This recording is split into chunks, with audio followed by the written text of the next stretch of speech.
Welcome back, Legends. This is Animemonster Pro. Today's story is, what if Harry Potter became the Supreme Lord of Time and Destiny?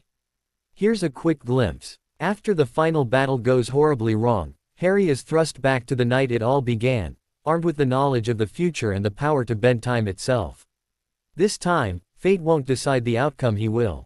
Before we dive in, if you enjoy powerful stories like this, make sure to subscribe to Animemonster Pro and share it with your friends. Let's start the story. It was pitch black and the steady drip of water could be heard from the dungeon roof. Harry was excited, but also extremely anxious. This was it. Before him was the last foul piece of Voldemort's soul. Harry thought of all the people and friends he had lost, starting with Cedric, Sirius and Dumbledore. The past 6 years had literally been hell on earth. Always running, hiding, waiting for the day when he finally destroyed the last Horcrux and could be able to face that bastard and rid the world of his evil reign. There was no one left. Since Ron's death, Harry had been left alone, all of his friends murdered at the hands of either Voldemort or his Death Eaters. The wizarding world was in shambles and the Ministry now non-existent. If not for the assistance of France and America, there would be nothing left of Britain. The Muggles assumed that all the murders and violence were some scheme of a hostile terrorist group, so naturally all their efforts were in vain.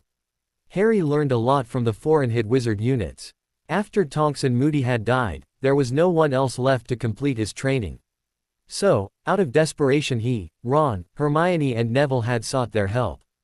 Focus, Potter, this is not the time to get nostalgic, Harry reprimanded himself. It took a lot of concentration to remove all the wards around the Horcrux and then destroy it. He could not afford to mess up when he was so close to the end of his goal. With one last burst of magical energy, the Horcrux was reduced to ash. Harry panted. It always took a lot of his power to destroy a Horcrux. Harry consoled himself, this was the last one. He had finally done it. Now, however, was the most dangerous time for Harry. His magical core was almost completely drained. If he was not careful he could pass out and be in a coma for days. He had to stay focused, he could not let that happen again. The previous time he had done that, he'd had friends to look after him, but now he was all alone. Sleeping in one of Voldemort's fortresses was not a good idea. Harry took a moment to center himself again, trying to stabilize his breathing. He had to gather his magic so that he could apparate out. Suddenly, all his senses started to scream at him. His scar started to burn with an uncomfortable familiarity and intensity. He could literally feel the magical whiplash as Voldemort and 30 of his servants appeared around him. Instantly he became aware of the anti-apparition and portkey wards activating. Harry knew he was in no shape to face Voldemort right now. Fate, however, had other plans. He knew this was the final moment. He would kill or be killed. He ignored the pain tearing through his body as he called up all his magical reserves. So it ends, Tom, Harry said with a calm he did not feel, allowing no hint of his anxiety and pain in his voice. Harry's bright red shield was glowing around him, clashing with Voldemort's sickly green shield. I think not, Potter, Voldemort spat back, facing Harry, wand raised. I have taken certain precautions to ensure that I will win today, Harry, he cackled. Well, if you mean your little trinkets, then your plan has just failed, Harry said, gesturing to the pile of ash beside him. It's just you and me now, as mortals. Voldemort's face, which up until that point had been a block of marble, slipped. Harry could tell that he was surprised and angry to find that someone he'd thought inferior had upstaged him.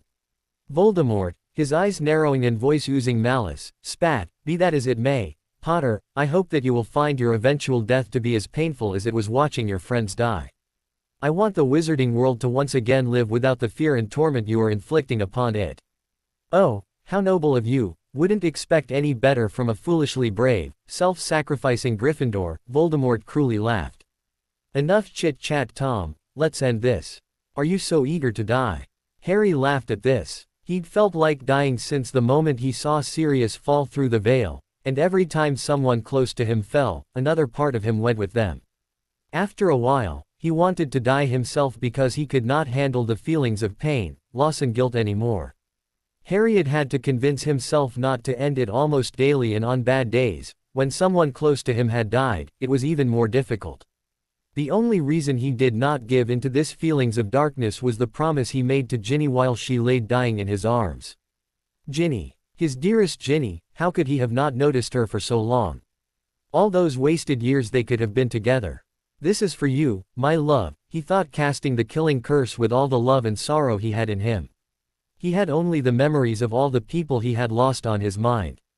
To Harry's great surprise, the curse that left his wand was not the green color he expected. Harry did not have time to think about it because at the same time Voldemort also cast the curse, his red eyes gleaming with evil and hate. I wish I could have done this before everyone was gone, Harry wished, putting all his power, heart and soul behind the curse. Finally, unlimited power, without you I will rule the earth. No one can stop me now. The two curses collided in midair with an explosion of green and gold. The Death Eaters around the two combatants were instantly vaporized by the exploding magical energy. Harry was blinded by the light but knew he had to hold on for all he was worth. With the last bit of his willpower, he forced power he did not even knew he possessed into the connection. White light surrounded him. Then everything went black. Is this what death feels like? Harry thought, drifting through blackness. The next great adventure sure is dark, not to mention painful. It felt like someone was hitting his head with a sledgehammer right where his scar was. Is this where my parents, Sirius and Ginny, are? He could not help it, he just had to find them. He missed them so much. Mom, Ginny. He tried to call, but for some strange reason his vocal cords would not cooperate. Why was that? Finally, his eyes responded to the command to open.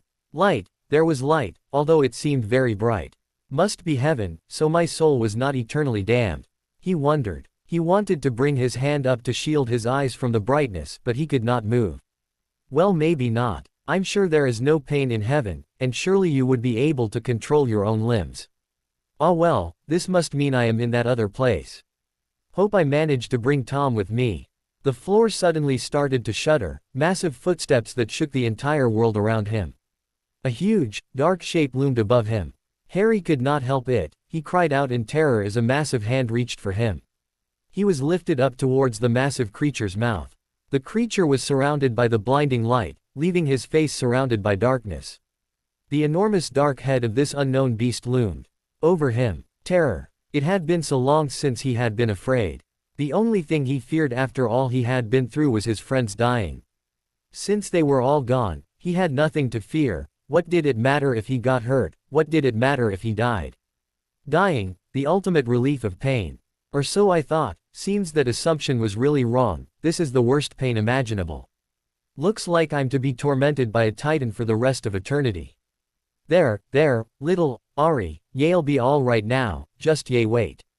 Hagrid. What? How? He died in the forest protecting the centaurs, those ungrateful beasts. He thought bitterly. What cruel trick is this? Hagrid could not be here.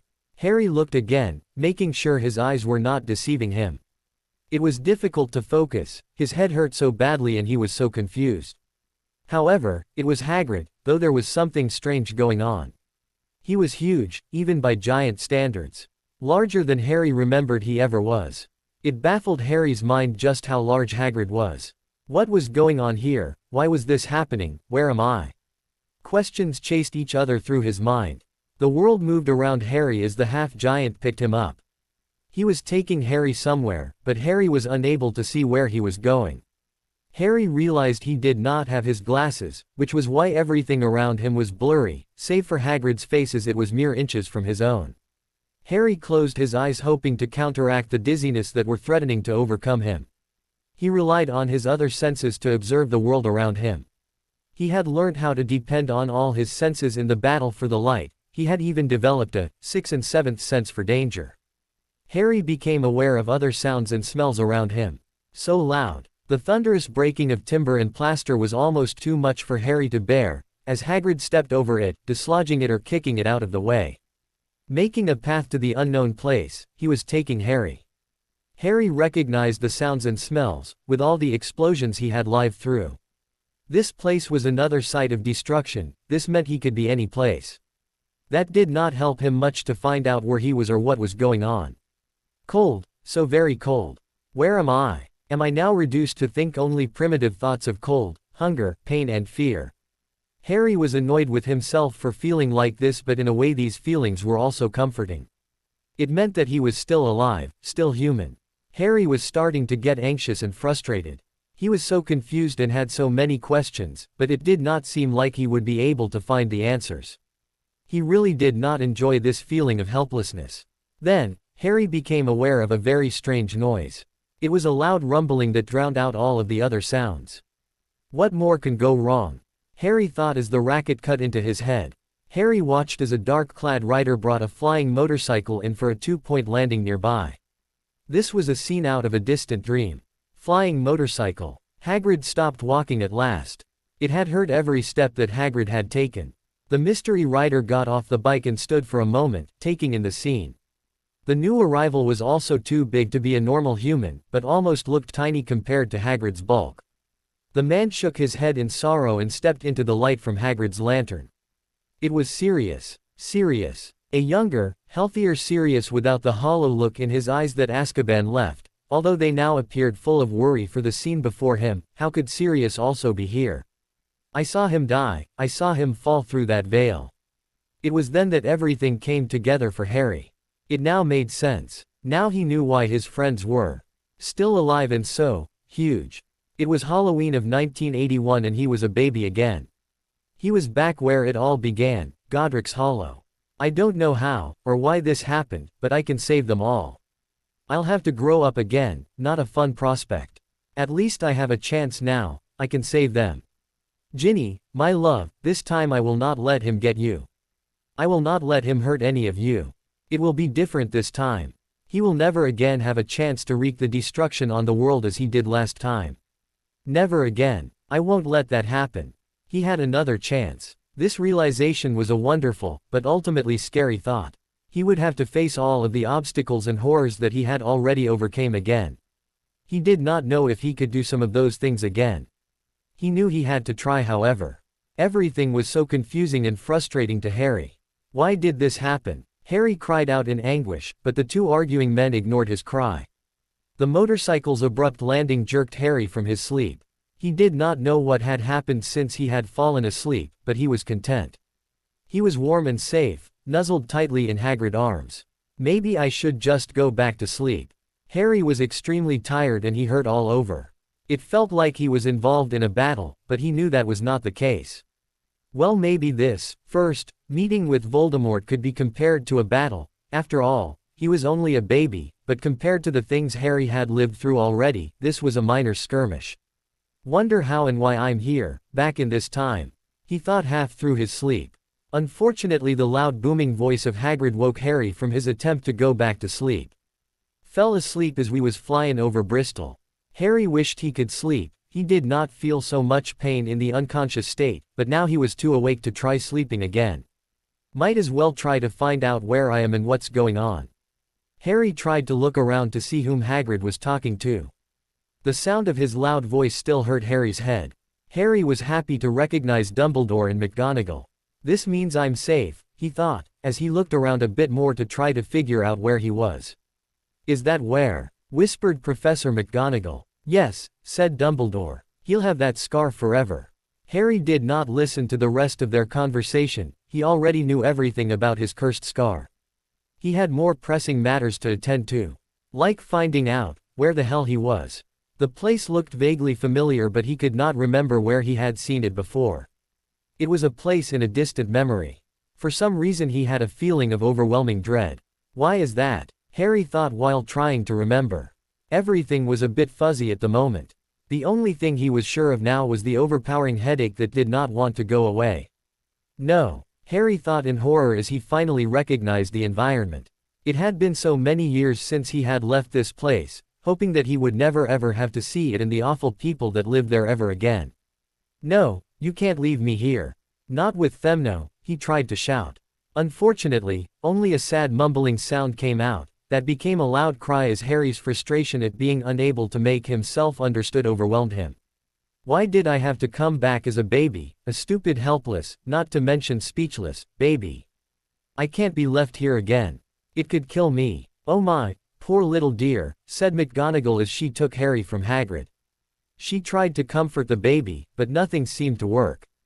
Harry looked at her in confusion as she pointed her wand at him. What on earth is she doing? he thought, and almost immediately thereafter felt an absolute calmness overcome him. I can't believe she did that. Ch. Harry raged, fighting against the charm. Thank you, Minerva. Little Harry would have woken up the whole neighborhood, a voice said with approval. That is Albus Dumbledore, Harry mused to himself with a kind of calm acceptance. It was enough to know he had a second chance, he had to take the good with the bad. However, he could still not help but think. Ruthless old bastard, just like you were at school. If you hadn't gotten yourself killed, things would be so different. In fact, if you'd only told me the truth about that darned prophecy, everything could have been different, maybe more people would have survived and I would have been more prepared. Bastard. This time I will be prepared. I won't let anything get in my way. With that, he started screaming again, breaking through the calming charm. The adults looked at the little bundle in surprise. He must really be unsettled. Do we really have to leave him here, Albus? I've already explained that it's the only way. No, it's not. You can't leave me here. Please. Then Dumbledore took out his wand and waved it over Harry. He felt his eyelids getting heavy, his mind going numb. He tried to fight it, but he was already drifting off into dreamland once more, unable to help himself. Dumbledore took Harry from his deputy's hands, stepped over the low garden wall, and walked to the front door. He laid the little baby gently on the doorsteps, took a letter out of his cloak, tucked it inside Harry's blankets, and then came back to the other two. Well, said Dumbledore, that's that. We've no business staying here. We may as well go and join the celebrations. Ooh. Harry was tossing and turning in his bed in the cupboard under the stairs. It had been 3 years since his appearance in his youthful body. 3 unbearably long years. The nightmares of his past were still haunting him, and his present surroundings provided no comfort. Almost every night, he woke after reliving a scene where his friends and loved ones died. Ginny's death was always foremost. But he'd learned not to cry out when he awoke like that. The Dursleys did not appreciate being woken in the middle of the night, especially not by him. Petunia had put him under the stairs so that he would not wake them in the night. Harry knew he had to make contact with the magical world. The sooner he could, the faster he could start to prepare. In all this time, he'd tried his hardest to connect with his magic. Unfortunately, it would appear that his small body could not do it. Therefore, he had to wait patiently for his body to catch up to his mind, a rather frustrated mind. He had to wait for his magical core to develop. He truly hoped he would not have to wait until he was 11 before things started to happen. Then it happened. Around his 4th birthday, he managed to let small sparks appear between his fingers. It was small, almost insignificant, but it was a sign that he would soon be able to do magic. Harry could not remember when the last time was that he was as happy as on that day. Soon, he could start with his plan to get away from the Dursleys. Ooh! Harry was jolted to wakefulness by the dreadful sound of his uncle's bellowing voice. He leapt out of bed as fast as he could. He stood against the far wall of the cupboard beneath the stairs. He had learned that they had trouble reaching him there. When they could not get to him, it usually made them even angrier, but they could not touch him. Harry usually only left his room when they were not at home or when it was dark and they were sleeping. The only other times he came out of hiding nowadays were when he thought they were relatively calm. The shouting continued outside his cupboard. I haven't done anything wrong today, not yet anyway. His face and arms still hurt from his previous misdemeanor, and he had decided to cool it for a few days. Turning Dudley green so that he would look like the watermelon he is was, apparently, not a good idea. He could hear his uncle's shouts again. What is he going on about? His uncle ripped open the cupboard door, waving something in his hand frantically. What do you have to say for yourself? Uncle Vernon bellowed. Harry had no idea what was going on. He knew, if he asked, it would only infuriate his uncle even more. If he stayed silent, however, it would only bring his uncle's wrath upon him faster. I don't know what you're talking about, Harry said, hoping that his uncle would not explode. You don't know, Vernon shouted. A stinking owl woke us up this morning delivering this letter. But uncle, owls don't deliver post, they're wild animals, Harry tried to answer innocently. Harry held his breath for a moment. He was beginning to lose hope. After months of trying and practicing, he had managed to begin to grasp his magic. A lot he'd managed out of desperation. At first, he could only produce sparks like the first time, but that alone was enough to bring down the full wrath of his uncle upon him. Harry could not remember being beaten like this in his first life. In contrast to the first time, Harry had an adult perception of what his uncle was doing to him. He found it very difficult to control his reaction when his uncle abused him. What made it more difficult was that he still had his knowledge and memories of how he would have handled this situation if he were still in his other body as an adult. His mind knew all the self-defense and fighting techniques, but his 4-year-old body could not do it. He could do nothing to stop it. He just had to stand still and take the beating. Harry really did not like to feel so powerless. He was a man of action. He always took control of the situation, no matter what it was. He was used to determining his own destiny and taking care of himself. Being dependent on and controlled by the Dursleys was murder. Did this letter mean someone was looking out for him, that they'd finally noticed all his efforts? Excitement and hope leapt into Harry's heart. Perhaps someone was going to take me away from these horrible people at last. Don't be smart with me, boy. This has to do with your unnatural weirdness, his uncle said, approaching him, and trying to grab him. I don't know what you're talking about. I really don't know how all that stuff happened. Harry answered, knowing that one major punishment was coming, but he still did not know what the letter was about, or what was really going on. Punishment, a word he had come to know very well in this new life of his. Only a few months ago he had received his first punishment. That was even before his efforts to produce magic had worked. Aunt Petunia thought it would be nice to have an extra hand in the kitchen. Naturally, Harry was the first choice. She started to give him chores to do, while she spent time with her precious Duddy Dums. Harry could not remember it starting this early in his other life, but then again, his memories of that time was rather vague. He had suppressed most of it. The thing to cause their displeasure at that first occasion was when he dropped a frying pan full of bacon onto the kitchen floor. The pan had proved to be too heavy for him to hold. What are these people thinking, expecting a 4-year-old to cook? Harry had thought at that moment, yet he could not say anything about it. After that, things started to deteriorate fast and he was given less and less food and more chores and punishment. A desperate plan started to develop in his mind. It did not fit in with his original ideas, but he was starting to get hopeless. Between his limited sleep, because of his horrible nightmares and bad nutrition, Harry doubted he would even make it to his 11th birthday. He would have to force Dumbledore and the stupid ministry to remove him from this hell. He would make it impossible for them to keep him there. The only way he could think of to do that was his magic of the seemingly accidental kind. So the long months of practicing began and he discovered some things he never knew in his old life. He was quite proficient with wandless magic. This was a rare gift. Harry only knew of Dumbledore being able to regularly display this talent. It just shows you what you can achieve if you're desperate enough. Harry had, though bitterly, one night before he fell asleep, another restless night awaiting him. He also decided to start practicing occlumency once again. He did not want Dumbledore to discover his secret when he came to rescue him. Harry's first successful, accidental, magic, beside useless sparks, was to charm Dudley's hair a fluorescent pink. He had then done the same to Uncle Vernon and his aunt. During his punishment for that particular incident, he'd let Uncle Vernon's belt become a stuffed toy just as it was about to land on his beepity beeps. In retrospect, that had been a mistake. His uncle hit so hard that it'd still hurt despite the soft stuffing. Another drawback was that it'd enraged his uncle so much that it provoked him to use his fists for the first time. Harry could not remember that ever happening in his other life. The problem was that his accidental magic never just faded away, so the ministry could not explain it away as an accident or simple imagination. Harry had deliberately exerted every effort to make the things he did permanent, very strange, and very visible. With his extreme actions, he intended to force the ministry to visit him, when they came to reverse the damage he caused. Harry had reasoned that an explanation as to why things had gone badly for him last time, though maybe not as bad as this time, was that he had waited till his 11th year to find out about magic. I had been totally out of sight, hidden away in a stinking cupboard. Harry hoped that when the wizards saw how badly he was treated that they would move him elsewhere.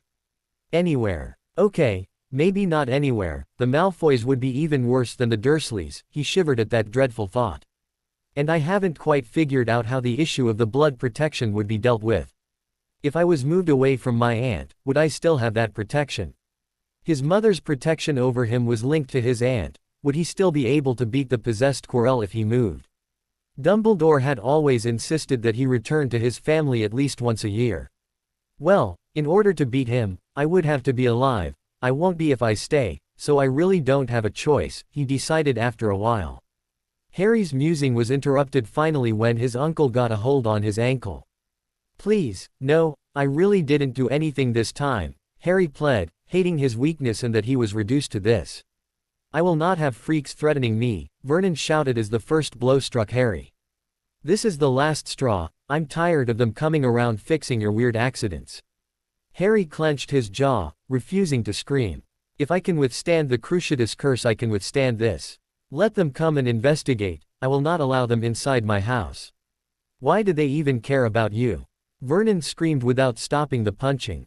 You're a worthless piece of rubbish, just like you bum father. If you ever try to make contact with them again, I'll kill you.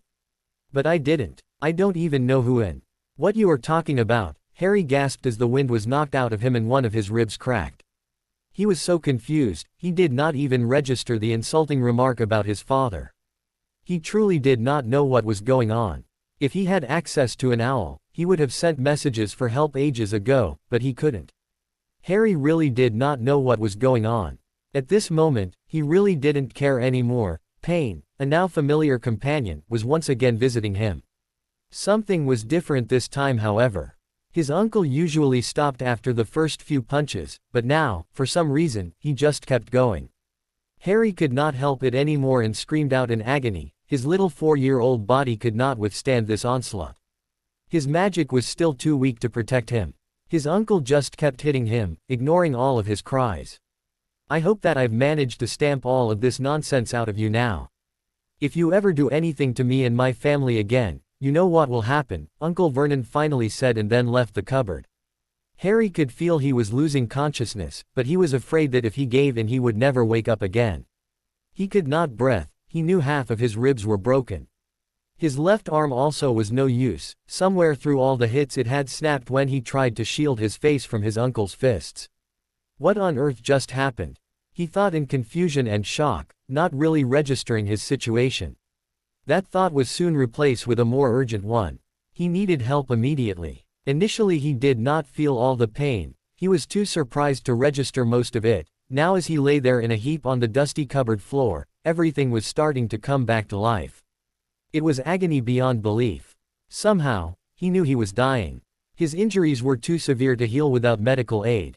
Not even in his previous life, with his magical energy fully developed, could he have repaired damage this great. I don't want to die, there is still too much to do. What will become of everyone if I'm not here to stop Voldemort? Fate would not bring me back so I could die like this, would she? He thought. Help me. Anybody, I don't want to die, help me. Fawkes. Harry called the bird that had saved his life at school and so many times during the war. He did not know why he did it, it was his last desperate instinctual effort before darkness overcame him. Ooh. Dumbledore was sitting in his office, one worried man. He had recently received a letter from the Department of Magical Accidents and Catastrophes Accidental Magic Reversal. This letter was about the squad leader's concern over one of his charges. Harry Potter. Apparently, they had to visit young Harry's house more than 20 times in the last 2 months and that the events were of progressively increasing significance. They were also shocked to see the deplorable living conditions Harry was suffering in. According to the letter, Harry appeared to be the subject of severe abuse by his extraordinary magic-phobic relatives. The official was threatening to go to the press if there was not something done about it immediately. The problem was that there was no other place that was more secure than that house. Harry was safe there from all dark wizards and evil magic. Anyway, things could not be that bad. People tend to overreact when it came to the famous Harry Potter. As a precaution, he had written a letter to the Dursleys that morning, to ask if he could come and check in on Harry. He wanted to see things for himself before he jumped the gun and did things that were unnecessary. At this moment, he was alone in his office. For some strange reason Fawkes had popped out a few minutes ago. The Phoenix usually never left his office, he usually just sat on his golden perch. It was a day filled with strange events. For some reason his monitoring instruments were not responding either. Instead of the steady stream of white smoke, there were only thin little wisps of colored air coming out of it. Dumbledore really did not know what that meant. There was no magical forces intruding at this moment, so Harry's life and magical source should be normal. Why was it fading like this? I guess I should investigate, he thought. However, just as he wanted to go, things returned to normal. Must just have been a malfunction. He gathered his cloak anyway. Might as well make sure everything is all right. On days like this you cannot be too careful. Harry woke to an angelic, peaceful song. He slowly opened his eyes, afraid that this time, he would really awake to find himself in the afterlife. To his surprise, he saw a bird. A dazzling, gold and red bird was kneeling over him. It regarded Harry somberly with its glowing black eyes. After a while, tears gathered in the bird's eyes, and before Harry could do anything to prevent it, the drops fell warmly onto his face. Somewhere deep in his mind, he recognized this bird and knew it was there to help, but the pain was so overwhelming that he could not think straight. At this moment, he did not know what kind of bird this was, where it came from, or why it was there. Actually, he was in so much pain he did not quite know who he was either. He just knew that he wanted the hurting to stop. He did not want to die, but it was so bad at this moment that even that would be a relief. Harry tried to wipe the tears out of his eyes and clear his vision, but he found that he could not move. He was one bloody mess, beaten to a pulp. Strangely, at this moment, he was not even worried about his lack of movement. As the bird's song intensified, he found he was unable to worry about anything. Instead, he concentrated on the serene feeling he felt as the song and tears washed over him. It almost felt as though it were going all the way into his head, into his heart, into his very soul. As the pain receded, he started to come back to himself. He remembered what had happened and where he was. Fawkes. Recognition flashed through his head. Fawkes came when I called him. He marveled. His mind, now clear, realized that he still could not move. Fawkes changed position, and began to spill tears once again, this time onto his broken arm. It was a very eerie feeling he experienced as he could literally feel the bones mending. Harry also noticed then that he could breathe again, without any trouble. He must have healed that before I became conscious, he thought in wonder. Eventually the tears and birdsong stopped as Fawkes stood back. Harry found that he was able to move again, all his pain was gone. He sat up slowly, he did not want to push his luck, and hesitantly held out a hand to the Phoenix. "Thank you, my friend," he said quietly but with feeling. "Thank you so much, I don't know what I would have done without you." Fawkes looked slightly confused for some reason, but trilled in reply and gently rubbed his head lightly against Harry's hand. Then, he stepped back and regarded Harry more closely. He still had that puzzled look on his face. For a long time neither of them moved, staring deep into each other's eyes. Harry felt as if the bird was looking at his very core, his innermost being. Why did he get that feeling? It totally unnerved him. Eventually, Fawkes broke the stare and trilled a song both comforting and triumphant that warmed Harry's heart anew before the bird departed in a flash of fire. A single feather floated down in Fawkes' wake. A beautiful golden tail feather.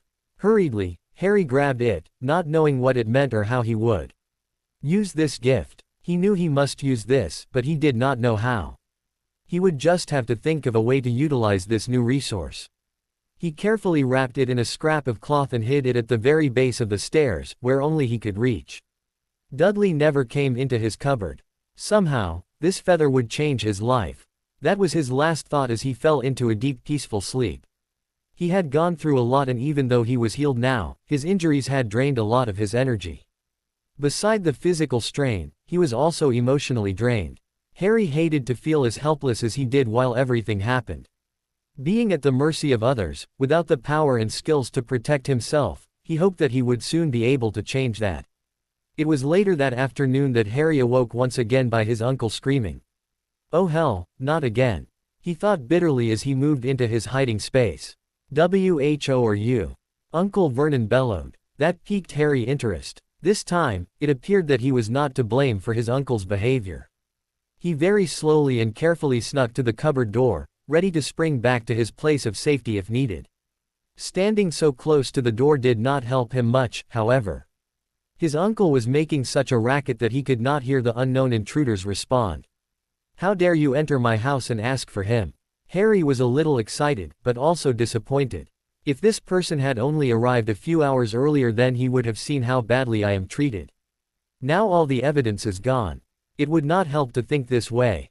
He really appreciated Fawkes' help, and he did not know if he would even still be alive if the bird had not shown up when he did. Just my rotten luck that things should work this way. Professor Dumbledore's calm voice answered. I am sorry to impose, I only want to check in on young Harry. Is he perhaps around? You will do no such thing. Leave this house now. Harry knew why his uncle protested so acerbically. He probably was thinking of the bloody mess he had left in the cupboard this morning. Wonder how he's going to try and squirm out of this one. There's no way in hell he'll let anyone see me like I was this morning. Harry really hoped Dumbledore would take him away from there. After this morning's incident, it had become even more crucial that he was rescued. Next time there might not be a Fawkes to help me, next time I might really die. I really do not want to impose, I just want to talk to little Harry. Dumbledore tried again. Maybe if I explained things a little to him, he wouldn't have so many accidents. I don't think so, I won't stop, not until you remove me, Harry thought, a bit angry about the situation. As the two men were discussing the matter, Minerva McGonagall looked around the room. She had never thought the Dursleys were nice people, and Vernon had just justified her opinion with his horrid behavior. She looked at the walls, filled with pictures of a chubby boy. Strangely enough, there was no indication that another boy also lived there. She suddenly noticed a shadow moving under the cupboard door. Why would someone be listening to the conversation from inside the closet? Harry is not here at the moment, he and Dudley are at a play date, Aunt Petunia answered. She had just entered the room. Ah, good day Petunia, I did not hear you come in, the headmaster greeted. Albus, I thought that we agreed that I would take care of Harry, but that your kind would never come and interfere, she answered. She was only a little bit calmer than her husband. Harry was getting very angry. To what lengths would his scum for relatives go to cover their own asses? The moment I get my wand, I'll hex them so badly they won't recognize themselves. Screw ministry regulations. The opening of his cupboard door interrupted Harry's vengeful thoughts. Years of instinctive reactions honed by the fight for survival in the war kicked in, and before Harry could blink, he was already standing against the opposite wall. Harry was glad to see it was Professor McGonagall and not one of his guardians. He had to take a deep breath to calm his heart. He would have to work on his reflex reactions. While crucial in the war, it was very inappropriate at his age and in a normal, peaceful society. Harry could see her outlined in the doorframe. He blinked against the sudden light. His room was a dark and dusty place, and he was not used to the outside light. Her expression transformed from wary caution to shock. Of all the things she had expected to find, this was not one of them. Harry, she asked weakly. He nodded in reply, but tried to control his expression. He was not supposed to know her. He did not know how he looked. Although now fully healed, he still had the same clothes he'd had on this morning, and they were still spattered with blood. He guessed he really must look a mess. Fawkes' tears did not heal malnutrition, so he was still the small, nearly skeletal figure that he had been this morning. Harry had to remind himself once again that he was a 4-year-old, he must act his age. He did not trust himself to speak at this moment. He had never been a good actor and he was unprepared for the role he would have to play now. This could prove to be a problem in the future. He decided to keep his distance and act the frightened little kid. This turned out to be easier than he thought it would be. Falling into the old habits he'd learned to preserve himself, he felt himself slipping unintentionally along the wall away from the door, preparing to try to hide under the stair treads themselves. He watched her expression move from shock into dismay as he began to edge away from her. Do not be frightened, I won't hurt you, she said gently with a tight smile upon her face. We are here to help. She pulled her head out of the closet. Harry settled down to listen to the fallout. I have never, in all my life, seen anything this despicable, McGonagall said. Harry smirked at hearing that, glad her wrath, for once, was not directed at him. Way to go McGonagall. What's going on Minerva? Dumbledore asked. They were lying. Harry is not at a play date, he was locked up in this cupboard. Don't blame us, Vernon said, it's entirely the freaky boy's fault. McGonagall was almost beside herself with anger. If she were any other person, she would probably already have hexed this impudent man in front of her, but she prided herself on her good composure and self-control. "Minerva, please calm down," Dumbledore said, knowing his deputy was on the brink. She nodded at him and glared at the Dursleys. "If looks could kill, I am most disappointed with you," Dumbledore said sadly. "I came here today to discuss with you the reason why Harry felt so threatened that he is performing accidental magic, but that is unfortunately very clear now." "I don't have any idea what you're talking about. We have done nothing wrong," protested Aunt Petunia, although her voice quivered unconvincingly. She was not a party to this morning's action, but she had heard everything, and had no way of knowing how Harry looked at this moment. This last comment was too much for McGonagall. She exploded. "I can't believe this. Albus, did you see the state young Harry's in? He lives in a cupboard, for goodness sake." "Just a second, Minerva," Dumbledore said calmly, but his frown was deepening even as he said that. For a long time, there was absolute silence. McGonagall's outbreak was enough to silence the Dursleys. They were afraid she would use magic on them. Something pricked on Harry's nerves. The sensation felt as if he should recognize it, but he could not place his finger on it. There was a short pause, and then it started up again. He began to wonder what Dumbledore was doing.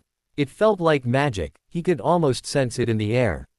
Harry had developed the gift of sensing magical energy use during the war. Hermione used to call it his seventh sense. Ron used to mock him about it. Told him it was a byproduct of his paranoia, and that he was getting worse than moody. In the end though, Ron had also developed it. Maybe things like that happened if you had to dodge deadly curses constantly. Was Dumbledore perhaps using legilimency on the Dursleys? Harry wondered as he tried to focus on the strange feeling of energy. Eventually the feeling stopped again. Harry heard a deep sigh outside his cupboard. "What the matter, Albus?" asked McGonagall. "I was pondering what to do, Minerva. Alas, you were quite right when you said that they were the very worst sort of muggle. I wish we never brought him here, and yet my reasons for placing Harry here remain as valid now as then." "No, he wouldn't, would he? I can't believe I ever put my trust in him. He will leave me with them, even though he found me like this, starved and bloodied." Harry fumed, and his bed started to shake slightly as his emotions started to leak magic. "I would be happy to take Harry, Albus. But, you think that he is not, in fact, dead then. Please let her take me, do not leave me here, we can deal with Voldemort later, please." "I am quite certain of that, Minerva." Harry was angry, but at the same time desperate and hopeless. They would just leave me here, like this. His mind leapt ahead to the only possible conclusion. Dumbledore would leave after doing something to the Dursleys, and maybe even to him. This was just like that calming charm they'd tried to cast on him when he was a baby. Only thing was that Harry did not think it would be that mild. Dumbledore would do anything to keep Harry safe, and that meant staying at the Dursleys, according to him. He was going to do something drastic, maybe even illegal. In his other life, Harry would never have believed Dumbledore capable of doing something like this, but somehow, this did not surprise him now. Dumbledore would do anything for the greater good. Anxiously, Harry began gathering his still feeble hold on his magic, desperate to find a way to cast a shield, or anything to prevent what he knew was about to happen. He focused all his energy on his occlumency shields, protecting his mind. He needed to be his normal self if he wanted to make a difference, if he wanted to save his friends, save Ginny.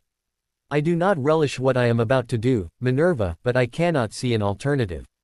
Surely there is some other way, Albus. I mean, what you are proposing. I really regret the necessity, but I cannot see a different choice.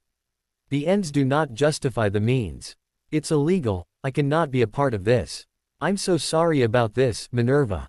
Obliviate. We have managed to persuade the Dursleys to take a kinder view of their nephew, Harry."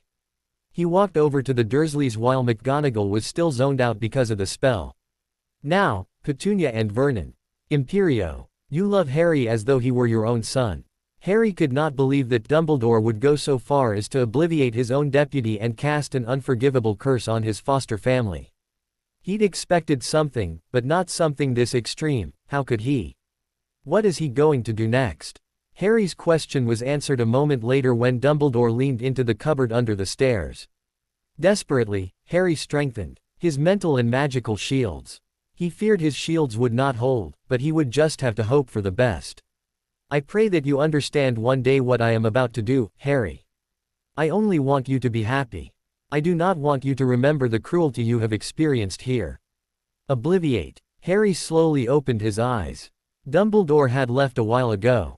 It had taken all his strength and magical energy to block the memory spell. He was extremely exhausted, but it was not so bad. With a little bit of rest he would be as right as rain. What was harder to overcome was the sense of total betrayal from Dumbledore. He was alone in this world now, there was no safe quarter anywhere.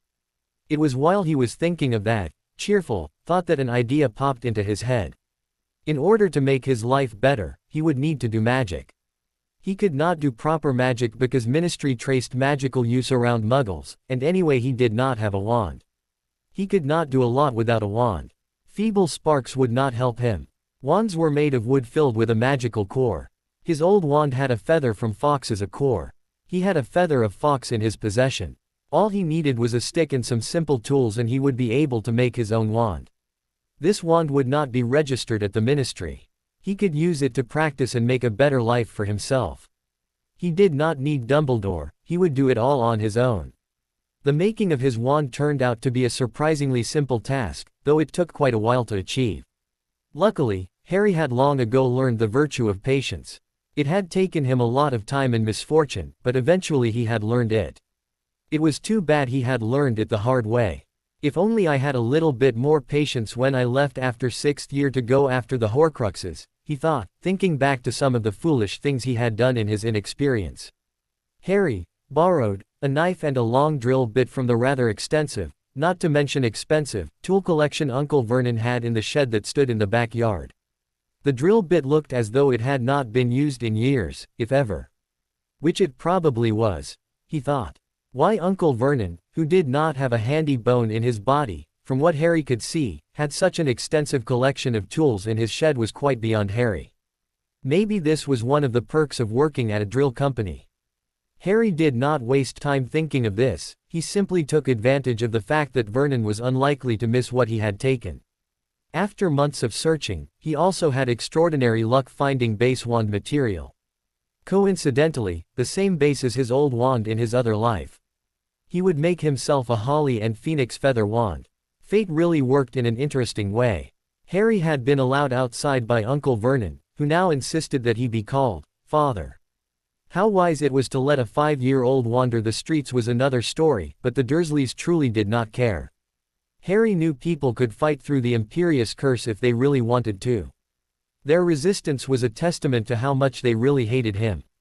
The only reason they stopped assaulting Harry was because he stopped doing magic in front of them. He had more important things to do than amusing himself with them. They still hit him for trivial stuff like burning the breakfast, and he still got less food than his cousin did, though they were not actively trying to starve him anymore.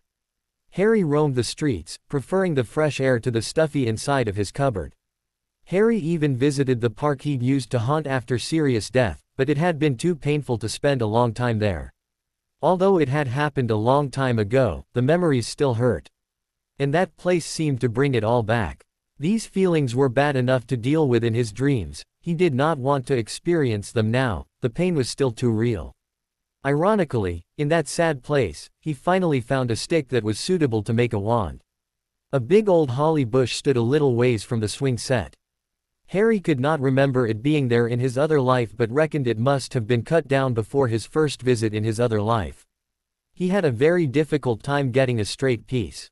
Harry's rotten luck struck again, the bush had a bowtruckle infestation. He just had to fight off the stick-like creatures because he did not have any wood lice to offer to them, and he had no idea where he could find some. Finally, he found a small piece of a particularly straight branch about 30 centimeters long, which he had quickly tucked into his trousers, hiding it. He had minor scrapes on his hands and face, but he did not care. He finally had everything he needed to make his wand. It took Harry 2 weeks to whittle the branch into a wand about 25 centimeters long. It took so long because he could only work between all his chores inside and outside the house. Harry had hoped that they would not give him chores anymore, but apparently the curse was not that strong. Basically things were pretty much the same as it had been in his other life. After he shaped the wand, he bored a straight hole through the length of the stick. This task initially seemed easy, but was actually much harder to achieve. He also had to do it all by hand, so it made things more difficult. The drill bit kept slipping, or sometimes got stuck. The whole process took a lot longer than Harry had planned. Finally, after all his hard work, he inserted the phoenix feather into the hole, then he sealed the opening at the end with a little plug he'd carved out of a bit of leftover wood. Some furniture wax that he normally used to polish the dining table and chairs gave the wand a warm, satin glow, a lovely light golden brown that he thought was quite beautiful. After a lot of time and hard work, he was finally holding the finished wand in his hand. Harry could feel an anxious excitement overcome him. This is it, my ticket to a better future. He really hoped he had done it correctly. He had never learned how real wand makers made wands. This was really one big experiment to him. That his future depended on the success of this trial was not a comforting thought. Unfortunately, for some unexplainable reason, it did not feel right in his hand. Harry expected a warm feeling, or a slight vibration, but nothing happened. He could not connect with the magic. The wand felt just like any old stick of wood. Harry was immensely disappointed. All his hard work, all his hopes, everything had been in vain. A little part of him still kept hoping. Maybe my magical core has not yet sufficiently developed to bond properly with a wand. I'm only 5 now, I'm not supposed to get a wand before I turn 11. He would just have to wait and see. Harry could not help thinking how things could be if his wand had worked. 6 years, that is how much of an advantage I would have had above my peers. Well, not counting my previous life, he thought, not even contemplating all the things he could have done to improve his home life. These thoughts would drive him insane. He had learned a long time ago not to play the what if game. The problem was that it was so hard to remember things like that sometimes. I just got to get the damn thing to work. He would simply have to try, and if he did not succeed, he would try some of the projection techniques that he had learned about as part of his advanced training. That would allow him to use any wand, even if it was not compatible. Time in the French barracks sure wasn't a waste. Harry thought ironically. A knock on the cupboard door interrupted his thoughts, and he immediately tucked the wand beneath his mattress. Dudley was calling him. Harry sometimes really got annoyed with his cousin. Harry did not, however, allow Dudley to push him around this time. He'd had enough of that in his last life. Until he got the wand to work, life would have to go its normal course. For now he would remain the little freak in the cupboard. Harry sat, staring at his wand in the cupboard under the stairs. The years of handling it had worn down most of the sharp edges from his unskilled whittling, and it was now almost as smooth as a real wand should be. The handle of the wand had darkened because of the constant use. Harry knew real wands had spells and wards on them to protect against little scrapes and bumps that occurred in everyday use. He had eventually, after a lot of trying, gotten the wand to work.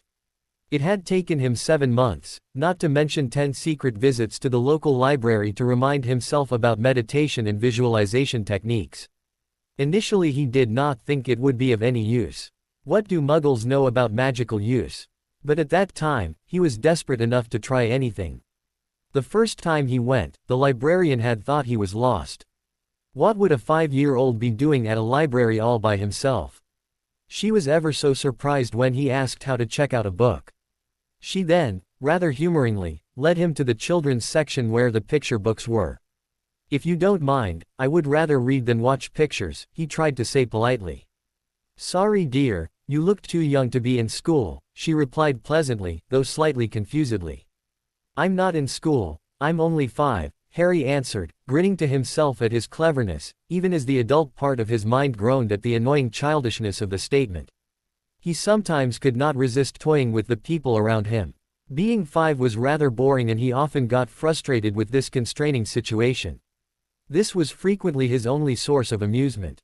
"Okay dear, I'll leave you to find your own books," the flustered librarian answered. Oh, Hermione would have been proud of me, he thought, missing his friend. After she had died, there had been no one to do the research.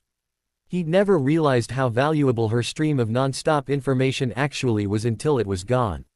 He'd then had to do all the work, as Ron was too distraught after her loss and could not even look at a book without crying. He had really loved his wife. Neville was too busy helping the healers to spend time doing research. When Harry went up front with the books he required, she only looked at him suspiciously and asked, "Are you sure you want these? This is very difficult material." He just nodded, straining under the weight of the books. After those initial visits to make his wand work, he became a regular visitor to the library. He started to read up on psychology in the hopes of solving his dream and sleep problems. From there he moved on to philosophy, where he realized with great surprise that he actually quite liked reading and learning a lot. His casual foray into history also proved to be enlightening. Muggles had some really impressive war strategies that he could use if a war ever broke out in this timeline. After that, he started studying different sciences and maths. It was astounding to discover the link between chemistry and potions. With his new knowledge, he could finally understand some of the things Hermione had tried to explain to him in arithmancy.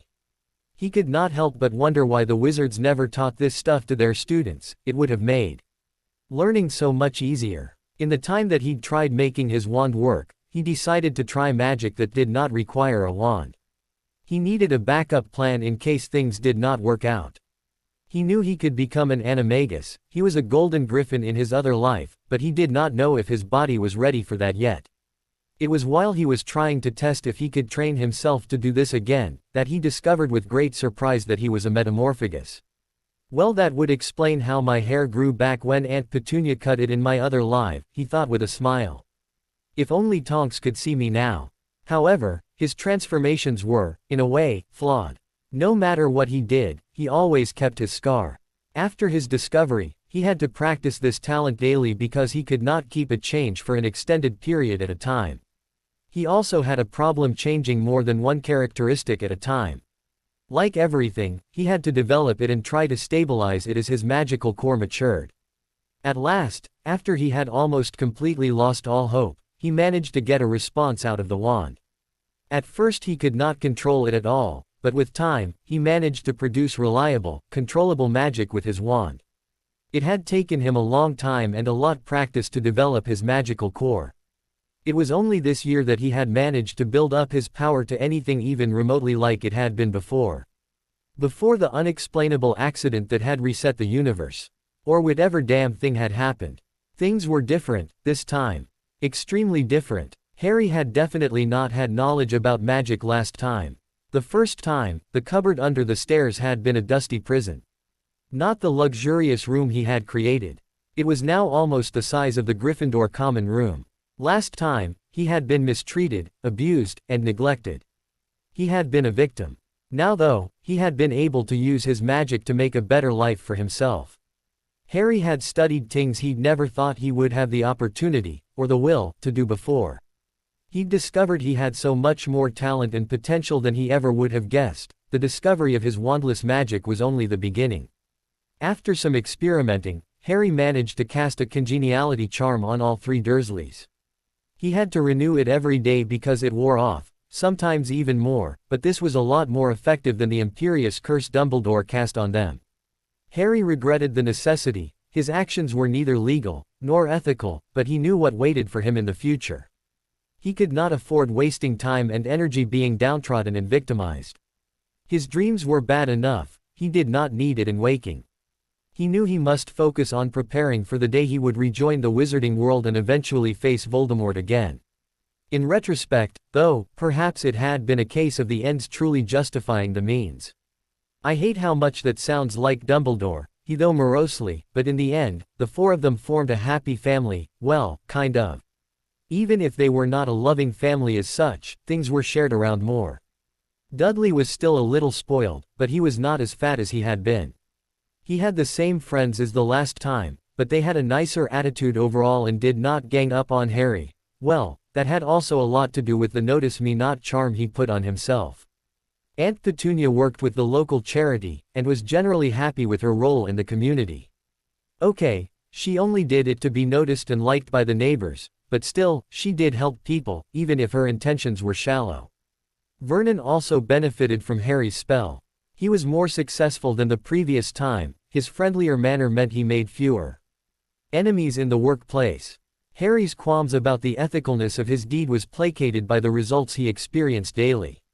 Through this simple, though slightly illegal act, he improved his own and his family's living conditions drastically. They were generally happier and more successful.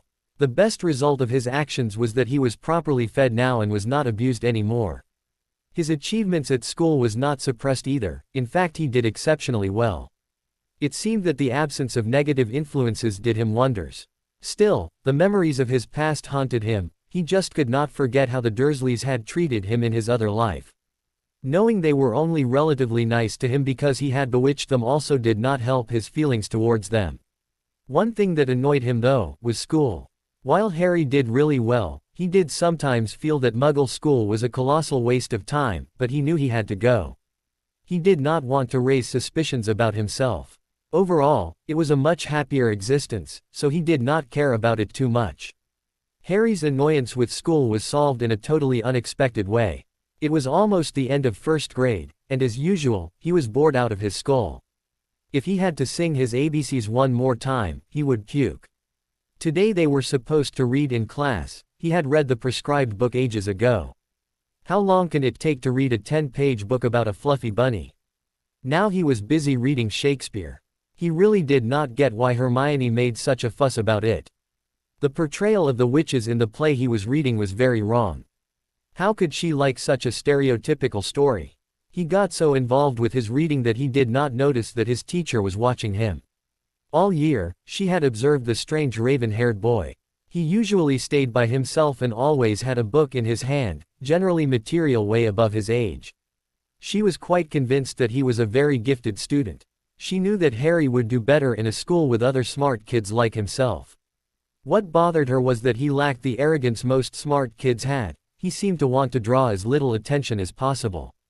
He just sat at his desk reading his books with a sad smile. The bell rang, signaling the end of the day and bringing her out of her musings. "Harry, could you please wait a moment after class?" Harry nodded his head, wondering what he'd done wrong now. Finishing packing his stuff, he walked up to the teacher's desk. "I am sorry if I did something wrong, I will not do it again." "No dear, you did nothing wrong," she smiled at him. "Oh, I thought you were angry because I didn't pay attention in class or something like that." "Harry, would you be interested in taking an aptitude test? Maybe something that could put you in another grade. If you do well enough, you could even transfer to another school.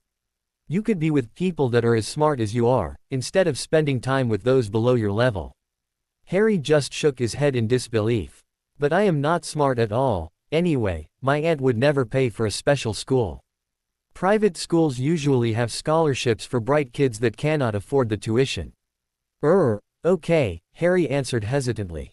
"Who in their right mind would think I was smart? I have gotten a lot of people killed with my stupidity," he thought as he left the classroom. The next day, Harry was called out of his class just after lunchtime and taken to a room in the administrative building of the school. The room was mostly empty. The walls were completely white, and the tile floor was black. All it contained was 2 chairs, a desk with a pencil, a few pieces of paper on it, and a man in a gray suit.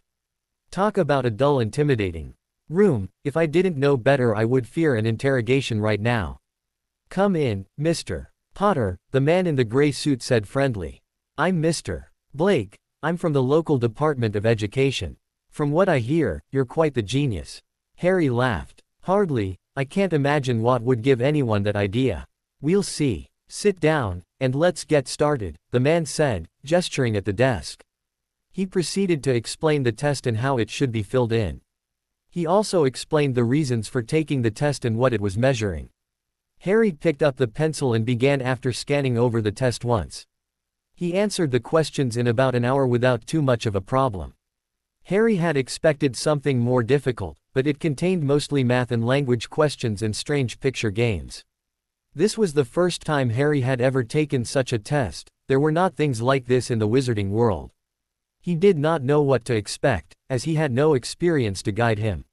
Mr. Blake was smiling at him. "I guess I must have done well." Bet he would not be smiling like that if he knew I am really an almost 30-year-old stuck in a kid's body. "We will pass the results along to your teacher after we run these through the office. We should know the results in a few weeks." "Thank you, Mr. Blake," Harry replied. He still did not know where this new development would lead. "Do not worry about it, Harry. It's my job." At the start of the next academic year, Harry would be going to Wilbert Academy. It was apparently a very exclusive school. Initially his guardians threw a fit when they found out about it, but seeing as they would not have to pay for it they finally agreed to let him go. But Harry had to use 3 cheering charms to put them in a good enough mood to fill in the forms. Harry did not know what to expect, but reckoned if he learned anything there that he would not learn at his old school, it would not be a total waste of time. Until then, he just went on with his normal routine of reading and practicing his magic. His metamorphing was coming along nicely, but he still had not managed to completely change the color of his hair. He had given up on attempting hiding his scar, it just did not work. Another area that he had been working on, but had not had any success in, was his animagus transformation. He knew exactly what to do, but it just was not happening. He would have to wait for his magical core to grow stronger and stabilize. It was 4:45 in the morning the first day of school. Harry was supposed to take an early train so he would be on time for school. His aunt, jealous because her little Popkin did not get into the private school, had refused to take him. She said if he was smart enough to get in, then he was smart enough to get there himself. Harry did not even bother to charm her, it would be a waste of energy and he really hated that it was sometimes necessary. At this moment, Harry was concentrating all his magical energy on a small stone. It was a smooth round stone with a little hole in it. Harry was making a reusable portkey to his new school. In his old body, he could whip up a portkey in seconds, but in this new body, it took an hour to focus and center his magic through meditation. It was frustrating to have so much knowledge and memories, but be physically unable to perform and use it. Finally, his portkey was completed. He was proud of himself, it was a very advanced spell and he'd managed it even with his limited magical ability. He lay back down on his bed to catch his breath.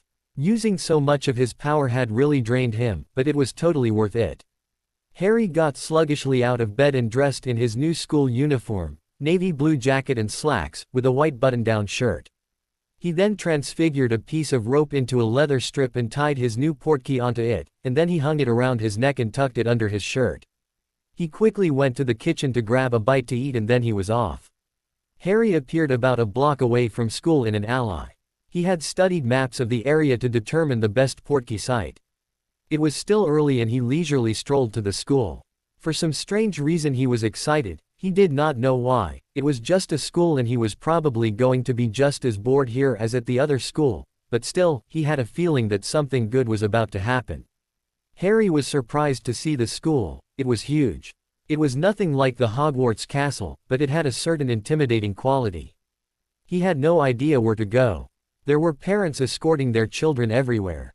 Harry felt a twinge of regret in his heart. Even after all these years, he still missed the fact that he would never experience a goodbye key from his mother.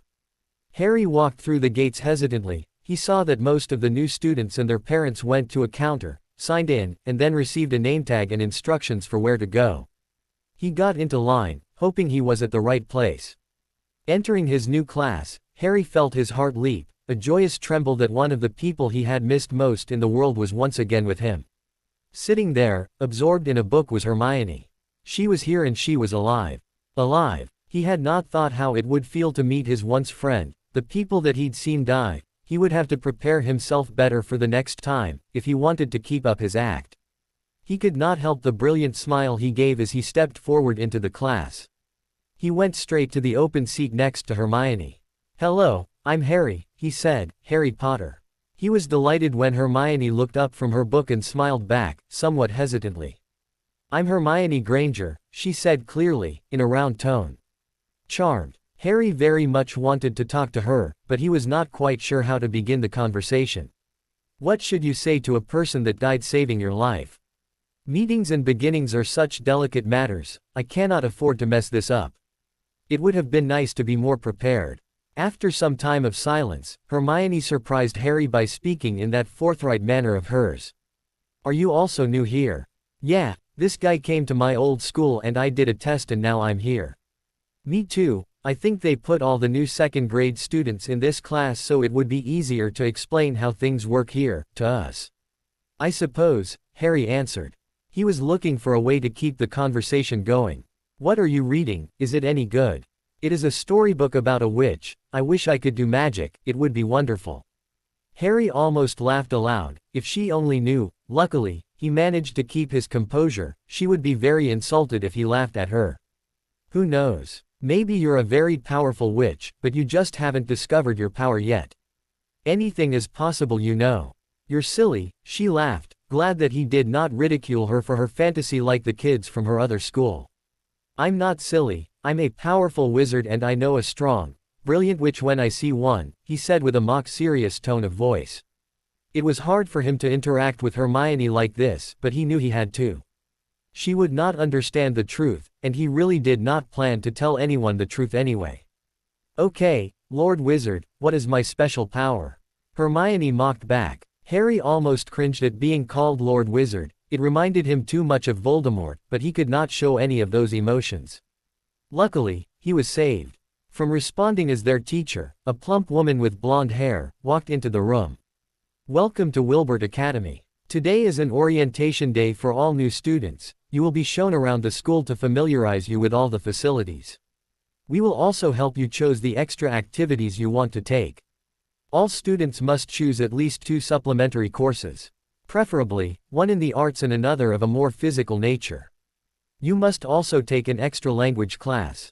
Throughout the teacher's speech, Harry observed Hermione. She was practically jumping in her seat at the mention of extra classes. Harry and Hermione spent the rest of the day together. It was a strange, but wonderful feeling for Harry to be with her again. The only bad moment of the day was when school came out and all of the parents came to pick up their kids.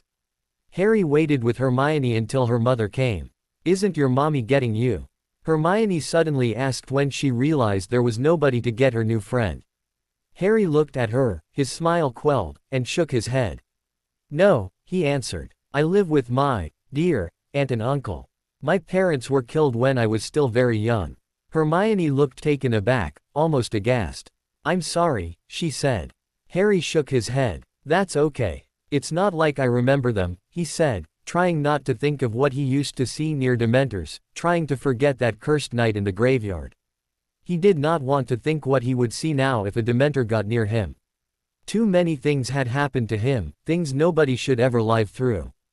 On the other hand, at the end of the war, Dementors did not have a big effect on him anymore. He did not have any happiness left for them to s.k. out. But he had hope now, so maybe they would have an effect on him again. He really did not want to find out. Hermione looked very sad and unsure of what to say. Don't be sad, Hermione, I am used to it, and I can't change things, so there's really no use to be bothered by it. She just nodded. Harry got a warm feeling in his heart at seeing Hermione's concern. She only knew him for a day and already cared about him. Harry, how are you going to get home if nobody picks you up? Do not worry, I'll be taking the train back home, he answered while fingering the portkey around his neck. Oh, okay, she answered, unsure, but she really could do nothing about her new friend's transportation arrangements. Thinking back on his day, it turned out relatively good. Harry realized that the school had more to offer than he had imagined. He'd had a bit of difficulty choosing his classes. In his other life, he'd never had the opportunity to do any of the things his new school offered. Harry decided that he would take more than the mandatory 2 activities. He wanted to expand on his experiences. Up until this point, everything was battle-oriented, but he decided that, for once in his life, he wanted to live and enjoy it. This was a grace period before he went back to Hogwarts and his dangerous life. Hermione and he put their heads together to pick their classes. As their extra language class, Harry convinced Hermione to take Latin with him. It would be very valuable once they got to Hogwarts, where most of the spells were in that language. Harry also signed up for extra music and art classes. Hermione said she would join him in music class, but she really did not like art. It took too much time and she thought it was time she could better spend reading. He wanted to learn how to play guitar and piano. Hermione would be learning to play the violin. Harry never knew she could play in his other life. He stared to wonder how well he really knew his friends. He made a pact with himself that he would make a bigger effort to get to know his friends better this time around. As his physical activity, he signed up for fencing and gymnastics. Hermione could not decide what to take, as she was not a physically orientated person, and in the end joined Harry in gymnastics so she could be with her new friend. Harry wondered which classes she took in his other life, as he was not there to influence her decisions. It really did not matter, he was just curious. It turned out that they would still have all the other normal subjects they would have had in any other school, the classes would just be at a more advanced level. Harry knew he would still probably be a little bored, but at least he had Hermione as company and learning new skills to look forwards to. He sat on his bed for a while, contemplating his day before he cleared his mind and strengthened his occlumency shields. When he was done, he went to sleep. Tomorrow would be an interesting day filled with his new classes. Just like the day before, Harry took his permanent portkey to his new school. He could not wait to see Hermione again. He was also excited to begin learning his new supplementary classes. Harry knew his gymnastics class would go a long way to get him in shape and help with his agility. That was very important in a duel, especially to dodge curses. He was amazed looking in the mirror one day and realizing that he was taller now than what he was at the same age in his old life. He could not believe what a huge impact better nutrition had on his growth. "I won't be that bloody skinny we'd come first year," he smiled. His fencing class would also help. Although it was a muggle sport, most pure-blood families had magical weapons and knew how to use them. Harry wanted to know how to defend himself better this time around. The little bit he knew had been hastily taught to him, and he did not have any form or technique. Who knew Muggle school could help preparing you for a magical war? However, strangely enough, those two activities were not the ones Harry wanted to learn the most. He was most excited to learn something normal and, in combat terms, useless. He could not wait for his art and music classes. Those classes went almost against his self-perceived nature. Harry Potter the warrior did not draw and paint or play music, he was a hard kick-ass guy ready to fight at any moment. Yet in this new world, he was granted the opportunity to expand on that picture and maybe he could gain more depth. He stopped his musings when he reached his school gate. Waiting for him was his bushy-haired friend. Harry smiled as they walked together to class, talking about what they would do during the day. It had been explained the previous day that they would have normal class until break, after that they would have an hour supplementary class, then normal class again, and the last hour of the day would be spent on their second extra class. If more than 2 supplementary classes were chosen, lessons would be given for an hour after school. Harry did not mind staying after school, the less time he had to spend with the Dursleys the better. The only downside was that he would have less time to practice his magic. Recently, it seemed like he had reached a plateau in his training. Harry reasoned that if he took it easy for a bit and gave his magical core time to adjust and stabilize, he would be able to advance later on. For now, he was happy to just enjoy himself in his new school, having the childhood he'd never had. He did not forget his ultimate plan, but for now, he just took it a bit slower. Things would happen, and although he would try his hardest to let it happen his way, in the end it was not all up to him. As Harry expected, class was still incredibly boring. After an hour, he gave up pretending to pay attention and let his mind wander. In his mind, he was going over all the spells that could be useful in a fight. At the moment, his core was not developed enough to start practicing combat magic. He reckoned if he kept his mind sharp, his body would follow eventually. This class is worse than bins, Harry thought after another hour. Finally, just as Harry wanted to scream from boredom, the bell rang, signaling recess and saving Harry's sanity. "So Mr. Wizard, what do you want to play today?" Hermione asked as they walked to the playground. "I don't know, I was thinking that we could just talk a bit so we could get to know each other better." "So, what do you want to know?" "Well, I do not know really, I just want to know more about you. Like your favorite book or game. Where you come from, that kind of thing." "Okay, let's see, I do not really have a favorite book, I love almost everything. I like the color yellow. I am an only child and my parents are dentists." "Your turn," she smiled. "As you already know, I'm an orphan that lives with my aunt and uncle. My favorite color is black. Oh, don't forget that I'm a wizard," he added with a smile. "Harry, you are so silly. I thought that we were going to be serious." "I am serious, I am a wizard and you are a witch." "Have it your way, I'll play along," Hermione laughed. Harry had debated a long time over whether he should reveal magic to Hermione. If he could help her develop her core at an earlier stage, then she would eventually be a stronger witch and ultimately be more prepared for the war. The problem was that he could scare her away if he was not careful. He could also give some of his secrets away that he did not necessarily want to reveal. He decided to slowly make her comfortable with the idea of magic, and then wait until she performed accidental magic before explaining it all to her. Finally, the time for Harry's first music class arrived. It turned out he and Hermione would not have this class together because they chose different instruments. He did not learn much in this first class, but he was optimistic that soon he would be able to play piano and guitar. His only problem was practicing his new instruments. There was no way in hell that the Dursleys would spend money on buying Harry a piano, no matter how strong the cheering charm. He had also not advanced far enough in his magic to try to transfigure or conjure one. That meant an even longer time staying after school so that he could practice.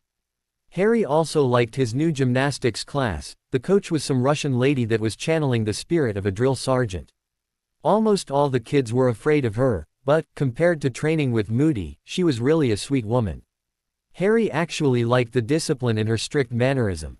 She was only satisfied with perfection. That suited Harry just fine. He did not have time to waste. He wanted to learn new skills and be able to use them to their fullest. It was a big surprise for Harry to learn that he was the only person his age to take up fencing. That meant that he had an hour of intense individual training every other day after school. The teacher did not want to teach him along with all the bigger kids. He said until Harry knew the basics, he would only get hurt.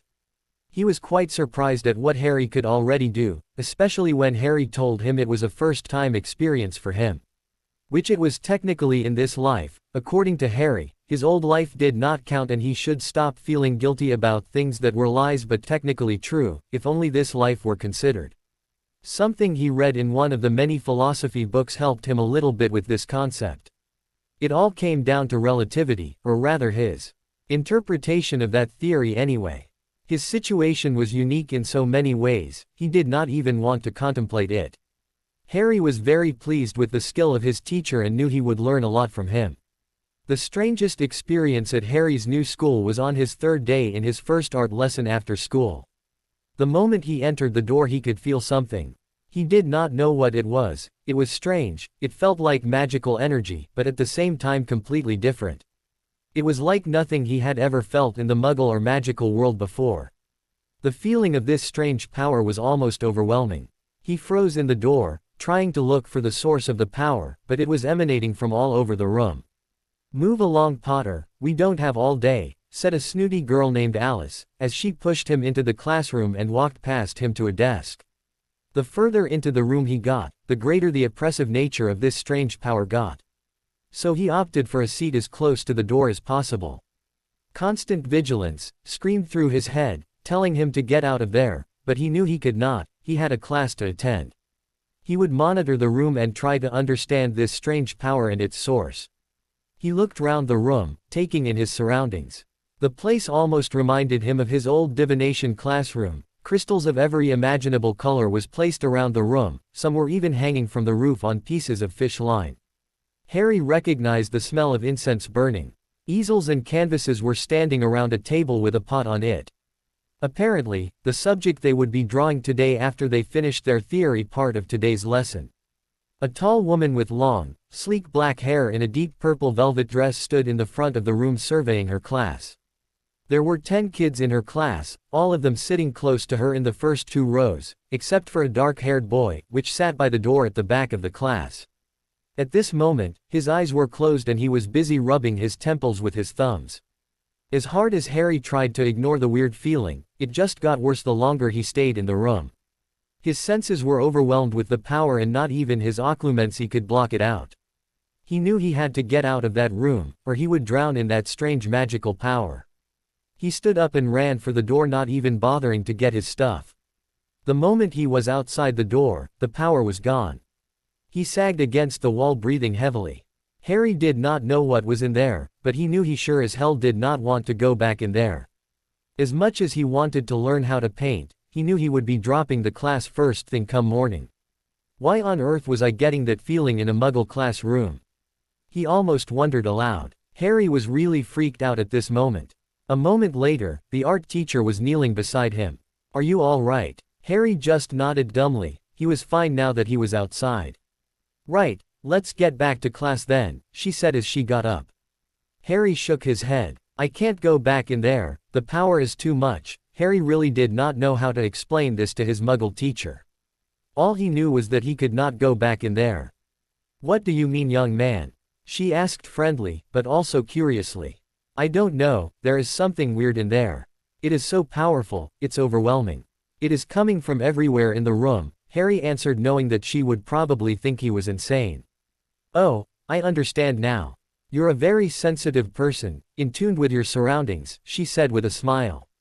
You have a wonderful gift. Harry just looked at her very confused. I don't understand, what happened in there? Come back tomorrow at break time and wait for me outside the class. Then I will explain everything to you. I am sorry it cannot be now, but I have a class to give. Obviously, you cannot come back in at this moment, so you are excused for now. Harry was one confused person as he lay on his bed, contemplating the events of the day. Is my new teacher a witch? He wondered. What would it mean to me? He really did not know. He was also bothered by what she said. He had never seen himself as a sensitive person. He saw that as a weakness, especially in a war. He was a man of action. Yet today, he'd run away from a room, just because he felt a little claustrophobic. Why is nothing ever simple in my life? I can't even go to a muggle school without discovering some unknown magical power. Harry started hitting the back of his head against the wall he was propped up against. Why? He could gain no answers. That night, sleep eluded him and, in the short hour he managed to sleep, his dreams were once again filled with the horrors of his past life. He awoke screaming at around 4 in the morning. He was shivering from the events he'd just lived through again. When will it stop? Will it ever stop? He thought as a stray tear rolled down his cheek. He wiped it away angrily. Harry Potter never cried. In the war there was no time for it, and now Harry did not permit himself that luxury. He knew that once he started to cry, he would never stop, and he would descend into a depression where he would wallow in the sorrow over the loss of all the people that he loved. In his other life, he felt responsible for every person that Voldemort and his Death Eaters killed because he was too weak to do something about it. He knew it would be the same in this life also, and he did not know if he had the strength to live through something like that again. Let's hope it doesn't come to it again. I'll make sure of it. Too awake to get back to sleep, Harry worked a bit on his wandless magic. Harry usually worked on his magic at night. None of the books he had read so far could help him with his sleeping problem. He was used to getting only a few hours a night, therefore he had lots of time to practice his magic. Harry, where are you going? Hermione asked as they walked down the corridor at recess. Sorry Hermione, but I have to see Mrs. de Villiers, my new art teacher. I will catch up to you in class, scope out the library while I am gone, then you can tell me about all the cool books when I get back. Hermione was slightly annoyed with her new friend. Since she'd met him, she did not like being alone, like she was in her old school. Harry was her first, and only, friend she'd ever had. Well, at least he did not ditch her for a silly reason, and she really did want to get acquainted with the library. She smiled at that thought and went straight to it. Meanwhile, Harry walked to his art class. He waited patiently outside the room. He had no desire to look if his teacher was inside. So much for Gryffindor courage, Harry thought bitterly. He did not have to wait long for his teacher to come out of her class. Greetings, Mr. Potter. Come in, it is safe now. Harry was very hesitant to follow her inside, but gave in after a moment of thought. He was always a.s.cur for a mystery, and he needed answers. He was surprised to feel nothing when he entered the room. Wah, he said as he looked around the room. Excuse me, I did not quite catch that, the teacher asked. The feeling, the power is gone. How did you do that? Harry asked, amazed, grateful he did not feel the oppression anymore. I am so sorry for yesterday, Harry. Most people are not in tune enough to feel the energy of my crystals. You see, I am somewhat a fanatic in alternative forms of healing. In my spare time, I study the power of the crystals. I have also experimented with aromatherapy and even color therapy. That is why my class is so colorful and I burn incense. I found that it calms most people and allows them to be at their most creative because they don't shield themselves that much in here. So it was your crystals giving of all that energy. Harry said, looking around again. And I can't feel them now because you have covered them all up. She nodded. You see, every crystal has a unique property, and if they are used correctly, the results can be wonderful. Harry found what he heard fascinating. This was an obscure branch of magic, completely overlooked by the wizarding world. What are we going to do about my problem? Being in your class, you can't keep your crystals covered up the whole time, it would negate the positive effects it has on your other students. I have a temporary solution to your problem, she said while taking something out of her pocket. This is a pure white crystal, it should absorb the energies the other crystals emit. If you wear this around your neck in my class, you should be able to get along just fine. Though, I would rather teach you how to use the different crystals. If you understand them better and get used to their energies, you will not have a problem later on if you do not have a white crystal. Harry was amazed that she was willing to teach him this new form of magic. Things turned out better than he could ever have imagined. Thank you so much. It's no problem at all, you have an amazing gift. I feel it is my duty to help you develop it. It was a few weeks since the start of school and things were starting to fall into a comfortable pattern. Every Friday after school Harry would meet with de Villiers. He had learned a great deal about the crystals, their power, use, and meaning. Things, for once, were going great for Harry Potter. Hermione and he were fast becoming the best of friends. Harry liked his new school very much. He was still bored to tears in the classes themselves, but he spent every other free moment either practicing his music, drawing, or reading with Hermione. These days he spent almost no time at the Dursleys, except in the evenings and on the weekends.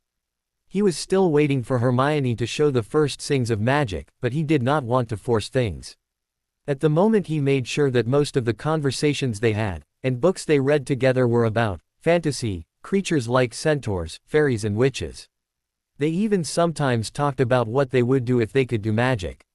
Hermione thought Harry was the person with the biggest imagination she had ever met. He was making good progress in his gymnastics and fencing classes and he was sure he would be in great shape at the end of the year. Harry Potter would never be the small weak kid he was in his other life. Actually, the only time when it was not going absolutely brilliant was at night when he tried to sleep. Harry had made peace that he was an insomniac and that would probably not change in the near future. The upside was that he had lots of time to practice magic. Harry still had not attempted to make contact with the magical world, he thought it was best to wait until he got his Hogwarts letter. He had another mission in mind, concerning his magical development.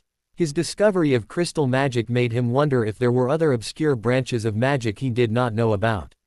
He wanted to find out. Only problem was, he did not know how to find out. Finally, he decided to ask Mrs. de Villiers if she knew of other magical forms. From the first time he met her he wondered if she was a witch. He just did not know how to broach the subject. Once again, he would have to gather his Gryffindor courage and ask. Mrs. de Villiers was walking through her class, inspecting the work of her students. They were supposed to be drawing self-portraits. Most of the pictures were not that great. After all, it was only second graders that were painting. She saw potential in a few of her students, but she doubted if any of them would be the next great artist. Except maybe for the shy dark-haired boy that sat away from everybody else at the door. Although the crystal she gave him negated most of her crystal's effects, he still did not feel comfortable coming any deeper into the class. As she watched him work, she once again wanted to cry. His work seemed to have that effect on her, it was always filled with unexplained emotions. His green eyes, too intently focused on his work, noticing nothing around him. Most of this young student's work was abstract and very dark in nature. He seemed to stay away from bright colors, usually using black, dark green and red. Today's picture was no different. Where all of her other students were drawing their own faces, Harry's was a complicated clash of green and red in a dark pool of confusion and dirty colors. She wondered what deep sorrows he was hiding from the world. She knew that no one who had not experienced trauma of some nature would ever create things of this nature. She knew the subconscious had a way of expressing itself through art. This was not the first time she had wondered about it. He seemed to be a happy, enthusiastic person, but his eyes and his art gave him away. She was getting to know him better through their private lessons. She was amazed at how quickly he grasped the concepts. It had taken her years to figure out some of those things. He was a natural. She hoped that, as they got to know each other better, he would start to trust her and maybe, he would tell her if she asked. She knew he would never volunteer information, especially if he did not feel safe. She had considered talking to the school counselor about him, but she was afraid Harry would see it as a betrayal. For now, she would just observe him more closely and look for more conclusive signs that something was wrong. The hour was up and most of the kids had already packed up and left, except for the topic of her musings. He was slowly approaching her and making sure that everyone left before he started to speak. "Can I talk to you about something?" he asked, unsure. "Any time. You know my door is always open to you," she answered in a reassuring voice. She wondered if maybe he would open up to her a bit and tell her something that would explain some of her questions about him. "Okay, well, I don't know how to ask this tactfully, so here goes. Are you a witch?" "Oh, Harry, do I look that mean to you?" She laughed, confused at the question. "No, I didn't mean that stupid stereotypical portrayal of old mean hags. I mean an actual user of magical power," Harry explained. "Harry, I know you have a very huge imagination, but magic and witches don't really exist." "Then I guess I was wrong, you're just another muggle." "I'm sorry," he said as he turned to walk out of the room, but he hesitated for a second and turned around again. "It's just so strange. You use magic every day and you don't even realize it. What are you talking about? Why did you call me a muggle and why do you think I am performing magic?" "I'm not supposed to tell you, there are laws against revealing magic to non-magical people. But I really trust you, and I know you wouldn't tell anyone what I am about to tell you. I need your help and it can only happen if you know what I am." "Harry, what are you talking about? I am a wizard. I called you a muggle because that is what our kind call people without magic. I thought you were a witch because you are actually performing very powerful magic with your crystals." "Harry, this is not a joke. I thought you wanted to talk about something serious with me. There is no such thing as magic. I am serious, there is a whole hidden magical civilization. Will you believe me if I demonstrate?" She took a moment to consider. After a while her curiosity got the better of her and she nodded. "As I said, I can get in a lot of trouble by doing what I am about to do. You must promise me that this will remain our secret." As he said that, colorful sparks formed at his fingertips, and then a paintbrush flew through the air and into his hand. "I can do a lot more if I use my wand, but I am afraid someone will notice it." Mrs. de Villiers just stood open-mouthed. "So it is true. Everything you said, all the stories I heard while I was doing my research. Magic really exists. How did you do it? Can you also show me how?" "Yes, it does exist, and you actually know how to use some form of magic. Unfortunately, I cannot teach you how to do normal magic. You have to be born with it." She looked disappointed, but still mystified by all that she just found out. "Are there other forms of magic that I will be able to do?" "That is actually what I was hoping you would help me with. I wanted to know if there were other alternative forms of magic." "I don't know, Harry, but I think I can help you find out. I know some people, maybe they can help us." And so Harry's discovery of a different magical world began. A world that no one even knew existed. The wizards were too blind to acknowledge it, and the actual users of it did not realize what they were doing. Harry was determined to find and learn everything there was to learn of this obscure world. It had been a year since Harry's acceptation at Wilbert Academy. In the year, Harry had learned many things about magic and himself. Initially, it was a bit awkward between Harry and Mrs. de Villiers after revealed himself as a wizard, but they soon got over it as they worked on discovering new interesting forms of magic. Harry now had a basic knowledge of crystal magic, herbal healing, rune magic, candle focusing and toon magic. Harry found toon magic the most interesting. It was doing enchantments with the aid of music. Different notes, tunes and instruments were used for different effects. Harry wondered if Dumbledore knew of this form of magic. He could vaguely remember him saying something about music being a magic beyond what they taught at Hogwarts. In order to be able to perform some of that magic, Harry also started to learn how to play the flute. He would never have guessed that he was so musically talented. He had no trouble learning how to play the piano, guitar or flute. His music teacher was very pleased with him. Harry did not think much of the praise he got from her. Anyone would be fairly good if they spent as much time practicing as he did. He never really wanted to go home after school in his extra classes, so he usually practiced for 2 hours every day to spend more time away from home. Rune magic was also very interesting. It would be of no use in a combat situation, but it would be extremely useful in setting up protective wards that most wizards would be unable to break, as it worked on a totally different concept as standard wizard wards. Initially, Harry thought herbal healing was just a muggle version of herbology and potions. And in some ways, it was, but not really. The plants that were used were not magical at all. The magic was in the combining of different elements and forming something that was uniquely magical. And if these elements were used in conjunction with the correct crystals, the results were astounding. Candle magic was another interesting branch. It was not a very strong magic, and muggles usually used it in cult rituals, but Harry could see the potential of it when combined with actual wizarding rituals. Harry knew it would especially enhance dark magic. He would have to find a way of using it without the evil side finding out about it. He really did not want to add to their power. In about the middle of the year, Hermione joined them in their quest of discovery after she had found her own magic. Harry thought back to that day with a smile. It was recess and Harry was sitting under a tree reading by himself. Hermione had told him that she needed to get something she had forgotten in the library. Hermione thought it would be funny to sneak up on Harry and surprise him. She did not know that that was a bad idea. Harry still reacted forcefully when he perceived danger. His reactions were honed by years of war and he sometimes could not help how he reacted, as his survival instincts were normally on overdrive. The moment she jumped around the tree, he grabbed her and threw her to the ground. This unexpected action scared her and her magic responded by throwing Harry away from her. At first, Harry was shocked. He was breathing heavily, and her actions had triggered a flashback from his past. Then, he realized what had happened and he started to laugh. Hermione was confused as she really did not know what had just happened. She hoped that she did not hurt her friend with whatever she had done. Her confusion deepened when Harry started to laugh. Harry got up and walked up to her with a smile on his face. "I told you, you're a powerful witch, and that was a really impressive banishing charm." What just happened, Harry?" she asked in a small voice.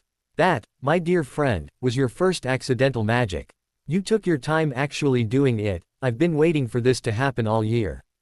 "You knew I could do that." "Yes, I told you, I'm a wizard. If you want I can teach you how to do magic. It's no fun to wait for accidents to happen. Why didn't you tell me about this sooner? Would you have believed me?" "Probably not. Does that mean all that fantasy stuff you told me about is actually real?" "Yep. I had to get you used to the idea of magic so that you wouldn't freak out when you had your first accident." "Oh okay, how did you find out about magic?" "My parents were magical as well. I can remember little bits of it. My aunt does not like to talk about it, but she gave me some of my mum's old school stuff when I kept pestering her. Nothing cool like spell books, only a few magical history books and one about magical creatures." Harry's aunt actually did give him the books. What he did not mention was the 3 charms he had to put on her before she allowed him to keep the books that he'd found while cleaning out the basement. "Then how did you figure it out?" Hermione asked, ever the curious person. "Practice. Lots and lots of practice." Hermione looked eager, clearly not afraid to do some extra work. "Tell you what, ask your mother if you can stay after school on Friday. Villiers has been helping me with my magic. I don't think she would mind helping you as well." Harry got up from his bed after he stopped contemplating the previous year and his bushy-haired friend. It was the holidays and he had nothing to do. He did not feel like practicing his magic, as that was all he had been doing for the past week and a half. After a little bit of thought, he decided to do a bit of exploring. In his other life, he never walked further than the park. This time however, there was no one trailing him under an invisibility cloak, so he was free to do as he pleased. He wandered around aimlessly for about an hour. Before he got into town, he did not have any money so he would not be able to buy anything, but window shopping was a lot more fun than sitting in his cupboard all day. While Dudley usually spent his day rotting in front of the TV, Harry did not want to spend that much time with his cousin, so he looked for alternative ways to keep himself busy. After a while, Harry walked past the library. He supposed he could get himself some books to stay busy. He just was not in the mood right now. He was listless, tired of all the boring bookish activities he had to content himself with. He wanted action. He almost craved it. He had started to run around the block in the mornings to counteract this feeling and to stay in shape, but it did not seem to be enough. He wanted more. He needed more. Unfortunately, he did not know what he could do to get rid of that feeling. When he'd come back to this peaceful time, he'd prayed that he would have a life without all the action and drama. Now, it appeared that he would never be able to lead such a life, his personality would not allow it. He needed the feeling of adrenaline pumping through his veins. It was true that he would prefer it not being a result of Death Eaters chasing him, but he could see nothing wrong with a good adventure. His biggest hurdle, as always in this new life, was his age. Normal kids his age did not go into the wild to have an adventure. He was very grateful for his second chance, he just wished he would grow up faster so that he could be more in control of his own destiny. Harry did a bit more wandering around and went into almost every shop in town. After about 3 hours, he decided it was time to go home. He leisurely strolled out of town. On the way, he saw a horticulture nursery. Harry did not really care for plants, he had spent too much time weeding the garden in his other life, but decided to take a look. It was something to do with his time. Maybe he would see some of the plants he learned about in herbal healing. He entered expecting to find rows of potted plants. What he found was a beautiful Chinese garden with walkways, streams, and oriental statues. As he walked through the garden, he felt an unexplained calm. He found it strange that there were not any other people. He reasoned that most adults were at work and no normal kids would go to a nursery if they could go to the movies or play with their friends in the park. Harry did not mind the absence of people, he enjoyed it. For a moment, he could be himself. At the back of the garden, he saw the first sight of human life. It was an elderly man doing some strange dance with a sword. It was beautiful and graceful, seeming to allow the blade to effortlessly cut through the air. At the same time, Harry was awed by the power and strength behind the movements. He did not know how to describe what he was seeing. This was a kind of magic all by itself. Wizards would laugh at this observation, but in his heart, Harry knew he had discovered another hidden magical art. Harry stood rooted to his place, afraid he would distract the man and stop the dance that fascinated him so much. After a while, the man finished his routine, looked up at Harry, and nodded. He then put down his sword, picked up a staff, and started all over again. For the rest of the day Harry sat under a tree and watched as this master practiced his art. Harry could not get what he'd seen the previous day out of his mind, not even with all his meditation and occlumency exercises. The movements even haunted his dreams. He wanted to see more, to learn more. He was almost obsessed with it. The next day he went back to the garden hoping that he would see the old man again. He was relieved when he found him at the same place again. For the rest of the week, he went to the garden every day to watch the old man. At the end of the week, the old man came over to Harry after he went through his daily ritual. "Why do you come back every day, young one?" Harry was startled when the man came over to him. In the past week the man had never acknowledged his presence except for a small nod of the head. Harry got up from the ground and answered, "I like watching you." The old man smiled at the answer. "Wouldn't you rather be playing than watching an old man?" Harry smiled sadly at that question. In his old childhood he was never allowed to play, and in this life he was always pushing himself to develop some skill or other. Harry did not have time for playing games. "No, I am fascinated by your art. I hope I am not bothering you." "You are not. I just find it strange that you come here every day instead of watching TV or playing computer games like the rest of your age. I don't like wasting my time sitting in front of a box. So you would rather sit in my garden and waste your time." Harry laughed at that. "I like your garden, it is so peaceful and tranquil. I like what it represents." "That would be?" the old man asked, puzzled by the child in front of him. "I don't really know why I got this idea, but I feel this place is the promise of life, of peace and harmony." "Interesting answer, young one. Why do you seek peace when so often young men want action? Always looking for glory." Harry laughed again at the strange old man. "I do not desire glory," Harry answered bitterly, thinking of where most of the young people, in his old lives, glory-seeking had gotten them. Death. Either wearing combat robes or Death Eater garb. "I would like a bit of adventure, though I would not mind a little bit of relaxation." The old man inclined his head and considered Harry's answer. He had expected the child to go on about how cool the fighting was and that he wanted to learn it to impress his friends, as it was what most young people did. That is also the reason he did not take students under the age of 18. He did not like to waste his time on young people's egos.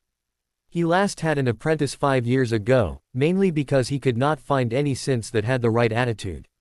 Yet this kid understood that this was not fighting like in the movies, that this was art and movement. He was intrigued by the child and wanted to find out more about him. "Tell me, how old are you, child?" "I'll be 8 in June," Harry answered while trying to calculate how old he would be if he was still in his old life. "Would I even still be alive if fate had not stepped in? Yet you have wisdom beyond your years." It seemed to Harry that everything this old man said was funny.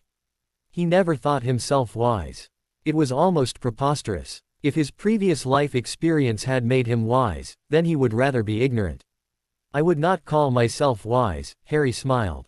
"Wisdom is the sad result of lessons learned the hard way, and even the wisest person in the world can still make decisions that lead to folly.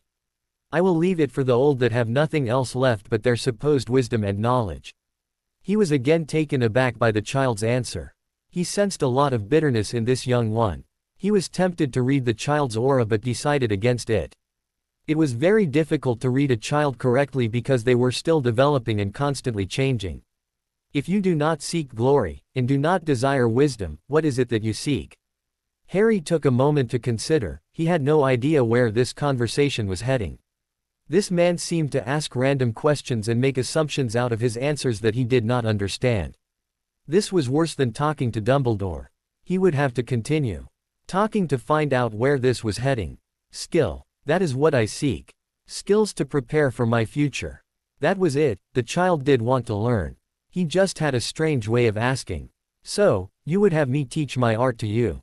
If you were willing to share it with me, I would consider it an honor, but I have no means of payment. I do not take children as my students, they don't have the focus, dedication or patience to learn this noble art. As for payment, I ask for none. This is an ancient and sacred knowledge, freely given to those that are worthy." Harry answered, "If I could prove to you that I was indeed dedicated and had the focus necessary, would you teach me?" The man considered that for a long while. The child in front of him showed a lot of potential. To help him with his decision, he finally gave in to his curiosity and looked at the boy's aura. What he saw shocked him. "You are surrounded by darkness, great anger, hate, evil and despair. Yet you are not consumed by it, you are pure of heart." Harry was very confused by that answer. What was the old man talking about? He knew he was surrounded by evil. After all, he did have a very unique link to Voldemort. The question was how the old man knew about it. What was all Harry could get out through his shock. "I will teach you if you can prove your worth. Come back tomorrow," was all the man said before he turned around and walked away, ignoring Harry's last question. Once again Harry had a sleepless night where he relived most of the worst battles of his old life. He saw how Hermione died saving his life. He saw how Neville fell while he was tending to the wounds of an injured hit wizard. He saw how Ron died in an explosion that saved the squad's lives but cost his own. One by one, he saw how all of his friends died. At about 2 in the morning, he got out of bed shaking with grief. The moment he sat up, he became physically ill. This was not the first time it happened and he had a container handy for that specific purpose.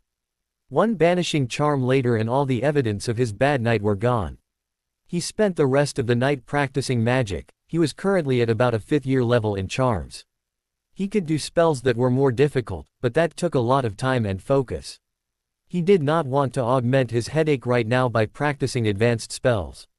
At about 4 in the morning, Harry started with his morning occlumency exercises, satisfied with his progress in charms. After that, he started to practice his flute. He wished he could play piano, but he would have to wait for school to start again. Mrs. de Villiers had given him a guitar as an early birthday present. She said it would be a travesty if his musical talent suffered just because he did not have the instruments to practice in the holidays. He hid his instruments in his cupboard and only played them when the Dursleys were away as they did not like him making that racket. Dudley said that real men did not do girly things like music. When Harry asked him, "What about all those bands on the TV?" he said that that was different. Harry did not even bother to ask how. He liked playing and nothing that the Dursleys said or did would stop him. The discovery of toon magic only motivated him to practice more. It was now 6 and Harry got up to go and make breakfast. He was not forced to do it like in his old life, but his family was generally friendlier with him if they woke up to a nice breakfast.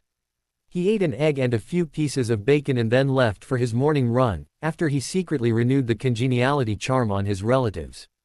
When he got back, he quickly showered, got dressed and went to the nursery. He did not know what to expect from the old man. Did he really want to learn martial arts? He had a little skill that he'd picked up from one of the American wizards. However, did he really want to spend time learning it when he could be practicing his magic? The answer was yes, he wanted to learn all the old man had to offer. Regardless of how strange he was, Harry was convinced that there was some form of magic involved in that physical fighting technique. When Harry got to the garden, the old man was already waiting for him. Yesterday when we met, we did not introduce ourselves properly. I am Master Lee. Harry nodded his head and said, "My name is Harry Potter." The master inclined his head slightly and answered, "Now that I know your name, let us see if you will become my student." He paused there to see if Harry had any questions. When none was asked, he continued. "The arts will require a lot of concentration and focus. Do you know what meditation is?" "Yes, I do," Harry answered. "If you were to become my student, you would have to meditate at least twice a day. Are you willing to sit still and focus for 2 hours a day?" Master Lee asked, expecting the young boy to give up right there. Most grown men could not manage meditating for that long. That was why he did not currently have an apprentice. Most of the suitable candidates would rather take lessons at a commercialized dojo where they did not have to spend as much time meditating. In their haste to make progress, they lost the true essence of the arts. He was shocked when the boy smiled and answered, "No problem. I already meditate twice daily, it won't be a problem." He nodded, not quite believing the answer. It would be easy enough to find out later. The arts are a physical discipline. You would have to be in a good physical shape, so if you are to be my student, I want you to run 3 miles every day. Harry nodded. He already ran every morning. He would just go twice around the block instead of only once. "You still want to learn from me?" "Yes, Master Lee. I am fascinated by your skills. I want to learn. If you are sure, let's see what skill you have. I want you to sit with me and meditate. Please tell me when your minds start to wander. Do not lie, I will know when your concentration wavers." They then sat on the grass under the tree with the sound of water flowing and bugs flying in their ears. Focusing totally inwards, unaware of the time or their surroundings. Harry used this time to clear his mind and reassess his mind shields. There was still a great amount of room for improvements. He doubted he would be able to withstand a direct legilimency attack. His magic was not strong enough yet to shield his mind properly. He thought himself extremely lucky that he could stop Dumbledore's memory wipe when he was small. He guessed that the spell was not that strong or he would not have been able to stop it. That happened 4 years ago, but he was still angry with Dumbledore. Harry did not know how he would act when he met him again, but at the moment, he only felt disappointment towards the old man. "Master, I am sorry my mind wandered," Harry said, disappointed with himself when he realized his thoughts of Dumbledore had disturbed his inner peace. "Do not be so disappointed with yourself, young one. We have been meditating for the past 2 hours. I am very pleased that you managed for so long." Harry looked surprised. He had not realized the time. To him it only felt like a few minutes. The old master smiled at the young boy's expression. He was very pleased. Only the most disciplined of people could stay focused for that long. He knew the boy had told the truth about his daily meditation. He wondered why an unskilled and untrained person would do that, especially at so young an age. "Harry, tell me, what other sports do you do? Have you ever had training in the arts before?" "No, master. A friend showed me some karate moves once, but that is not the same as what I saw you do. During the school term I do gymnastics and fencing." "You like fighting then?" Master Lee asked. Harry shook his head and answered immediately. "I hate it. I think the world would be a better place if it was never necessary. I do not understand why you would want to learn the arts and take fencing as a class, if you don't like it." "Because sometimes you do not have a choice," Harry answered sadly, thinking of the prophecy. "Sometimes you must fight to protect those who are innocent. I want to learn in the hope that I would not have to use my skills, but with the reassuring knowledge that I would be ready when the time comes. I do not want to stand helpless on the sidelines watching as others do what is right, but unable to help. Anyway, I like the skill involved in fencing." Master Lee was once again astounded by the answer. How is it that a mere boy of 8 could understand the essence of the arts? when grown men had tried to grasp it for years, and failed. There was something truly special about this boy. He knew that with the correct guidance he could be great. Nevertheless, he was wary to train him. The boy was still so young and he was afraid that he did not have the skills to train someone like Harry. I want you to run around this garden 3 times. I want to assess your fitness. Harry just nodded and went off at a steady pace. Master Lee watched his progress, taking the time to make up his mind. If he decided to train him, he would effectively be breaking his own rules. He knew in his heart he would train the boy. A person like him was extremely rare and he did not want to risk Harry losing his battle with the darkness because he did not have the correct support and guidance. The years went by quickly now that Harry was so busy. With school, extra magical research with Hermione and Mrs. de Villiers, and lessons with Master Lee, he rarely made it home before late in the evenings. He and Hermione were great friends and Harry knew he knew her better now than he ever knew her in his other life. He had helped her to gain control of her magic and develop her magical core. After she had a good understanding of magic, he started to teach her basic wandless magic. It was a slow process, but Harry enjoyed helping his friend. The problem was that he could not teach her any spells that would give his knowledge away. Their Latin class was a great help there. They made spells up using Latin and experimented with the results. Through this process Harry had managed to teach her most of the first and second year spells wandlessly. She had a lot more difficulty with wandless magic than Harry did, but he was not too bothered by that. Most people were unable to perform even half of what Hermione could do. Harry knew it would be easier if she had a wand, but he did not have the material to make her a wand and he did not want to go to the magical world to buy her one. He also kept his wand a secret from her. For some reason, he was very protective of his wand and did not want to share it. The absence of a wand was not that big of a setback for Hermione. There was a lot of alternative magic to learn. Harry was on the same level as she was when it came to the new magical forms. They enjoyed discovering the intricate mysteries of the hidden powers. Hermione had a bigger affinity to healing and rune magic than Harry. He preferred crystal and toon magic.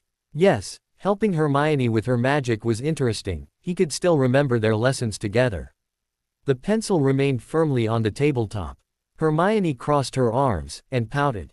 Harry had made it look so easy. Why couldn't I do it? She knew she was not stupid, but maybe she just was not cut out to be a witch after all. No, I will do it. I will keep it until I have levitated that rotten pencil, or I won't sleep tonight. I'll show Harry Bloody Potter, I will. With a nod and a spirit of determination, she uncrossed her arms and pointed her hand at the red-painted, B2 pencil. Wingardium Leviosa. The chewed end of the pencil mocked her with its motionlessness. Frustrated, she tried again, this time pointing her finger at a wadded-up sheet of paper, almost shouting, Wingardium Leviosa. Nothing. Wingardium Leviosa. She was a failure. She felt like she wanted to cry. A hand on her forearm broke her concentration and drew her out of her funk. Hermione, just a moment. Frustration jerked her nascent sadness into anger. She glared at Harry. He smiled back at her gently, pushing her hand down so that it rested on the tabletop. Taking a hint, stopped trying and tried to calm herself, but only sadness returned as she watched the stationary pencil. Hermione, listen for a moment. Looking back at Harry, she saw that he was looking at her with a serious expression. What? I did this before, and you assume it's easy.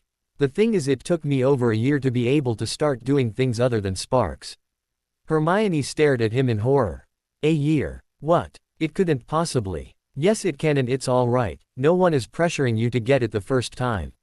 You're still young and have plenty of time to develop your magical power and skill.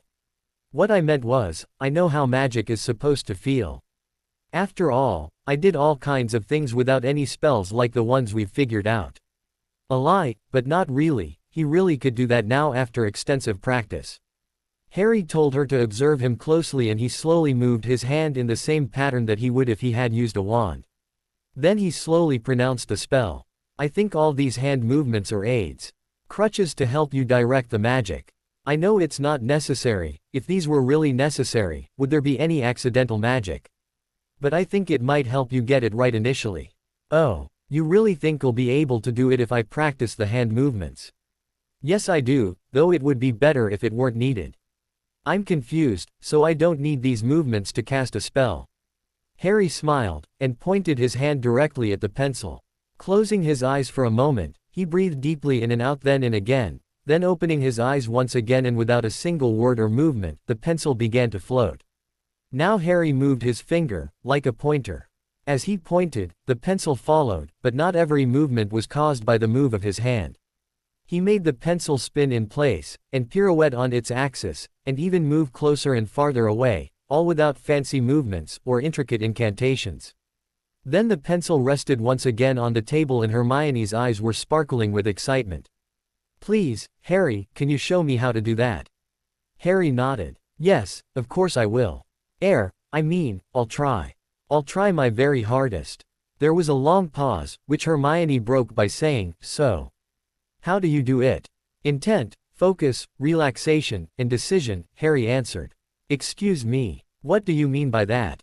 "You must know what you intend to do, and you must focus upon it. You must relax, so that your power will flow, and you must decide to perform the spell," he explained. "I don't understand. Maybe if you gave an example. Like, what process did you go through when you levitated the pencil?" "Well, my intent varied, but to start with I decided I wanted it to float in line with my hand, staying the same distance away, and remaining otherwise still.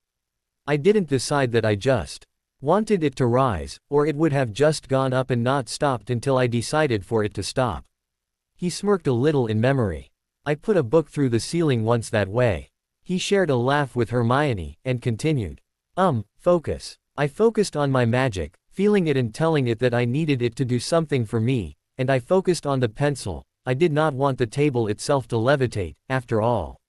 Relaxation, you have to relax when you cast a spell or your magic will not flow. It is rather like having to hold on when you cannot get to the toilet. Tensing up like you were before only ensures that your magic can't get out. In decision, I imagined a valve in my wrist to control the flow of magic. When I wanted to start levitating I flipped the valve on, when I wanted the spell to end I turned it off."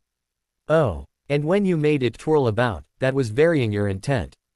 Harry nodded. "That's really the most important thing. All the others you have to do, too, but if you don't control your intent properly then all kinds of weird things can happen." "I think I get it. The spells we created helps to set the intent so you have a mental image of what will happen. And the hand movements you showed me helps focus intent, and the starting and ending movements are the decision." "Yes, I guess so. All I know is what works for me. If you doubt whether the spell will happen, it will not. You have to know it will work." Hermione sat back in her chair, looking up at the top of the far wall as she mulled things over. "I suppose," she said at length, "that I understand everything except what you meant by feeling your magic and telling it something." "Ah, yes. Well, as I said, it took me a while. I had to borrow books on meditation from the library before I had any luck. I rather imagined the meditation helped with relaxation, too," said Hermione in a not quite know-it-all voice. Harry just shrugged in reply. That was one of his fondest memories in this new life. He liked working with her and sharing with her all his new magical discoveries. The only magical form he did not share with his friend was his discovery of body magic. Through his martial arts training, he discovered a way to channel his magic directly to his muscles. This increased his speed and power while fighting. Harry was convinced that his master unknowingly also did it. All living things had raw magical energy inside of them, even muggles. Most just did not have enough to use it like wizards. That was why the other forms of magic were possible. It was ways muggles had found to utilize their limited magical power. After 3 years of training with Master Lee, he finally taught Harry how to read auras. This was a very useful skill for Harry. Surprisingly, his knowledge of crystal magic helped him interpret the colors he saw when he read auras. It was very interesting and fun for Harry to read all the people around him. Master Lee told him to use this new skill with caution.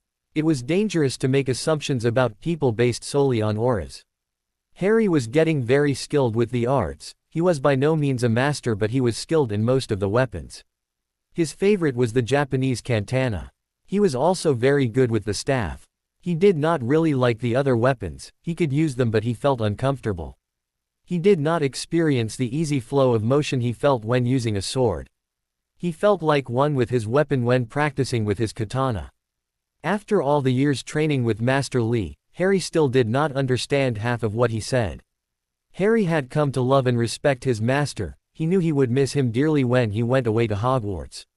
As with everything in life, nothing remained the same, because change was an indicator of life. Harry knew that his life would soon change with the arrival of his Hogwarts letter. For years, that was the only thing he had wished for, and now that it was almost time, it saddened him. He liked his new life. He did not know how he would cope with being back at Hogwarts and all that it entailed. He knew his time of rest and relaxation was over. Aunt Petunia's shrill voice startled him as she pounded on his cupboard door. Up! Get up! Now! Every morning that she came to call him, Harry hoped that he would not have to recast the congeniality spell, but, sadly, he was disappointed every morning.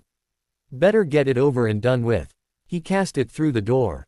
In all these years, his aunt never realized that he had a wand. Muggles try really hard not to notice magic. Harry dear, will you please help me in the kitchen?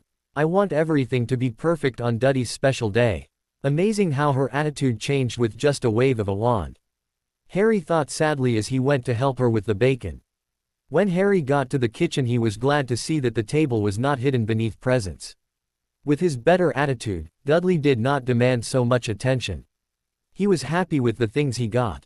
This birthday, he received a new computer from his father, a few computer games from his mother, and a camera from his Aunt Marge.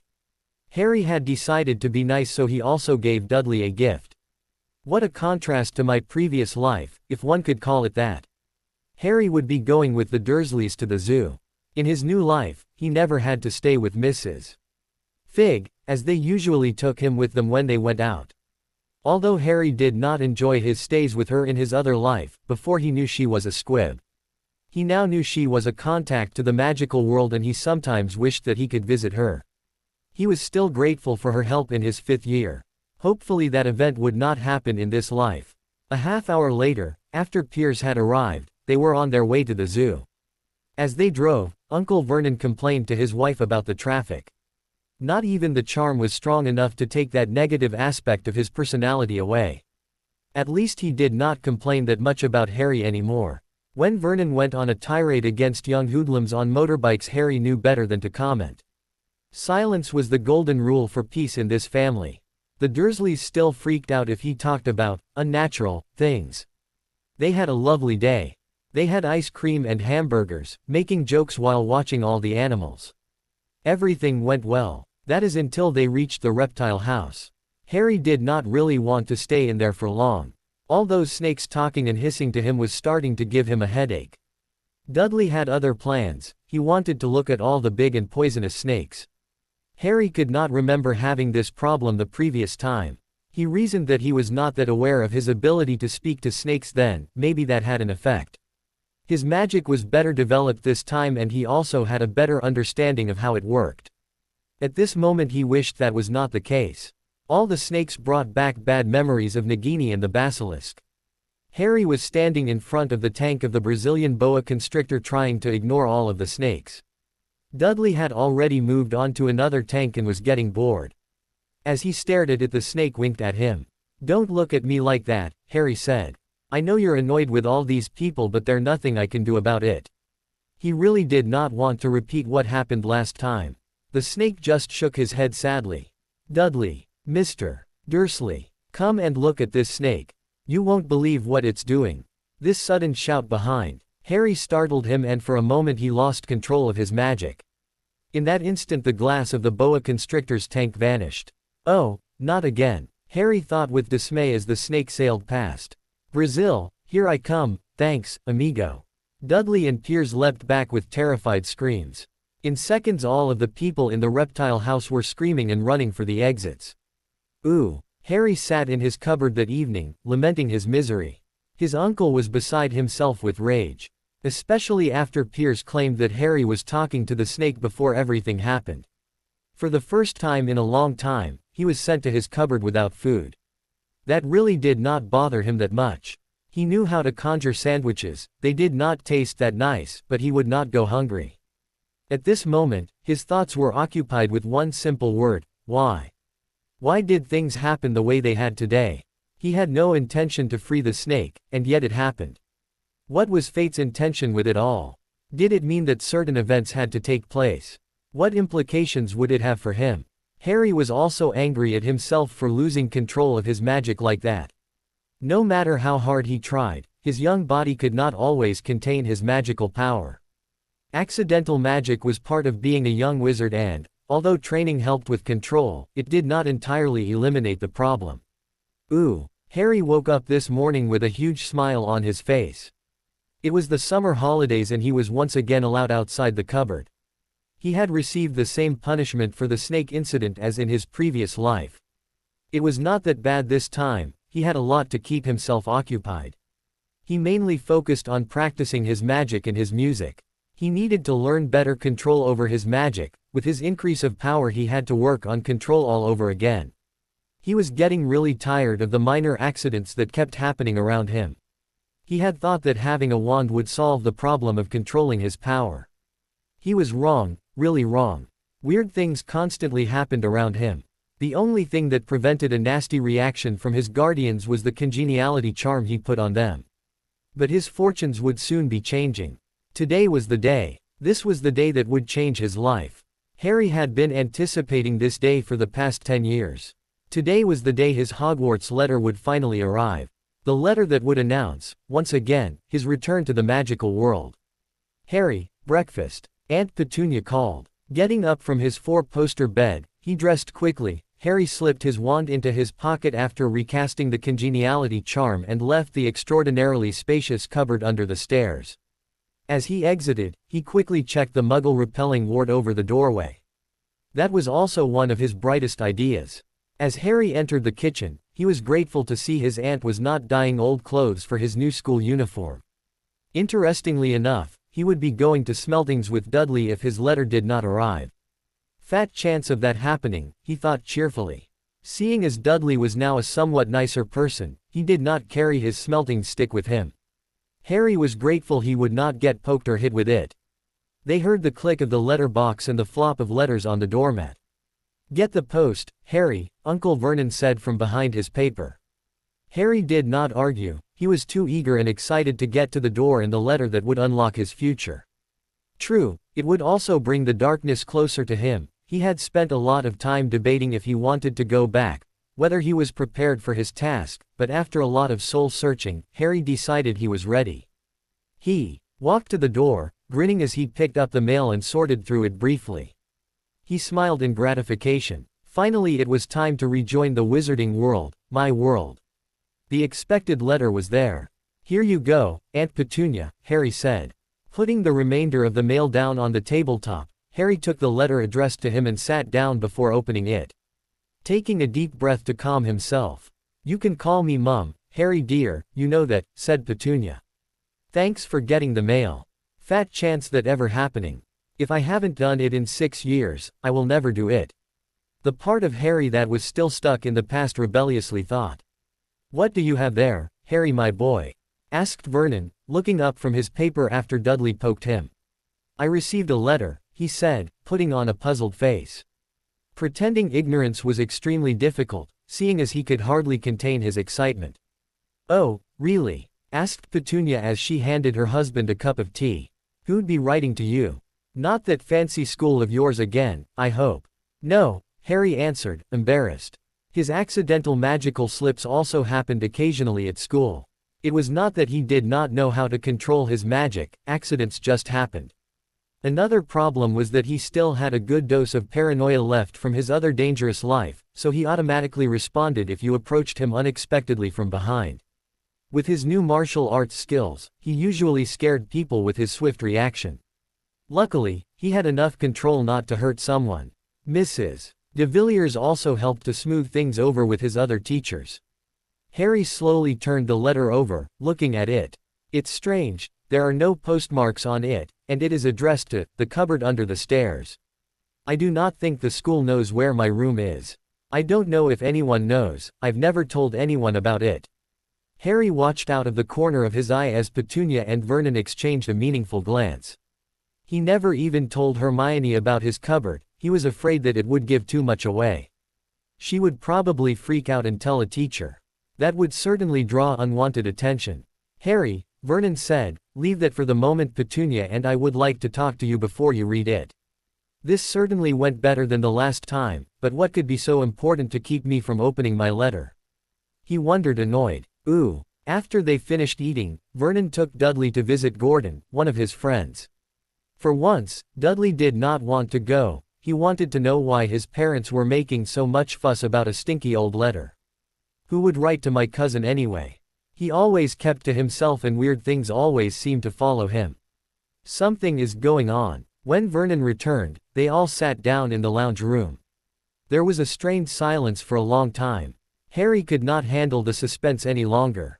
He wanted so badly to open the letter. It was killing him to wait and pretend that he did not know what it was about. What's so special about this letter? He gestured at the letter. Why can't I read it? It's my letter, isn't it? Harry was afraid that maybe things would work out just like last time after all. I really do not want to travel cross-country avoiding letters and staying in dodgy places again. We're not saying you can't open the letter, Harry, Petunia said. It's just that we wanted to talk to you first and explain some things. I also don't want Dudley to find out about this. When we found you, Harry, added Vernon, there was a note which said you were a wizard, just like your parents.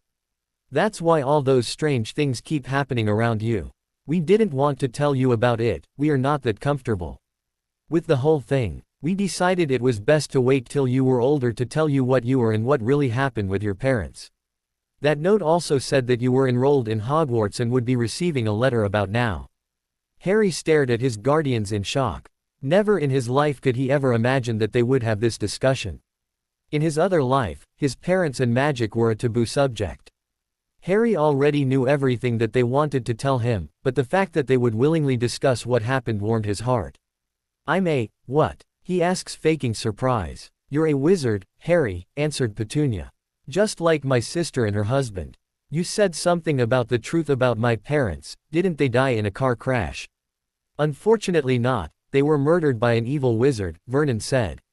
Oh, was all Harry said. He had heard the story so many times. He had relived it in his nightmares even more times. He did not know how to respond to it now.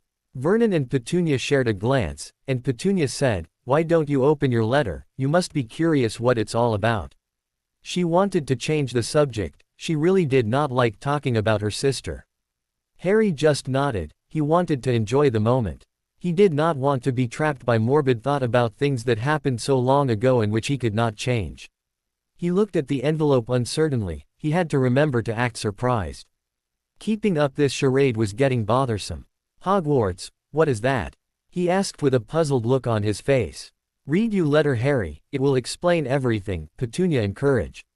Harry picked up the envelope, cracked the wax seal and opened the letter. It was precisely the same letter as the first time. Harry decided to use this opportunity to get his equipment immediately as he read through the equipment list. It was time to go through his school stuff and high time to practice brewing potions. It had been so long, so he did not know if he could still do it. In his other life his animosity with Snape always got in his way to study potions. It was only after Snape left that Harry realized how useful and sometimes crucial potions could be. Snape, how would I deal with him knowing what he did, or rather will do? Now was not the time to think of that, however, so he forced his mind back to the current discussion. They've included an equipment list. It says we can get everything from a place called Diagon Alley in London. It's near, and Harry paused to fake looking at the letter again, although he knew perfectly well where the alley was. Charing Cross. Can we go, please? Yes, of course, said Uncle Vernon, but he could not hide the hesitant tone in his voice. He was scared out of his wits of the prospect of going to a place filled with unnatural freaks. But we cannot go today, it's a 2-hour drive to London and your aunt has made other plans. We can go next weekend. It was a short reprieve, he knew, but maybe if he could put it off long enough he would not have to go with Harry. Harry wanted to protest, but kept his mouth shut. At least they were willing to take him. He knew things could be a lot worse. Harry looked down at his letter again.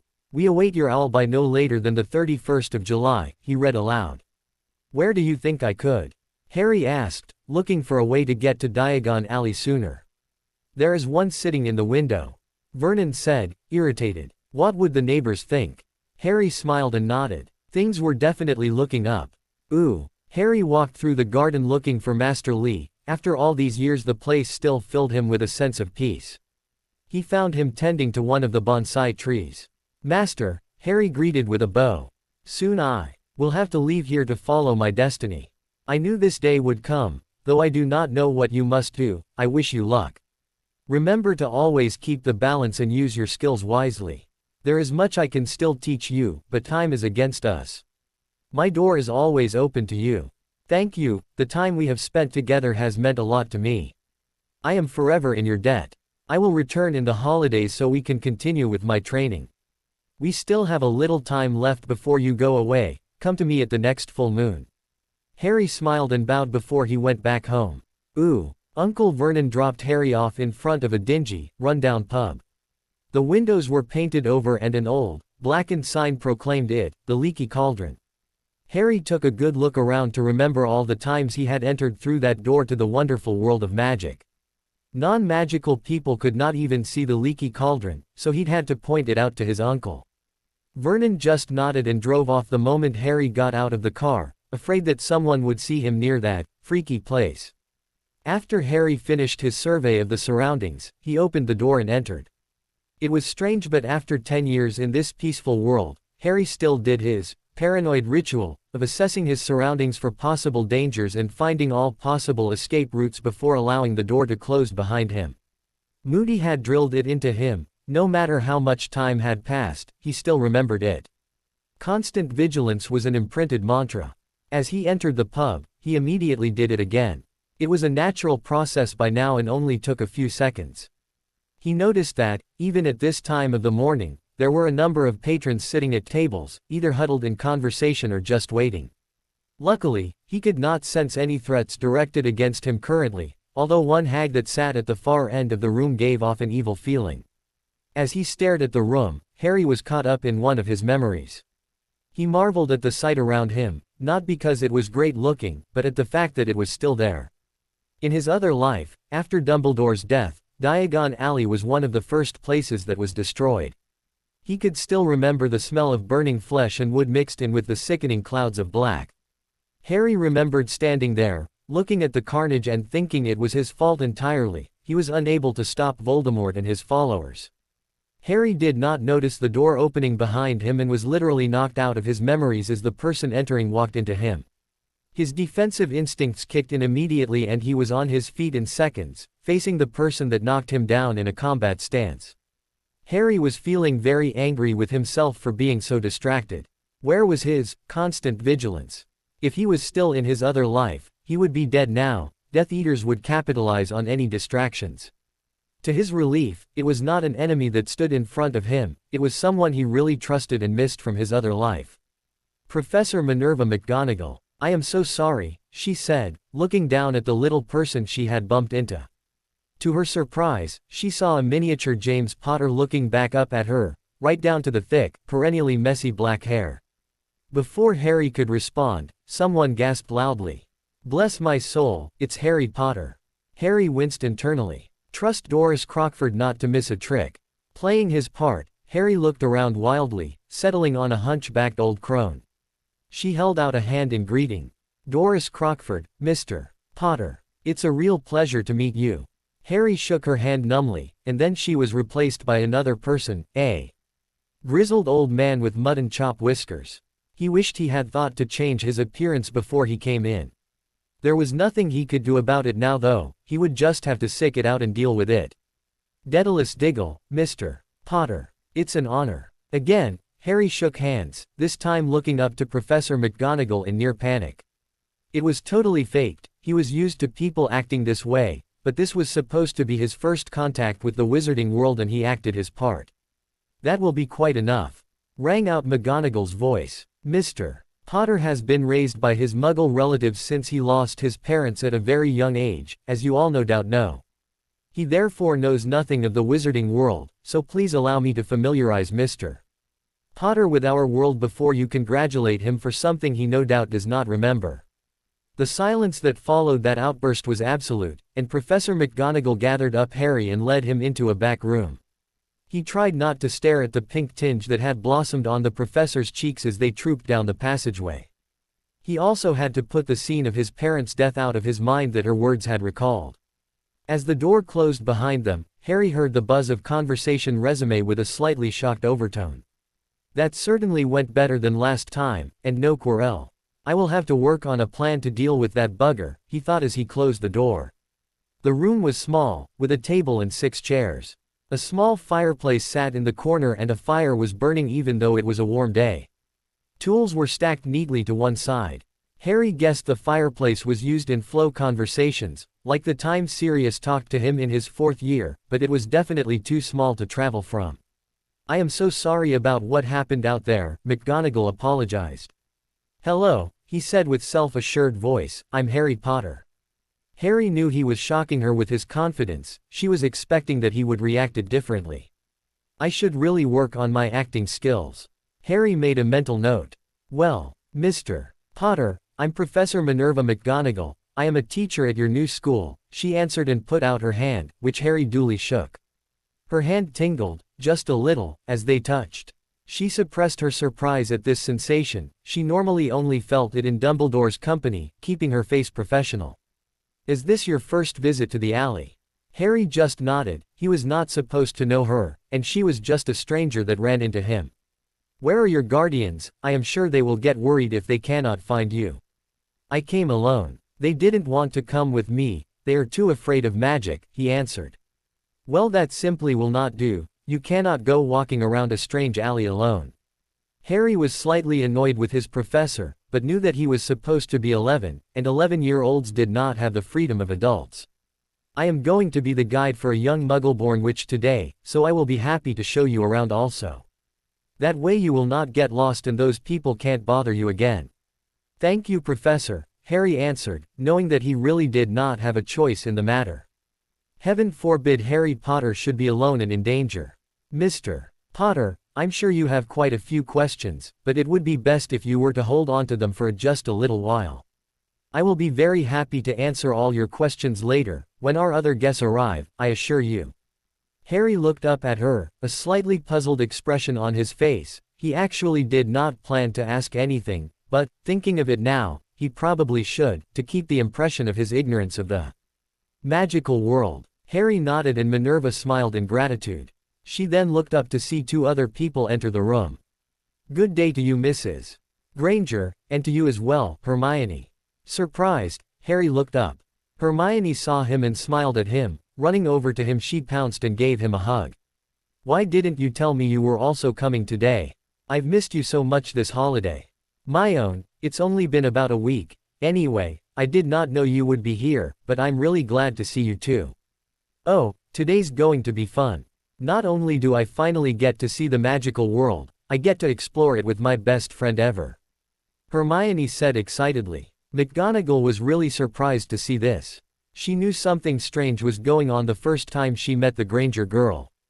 As deputy headmistress, it was her duty to personally deliver the Muggle-born children's letters. They found it necessary to explain magic to the parents and that this was not a prank.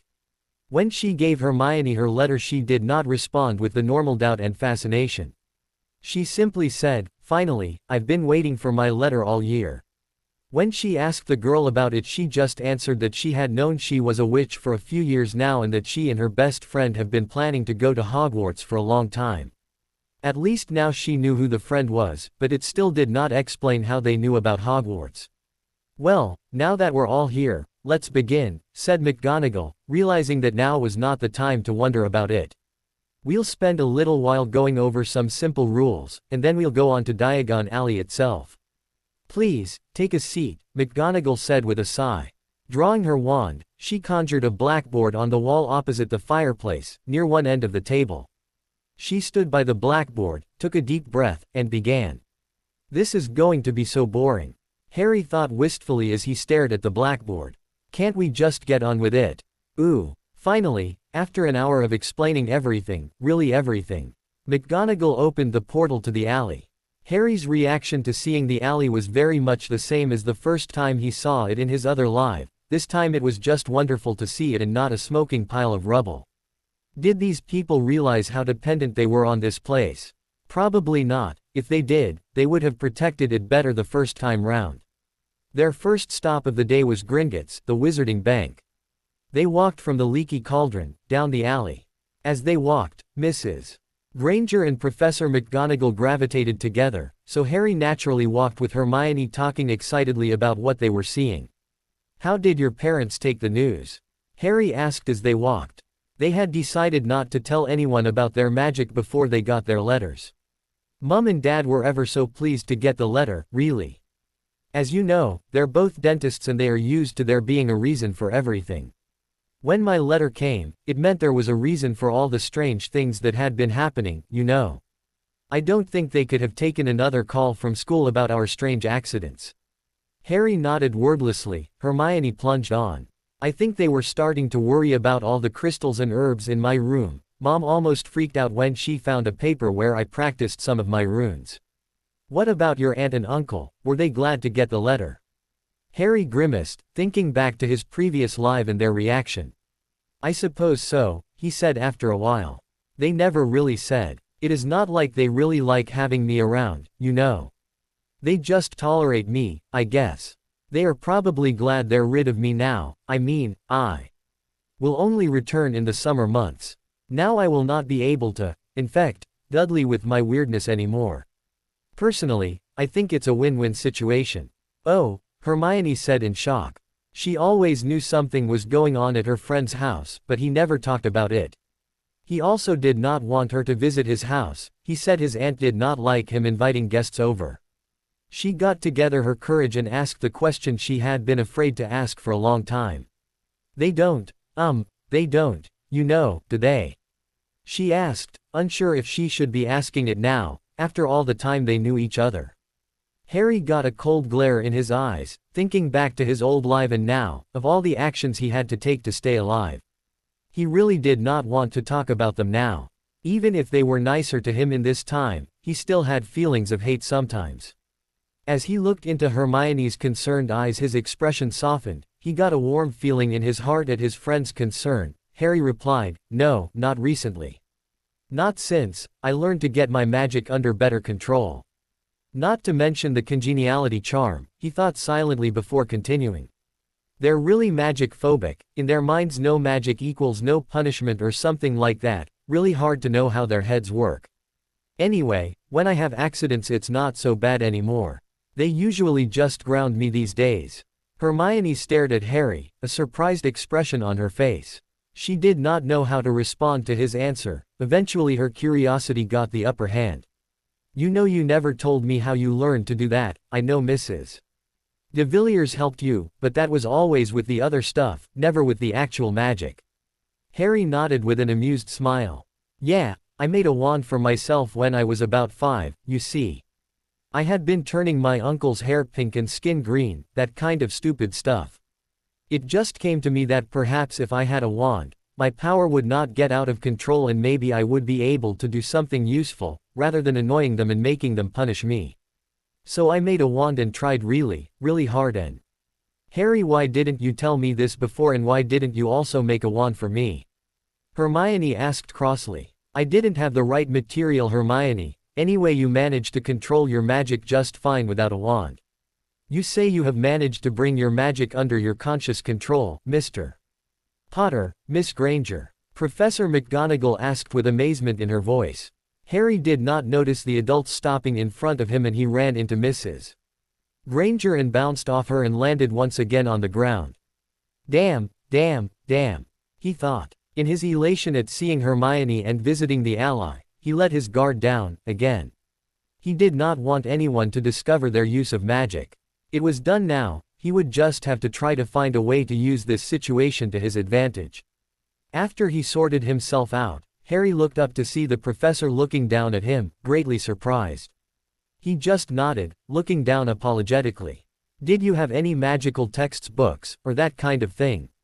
She asked curiously. No, Professor, just 2 history books and 1 on creatures, said Harry, still looking at his feet. Minerva McGonagall was very puzzled to the boy's reaction to her questions.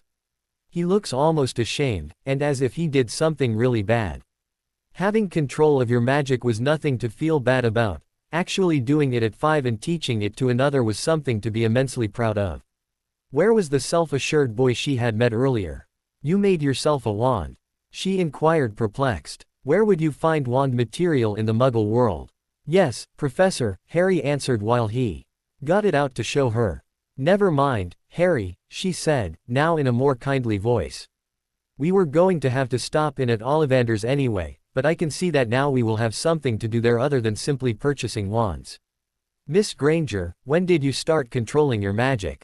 I was about 7 or 8 when I had my first accident. Harry already knew about magic, so he showed me how it worked, though I had a hard time controlling it at first. After we started making up spells it got easier. It's actually a lot of fun. McGonagall was really shocked, 8-year-old kids creating spells and actually performing it without wands. Deciding to once again focus on her current task, she turned and continued leading the way. They arrived at the wizard's bank. Gringotts' doors were as imposing as ever. Harry reread the words carved upon them, glancing at Hermione as he finished reading. She looked at Harry. He just smiled at her. McGonagall observed their exchange and said, "The goblins do not take kindly to robbers and thieves. There has never been a successful theft in the history of the bank."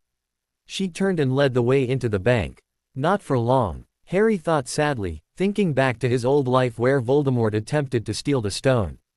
Inside the bank, Harry allowed himself to gape at the splendor of the marble-lined hall and the Victorian arrangement of desks. Hermione also stared around her, a frown on her face. You should not expect computers. Muggle technology does not work in the presence of large amounts of magic. This system works well once you get to know your account keeper. She paused, and then asked Hermione's mother, "Do you think you will open an account? If not, there is a desk for exchange." "I think we'd prefer not to open an account for the time being," said Mrs. Granger, staring at the goblins. "Very well, we will get Harry sorted out first, then I will take you to the exchange desk. Harry, do you have your key with you?" Harry nodded and took it out of his pocket.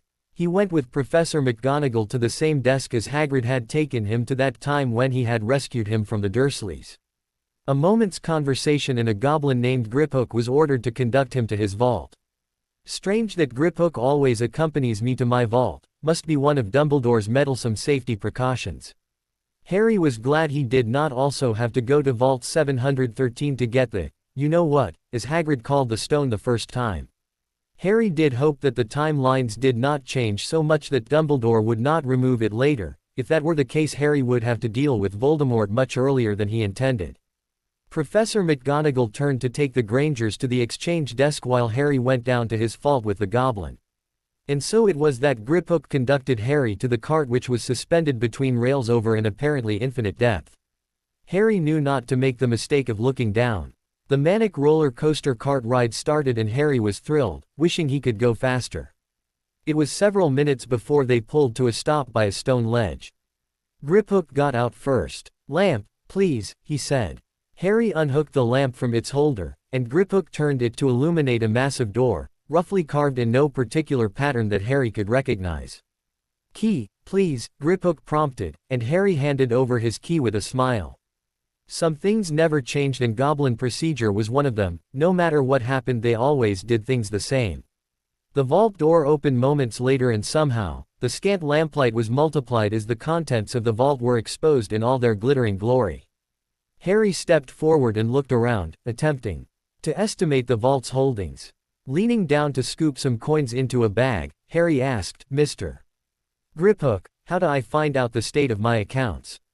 "You should ask your account manager. However, it appears as though there are approximately 50,000 galleons in this vault.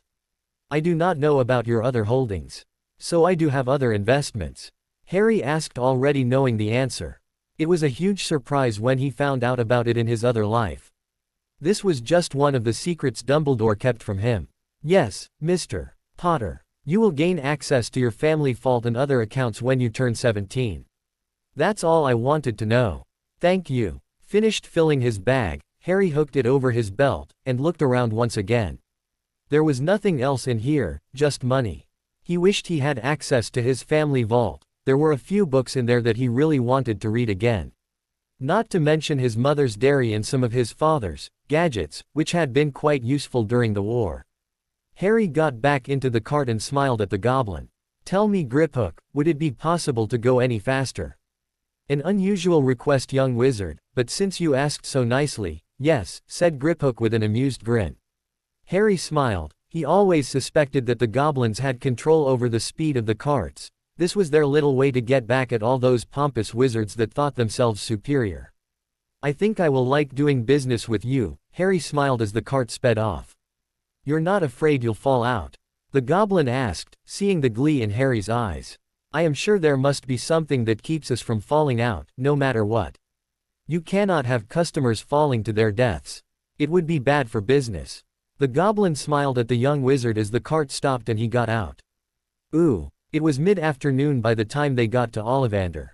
They had gone first to a luggage shop, where Harry had discovered that he could use his key directly to transfer amounts of money that would be inconvenient to carry directly to the shopkeeper's account, and had therefore purchased a rather fancy 9-compartment trunk, much like Mad-Eye Moody's trunk, which just happened to look like it had only a single compartment.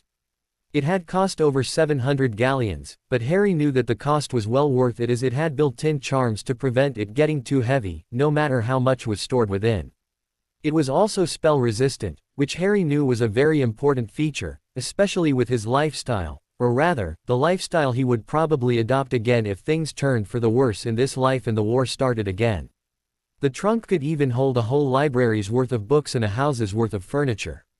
Harry did not know if he would ever buy any furniture to keep in the trunk, but he did plan to build up a personal library. Knowledge is power, and in my previous life I had very little of that. By the time we realized that, there were not any libraries left, and no time to learn stuff other than combat and survival skills.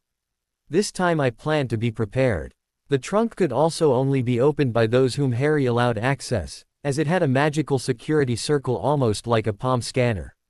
In addition, it had an exotic self-shrinking command that shrunk it down so that it was only as big as a packet of cards. Hermione had bought a standard student's trunk, but when Hermione had worried about how she would be able to fit all the books she wanted to take with her to Hogwarts, Harry had promised space in his trunk if she needed it for any reason. After that, they had gone to Madame Malkin's. Harry was pleased that he had not run into Malfoy yet. He did not know if he had the self-restraint not to strangle that bastard on the spot if he saw him. Killing him once was not enough to make up for the loss of Ginny. They then visited 2 different pet stores including Ilops, where Harry had grabbed Hedwig again. Looks like I was destined to get you, girl, he thought while stroking her on the spot he knew she loved. Hermione decided to wait before getting a pet. She first wanted to read up on the different kinds of owls and cats and then make an informed decision. Harry just smiled at that. Harry did hope that she would eventually buy Crookshanks again. They then went to the apothecary for their potion supplies. Harry planned to start a potions lab in his cupboard to practice in and to brew some important potions like Pepper Up and No Pain potions. He knew he could not buy the equipment he needed now, at least not without raising quite a few suspicions. Some of the ingredients that were needed were way past Newt-level potions. He also needed a lot more of the ingredients than what a standard school kit held. Therefore, he made a mental note of what he needed and took an owl order form when no one was looking. Then, they went to buy their cauldrons. Harry knew just this one would not be enough. Some difficult potions needed to simmer for a while. In addition, pewter, although standard, did not work for all potions. Harry would have to order a complete cauldron set as soon as possible. 1 set of crystal phials would also not do. At this rate I would have to visit this place again. There is no way an owl could carry all this stuff. After, they revisiting Madame Malkin's to pick up their uniforms. Harry looked at the dragon hide armor and knew he could not buy it. Why would a first year need it? He also did not think they had anything in his size. He once again cursed his body. In this world he was 11, not the adult he felt like. It's been 10 years and I'm still not used to it. After that, they had then spent far too much time in Flourish and Blots buying their books.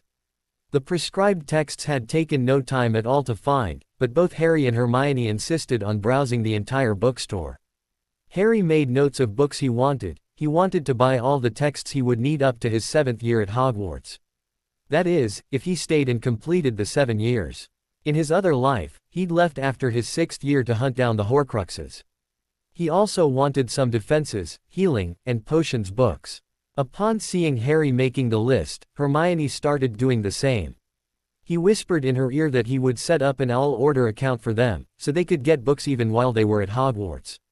Hermione had snickered conspiratorially with him, and had distracted the two adult females while Harry set up the account with the clerk. Now, it was time for the final step, acquiring their wands from Ollivander. McGonagall led the way and opened the door for them, gesturing for the children to enter first. Stepping into the shop, Harry felt magic crawling over him like ants crawling over his skin. He flinched involuntarily, but bravely stepped forward to allow Hermione to follow him. Moving forward into the shop, he could feel Ollivander's presence. He was standing disillusioned behind his counter. That old bugger, now I know how he surprises all the first years. The bell rang as the door closed, and Ollivander appeared. His silver eyes stared at Harry in shocked amazement, flicked to Hermione behind him, and then back to Harry. Well, who do we have here? If I'm not mistaken, Miss Hermione Granger and Mr. Harry Potter. His eyes tracked over Harry into Hermione, wandering back and forth several times. Miss Granger, I see that you are the firstborn of your line. Would you please step forward? Which hand is to be your wand hand? Stepping forward past Harry, Hermione ceased her fascinated study of the endless number of boxed wands. I am right-handed, she said, in a stiff and very nervous tone. Right-handed. Good, now please hold still while I measure you. Harry watched as the tape measured Hermione extensively before dropping to the floor. Ollivander had to try 7 wands before a good match was found, but Hermione pronounced herself happy. Actually, she was both amazed and dumbfounded at the feeling of the wand in her hand, and she let them all know so in an unambiguous fashion. Eventually, however, Ollivander's attention was fixed upon Harry. Well, now, Mr. Potter, I can see that you are going to be something of a challenge. Professor McGonagall stepped forward. Before you begin, Master Ollivander, you should know that Harry made himself a wand to help bring his accidental magic under control. Ollivander, who had looked away from Harry while McGonagall was talking, now fixed his gaze back to the young but old boy. His silver gaze, shocking in its intensity, pinned him to the floor. Eventually, the old man looked back to McGonagall. I can see no sign of a wand on him. His aura does make it difficult to see, however, so I could be mistaken. Returning his attention to Harry, he asked, May I see this wand, Mr. Potter? Harry slipped the wand out of the forearm holster he had improvised some time ago, and which was now as much a part of his wardrobe as his underwear.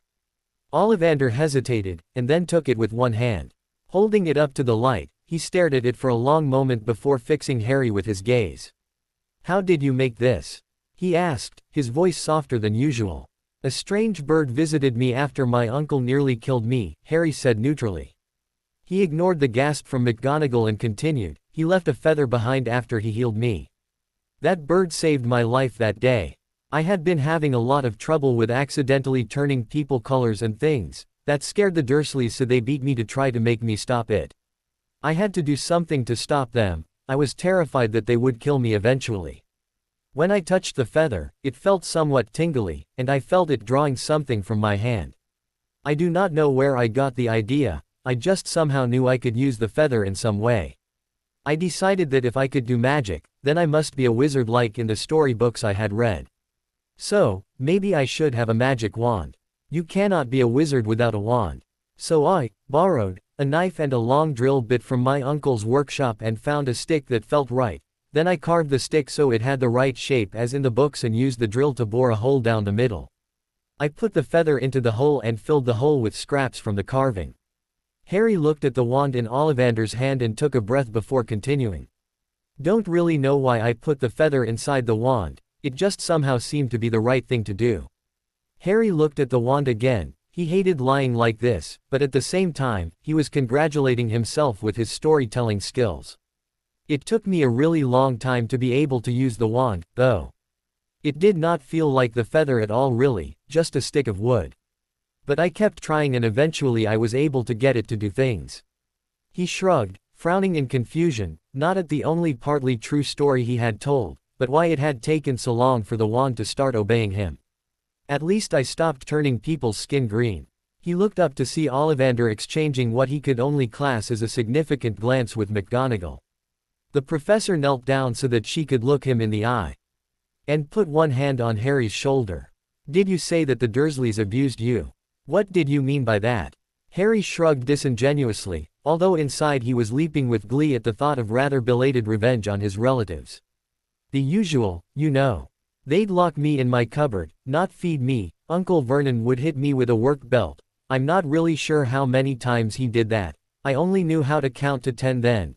I transfigured the belt once, which really was not a good idea. His fists hurt a lot more than the belt. It's really quite amazing how fast magic can heal fractures actually, though that tends to really piss people off when they are actively trying to break something and you just keep healing yourself. Anyway, they stopped with the really bad stuff after you and that man Dumbledore visited. McGonagall's eyes went wide in shock, but she quickly schooled her expression back to neutrality. I see, well I'm glad that it stopped as a result of our visit, Harry. So things have been better, then. Sure, they keep asking me to call them Mum and Dad now, but it feels odd so I won't. They still smacked me around a bit after that, but they eventually stopped. Dutters and I get on okay, though we are not really friends. I'm actually not home long enough for them to bother me. I come in at night and leave in the mornings before they wake up. Anyway, I am not hungry so often anymore. Once I managed to get that stupid wand to work, I made my cupboard much more comfortable. The wand is really useful to warm the place up. It can get really cold down there in winter. In actual fact, Harry's cupboard was kind of the biggest room in the house. He expanded it so that it was kind of like a combination between his old Gryffindor dorm and the common room. He also had a space to practice spells, and recently he created a place where he would set up his potions lab. He also transfigured the furniture to be comfortable and decorated it in blue and bronze. When he decorated his room, he'd wanted to get away from the stereotypical Gryffindor colors. Harry did not want them to know about his room modifications. A simple warming charm is nothing compared to the major high-level magic he'd performed on his room. Not to mention the illusion and muggle-repelling charms he'd put on the door. The cupboard under the stairs, it's my room, he said with a shy smile. He saw something pass across McGonagall's face. She stood up once more and smiled down at him. Well, Mr. Potter, I knew when we greeted that you were something extraordinary, but you surprised me greatly even so. She looked to Ollivander. Mr. Ollivander, can you tell Harry why he had difficulty with his wand? It was not just a case of his magical core not yet being ready to connect with a wand, was it? Ollivander shook his head. No, not at all. It is two things. Firstly, young Mr. Potter is not a wand maker and does not know of the charms that must be used to promote the conductivity of a wand. But more importantly, Mr. Potter, were the tools made of steel, as most Muggle tools are? Yes, sir. Then that is the second reason. Cold iron prohibits magic. Although steel is not cold iron, it is sufficiently similar that it interferes with delicate magical devices such as this wand you made. You did not sand the wand, did you? What's that? Asked Harry, feigning ignorance. He could have kicked himself for his own stupidity. He knew that iron did that to magic, but he'd forgotten when he really needed to remember. Ah well, maybe it was not such a bad blunder. He would never have discovered his other magical talents, if he did not try it out while he had tried to get the wand to work. He had become very good at changing his appearance over the past few years. However, he only managed to transform into his animagus form the previous year. I thought not. Well, Mr. Potter, the steel tools effectively put an anti-magic coating on the wand wherever they cut it. While you could have used bronze or stone tools, such tools are not available in the Muggle world. Therefore, by using the knife to shape the wand, and the drill to hollow it out, there were 2 layers of a mild anti-magic coating between you and the feather. So not only were you trying to use a wand when normally you would be too young to do so, and not only did that wand lack the normal magical treatments which make it much more efficient than the simple combination of its materials, but you had to fight through the effect of the iron tools as well. It is safe to assume that you will be an extremely powerful wizard one day. Understanding came to Harry, and he had to fight to keep his expression to only what he believed was appropriate. He knew what he would be capable of one day, and he was once again annoyed at his stupid child body. Oh, he said. Well, I guess I need a new wand, then. Ollivander nodded. Yes, you do. However, there is a problem. You have been using this wand flawed as it is, for several years now. Yes sir, since I was 5, but I only really got it to work when I was 6. Your magical channels have been set then to use the materials of this wand, and yet they have not, since it is not a true wand. I do have a wand made of Hollywood with a feather from, yes, I believe it is the same bird that donated this one to you. But I wonder. He looked thoughtful for a long moment, and Harry could almost feel the tension in the air as the old man thought. Yes, I think, just a moment. With that, he slipped behind the counter once more and stepped back amongst the ceiling-high shelves. His long fingers flicked over the jumbled ends of the boxes stacked haphazardly therein, and sunlight flooding in from high windows at the rear of the shop, making the dust that rose from the boxes sparkle brightly. Then, with an awe of triumph, Ollivander drew out one particular box and brought it reverently to the counter. He opened the box and lifted out the dark, polished wand that lay within. "Take this and tell me what you feel," he said. Harry took the wand by its grip and waited for the rush of light and power through his being that he remembered so well from his previous visit to Ollivanders. However, it did not happen that way. The flow felt choked, wrong. Frowning, he said, "It feels warm, but rather odd. It is not very comfortable. Do you know what I mean? What was going on here? Why didn't his wand respond to him? He needed this wand. It was Voldemort's brother wand. This wand saved his life in that graveyard and on countless other occasions. Why did not it work?" He thought in a panic. Ollivander nodded. "As I thought. Well, Mr. Potter must. Please stand back a little, and do not interrupt me." A little nervous, Harry backed up until he bumped into Hermione. Something made him grab her hand as she looked over his shoulder. For some reason he needed the comfort, and being so close to his old friend just made him instinctually reach out. Both children were fascinated as they watched Ollivander work. Stepping back from the bench, Ollivander drew his own wand, and a moment later the door locked and blinds dropped with a noisy clatter. Then, a shimmering shield appeared over the workbench and both Harry's wand and the new wand levitated into its center. Moving very precisely, Ollivander made Harry's old wand split lengthways in half, releasing the feather within. Allowing the old wand to drop to the counter, he did something that made it rest against the new wand. Something encapsulated the old feather in a glowing, golden cylinder of light, as narrow as the lead of a pencil. For a long moment, nothing appeared to change, and Harry wondered what was going to happen next, but then the glowing cylinder sank into the surface of the new wand. Stunned, Harry glanced at Ollivander and was shocked to see that his silver eyes were positively glowing and that sweat stood trembling on his brow. Then, suddenly, it was done. With a giant explosion of breath, Ollivander slumped down, catching himself on the counter with his hands and breathing deeply. The shield disappeared and the wand fell into the box with an odd sort of subdued clatter. Harry and Hermione exchanged glances, knowing that they had seen something truly extraordinary. Looking back at Ollivander, he was now standing upright, looking as cool and unflappable as when Harry had entered the shop. He picked up the wand and offered it to Harry with a smile. "Well, Mr. Potter, why don't you try it this time?" Nervously, Harry reached forward to take the wand. For a long moment, he could not make himself close his hand, but gathering his Gryffindor courage, he made himself grasp the wand firmly. This time, he felt the light. This time, he felt the warmth and power that rushed through him like a river, making him feel rather like a fire hose, limp canvas that nevertheless contained a surging torrent under pressure. Another odd thing that happened was the sudden Phoenix song he heard in his head. "This feels even better than my old wand, in my other life, and that wand was an extremely good match to me." Then, the moment passed. For a long moment, he stared at the wand, memorizing its shape anew. But something made him look up and he saw Ollivander rubbing his eyes. Looking around, McGonagall was smiling at him broadly and Mrs. Granger was staring in awe, although he felt that was more from Ollivander's display than his own. "It feels wonderful, sir," he said, still in amazed shock. "Could this wand really be mine? It was the best feeling ever, just holding it. How much do I owe you?" Ollivander glanced to McGonagall, who nodded slightly.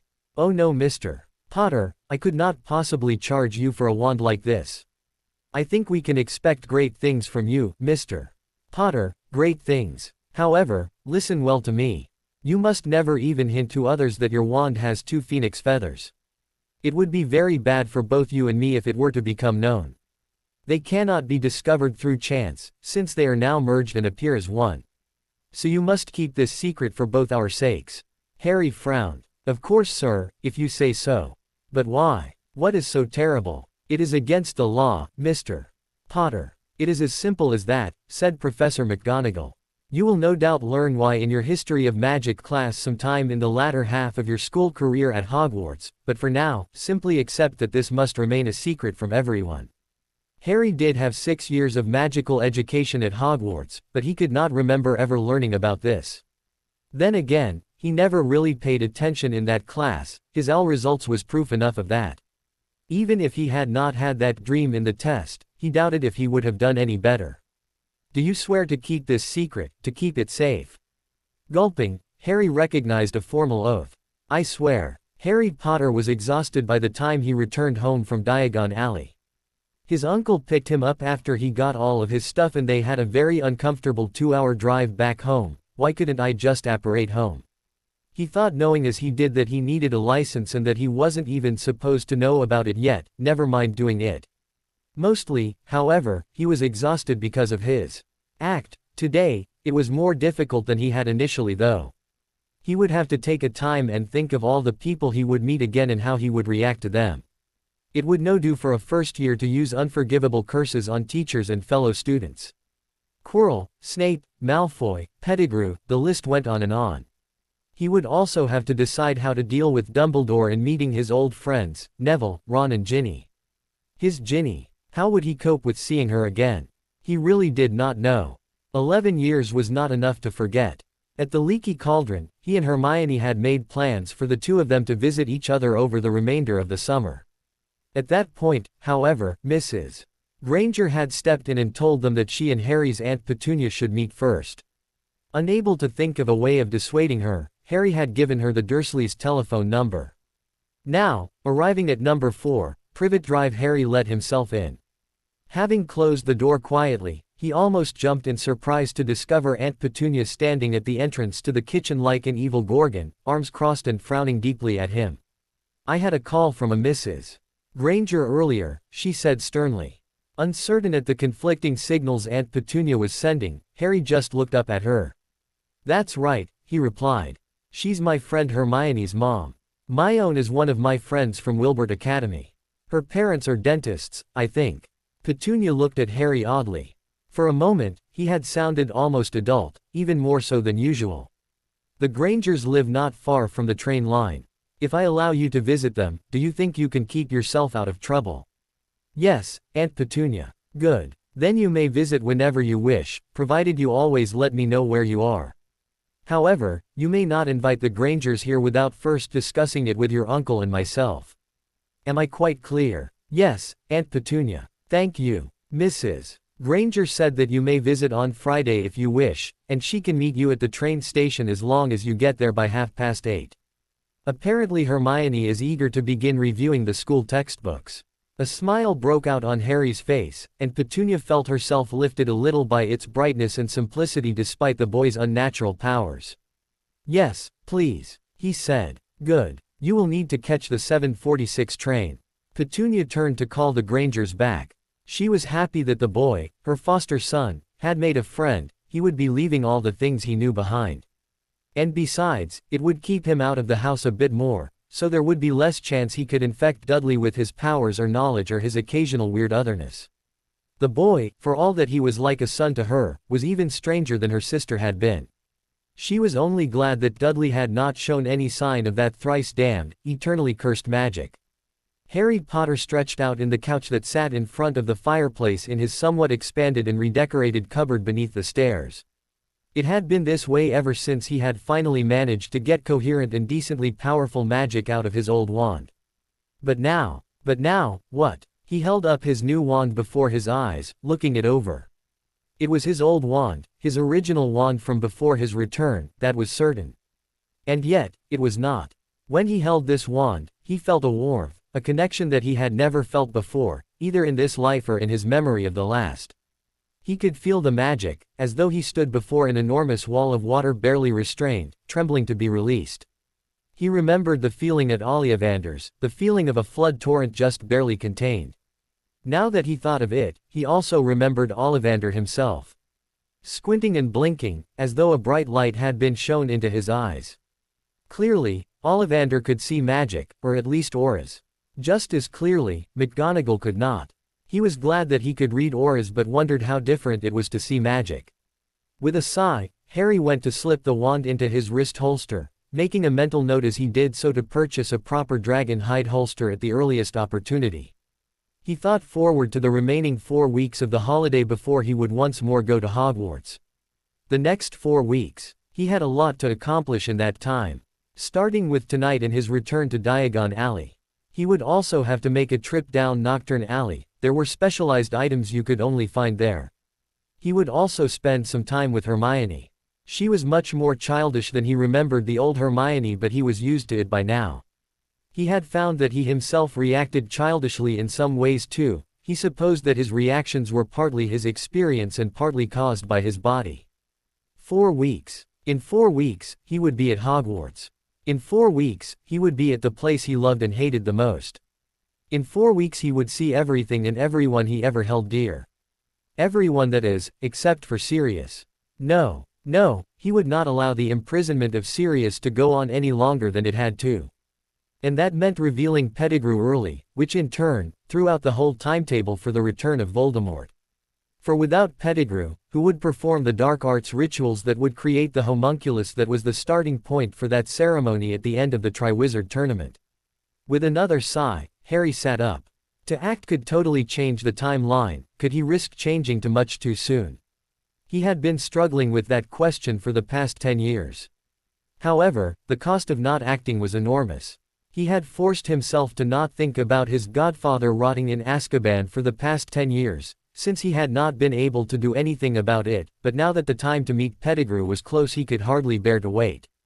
For now, though, he would practice. He had to become used to his new wand and bring it fully under his control lest he scare his classmates. Filled with nervous energy, he had to do something, and so why not do something useful? Looking at the clock on the wall he realized that it would already be dark outside. He was so caught up in his own thoughts that he did not even realize how the time had flown. With that, he changed his appearance so he would look older. He could not manage to become an adult yet, but he looked at least like a 5th-year student. He also grew his hair to shoulder length and made it brown. He also changed the color of his eyes to brown. People were less likely to remember someone with that appearance than someone with white or red hair. The same counted for the eye color. Blue or green like his own would be too prominent. He made sure his scar did not show. All those years of practicing his metamorphmagus skills finally paid off. Clothes were another problem. He could not transfigure his own, now that he had a wand with a monitoring charm on. That was one of the reasons he needed to visit Knockturn Alley, to have it removed. He would just have to settle with his uncle's old stuff. Luckily, he did not throw it out when he redid his room. The clothes were way too big and Harry had to change himself into someone fatter so it would fit better. One thing was sure, no one, and I mean on one, would recognize him like this, even if his scar did show. Which it did not. He did not want to tempt fate. She could be a right spiteful by.ch if she wanted to be. He really wanted to apparate but he knew he could no risk it. He had not done it in 10 years and did not know if he even would be able to do it with this body. Maybe there was an age restriction for a reason. He really did not fancy the idea of getting splinched. When he was sure the Dursleys were asleep he quickly snuck out the door and started walking away. He knew Dumbledore monitored the house so he could not risk summoning the bus there. Harry walked till he got to Magnolia Crescent. This was the place Harry accidentally summoned the bus the first time in his previous life. Harry smiled as he thought back to that day. Marge did look funny, though he was too upset and angry at that moment to realize that. Thinking that happy thought he pulled out his wand and summoned the night bus. With a deafening bang the triple-decker, purple bus appeared. Just like in his other life the conductor in a purple uniform leapt out of the bus and said, "Welcome to the night bus, emergency transport for the stranded Witcher wizard." Harry stepped on board and paid the 11 sickles to get to the alley. Luckily, there weren't other passengers on the bus this time, so they went directly to London. Harry quickly entered the pub and went directly to the back, tapping the right stones to enter the alley. He did not want to draw any attention to himself. As he walked he realized how awkward it was to be that fat, he really was not used to it. Right there he made a promise to himself to keep up with his workout routine at Hogwarts. He never wanted to become this fat. He also did not want to revert into the little scrawny thing he was in his other life. He had learned a lot about getting and staying in shape in the war camps. The Americans especially thought it important to be fit. They were almost fanatic about it, always busy with some kind of training. Most wizards scorned physical exertion and only focused on casting spells. Seeing the American hit wizards in action soon convinced Harry of the advantages of being fit and the knowledge of how to use Muggle fighting techniques in hand-to-hand combat. That was why he was extremely grateful for meeting Master Lee. He had learned so much from him and he knew he would use all of those skills in the war that would eventually come. Maybe he should buy himself a knife. He owned a really good knife in his other life and it was really useful, but his arms were too small to strap one onto like he used to do. He also did not think it was allowed for students to have weapons in their possession. That was too bad because he planned to take a few with him. Not that wands were not dangerous. He would just have to hide all his weapons in his trunk until he was able to wear them. Harry turned down Nocturne Alley and went straight to Borgins and Burke's. If there were anyone who knew how to remove the Ministry monitoring charm, it would be Mr. Borgin. Harry entered the shop and was not surprised to see that it looked exactly as it did when he had that flow accident, in his second year. The glass case near the counter still held a withered hand, there also were a blood-stained pack of cards and a staring glass eye. Evil-looking masks leered down from the walls and there were also an assortment of human bones on the rusty counter. Harry recognized the withered hand as the Hand of Glory. Draco used it in the 6th year during the first Hogwarts attack. He did not plan on buying stuff like this but decided that he would. At least then he knew Draco or any other Death Eater could not use it against him. He would also have to buy that cabinet they used to get into the castle. There were no one attending the shop at the moment and Harry started to browse a bit. He came across the opal necklace that nearly killed Katie. He immediately added that to his list of things to buy. "Can I help you, young sir?" a man that appeared behind the counter asked. This sudden voice almost startled Harry but he managed to keep his cool. "I really hope so. A friend of mine told me that you might know of a way to remove the monitoring charm on my wand. I really need to study and practice without ministry interference, if you know what I mean." "I do indeed. Might I ask who this friend is?" the suspicious Borgin asked. "I though you knew better than to ask Mr. Borgin," Harry answered with a slight grimace. "Right you are. Is that all you require or? You have very interesting merchandise. I would like to look at your collection of books." "As you can see, sir, I don't have any books." "Come now, Mr. Borgin, we both know of what kind of books I'm talking about," Harry answered in an annoyed tone. Inside his mind was screaming that he was playing a dangerous game. He really did not know if there were any books in this shop. "I can see that your friend is very well informed. Only my most loyal customers know of my private collection, but it will cost you to become part of our little club," Borgin answered with a smile. "I can assure you that money isn't an option," Harry replied with a calm he did not feel inside. "That club is no doubt a bunch of Death Eaters." "Very well, follow me to the back," the man said as he left the room. As Harry entered the back room he saw Borgin say an incantation that opened a trap door in the floor. He followed him down the stairs, excited and nervous at the same time. Harry was not prepared for what he found down there. He expected to find a small room with a few books and rare items. What he found was a room longer than the shop above. All along one of the walls were shelves stacked with books that Harry knew even the restricted section of the Hogwarts library did not have. This is wonderful. However, dreadful at the same time. Harry particularly did not like learning dark arts. After all, he was trying to fight it, but he knew you had to know your enemy. You have to recognize their plans, their skills.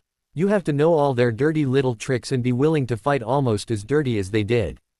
If only I had access to these books in my other life, I would not have had to learn it the hard way through practical experience and torture. Harry could not believe his luck.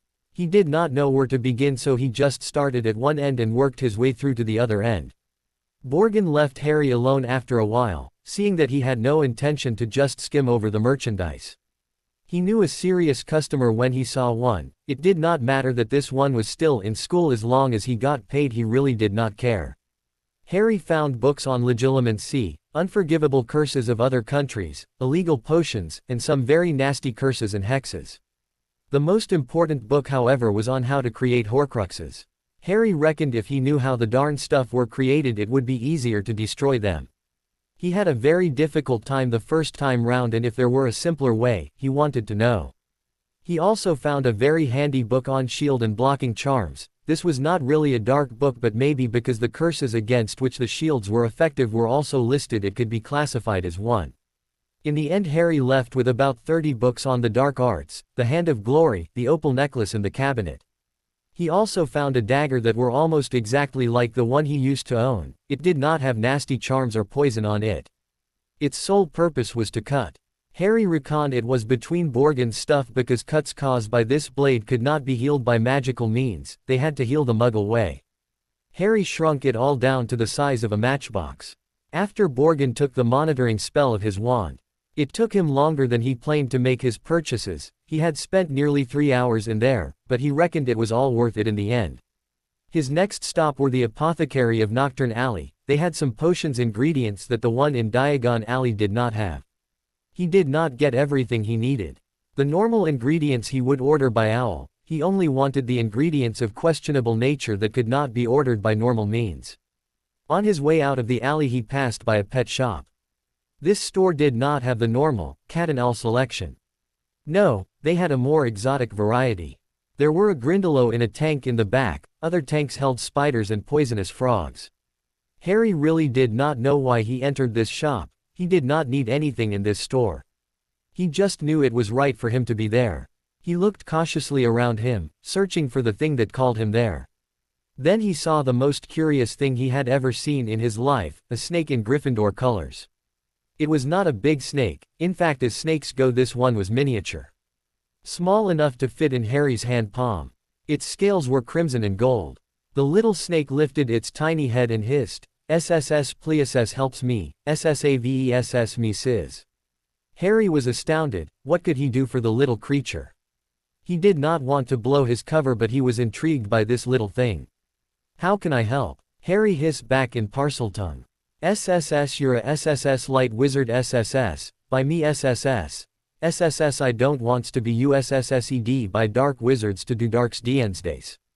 SSAvis me SS," it hissed back. This surprised Harry a lot. He always thought of snakes as evil creatures, but considering his experience with them, no one could blame him. Although that snake in the zoo was also a pleasant chap. "Will you be a good snake and listen to me and not bite me or my friends?" he asked. "We SSS snakes SS are not goods SS nor evils. We are almos SST always SS neutral. It ISSSS what you human SSSS do to and with USSS that makes USSS either way. But I wouldst dearly like SSS to be goods SSS, I don't wants to be a bad SS snakes SSS, it answered. Then it's settled, you are a good snake and you did not need a human to make you so, you made that choice yourself. I will buy you but will not be your master. If you are smart enough to make that decision, you are smart enough to decide what you want to do with the rest of your life. If you like, you could stay with me as a friend, but you are free to leave when and if you please." Harry replied. "Yous are a very SS strangus wizard, but I thanks yous." With that, Harry picked the little thing up out of its tank and walked to the till. The old hag behind the counter nearly freaked out. "Do you know how poisonous that thing is? It was in a closed tank for a reason. I want to buy it," Harry said, ignoring the woman's rambling. She eyed him suspiciously but rang him up nonetheless. He paid and quickly left the shop. It was almost light now and Harry still needed to buy the cauldrons, files and a wand holster. He hurried to Diagon Alley and made his last purchases for the night. Harry bought 2 complete cauldron sets and 1 platinum cauldron that was not in a standard set. He did not know if he would need it, but he had enough money and it was better to be prepared than to be sorry later on. Harry was also satisfied with his new Hungarian horntail wand holster. It was the same type that Aurors used in his other life. Harry wanted to become an Auror before the war started. Now Harry had enough of evil to last him 10 lifetimes. His plan was simple: kill Voldemort and then take a very long vacation away from people and magic. He was tired of the constant alertness, practicing, and killing. Harry did not like killing people, even if they were Death Eaters.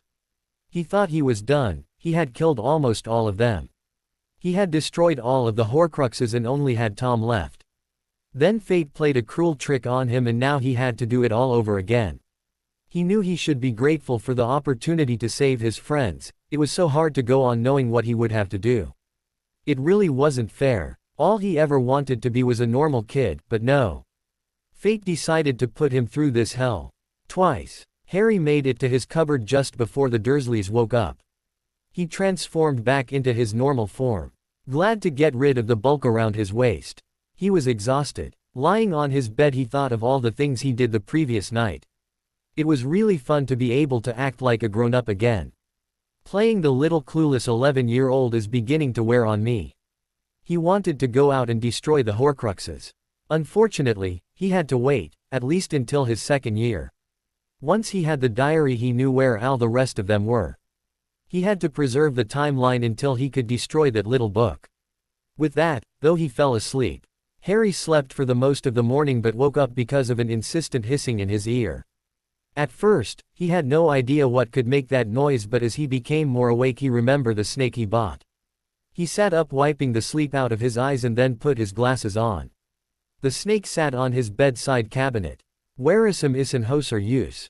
it asked. For a moment, Harry was confused at these questions and then he understood. "I am Harry Potter," he answered. "This is my room. Where is the guy that's freed me?" "Oh, that was me, I just looked different." The little snake looked puzzled at this answer, so Harry had to change back to that appearance to explain. When he was back to normal the snake said, "I didn't know yous were SSSO young, USS sounded a lot older and wisser than yous are s." Harry just laughed at this remark. "How clever of you to notice. What's do yous mean by that SSS?" Harry just chuckled again. "I'll tell you later, but first, we haven't been introduced properly." "What is your name?" "SSS I do not have is a name," it hissed back. "Well then you will just have to choose one, you can't be a free and independent snake without a name." "I really want to know what to call my new friend," Harry replied. "ISSS will let you know when ISSS decided friends SSS." Now that Harry was awake, there was no point in lazing about. He had a lot to do in his last free month before Hogwarts. The first thing he did was to send Hedwig off with the order forms for the supplies and books he wanted. While he waited for his stuff to arrive he started working through his first-year textbooks. His mind could remember all the spells and how to do it, but he had to teach his body how to do the correct movements all over again. He also had to get used to his new wand and how to channel his magic correctly through it. This one was a lot more powerful than his old ones. Both in this and his old life, he had real difficulty controlling its power. He would have to be really careful, he could hurt someone or himself really badly if he lost control. There was just one thing he could do: practice, practice, practice. The next morning Harry was awake bright and early in anticipation of seeing Hermione. Although he had a relatively dreamless night, he was so used to getting up early that he awoke at his normal time. He meditated for about half an hour and worked on his occlumency. He had really improved over the years and was sure he would be able to keep someone out. By way of burning off energy and to help bring his new wand under control, he took advantage of the fact that it was still really early and that he was alone. He did not want to practice advanced spells with his new wand in his room. He had spent a lot of time decorating it like it was now, he did not want to risk blowing it all up because he lacked control. He decided to practice in the basement. Standing in the center of the room, Harry started by casting a Dudley Keep Away jinx on the door, before setting up the room. He transfigured all the walls to a mirror-like substance that was spell damage proof and would rebound spell. He found a box of matches and transfigured them into daggers.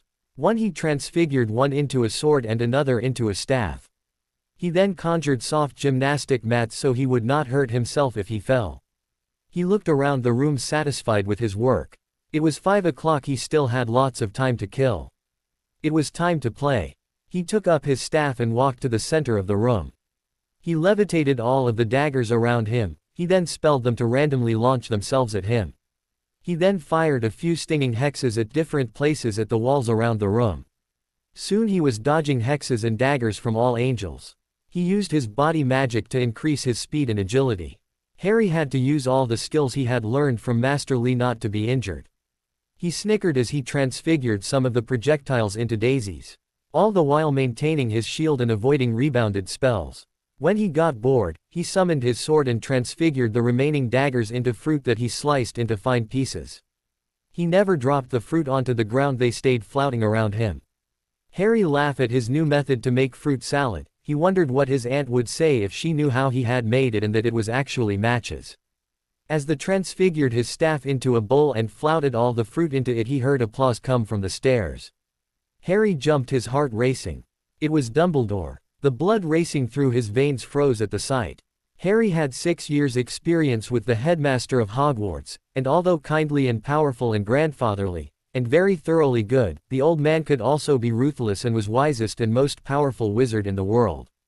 Dumbledore was also well used to getting his own way and keeping his own counsel. He was good and on the side of light, but he was also stunningly dangerous. How did he know that I was busy with magic anyway, interfering old bastard? He suddenly remembered that the basement was not warded like his room. He cursed his stupidity. At the same time, he was thinking how much he missed his old mentor and wanted to do nothing more than to run over and hug the old man. Yet he also wanted to pound or hex him for his stupidity to trust that slime bull Snape. Dumbledore left me when he needed him most. I wasn't prepared for what was expected of me. How could I have been? I was only 16 then. So much of his most wonderful and also his absolute worst experiences could be traced directly to this man in front of him. If he didn't die on that day, if only he told me sooner, if only he trusted in me more. Harry, though he had made peace with that part of his life a long time ago, but seeing this man standing in front of him, like that, he realized he hadn't. And in this life he abandoned me again. I needed him so much, but he left me here. He saw what they did to me, and he left me. All this flashed through Harry's mind. It took him a long moment to try and get himself under control. Curse this young body. He could not maintain his calm the way he wanted to, no matter how much he tried. He took another moment to realize that he was not supposed to recognize Dumbledore yet. His magic was starting to leak out of him and mirrors on the walls started to shudder. Harry knew if he did not do something quickly, things were going to start exploding. He really did not want that to happen. He had to channel the magic out of him in a safe way. Harry did not want to reveal any of his special powers yet, but he really did not have a choice. If he lost control, things could get really dangerous. He knew that with his current power level he could easily make the whole house explode. He grasped his magic and brought his wand up, pointing it at Dumbledore. Albus Dumbledore looked up at the monitor, one of the mysterious silver devices that Harry would later destroy, in a different life, showed him a brief image of unprecedented wand activity. Fear started to touch his heart. Could someone have breached his wards around young Harry's house? Strangely enough, it did not seem like dark magic, so it could not be an attack on the house. He would have to go and investigate. At that moment Minerva McGonagall gave the password to his office. He wondered what she wanted. He really needed to go and see what was up at Harry's residence. Gesturing, he caused his office door to open and waited for his deputy to arrive. "Please come in, Minerva. What can I do for you?" Minerva opened her mouth to speak, but seeing the headmaster's anxious face decided to ask, "Albus, what is wrong?" "I don't truthfully know," he answered, gesturing at the silver instruments. His answer surprised her. Dumbledore always knew what was going on. It was almost unthinkable that he would admit ignorance. "Underage magic, or something more serious?" she asked tensely. "Underage magic, I hope." Albus frowned, puzzled. "But why haven't the ministry sent me a letter yet? But they don't usually bother with children waiting to start here for their first year. It's quite common for them to try out their new wands, especially the muggle raised like Harry. Why would they send us a letter concerning him?" McGonagall asked. Dumbledore laughed. "Harry," he said, his tone of voice implying unlike a normal child, "has spent most of the night working his way through the bulk of the charms syllabus of first year, and is currently performing numerous high-level transfiguration and animation charms." For the first time in just about as long as he could remember, Albus Dumbledore was dumbfounded. A pre-first year. Even those who were intensively home-schooled, as happened in some pureblood families, could not do that. There was a reason why Hogwarts did not admit children before the age of 11. Before then most children could not actually use a wand. Their magic was insufficiently developed. I know I usually deal with any over-enthusiastic first years, but Yes, yes, thanks for understanding, Minerva. I'll go and have a word with young Harry now. He snatched up his ruler and tapped it with his wand, visualizing the destination as the lounge room of Harry Potter's home. Portus, would you like to come, Minerva? After all, he knows you after his visit to Diagon Alley. I will come if you think it best, Albus. He looked up at Minerva surprised.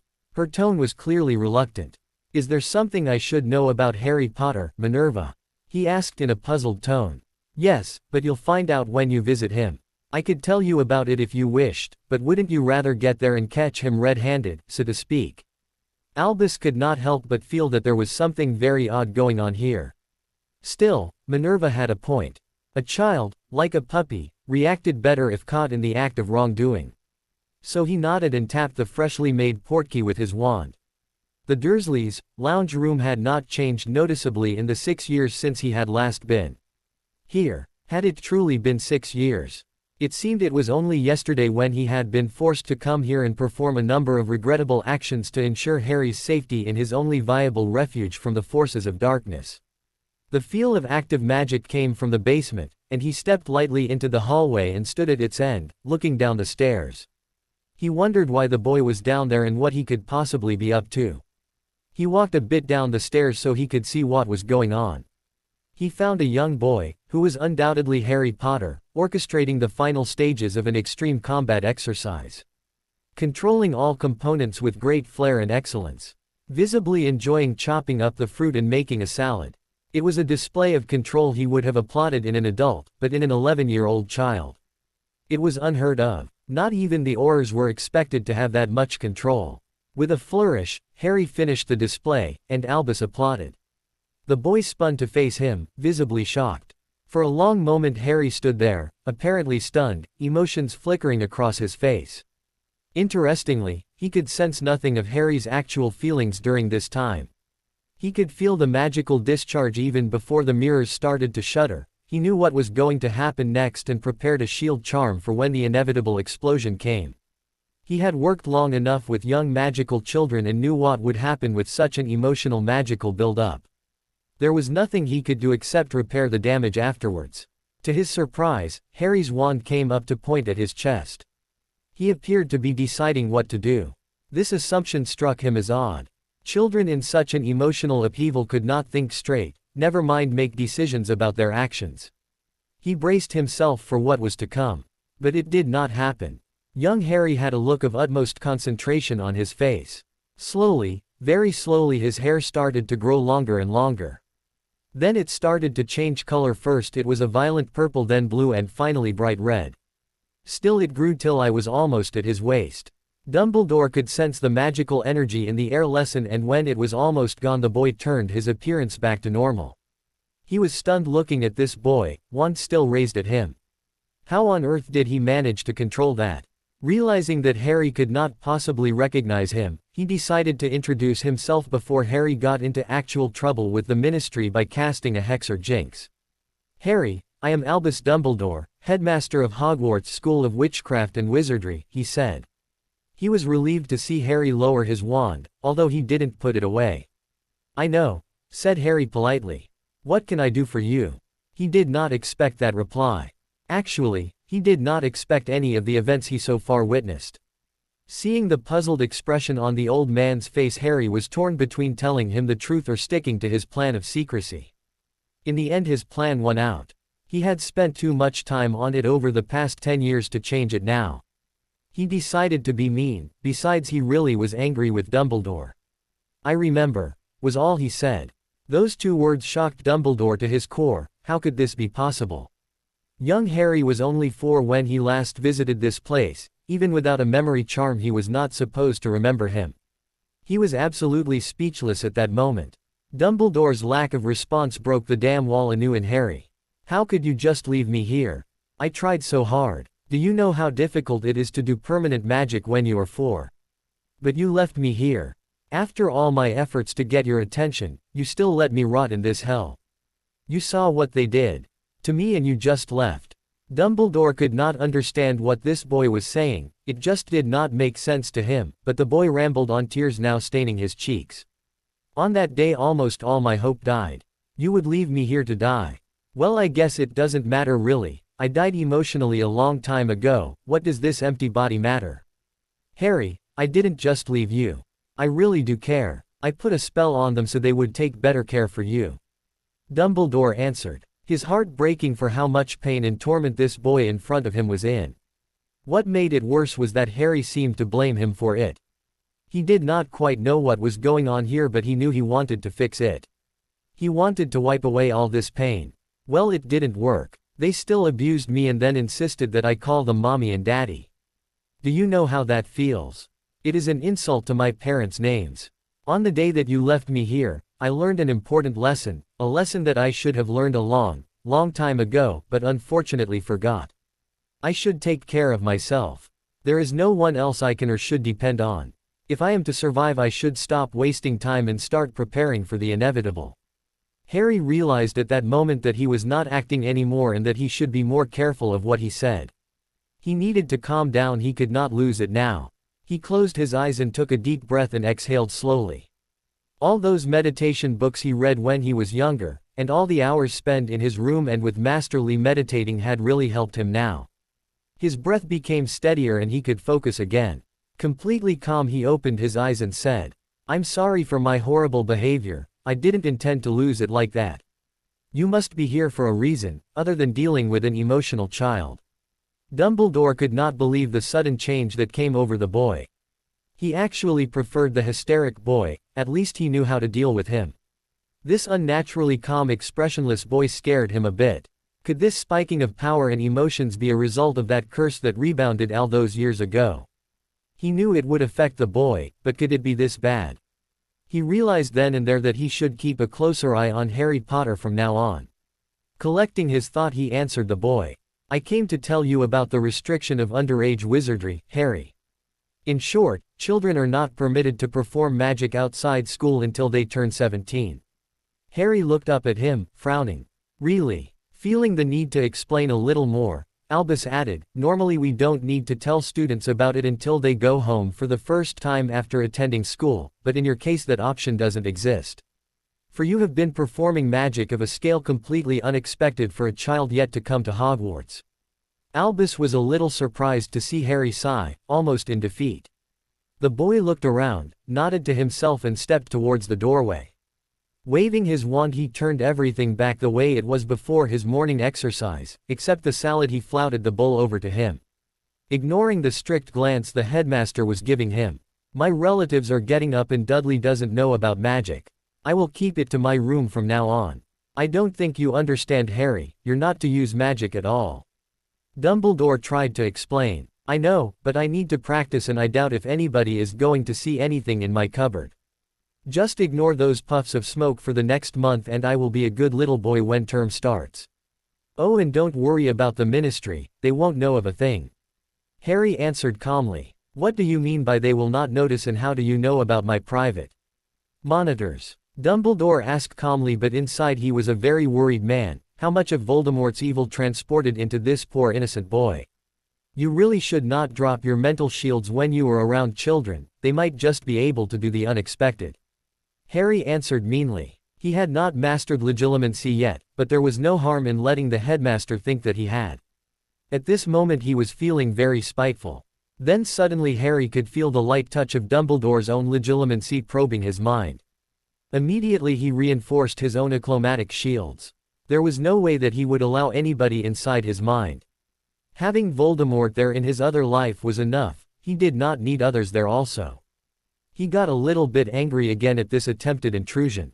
Don't ever try that again, it won't work anyway, unless you want to force your way in, which I doubt you'll do. Being of the light, and all that crap. Harry said coldly, a warning clear in his voice. So sorry my boy, but you really intrigue me. Dumbledore replied, surprised again at the level of this boy's skills and shocked at the coldness of his voice.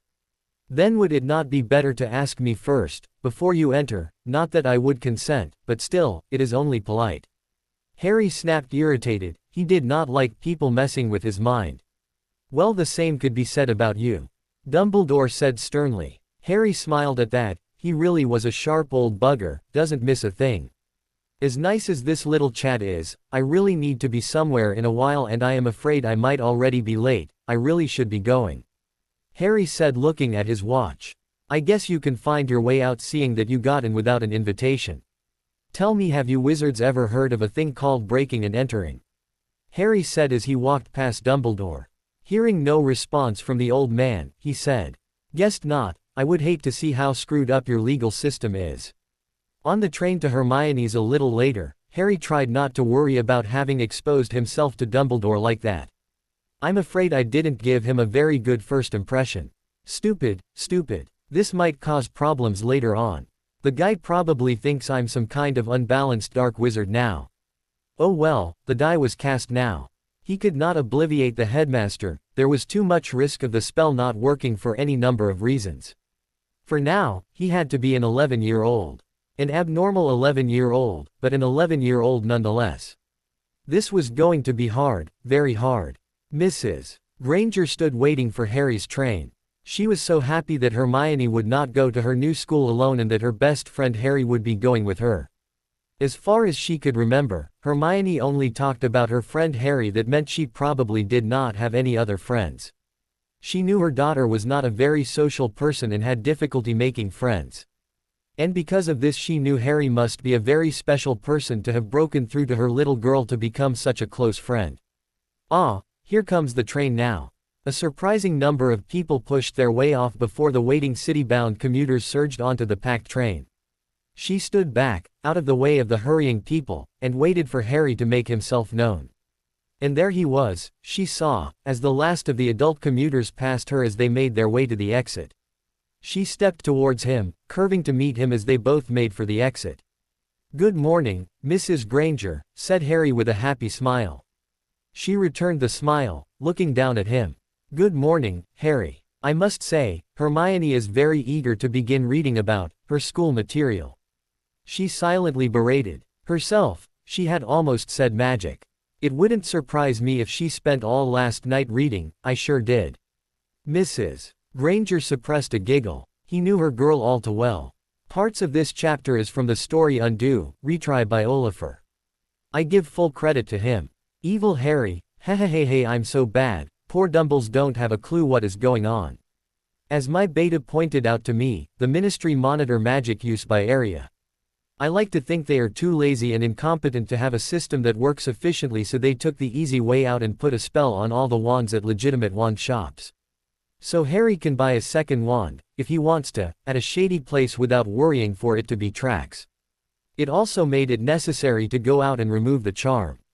Anyway, it worked for me that way and I had fun writing this chapter. Anyway, that's why the Ministry could not detect Harry doing magic all those years. He did not have a true wand and it was not registered and charmed. That's also makes wandless magic undetectable, so Herms was also saved from Ministry meddling. The only reason they knew about Harry's accidental magic when he was 4 was because he made it permanent and they had to send people to remove it. When Harry arrived at Hermione's house, he expected to be tackled by her like she usually does when she's glad to see him. He was wrong. She just walked up to him, grabbed his hand and pulled him to her room. "We need to talk," was all she said till they were inside and the door was closed. "What's going on, Hermione?" Harry asked, confused. "You know perfectly well," she snapped. Harry just stared at her, totally clueless. "All these years we've been friends and you never told me. I could have helped you, but you always changed the subject when I asked about your family. I knew there was a reason you never wanted to go home at night." Harry remained silent, unsure what to say really. "I can't believe you did not trust me." "Hermione, I do trust you. You must understand that they're my only family. We might hate each other, but they're still my family. Anyway, I knew it would not help to complain about it. The wizards would not allow me to move. I tried when I was little and they just cast spells on them to make them nicer to me. So I did not see the point of complaining about stuff I could do nothing about. But they hurt you," Hermione said, almost in tears. "I know, but I'm safe now. My magic protects me and they can't touch me." "You still don't have anybody that loves you. That's not right. You love me, that's enough. I don't mind my family that much. They leave me alone to do as I please, and that made it possible for me to spend so much time with you practicing magic and also my martial arts with Master Lee." Hermione gave her friend a hug with tears in her eyes. "I do love you, Harry, and I promise to always be there for you. You can tell me anything, you know that. Yes, you're my best friend ever, I really do trust you. Never doubt it. Are we fine now?" "Yes, I wasn't really angry, just worried about you. I know, it's all right. Let's do some magic," Harry said, glad that the awkward moment was over. "Speaking of magic, you've been holding out on me." Hermione laughed, too glad to have cleared things up with her friend to be angry about the wand he had hidden from her. "Not really," Harry answered. "I did not want to tell you about the wand because I was afraid you would ask how I got it, but now that you know everything it doesn't matter. Anyway, it didn't work properly, so it is just as good as if I did everything without it. Whatever, come on, show me how to use a wand properly. I would die if I made a fool of myself at Hogwarts because I did not know how to use it." "I don't see the problem, you're already a fool," Harry joked. "Watch it, wise guy the first can still hex you without a wand," she threatened her friend with mock seriousness. When Harry got home that evening from his visit with Hermione, he was pleased to see that his books and ingredients had arrived. He immediately started to prepare the space he planned to make his potions lab. He could not wait to start playing around with the ingredients.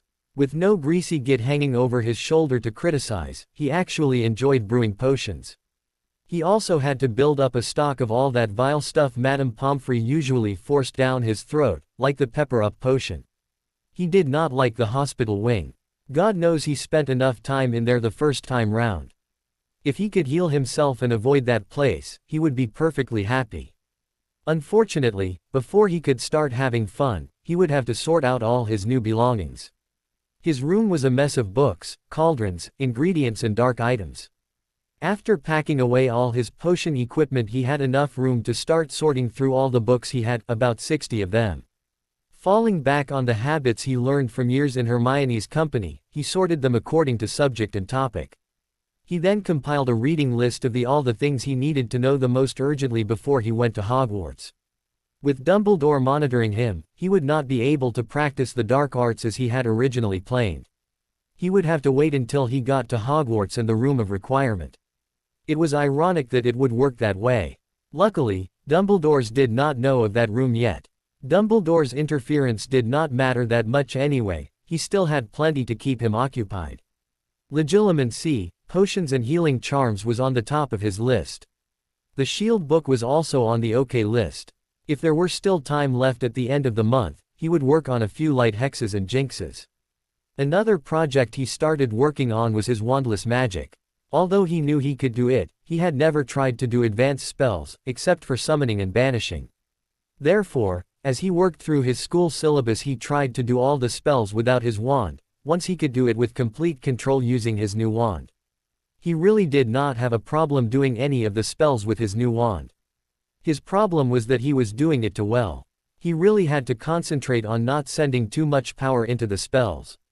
A child starting to learn magic was not supposed to have so much power and control. He was actually practicing how to have magical accidents. It was funny that it took more skill to use so little power than it did just letting it all break free. It took Harry most of that night and the next day to sort through all his belongings and decide what he would do. He also spent a lot of time planning his reactions to meeting people. He could not afford having another disaster like with Dumbledore. It was true that he planned on being more aggressive this time round, but he did not want to be known as the badass wizard from hell. Another semi-problem was Amberl. The little snake had finally chosen a name. What would be the people's reaction to him having a snake? If there were ever a thing to convince everyone that he was indeed a dark wizard, then this was it. Then there was the fact that he could talk to her. He would have to think of something. Amberl was actually a very pleasant person. Sometimes actually too chatty, but Harry did not mind that. He liked her company and she really gave good advice if asked. She liked it to curl herself around Harry's wrist. She said it was nice and warm there. While packing his belongings in his trunk, Harry discovered that there was more to his trunk than meets the eye. The 8th and 9th compartments were actually big rooms. It was nothing fancy, but it would be perfect as a private potions lab and library once he was at school. It was also a good thing that the trunk had such good security measures, because if someone saw some of the stuff Harry kept in it, especially his library, with all those dark books, he would be in a lot of trouble. Harry made a special place for Amberle to live in his library. She had a lot of specifications and he had to redo it almost 5 times before she was satisfied, but as far as snake homes went, this one was perfect. With all that done, his fun could finally begin. The night of the full moon came and Harry met his master for one final time before he left for school. "I have spent a lot of time considering your progress, my young student," Master Lee said as he stood in front of a kneeling Harry. It was a bright clear night, not a cloud in the sky, the moon illuminated the whole garden. "I have decided it is time to induct you into my clan. We are a noble brotherhood of honor, I think you are ready to take our mark." Harry visibly flinched at the words, taking the mark. He had seen many visions, through his scar link, of the ceremony the Dark Lord used to brand his followers. For a moment, Harry was so caught in his memories that he did not respond to his master. Master Lee saw his pupil's reaction and knew this was one of those strange unexplained moments that frequently occurred. Sometime the simplest word or action could cause a reaction. "Harry, what is wrong?" "I am sorry, Master, please explain more to me about your clan." "All of the men in my clan receive the clan tattoo after they have completed training with a master. It is a mark that signifies skill, dedication and honor." "How does this symbol look and where on the body is it placed?" "I can tell you I am no fan of groups marking their members. Yet this is not a mark of a group of sycophants but one of honor." "You are correct, my student. All that have had the privilege to receive this mark have dedicated their lives to protect the innocents and fight against the darkness that lurks inside mankind. They are warriors of the light, though they dwell in the darkness. Before old age claimed me, I was also a warrior. Now I do my part by seeking worthy men and training them in the ways of the arts. If you take the mark, you are bound to fight for the light. The mark is a symbol of a dragon with a bleeding heart on your right shoulder. I know you are still young and may not think yourself ready, but I think you are. I have known you were destined to be a warrior since the first time I met you. I have known for a very long time that I would have to face the darkness. I have been preparing to meet it for the past 10 years. This mark does not bound me to a promise, I am already bound to that fate. I have always been destined to fight for the light. If I take it, it will only be a confirmation of my fate, my destiny. Then let us begin the ceremony." September the 1st dawned bright and clear, and Harry bounced out of bed in good spirits. Today was the day. Today was the day he would go to Hogwarts, would meet once again all his old school friends, and would be imbued in the magical atmosphere of that magical place. As the morning wore on though, his excitement turned into anxious anticipation. What if something went wrong? Could I handle not being friends with Ron? Do I have the right to have any friends? If they never knew me in my other life, they probably would have survived the war. They would not have died saving my pitiful life. If I just keep to myself this time, I would not have to lose them again. He knew these counterproductive thoughts did not help him, he just could not help feeling this way. No, this time I will be a better friend. I will not waste time on feeling moody, jealous and misunderstood. I will help them to be prepared just like I will be. The day that Voldemort decide to come back in this life, he will regret it. He will wish he that stayed a sprit, hiding in Romania. They reached King's Cross at 10:30. This time Uncle Vernon did not help Harry with his trunk. They just dumped him and drove off. So much for caring for me, Harry thought with a grimace. Some things never change. Harry got himself a trolley and wheeled it into the station, at the same time, looking for the right platform. Harry could have used the handy shrinking function on his trunk, but he decided to keep things as much the same to first time as possible. That meant a big heavy trunk and waiting outside the barrier until the Weasleys arrived. I must not mess this up. I must not mess this up. I must not mess this up. The mantra went on and on in Harry's head. Packed with muggles, of course, those magic words swung Harry around. Their speaking was the woman with flaming red hair which Harry regarded as a substitute mother in his previous life. Mrs. Weasley. Standing beside her was a small girl with the same flaming hair. Harry planned out all his reactions for the day, but when he saw Ginny, he froze. He could not breathe, he could not move. He could not do anything. All the memories started to flood back. All the good times they had together and then her death scene that had plagued his nightmares for years. For a moment, he was back there holding her broken body in his arms and dotting her brow as she exhaled her last breath. Mum, can't I go? You're not old enough, Ginny, now be quiet. All right, Percy, you go first. Ginny looked around her for something to do. Her mother would be occupied with her brothers for at least another 10 minutes. It wasn't fair, she wanted to go to Hogwarts with her brothers. Now that Ron was leaving, she would be all alone. It wasn't fair. She could do more magic than Ron could, but he got to go to Hogwarts and she had to stay. At that moment, she noticed a pale boy looking at her. She could not understand his facial expression. He did not move, he just stood there staring into space. She walked over to him and still he did not move. "Excuse me, can I help you?" she asked friendly. Harry was jolted out of his memories the moment Ginny spoke to him. It took him a while to collect himself. What should I say? What should I do? Nice go Potter, you've messed it up again. Why can't you just stick to the plan? He berated himself. Yes, Harry said, remembering what he asked the first time to Mrs. Weasley. The thing is, I don't know how to get onto the platform. She asked kindly. Harry nodded, not trusting his voice to hold. Mom's a bit busy right now, so I'll just slip away and show you. I'm Ginny, by the way, she said, holding out her hand for him. Harry was hesitant to take her hand. He knew once he took it he would never want to let go again. Ginny, however, had other plans. Sensing his uncertainty, she grabbed his hand and dragged him through the barrier. Now was that so bad? She asked with a smile, still holding his hand. He shook his head and gave her a weak smile. Thank you. Harry managed once he was sure his voice would sound normal. No trouble at all. She smiled compassionately. Say, where are your parents anyway? Oh, I'm an orphan and lived with muggle relatives. I know nothing of the wizarding world and I think I am going to be a colossal failure. I could not even find the platform on my own. Harry hoped this lie would cover his earlier behavior. My uncle doesn't like magic that much, so he just dropped me off so he wouldn't meet any of our kind. That's just horrible. No wonder you looked so lost. Don't worry, lots of kids come from muggle homes and they do just fine. I would not worry if I were you. Tell you what, if you have any questions about the wizarding world you can write to me. I'll be alone at home this year and would really like to have a quill pal to chat with. Harry could not believe his luck. Ginny wanted to be his friend even though he acted so pathetic just now. I would really like that, he answered with a genuine smile. That was so like Ginny, always caring for others. Have to go now, before Mom notices I was gone. Bye. With that, she trotted off. A color steam engine was waiting next to a platform packed with people. A sigh overhead said Hogwarts Express, 11 o'clock.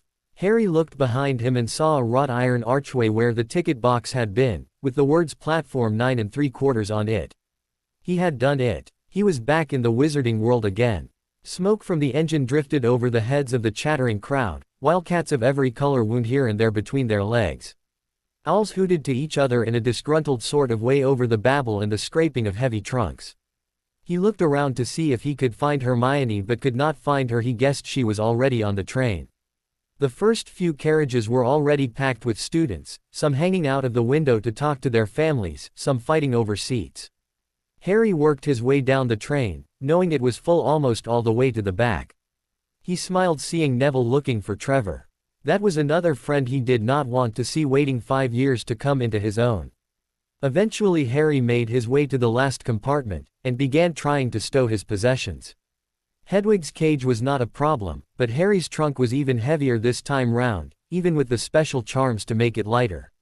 I'm really glad I've built up my strength this time, he observed. I can only imagine what difficulty I would have if I was still a bloody skinny little weed. As if on cue, one of the twins appeared like last time and they helped him get his trunk into the compartment. When they were done, one of them peered at the scar on his forehead and let out a low whistle. Blimey, the other one said, are you? I think he is, the other one said.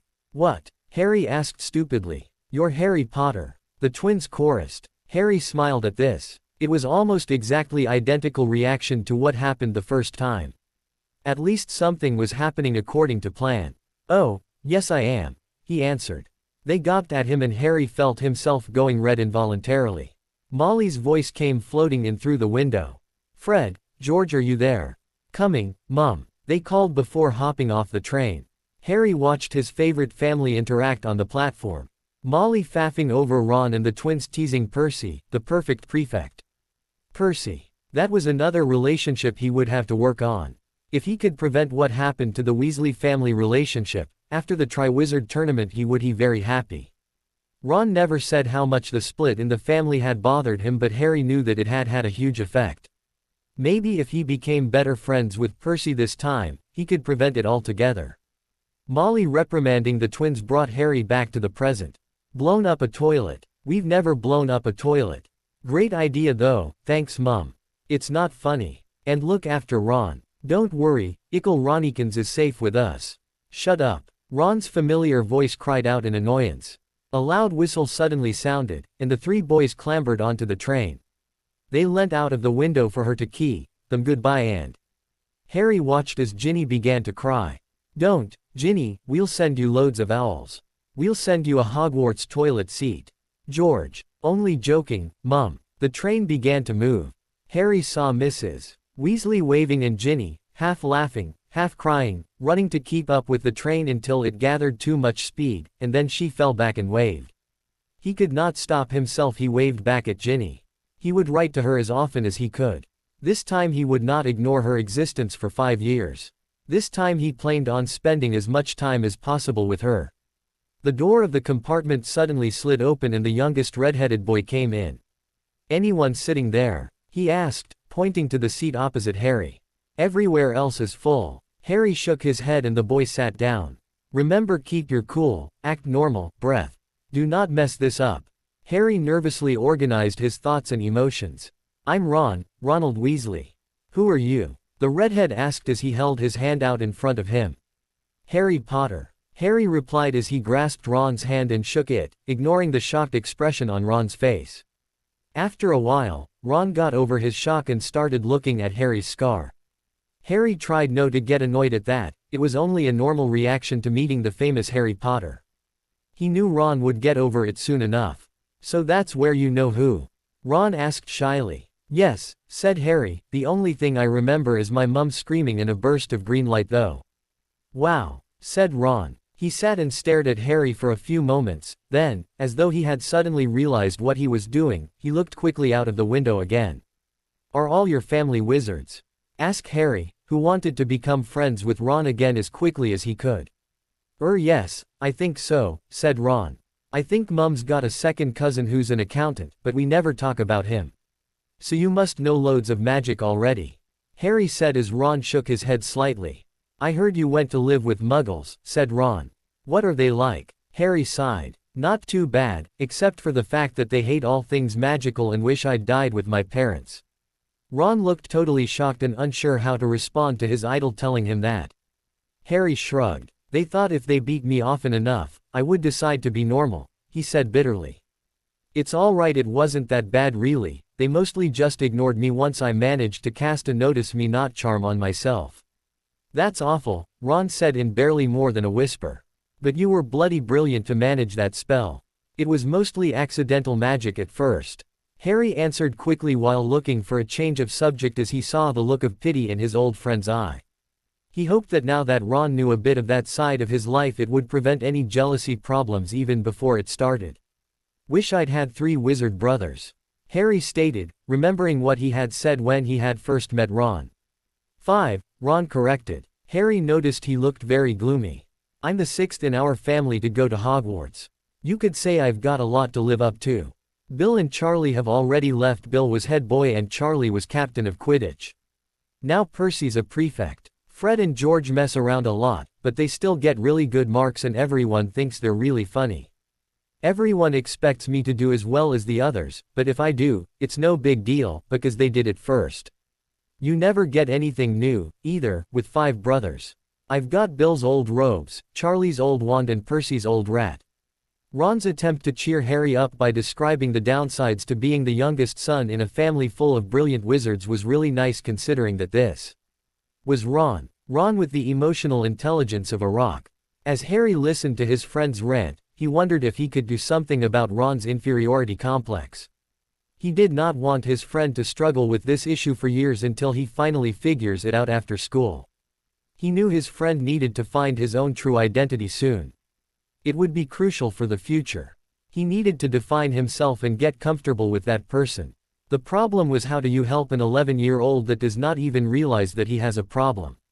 Harry settled for now by talking about not having money, and told Ron stories about the awful hand-me-downs he'd gotten from Dudley over the years.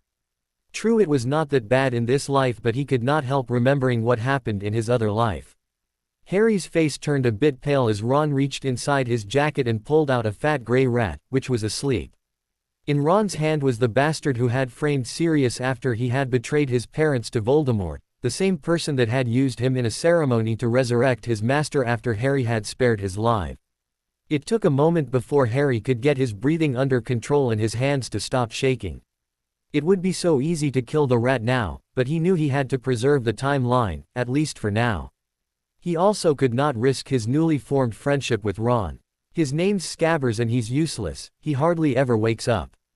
Percy got an L from my dad for being made a prefect, but they couldn't I got Scabbers instead. Ron looked up and saw Harry's reaction. He shied away, cradling his pet protectively against his chest. Harry noticed his reaction and started apologizing. Sorry about that, Ron, you just, kind of startled me. I have had a couple of bad experiences with rats, living in a cupboard, you know. It just took me by surprise. Ron looked apologetic. Sorry, Scabbers is such a lovable fellow, I did not think he would scare anyone. Harry almost choked at the description of a lovable fellow. Yeah right, Peter, count your blessings. Soon your day will come. Aloud Harry said, no apology needed. Ron smiled, a little sheepishly, and they got past that awkward moment. Say, what did you mean when you talked about the cupboard? Ron asked after a while, a confused expression on his face. Oh, I didn't tell you, my room is the cupboard under the stairs. Harry answered with a smile, thinking of the luxurious room he created. Harry's reply kind of freaked Ron out, but he said nothing about it. So how do you feel about going to Hogwarts? Ron asked, trying to change the subject. It's great. Until I got my letter I didn't know anything about my parents or Voldemort. Harry lied. Ron gasped. What? Asked Harry, as he suddenly remembered people were scared to speak the Dark Lord's name. Well, I certainly will not start using that you-know-who crap. I didn't do it in my other life and I'm not going to start in this life. Fear. That's how Tom controlled the masses, even those that said they oppose him. The first step of dealing with a problem was naming it. You said you know whose name, said Ron, sounding both shocked and impressed. I'd have, though, you, of all people. No, Ron, I know you are scared of that name and you have been conditioned not to say it. I think your fear of the name is bigger than the actual problem. Voldy is a coward. He surrounds himself with power-hungry minions that do his bidding. True, he is one evil bastard, but he is not a god, he is just a pathetic half-blood with a major inferiority complex. You should really try using his name. Better yet, call him Tom. This alias thing is a bit lame.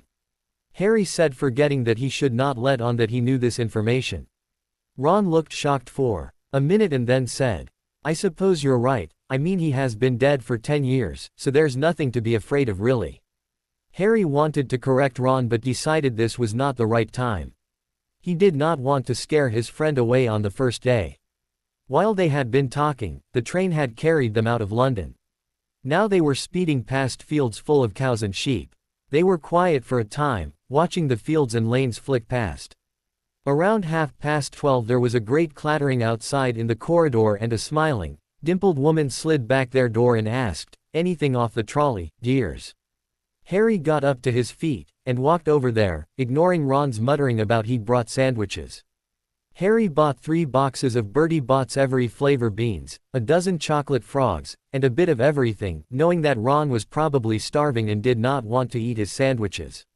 Ron stared as Harry brought it all back into the compartment and tipped it onto an empty seat.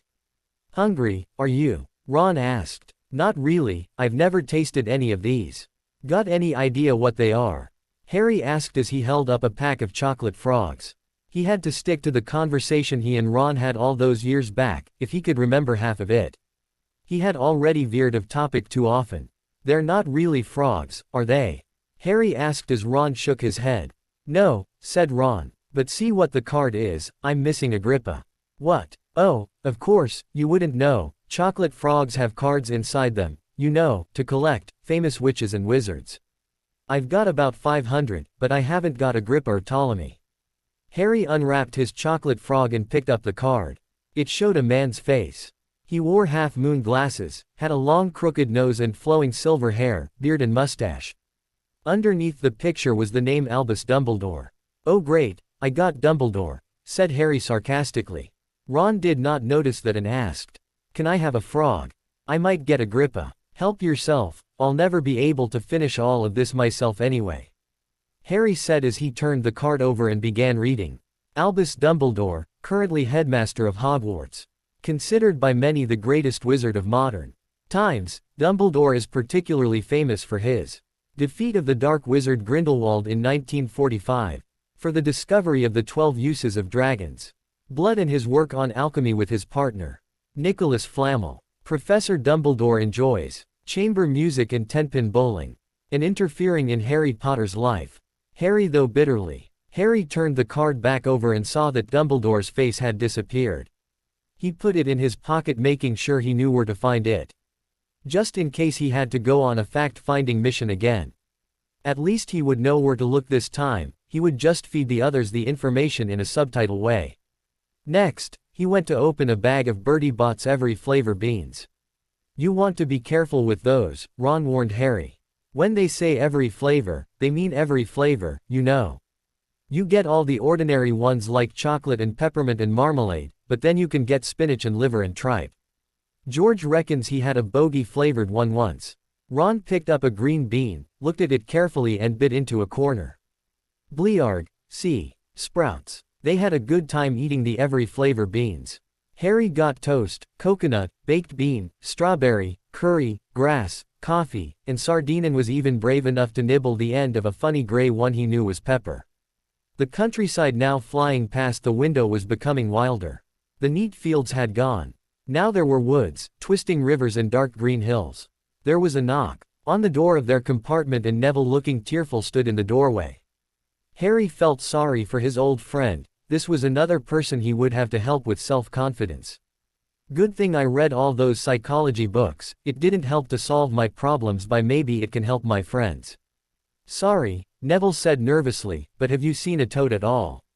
"No, sorry mate, sit down a bit and eat with us. We will help you find it right now." "What's your name?" Harry asked, already knowing the answer. Time to make another new old friend. Neville Longbottom," he said as he sat down next to the pile of treats. "Nice to meet you Neville, I'm Harry Potter," Harry said as he held his hand out to shake Neville's hand. "And he's Ron Weasley," he said, gesturing to Ron, who also held his hand out to shake Neville's hand. "Wow, I've heard about you from my gram. You're famous," Neville said as he shook Harry and Ron's hands in excitement, not believing that one of the only people that has been nice to him today was actually the Harry Potter. "Fame doesn't come easy. There is always a nasty price to pay," Harry whispered with a sigh. Neville and Ron shared a glance and felt really sorry that they were so rude. "Anyways, let me find the toad for you," Harry said as he took his wand out. He had just raised it when the compartment door slid open again and a girl stood there. "Oh hey Neville, have you found your frog yet?" she asked as Harry froze in his actions, staring at her. "Hermione. Hi Myone," Harry greeted. "How's it going with the smartest witch on this train?" "Hello Harry, you know if you keep on complimenting me like that I might just believe you. Anyway, I've been looking for you, is this where you've been hiding?" "Actually, I couldn't find you so I got myself a compartment figuring it was no use if we both looked for each other and then have nowhere to go once we find each other. Look who's the smart one now." She laughed. "Are you doing magic?" Hermione's asked when she saw Harry's wand. "Yeah," he replied as a smile appeared onto her face. She sat down to watch. She loved seeing all the wonderful things her friend could do with magic. "Let's see it, then," she said, waiting eagerly. "Accio Neville's toad," Harry whispered, pointing his wand out of the compartment. A few seconds later, a toad went flying into the compartment and into Harry's waiting hands. "Here you go, my friend," Harry said as he gave Trevor to Neville, who looked at Harry with admiration, very happily to have his pet back. "Wow, that was bloody brilliant," Ron exclaimed. "Harry, did you need to show off like that? You know we other first years can't do that," Hermione said, exasperated. For a second Harry was angry with Hermione, but he never asked her to keep his use of magic secret, so he could not blame her for it. Anyway, it was his bright idea to cast that spell. "I was no showing off, I was helping a new friend," he answered smartly. Anyway, you can also do that spell. I taught it to you last week when we went through the fourth-year textbook. Neville and Ron just looked stunned at the two bickering. Clearly they had been friends for a long time. Oh, where are my manners? Harry said after a while when they had stopped. Hermione, this is Ron Weasley.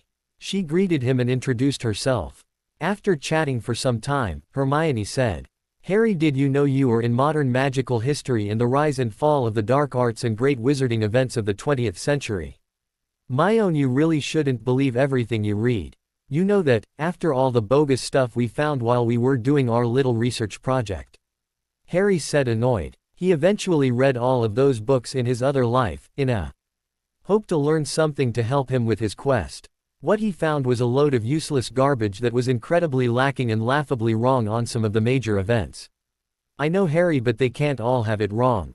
She asked. Books still have to be written by people, my own. Harry explained. History is written by the victors. There are always three truths: what I think is true, what you think is true, and what really happened. If you know what I mean. Taking a breath, Harry looked from Hermione to Ron. It's all about perception. Kind of like that Tom thing we talked about, Ron. Ron nodded and Harry continued. The only person that was there that night and is still alive to tell the tale is sitting right here, and I sure as hell haven't given any interviews. Mainly because I'm not even sure what the hell happened. So how could they honestly claim to know? Hermione looked a little sad as she listened to Harry. She knew he was sensitive about his parents and how they died. She felt sorry for bringing it up. Harry hoped that he had made his friend think twice before blindly following books. He had a good respect for books and the knowledge you could gain out of them, but he also knew the dangers of blindly believing everything you read. Well, that is something to think about. You've always been the smart one, Harry. Are you hoping to get sorted into Ravenclaw? Hermione asked. I'm hoping for Gryffindor. That's where they say Professor Dumbledore was sorted, but Ravenclaw wouldn't be too bad, I suppose. Maybe we'll be in the same house. Harry shook his head. You know you're smarter than I am, Juan. Anyway, my parents were both in Gryffindor, so that's where I'll go, I hope. It would be really nice if we all ended up in the same house. Don't you think so, Neville? Harry asked, intentionally drawing the shy boy into the conversation. I suppose it would be fun. I'm really hoping for Gryffindor, but I don't think I'm brave enough. Uncle Algie always says I'm such a scaredy cat, I'm afraid of my own shadow. I'll probably end up in Hufflepuff. Neville said miserably. Being brave isn't not being afraid, Neville. Harry said. I'm also scared sometimes. Being brave is being afraid and going on ahead and doing what is right no matter what. Neville looked thoughtful, but did not disagree. Anyway, it really doesn't matter as long as you don't end up in Slytherin. Ron said. Can you imagine Mom's reaction if I ailed her with that news? Ron, don't judge a Slytherin that quickly. There is a good chance that I could land there. Harry spoke up. In the war, Harry had learned that the world was not all black and white. Slytherin against the rest of the houses. Many good people that fought by his side, he found out, had been in that house. The same was true about the Death Eaters. A lot of them were in Ravenclaw and the other two houses. After all, he also almost landed in Slytherin. Might as well tell them about Umbral now. Better to confront them now with the truth, than to later have to explain why I hid that from them. If they didn't want to be my friends because of it, it would be fine, at least they would be safe from being targets. However, he hoped that being a Parselmouth and trying to have better relationships with the other houses would not matter to them in this life, just like his special talent did not matter in his other life. As for better house relations, he reckoned the more people he got on his side now, the less he would have to kill later. Not a very pleasant thought. Why do you say that? Ron asked, surprised. I reckon Lord Voldy transferred some of his magic over to me when he gave me this ruddy scar. Harry said as he showed Neville his scar. I'm able to speak to snakes. It's kind of freaky. I have a snake as a friend. In fact, she is in my trunk right now. Her name is Umbral and she really is a very friendly snake. I'd probably drop dead if the Sorting Hat placed me into Slytherin though. Harry said gloomily as Ron, Neville and Hermione all gasped. You can talk to snakes? Ron asked, frightened. Harry just nodded slightly. This is bad. You know it's a dark art, don't you? It's also what Salazar Slytherin was famous for. That's why the Slytherin house symbol is a serpent. Hermione added. Actually, talking to snakes is not an evil act in itself. There is just a bad connotation that people made a long time ago. Snakes are not bad, they actually just want to be left alone. They really do not like being used by dark wizards. That's why Amberl is staying with me. I rescued her and she agreed to help me fight for the light side. Harry explained. The others looked thoughtful for a long time. I guess it's not such a bad thing, you really don't look evil to me. Actually, I can't recall you ever being mean, and you don't want to be in Slytherin. Hermione said, thoughtful. You want to be on the good side. Your snake friend also chose to be good. I see no problem, I am still your friend. I'm not going to drop you after all this time we've been friends and all the help you gave me. She smiled at him and gave him one of her trademark hugs. Harry could have shouted his joy from the mountains. Hermione was one of the most wonderful people ever. I guess she's right, Ron said, nodding at Harry. I agree, Neville said, patting Harry on the shoulder. So, we're all friends now? Harry asked nervously. Of course we are, Hermione said. Ron and Neville just nodded, still a bit uncertain. Could you please keep this a secret? I don't want others to know about it.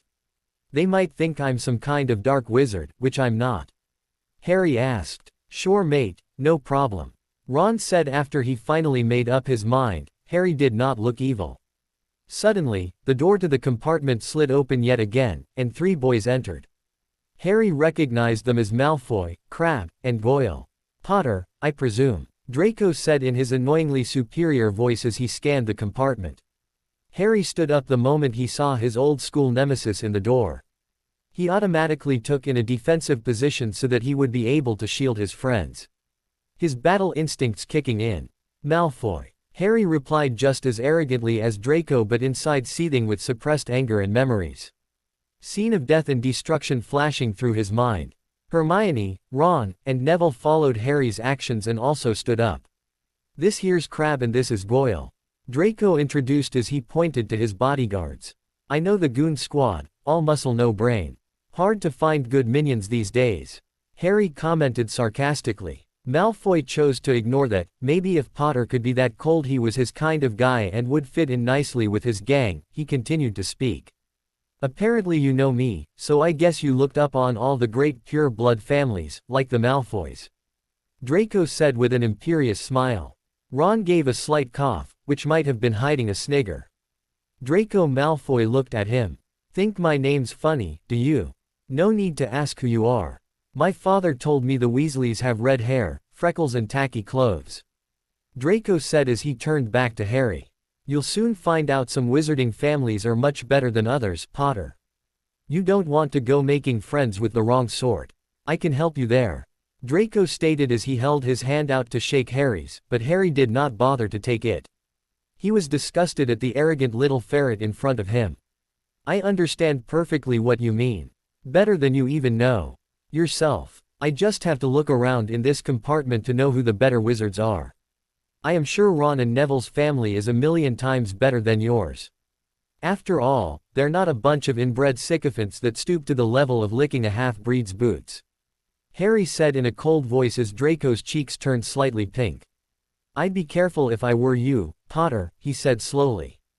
Unless you're a bit politer, you'll go the same way as your parents. They didn't know what was good for them, either. You hang around with riff-raff like the Weasley and Mudbloods, it'll rub off on you. By the time Draco had finished, Harry noticed that Ron's face had turned as red as his hair.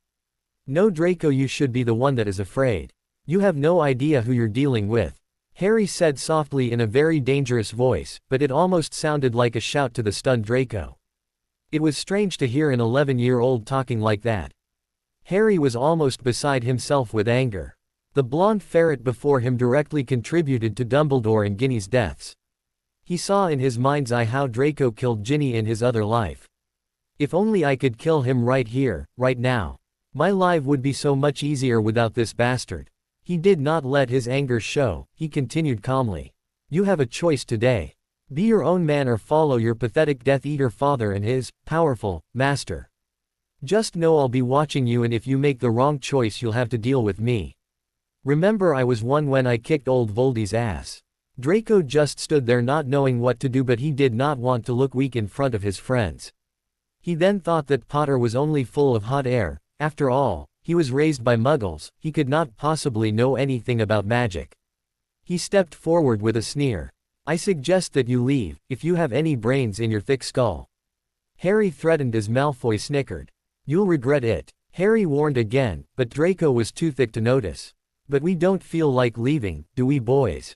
We've eaten all our food and you still seem to have plenty. Be nice and share a little. Goyle reached towards the chocolate frogs on the seat across from Ron and Neville. Before they could do anything, Harry lifted his hand and banished the fat lump out of the room. Harry did not plan to use wandless magic, he just reacted on instinct. As Goyle cried out in pain when he hit the opposite wall, gasps of shock could be heard from everyone else in the compartment. This is your final warning, Malfoy. Out, Harry whispered in a dangerous tone as Draco glared back at him angrily, before taking a step back, and walking away. Draco's 2 bodyguards followed, and Harry closed the compartment once again before sitting back down. Blimey, how'd you do that? Ron cried out as Hermione gave Harry a strict look. You're going to get in trouble for fighting even before we get there. She muttered as Harry shook his head. Malfoy would never admit to getting beaten by me. Anyways, his presence was getting annoying.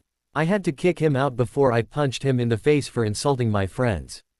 Besides, I didn't lay a finger on him and I also didn't use my wand, so he can't prove anything. Harry explained as Hermione looked at him crossly and the other 2 awed at the enormous magical feat he had just performed. I think we're going to arrive at Hogwarts soon, we'd better get into our robes. Harry said to change the subject. Hermione and Neville left the compartment to go get their stuff, and within a few seconds, Ron and Harry were both ready in their long robes. We will be reaching Hogwarts in 10 minutes' time. Please leave your luggage on the train, it will be taken to the school separately. A voice echoed. Through the train, Ron and Harry both crammed their pockets with the last of the sweets, and joined the crowd thronging the corridor.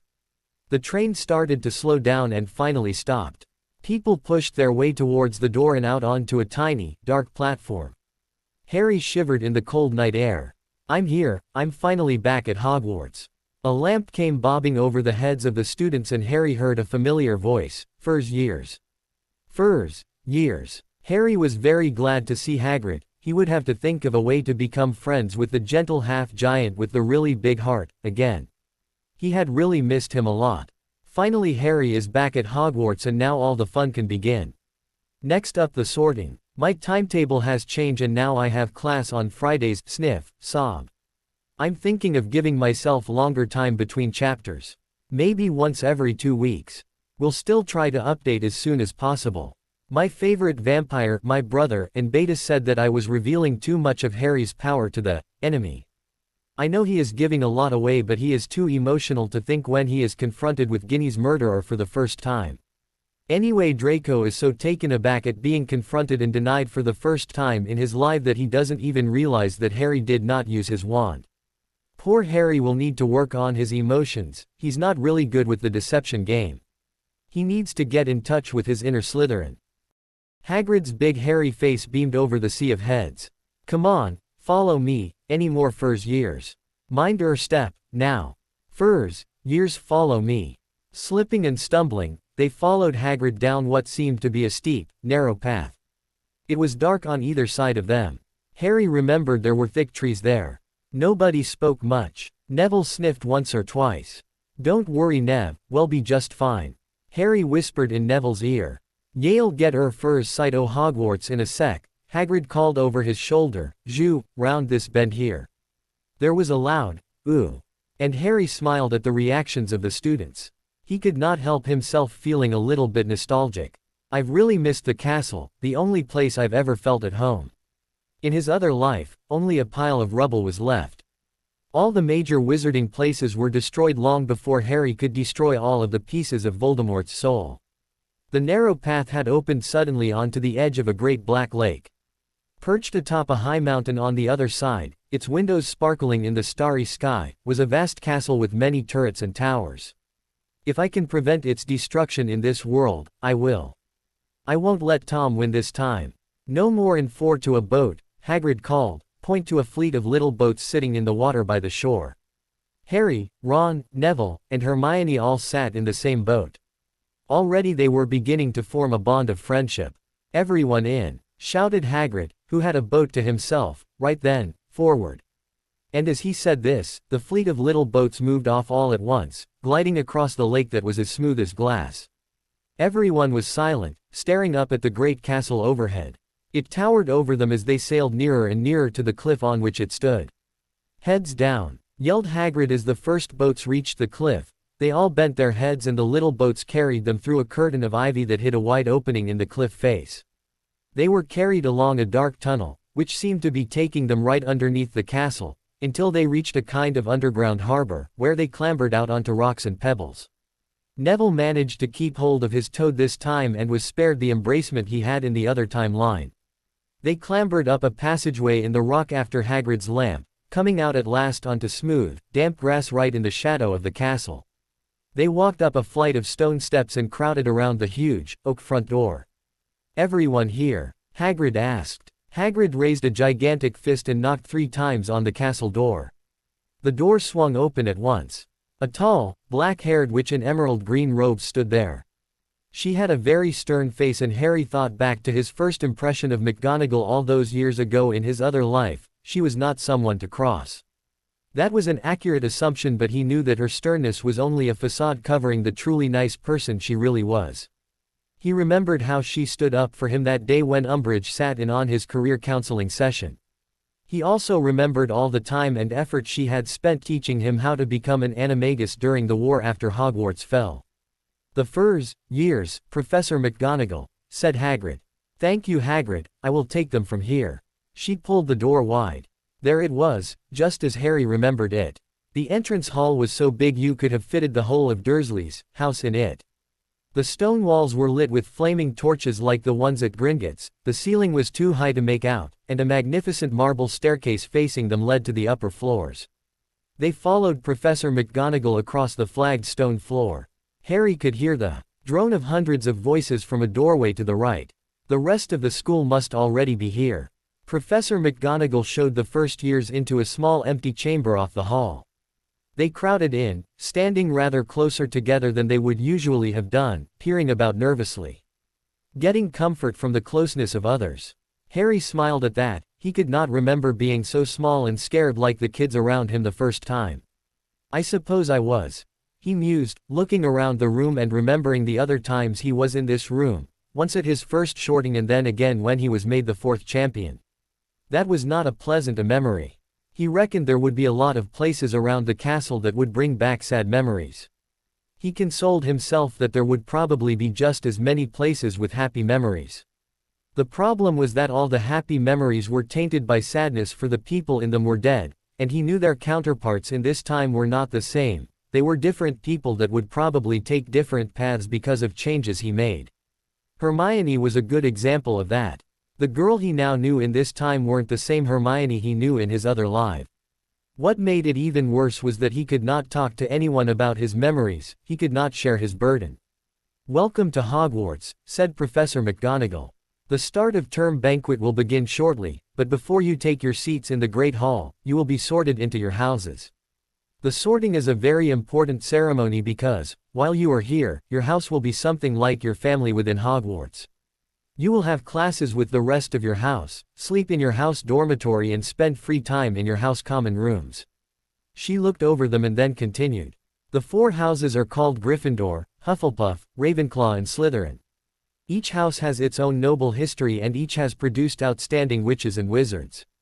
While you are at Hogwarts, your triumphs will earn your house points, while any rule breaking will lose house points. At the end of the year, the house with the most points shall be awarded the House Cup, a great honor. I hope each of you will be a credit to whichever house becomes yours." Harry smiled again at the mention of house points and the cup. He had won and lost so many points for his house in his other life. Those were good times. However, once the war had started it all seemed so insignificant. What did it matter who won the House Cup while Death Eaters were blowing up buildings around you? He tried to get the morose thought out of his head by promising himself that he would enjoy every second of peace that he was granted. The sorting ceremony will take place in a few minutes in front of the rest of the school. I suggest you all smarten yourselves up as much as you can while you are waiting." Her eyes lingered for a moment on Neville's cloak, which was fastened under his left ear, and on Ron's smudged nose. Harry did not even bother trying to flatten his hair. he knew it was a futile effort. "I shall return when we are ready for you," said Professor McGonagall. "Please wait quietly." She left the chamber. Harry sighed. How would the sorting go? Will I still be placed in Gryffindor? How exactly did they sort us into houses? He heard Hermione ask Ron nervously.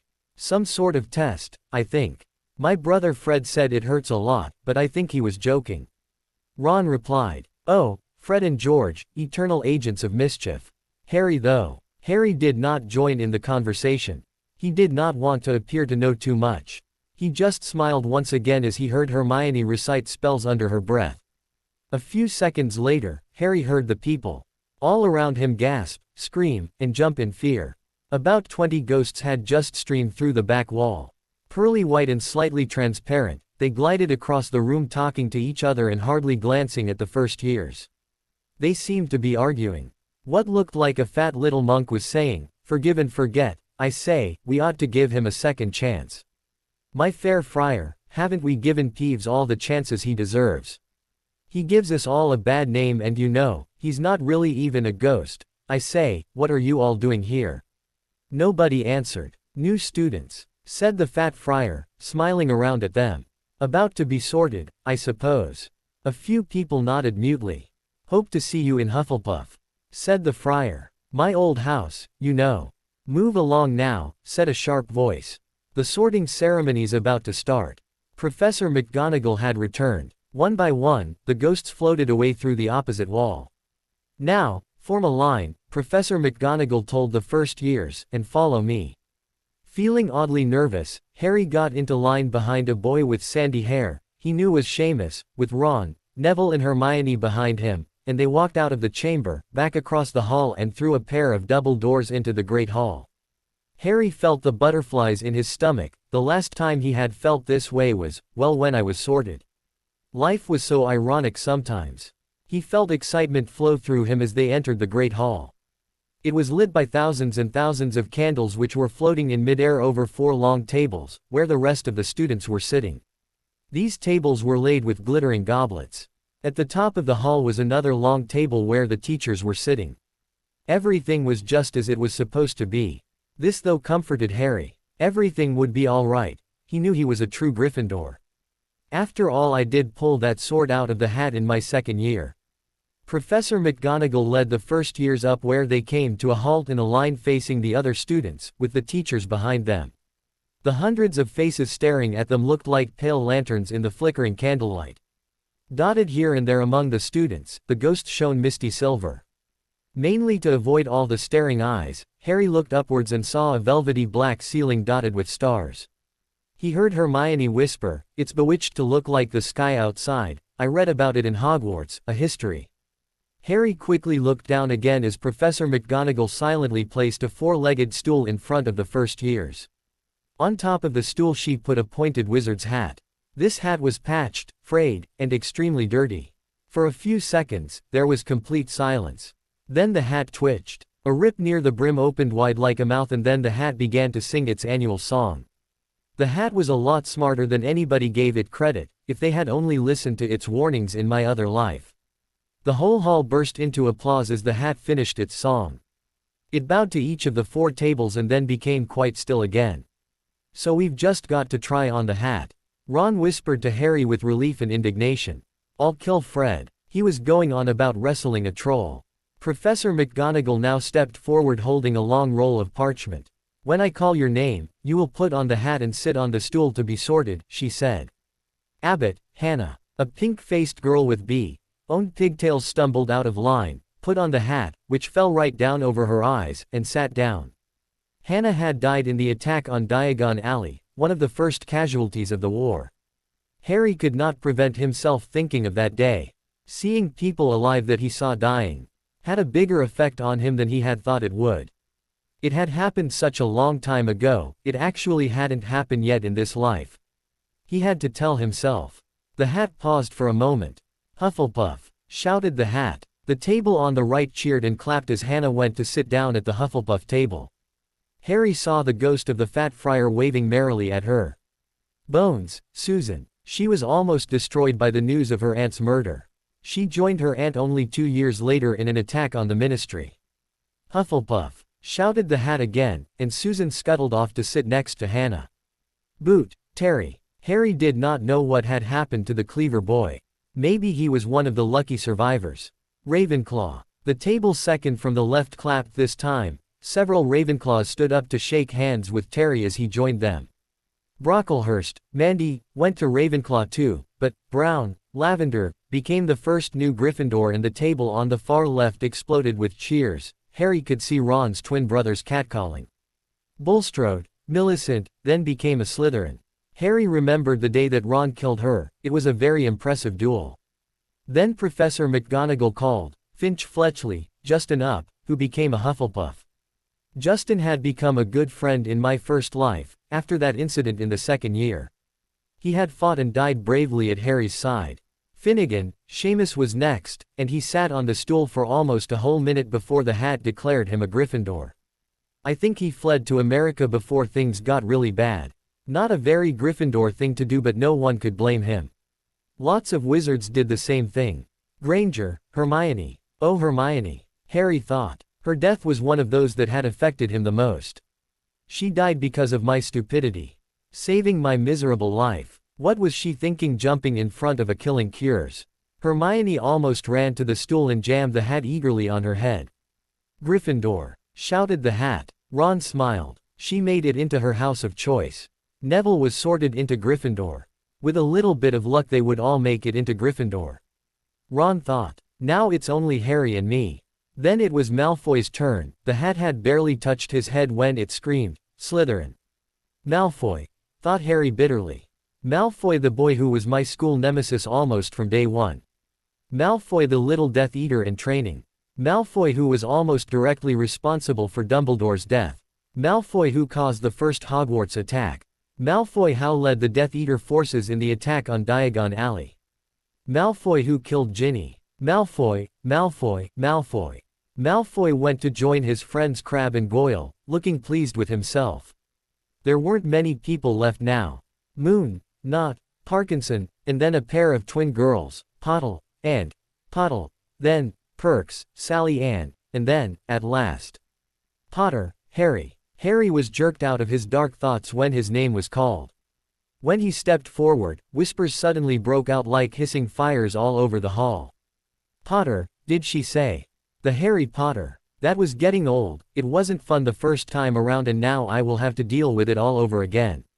Fate was one cruel lady. He would just have to ignore the whispers like he did the previous time. Why did it have to be me? It would have been so much easier if Neville was the chosen one. However, he would not wish his destiny on his worst enemy, so he was glad his friend Neville did not have to carry his burden. Potter, pull yourself together. This is supposed to be a feast, not a funeral.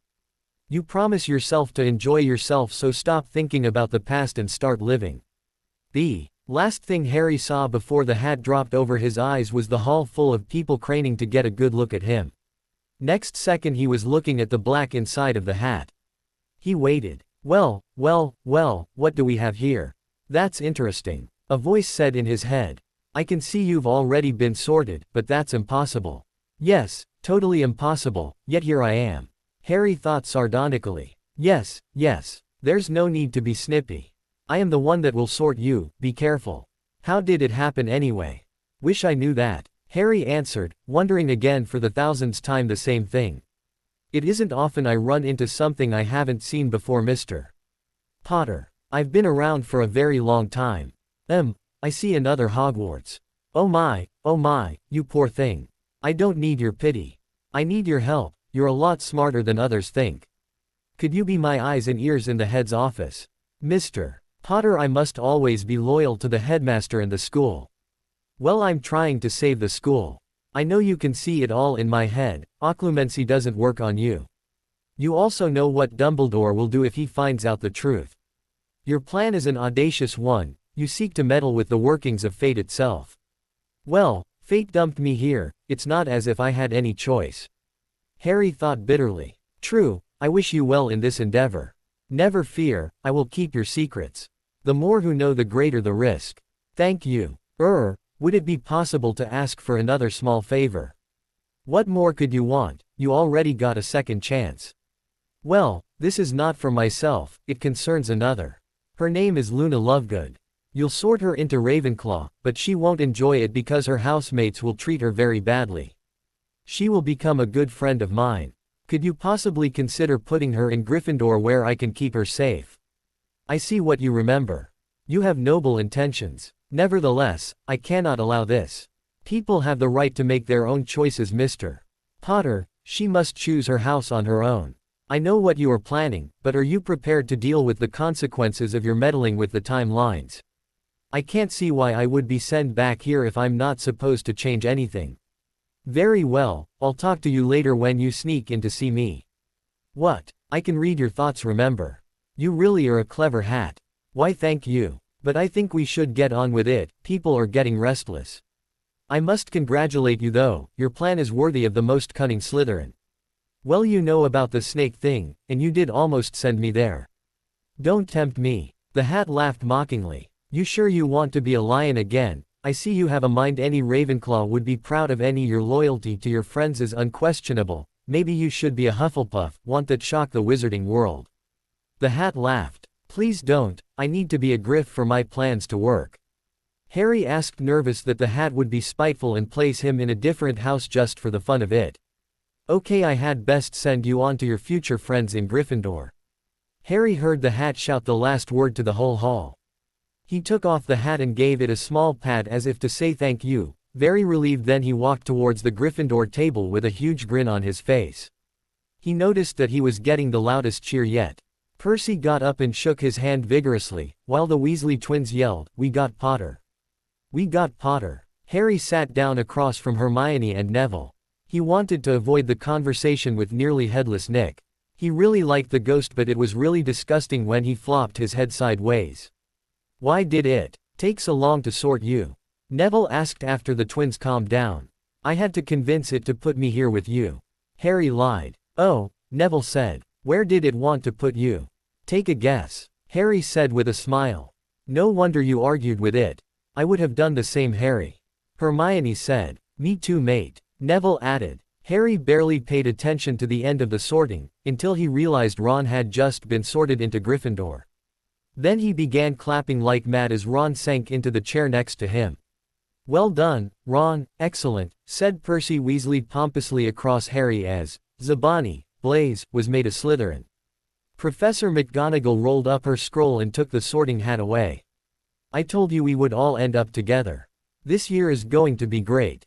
Harry said, grinning like mad. Albus Dumbledore had gotten to his feet. He was beaming at the students, his arms opened wide, as if nothing could have pleased him more than to see them all there. Welcome, he said. Welcome to a new year at Hogwarts. Before we begin our banquet, I would like to say a few words. And here they are. Nitwit. Blubber. Oddment. Tweak. Thank you. Just like the old bugger to start a feast like this. I really missed his eccentricities. Harry thought. Dumbledore sat back down. Everyone clapped and cheered as Harry chuckled. Food suddenly appeared in front of him, and he immediately dug in and ate hungrily. He was determined not to be a little scrawny runt this time around. He would continue exercising tomorrow morning. He was so happy just to be there, at Hogwarts, the place he loved most, his home. He hoped he would not accidentally levitate the whole table. He was getting very good with his wandless magic now. Harry actively concentrated on his happiness. He did not want to look around at his classmates. Reliving some of their deaths during the sorting was bad enough. If he were going to do what he needed to do, he would have to find a way to deal with his memories of things that have not, and hopefully would not, happen. He had been alone for much of his early life, until he had met Hermione. The last year in his old life he had been totally bereft of friends. This would be easier if he had someone he could talk to, someone to talk about what was really going on. Unfortunately, his short conversation with the Sorting Hat made it abundantly clear he could not do that, as it would ruin everything. For now, he would just have to chat to Amberle. The only problem with that was that she did not always understand everything. As nearly headless Nick floated by, Harry continued to eat, not bothering to join in on the conversation he already knew so well. He was too lost in his own confused thoughts. He also did not bother looking at the head table. He really did not want to see the hate in Snape's eyes, it would only make Harry want to hex him. He also did not want to get a headache from Quirrell. For the next half an hour or so, everyone talked and ate. Finally, Professor Dumbledore got to his feet again, and the hall fell silent. Ahem, just a few more words now we are all fed and watered. I have a few start-of-term notices to give you. First years should note that the forest in the grounds is forbidden to all pupils. And a few of our older students would do well to remember that as well. Dumbledore's twinkling eyes flashed in the direction of the Weasley twins. Harry smiled at that. He could not count all the times he had snuck into the forest. He almost knew it as well as the castle. After he had left Hogwarts he had spent a long time in there trying to convince the magical creatures to join the side of the light. It was not very successful. They were too disgruntled with the treatment they had received from the Ministry over the years. Harry planned to make more trips into the forest and try to make friends with the creatures. Maybe if they had a better relationship with me they would listen to me this time. I have also been asked by Mr. Filch, the caretaker, to remind you all that no magic should be used between classes in the corridors. Quidditch trials will be held in the second week of term. Anyone interested in playing for their house teams should contact Madam Hooch. And finally, I must tell you that this year, the third-floor corridor on the right-hand side is out of bounds to everyone who does not wish to die a very painful death. Harry listened as a few people laughed, and questions flowed around waiting for answers, but he kept silent the whole way through. He was relieved to hear that announcement. It meant that the stone was collected and Voldemort haven't stolen it yet. It also meant that Harry would have to go through that whole thing with Fluffy, the Devil's Snare and the mirror. I'll have to work on my plan some more, for now I'll do nothing. It was almost killing Harry to know that Voldemort was here, in the castle, and he could do nothing. And now, before we go to bed, let us sing the school song, cried Dumbledore as he gave his wand a little flick, and a long golden ribbon flew out of it, which rose high about the table and twisted itself snake-like into words. Everybody finished the song at different times. At last, only the Weasley twins were left singing along to a very slow funeral march. Dumbledore conducted their last few lines with his wand, and when they finished, he was one of those who clapped loudest. "Ah, music," he said, wiping his eyes. "A magic beyond all we do here. And now, bedtime. Off you trot." Harry knew exactly what the head meant. Fawkes' song always had a magical effect on him. His knowledge of tune magic confirmed it. He would have to make time to practice his music. He had finally managed to transfigure a piano. It had taken him almost 3 hours, but he was happy with the end result. It was currently stored away in his trunk in his library compartment. Over the years, he had expanded his musical knowledge. Hermione had even showed him how to play violin. He was not great at it, but it was a start. He really liked playing his flute. It was small and he could carry it around with him and play it whenever he wanted to. A handy shrinking charm made it even easier to carry his instruments with him. The Gryffindor first years followed Percy through the chattering crowds, out of the Great Hall and up the marble staircase. Strange enough, they did not meet Peeves this time. After what seemed like 5 minutes of walking, they stopped at the end of a corridor, where a portrait of a very fat woman in a pink silk dress hung. "Password?" she asked. "Caput Draconis," said Percy, and the portrait swung forwards to reveal a round hole in the wall. They all scrambled through it and found themselves in the Gryffindor common room. Percy directed them all to their proper dormitories, but the 4 new friends did not go up immediately. They were still too excited to sleep, so they got themselves a spot on a couch in front of the fire and chatted a bit. When they finally went up to bed, Harry fell onto his bed and quickly fell asleep. The day was exhausting. He did not expect it to be this difficult coming back here. Harry thought his head would burst with all the thought and memories. The moment he entered Dreamland, the nightmares started. Nightmares like those that he had not had in years. He relived the whole war, saw all his friends die. Saw all the places that he had held dear being destroyed. Being back here at Hogwarts, seeing all those people. It had brought it all back to him. He woke up screaming and shaking, his teeth rattling. He leaned over and puked on the floor beside his bed.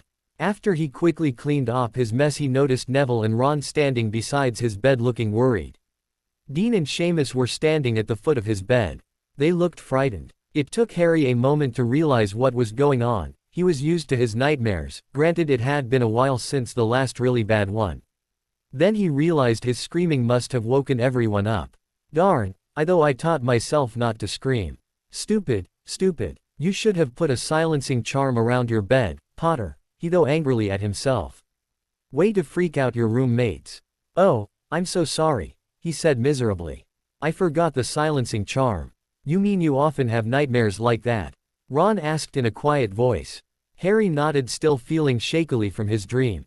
I've had them on and off for years, but I've learned not to scream most of the time, don't know why I did now. The Dursleys really don't like to be woken up like this. I'm really sorry about it. Seamus looked nervous but clearly wanted to ask something. Then he blurted it out quickly. It because of you know. Ron shot him a furious glare, but Harry did not answer. Harry tried to reassure Ron and Neville that he was fine and that he did not need the school nurse, but they would hear none of it. They got dressed and Frog marched him to the hospital wing. I'm fine really, we don't have to be here, you'll get yourself in trouble. Harry protested one final time as they entered the hospital room. Nice try mate, but I don't think you should be having nightmares like that. Ron answered. I'm used to it by now, I get a lot of work done at night. Harry tried again. Harry, you're not supposed to be studying at night, you're supposed to be sleeping. Neville added. Listen guys, I'm used to only sleeping 4 hours a night. It's been a habit for the past 10 years. I'm fine really. We'll let Madame Pomfrey decide about that. Ron said. Ah, here she comes now. What can I do for you? She asked friendly. It's really nothing. Harry tried a final time. No it's not and you know it. Ron snapped back. It's Harry. Neville started. Yeah, he's had a terrible nightmare and woke us all up. Ron finished. Well, having a nightmare in a new place isn't so unusual, said Madame Pomfrey. See, I told you. Harry began annoyed. But it isn't because of that. Ron answered. He told us that he always gets them and that he only sleeps 4 hours a night. That isn't normal. Neville nodded and added when Ron had finished.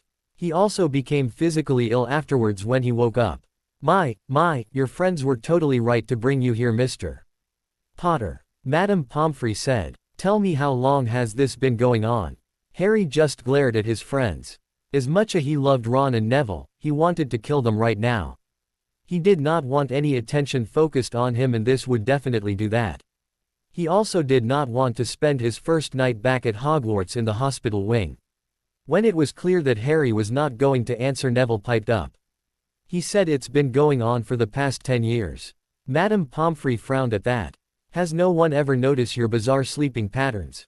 No, I knew better than to bother my aunt with it. I was perfectly happy being left alone in my cupboard. I don't need help. I don't have a problem. I get a lot done at night, it's nice and quiet and there's no one to bother me. Harry answered. He was starting to get angry. I think you should stay here the night, she said, pointing to a bed. But I can't sleep after I've woken up like that, I will just go up to my dorm and read. Harry tried. I think not. Get into bed, Mr. Potter, she said, sternly. It is late, you two, thank you for bringing him to me. You should return to your dorm now. Don't worry, he'll be fine. Bye, Harry. Ron greeted. Sorry Harry, I know how it feels, I also had a dream problem. If you need someone to talk to, Neville said before leaving. As angry as he was, Neville's last words was comforting and shocking at the same time. He never knew about it in his other life. He supposed that seeing your parents like Neville did, would be reason enough to cause night terrors. How on earth am I going to explain my nightmares? I can't ruddy well say that it is memories of my other life that is plaguing my sleep. Now Harry, do you care to explain what you were dreaming? She asked gently. I'd rather not, if you don't mind. Harry tried to answer as civilly as he could manage. You know I can't help you if you don't tell me. Fine, I'll tell you. Harry snapped back. He had decided to tell her about the memories he saw when he was in the presence of Dementors. Although he generally did not dream about that nowadays, it did bother him a lot when he was still at school, in his other life. Especially in his 3rd and 4th years. I see my parents being murdered, I hear my father dueling him. I hear my mom pleading for my life, I hear her screaming as he kills her. I see Voldemort lifting his wand saying that foul cures. I see the green beam of deadly magical energy. Is that what you wanted to hear? Are you satisfied now? Harry shouted with tears in his eyes. He was acting, exaggerating his response and emotions, but it nonetheless still hurt talking about it. The nurse just looked pale. She did not say anything for a long while. "Okay Harry, thank you for telling me," she managed in a soft voice. "I have a potion you can use to help you to sleep." "No thank you," Harry answered. "I once knew a person that said that potions only postponed the time till you had to deal with your feelings. He was right, it doesn't help, and in fact it makes it more painful when the feelings finally hit you. My dreams keep me motivated, it is a constant reminder of what I must do." Harry really did not like taking sleeping potions, it was just too dangerous. In the war, it could cause your death if you did not wake up when something happened. Potions also had the side effect of weakening your mental barriers, he could not afford that. Madame Pomfrey was shocked. In all her life, she had never come across someone like the strange 11-year-old sitting in the bed in front of her. He had the worst dream imaginable, but he didn't want to forget about it. He explained it in such a grown-up way, it was almost scary. What did he mean by "it keeps him motivated"? She really didn't understand what he was saying. "Well, if you are sure. But I would rather you did take the potion. Anyway, I would still like you to stay here the night and do try to get some sleep." "I'm sure," Harry answered. "I will try to sleep, but I don't think it will happen. I've never slept through the night. Even without the nightmares I usually only manage 5 hours." She just nodded and walked away. The next morning, Harry woke up at about 5. He did manage to slumber in at about 3 in the morning. He got up and went back to his dorm. He had planned to start running again this morning but did not feel like it now. Maybe he could convince the others to join him tomorrow. It was always more fun if you did it in a group. The group effort would also prevent laziness. He got his stuff and went to shower. He really did not like the hospital wing. So much for my efforts to stay out of that place. After his shower he went for a walk by the lake while he played a sad tune on his flute. Whispers, pointing, and staring followed him throughout the castle from class to class. Harry had helped all of the Gryffindor first years, quite a lot, by showing them to the correct classrooms and helping them to avoid thieves. He still had to be careful though, that he did not display a suspicious degree of familiarity with the castle. Luckily, nobody noticed except for Percy. He kept peppering Harry with questions about how he knew the castle so well. Harry ended up lying to him and told him he had read Hogwarts: A History before he came. This had just the opposite effect than Harry had hoped for. Apparently Percy knew the whole book by heart and knew that Harry was lying. So Harry just avoiding Percy whenever he could. So much for improving my relationship with him this time. The first few days passed slowly for Harry. He was never good at astronomy and herbology, and now he had to learn all that useless information about the movements of planets and the correct grooming of fungi all over again. If they taught us the practical application like healing, it would be a lot more useful. I learned more about plants in my 3 years of herbal healing self-study than in 6 years of magical education. History of magic was still the most boring class ever, and Professor Binns was as dead as ever. This was fate's cruelest trick. Having to live through that class once was bad enough. Why did it have to be me? Flitwick once again stood on a pile of books to see over his desk. When he fell off his chair during the roll call, it still brought an embarrassed smile to Harry's face. The strict and clever McGonagall gave them a talking to the moment they had sat down in her class. Good old Minerva, hard as stone and telling it as it is. "You don't fool me anymore, you old softy," Harry thought endearingly. He knew how deeply she cared for all her students. Harry was unimpressed when she turned her desk into a pig. He knew she could do things a lot more difficult and impressive. That was just a simple demonstration. After that, they had to copy down notes. "I can't believe I thought this was complicated the first time, it's almost too simple.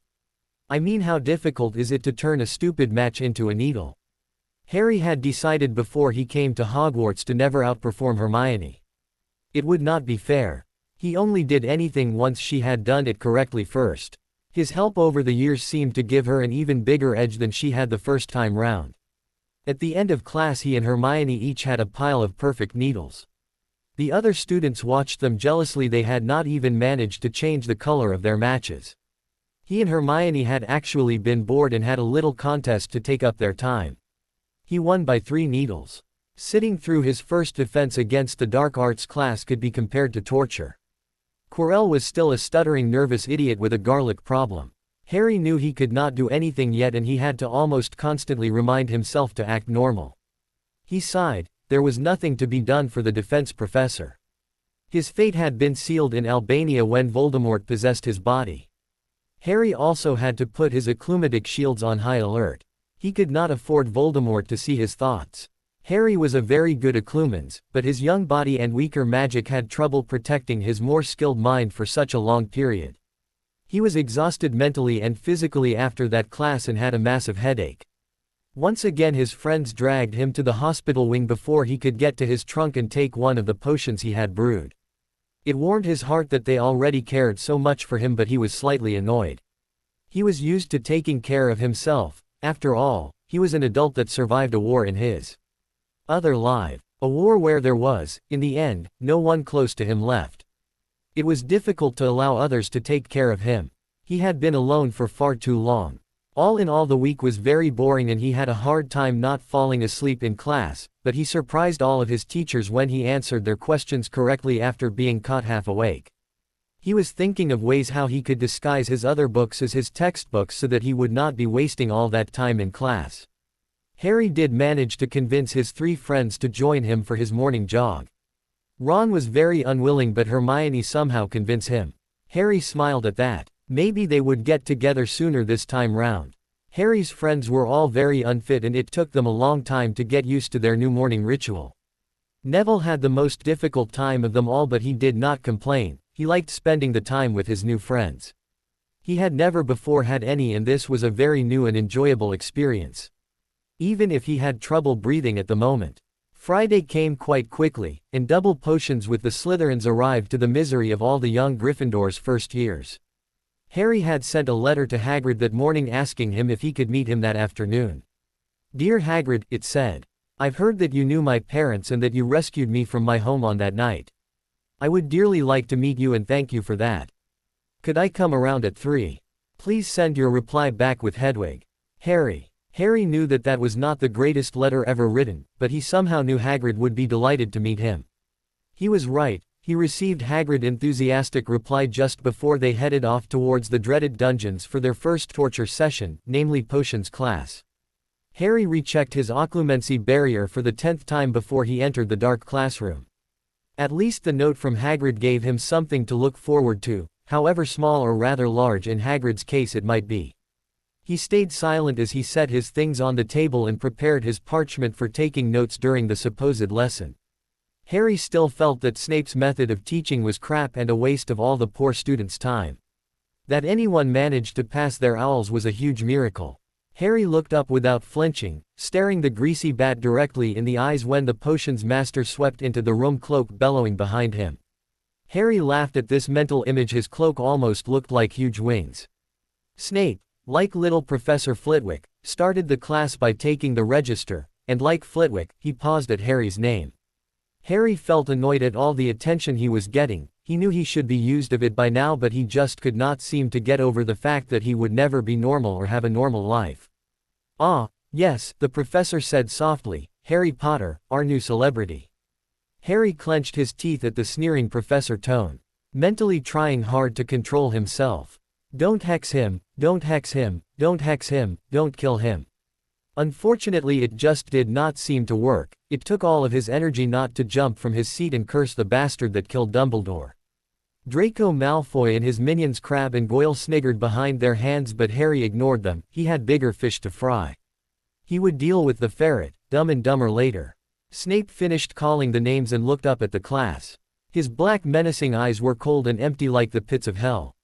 Snape was casually scanning the class like he did every year with the new students.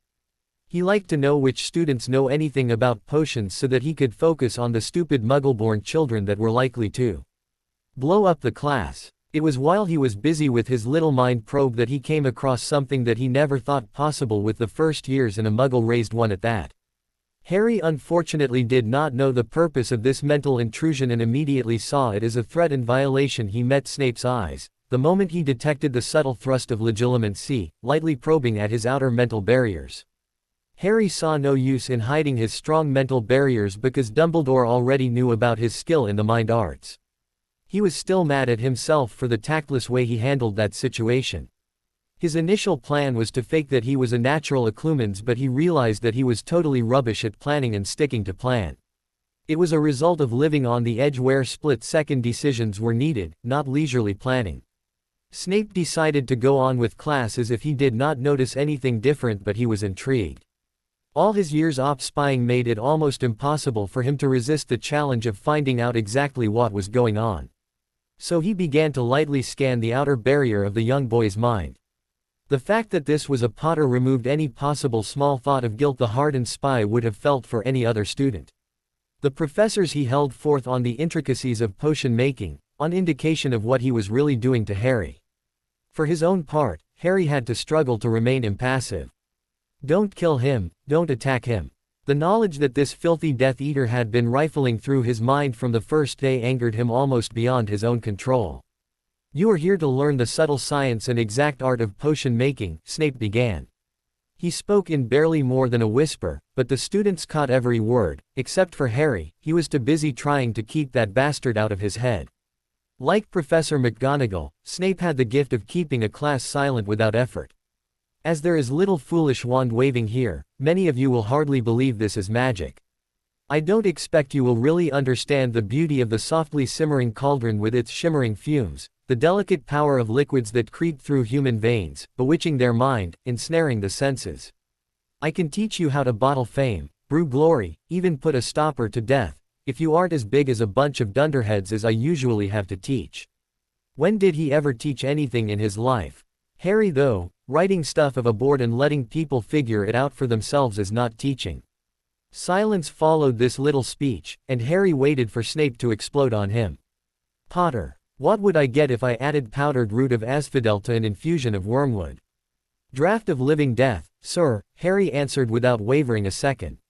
The class held their breath, afraid of their new teacher and silently rooting for their classmate brave enough to answer. Snape was incredibly surprised that a muggle-raised boy would know the answer. Harry remembered that this would happen in his first class. He was not about to take the same kind of crap this time round.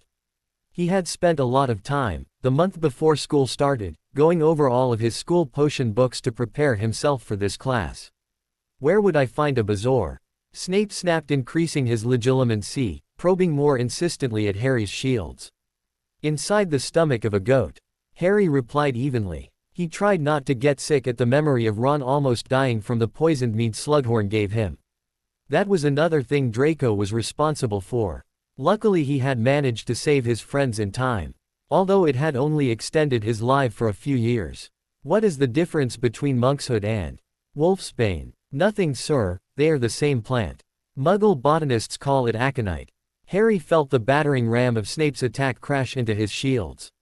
He knew Snape would be insistent, but he had no idea he would be this tough. Harry was used to fending off attacks in his other life. He and Voldemort had almost a nightly appointment, but his young body was not prepared for this onslaught. He flinched but did not show any other reaction. What is the main ingredient of the restorative draught for petrified people?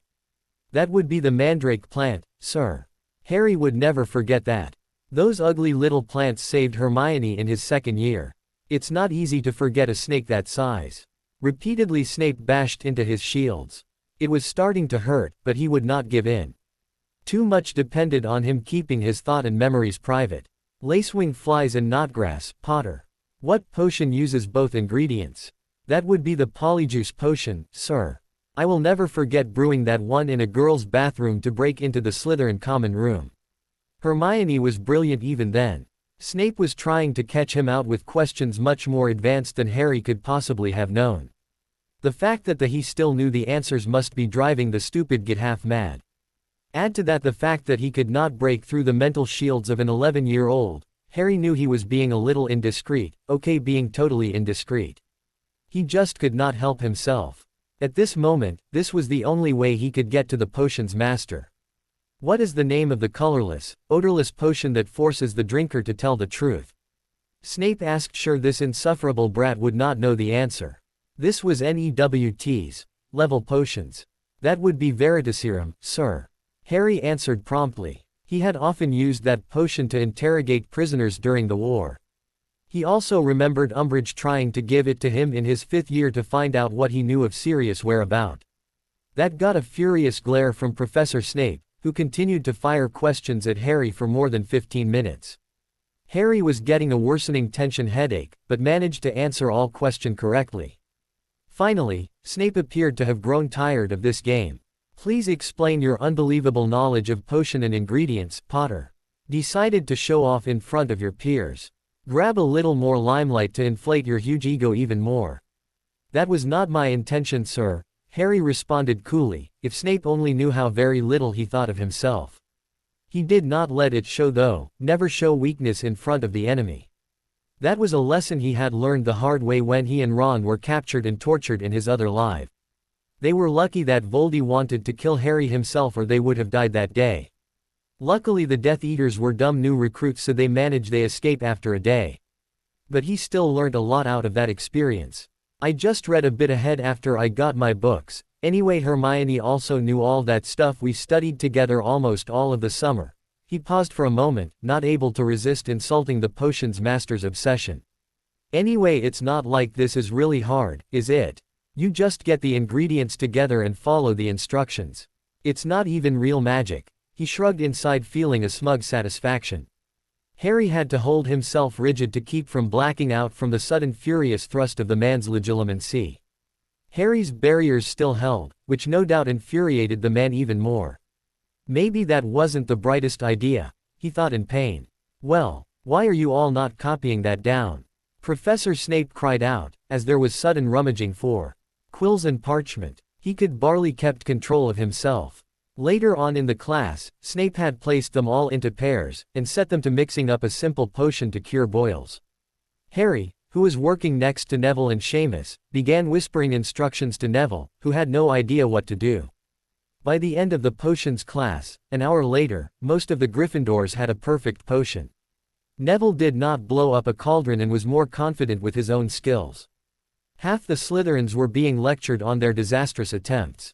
Crabbe and Goyle made a colossal blunder and their potion had to be chiseled out of the cauldron. Gryffindor had not earned any points, though, and that was very unfair. Harry could not get out of that classroom quick enough. Snape had attacked him right through the entire lesson. Harry sank down on his haunches just outside the room, leaning against the wall, and held his aching head. He was literally seeing spots in front of his eyes. Just sitting there in class, letting Snape pound on his mind without retaliating was more exhausting than he thought it would be.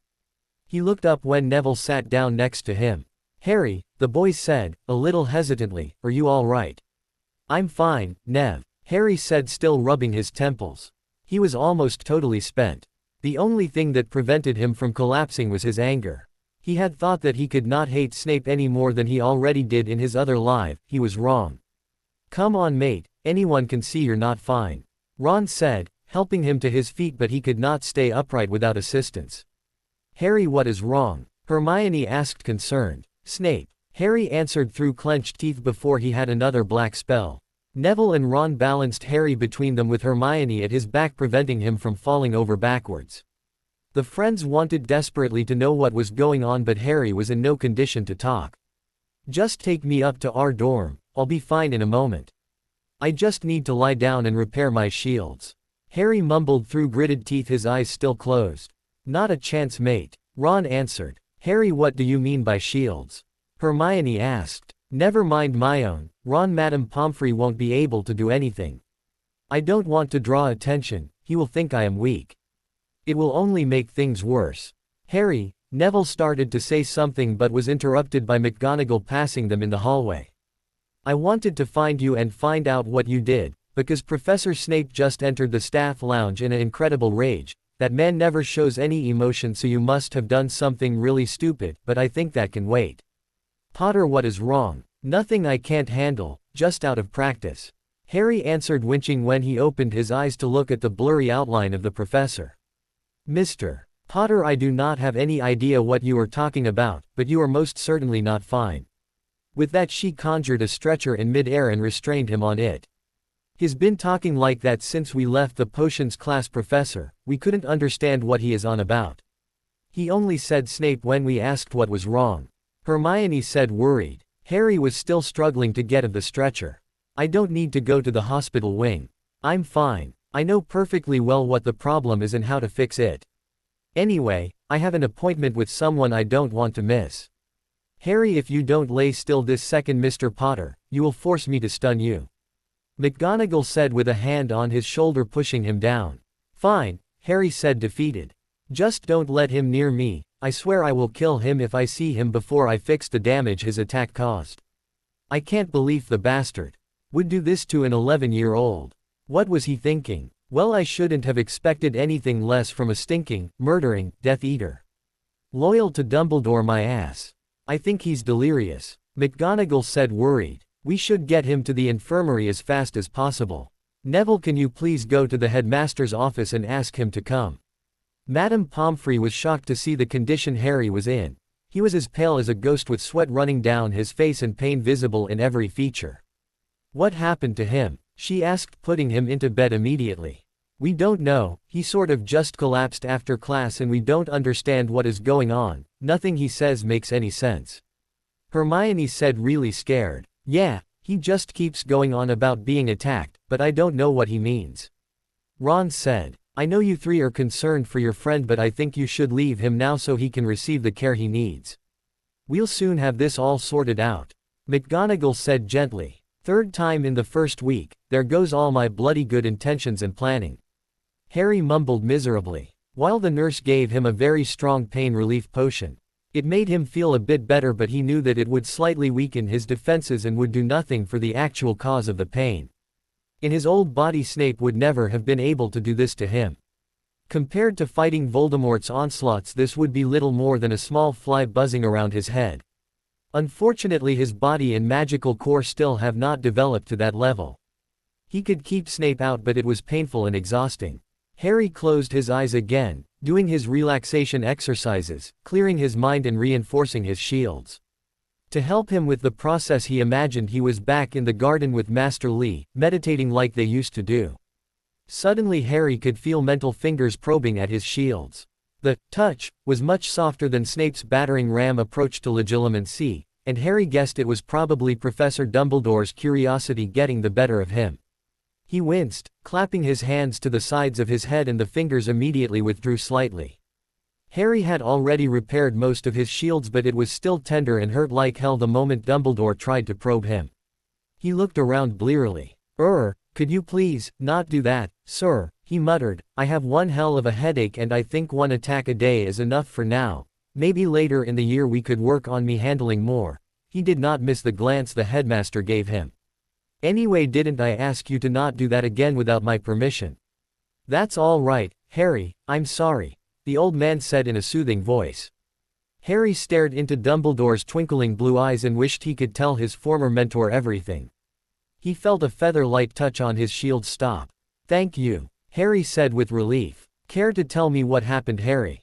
Dumbledore asked, watching Harry's reaction carefully. "Oh, nothing really, your loyal lap dog just wanted to see how strong my shields are. It's a great way to get me into shape and exercise my skills, but you should warn him though. Next time I won't be so passive, next time I will fight back. I'm getting quite good at legilimency." Dumbledore was stunned at how calmly Harry talked about what had happened. It also scared him that Harry knew the right terminology for what he had been doing. It meant that this was not some accidental use of a hidden skill like he initially thought after his first visit to Harry's house. Young Harry consciously exercised and studied the subject. He really did not want to know where an 11-year-old got the information from. He could not even try to guess why Harry would feel it necessary to learn these skills. These subjects were ministry restricted. Legilimency was considered a dark art by some.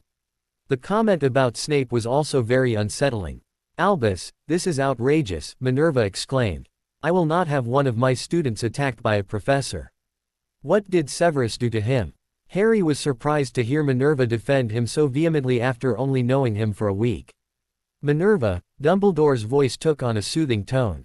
"What happened was not Severus' intent, I'm sure." "Then what, pray tell, happened?" she asked. "Not his intent. He battered my mind for 2 hours straight," Harry yelled. "Severus Snape have been invading the minds of students. Of my students." Professor McGonagall's voice rose into a shriek that raised the hairs on the back of Harry's neck. "I think we should all calm down," Dumbledore said with his hands raised. "No, I think you are too calm. You should stop trusting that evil son of a bi.ch before he stabs you in the back, and I mean it literally. He's a bloody Death Eater. The moment Voldemort return he will be back serving him, playing double agent and spy. McGonagall gasped at the mention of the Dark Lord's name. Dumbledore as usual was not affected that way. Harry, that is no way to talk of a professor. Dumbledore said. Once again he was shocked at the amount of knowledge this boy had. He supposedly only joined the wizarding world a month ago, and this was only his first week at Hogwarts. He had never in his life seen a child act this way.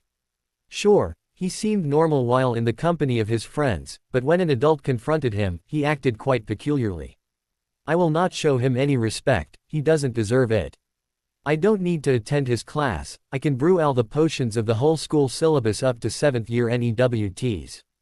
The only reason I'm going to continue to attend that class is to help poor Neville. He really is a danger in a laboratory. Tell Snape to bring it on, I'll need the practice. Harry knew he was sending his plan to hell right now, but he was beside himself with anger and still had one gigantic headache. He really could not think straight. Being high on pain potion also did not help better judgment. Oh, and next time don't force me to come to the hospital wing. I have my own supply of potions that is more specifically suited to the type of headache.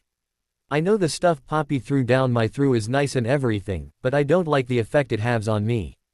I need to be in control, floating around doesn't work for me. Oh, and could you possibly go to Hagrid and tell him I won't make it today? With that the potion kicked in completely and he passed out. Albus, could you please explain what just happened here? I didn't understand half of the things he said. What did he mean with, when you know who returned? He's dead, isn't he? Minerva, there is definitely something odd about young Harry. He is right though, Voldemort is not dead and he will return again someday. Dumbledore answered. Dumbledore, he is more than just a little odd, do you know the level of his magical skill? You should see him in class, pretending to struggle with his magical control just like a normal first year, but the moment Miss Granger achieves something he miraculously also managed to do the spell. He seems so bored in class, he daydreamed through them, but still if you ask him a question he somehow know the answer. It is not the verbatim quotation Miss Granger gives, he really grasped the concepts and understand how it works.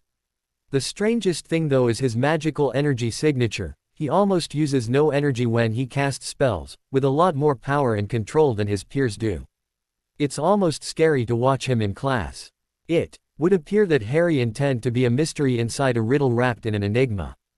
Dumbledore answered. Strange enough though, it is not his magical skill level that worries me the most, it's his mental and emotional state that concerns me. There is something wrong with him, something seriously wrong. Poppy informed me that he is also a chronic insomniac. I don't know as yet what is going on here and what actions to take, but for now we should keep a very close eye on him. The next day Harry woke up in the hospital wing. He was unable to remember anything that happened after he left the potions lab. This really scared him, he needed to know, he could not handle not being in control. He left the infirmary after he was cleared by Madame Pomfrey. Harry found his friends in the common room. They looked very glad to see him but anxious to know what had happened. I don't know guys, I can't remember anything that happened after I left the class. Harry admitted downcast. Harry, you said Professor Snape attacked you. Neville said. Yes he did, do you know what legilimency is? Harry asked. Oh Harry, you're not serious, are you? Hermione gasped. Yes I am. That's what caused my condition yesterday, it was a bigger effort to keep him out than I anticipated. That evil man, but Harry, how did you stop him? Hey guys, Ron interrupted. Care to explain to those how to not eat books for breakfast? What are you talking about? Legilimency, Ron, Hermione explained, is the magical skill to read someone's mind. Harry noticed Neville looked at him a little funny after Hermione explained. He then got a very determined expression on his face. Harry felt his stomach flip over when he saw the boy set his jaw and frown, seeing the ghost of the friend who stood beside him throughout the war. Harry, he had no business doing that to you. I've heard so many stories about the potions teacher at Hogwarts that I was a little afraid about taking his class. Now I see he's just nothing more than a childish bully. He is one sorry excuse for a wizard, we should find a way to stop him. Neville declared. That's great Neville, but at this moment you can't protect yourself from him. How do you propose we stop him? Harry asked. You said you could keep him out. How did you do that, and could you possibly teach us to do it? Hermione asked. Yes, I could teach you occlumency, Harry said after a moment of thought. It won't be easy though. It took me a very long time to learn and years of practice. I'm willing to try, Neville answered determined. I guess I could give it a try, Ron said a little unsure, but he did not want to admit it. You know me, I'm always up for learning new skills, Hermione added with a warm smile. In that case, I think we should do this properly. How would you feel if I trained you in some other fields of magic as well? Like what, Harry? They almost asked in union. Well, how would you like to become animagi? Could you really teach us to do that? Ron asked in awe. Yes, that and a lot more, if you are willing. But you must promise to keep what we are doing a secret. Tell no one. They just stared at Harry with big eyes.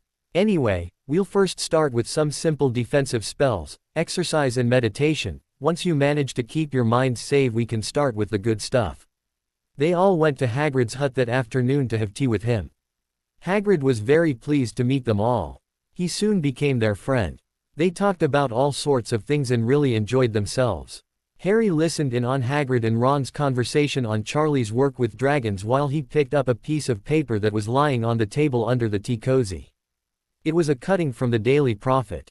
Gringotts. Break-in latest. Investigations continue into the break-in at Gringotts on the 31st of July, widely believed to be the work of dark wizards or witches unknown. Gringotts, goblins today insisted that nothing had been taken. The vault had in fact been emptied that same day. But we're not telling you what was in there, so keep your nose out if you know what's good for you, said a Gringotts spokes-goblin this afternoon. Harry kept silent about it. He still did not know if he wanted to involve his friends in that business again. Okay, finally the first meeting with the greasy git. Harry loses control again, poor little control freak. Dumbles have another thing to add to his Harry Potter mystery list. That afternoon after they got back from Hagrid, Harry went up to his dorm to write letters to Ginny, Mrs. de Villiers and Master Lee. His master still did not know of the magical world, and Harry had instructed Hedwig to drop of the letters to him in the night in front of his door. Harry planned to tell him at Christmas when he would be visiting him. He wanted to share his world with his master that did so much for him over the years. He reckoned that he had already told one muggle, another would not matter much. He could not care less about the stupid ministry and their regulations. Mrs. de Villiers knew all about their new world, and he knew she could not wait to hear back from her two favorite ex-students. The letter to Ginny was where the real problem lied. It was very difficult to write to her. He was not supposed to know her yet, and he had to remind himself that she was only 10. She was not the Ginny he had loved and lost. She was not his Ginny. He did not want to scare her away. He wrote a letter that he hoped would start a bond of friendship. In his letter he thanked her again for helping him on the platform and told her about what happened in the week that had passed. He was quite surprised to see how long it was once it was finished. To who's the novel mate? Ron asked when Harry pasted himself in the common room chairs. Oh, I met this really nice girl on the platform the day we came here. We decided to become Quilpals. Harry answered. What's your girlfriend's name, Harry? Neville asked with a grin. She is not my girlfriend, Harry answered with a blush and could not help adding the word, yet, in his mind. She is a girl that is my friend, kind of like Hermione.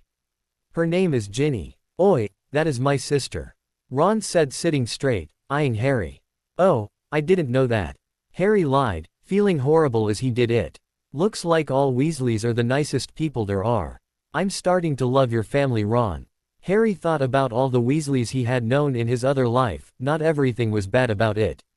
He did have good times. The twins alone had a whole section in Harry's mind that was Patronus-worthy. Ron did not say anything more. How could he complain after a compliment like that? His ears did start to glow a little red though. That Sunday morning they started their training bright and early. Harry led his 3 friends at slow jog around the Hogwarts lake. Harry was planning to work towards the level of fitness he had in his other life. After all the years of training under the guidance of Master Lee, Harry had become a bit obsessed with physically training his body. His obsession is what led him to the discovery of body magic. His memories of the hit wizard squad in his other life spurred him on even further. He could clearly remember how it affected their efficiency and power during the war.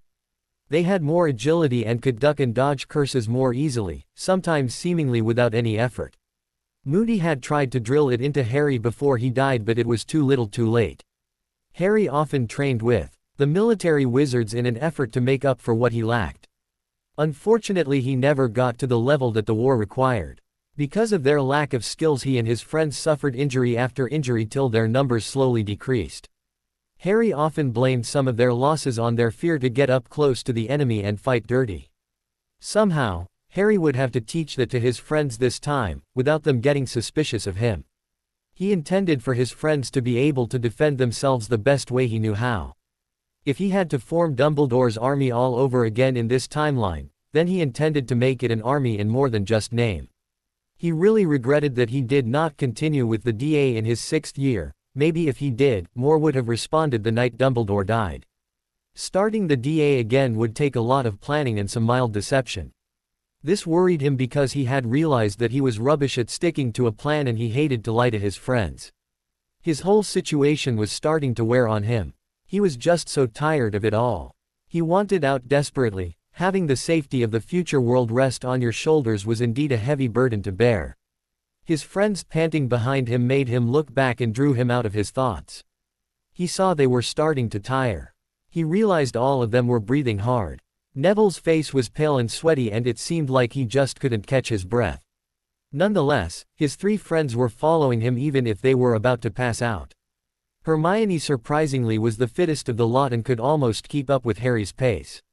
Harry slowed his pace to the immense relief of his 3 weary friends. He led them at a fast walk back to the castle as a cool down.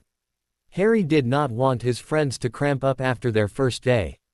That would only discourage them and Harry could not afford that. His friends needed to be in top shape for his plans to work.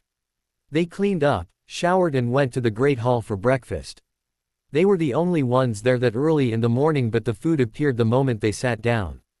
House elves really were wonderful creatures, Harry thought with a smile, wondering if Spew would see the light in this timeline. After they had finished, he led them to a secluded spot on the lakeshore. He was not yet ready to give away the location of the Room of Requirements. As yet he still had to start his training in the dark arts, but his unexpected visits to the infirmary interfered with his planning. He was also starting to think that it would be safer to wait until he got his invisibility cloak before he started to sneak around the castle. Harry started off by teaching them the disarming charm Expelliarmus. He reckoned they must first build up their magical strength before attempting to protect their minds with magic. If their magic was still unstable, it could be dangerous. Teaching them this simple spell was more difficult and took a lot longer to do than Harry had expected. He could not blame his friends though, they only had a week of magical education and could not possibly be expected to grasp their magic yet. They needed to get used to how it felt to use their magic. They needed to discover the flow of energy that was hidden inside of them. He did not know how he could speed up the process. I guess only practice will do that, he thought. His friends were exhausted after their efforts. Only Hermione had managed the spell after an hour of trying. Although she was used to using her magic, she still had trouble using her wand as she was more accustomed to doing everything wandlessly. They all lay on the grass under a tree looking at the clouds. "Harry," Hermione said after a while, "how do you know all this stuff you want to teach us?" "I read a lot, you know that," Harry answered, still looking at the sky. "Yes, but I also do a lot of reading, in fact more than you, and I still don't know half of it." "I don't know, my own, I just do, and I have an affinity for defense I guess," Harry tried to answer nonchalantly. Inside he was nervous as hell. She really was the smartest witch he had ever met. "She's right, Har, how do you do some of the things you do?" "That thing you did on the train was amazing," Ron joined in. "Yeah, wandless magic is supposedly incredibly difficult," Neville said. "Me gran once told me that only the most skilled sorcerers like Dumbledore could do it." "Don't know, it's not that difficult. Right, Hermione, you just focus your magic and channel it through your fingers instead of your wand." "We've been doing it for years now," Harry shrugged. "That's another thing," Hermione started again, sounding a little angry. "Why are you holding back in class? I know you can do all those things in your sleep, and without a wand at that, but you act as if you barely have a grasp of magic. Why do you let me get all the credit in class? You're a brilliant witch, Hermione. You deserve all the credit you get." I mean, you learn everything so fast. It took me years to get some of the things you figure out in seconds. I'll never be as clever as you. Besides, I would sort of feel like cheating if I did it in class. I mean, I did have about 6 years of a head start, Harry answered. What do you mean, Harry? Neville asked. Well, I made myself a wand, so actually I have years of practice while you are just starting out now. That would explain a lot, Ron said, sounding almost relieved. You were really starting to freak me out with some of the things you do. I couldn't understand how you did it. It makes sense that you would have more skills considering you have been using magic a lot longer than we have. Yeah, Neville agreed. Well, you'll soon be just as good as me, if you just keep practicing. The more you use magic, the easier it is to use. Once you are comfortable using your own power, there really isn't a limit to what you can do. I mean, I can do wandless magic, I'm a metamorphagus, an animagus, an excellent eclumens, and I'm starting to grasp legimancy, not to mention all the alternative magic Hermione and I discovered. Oh, and there's the whole snake thing. The friends just nodded, astounded by their friend. He did not brag with his skills, he was rather encouraging them to improve themselves. Harry did not notice his friends' reactions and continued talking. Oh, by the way, Neville, Amberle asked if you could get her some of the treats you give to Trevor. Apparently, the little snake has developed an appetite for it. She said that seeing as she's a reformed person now, it would not do to steal a poor toad's food. Neville just laughed at that. Sure, mate, who can deny that pretty lady anything? You're so whipped. Besides, I know she'll hiss your ears off your head till I get it for you. You really should have gotten a less chatty snake. Don't let her hear you, she might just decide to drop all of her good intentions and bite you. Believe me, it would not be nice. I still haven't managed to brew an antidote for her venom, Harry laughed back. It's not nice to threaten your friends with a poisonous magical snake, Harry, Hermione mockingly scolded, joining in the fun with this pretense. Well then, I would propose that you not insult her. She really is a sensitive soul, Harry answered with a wicked grin.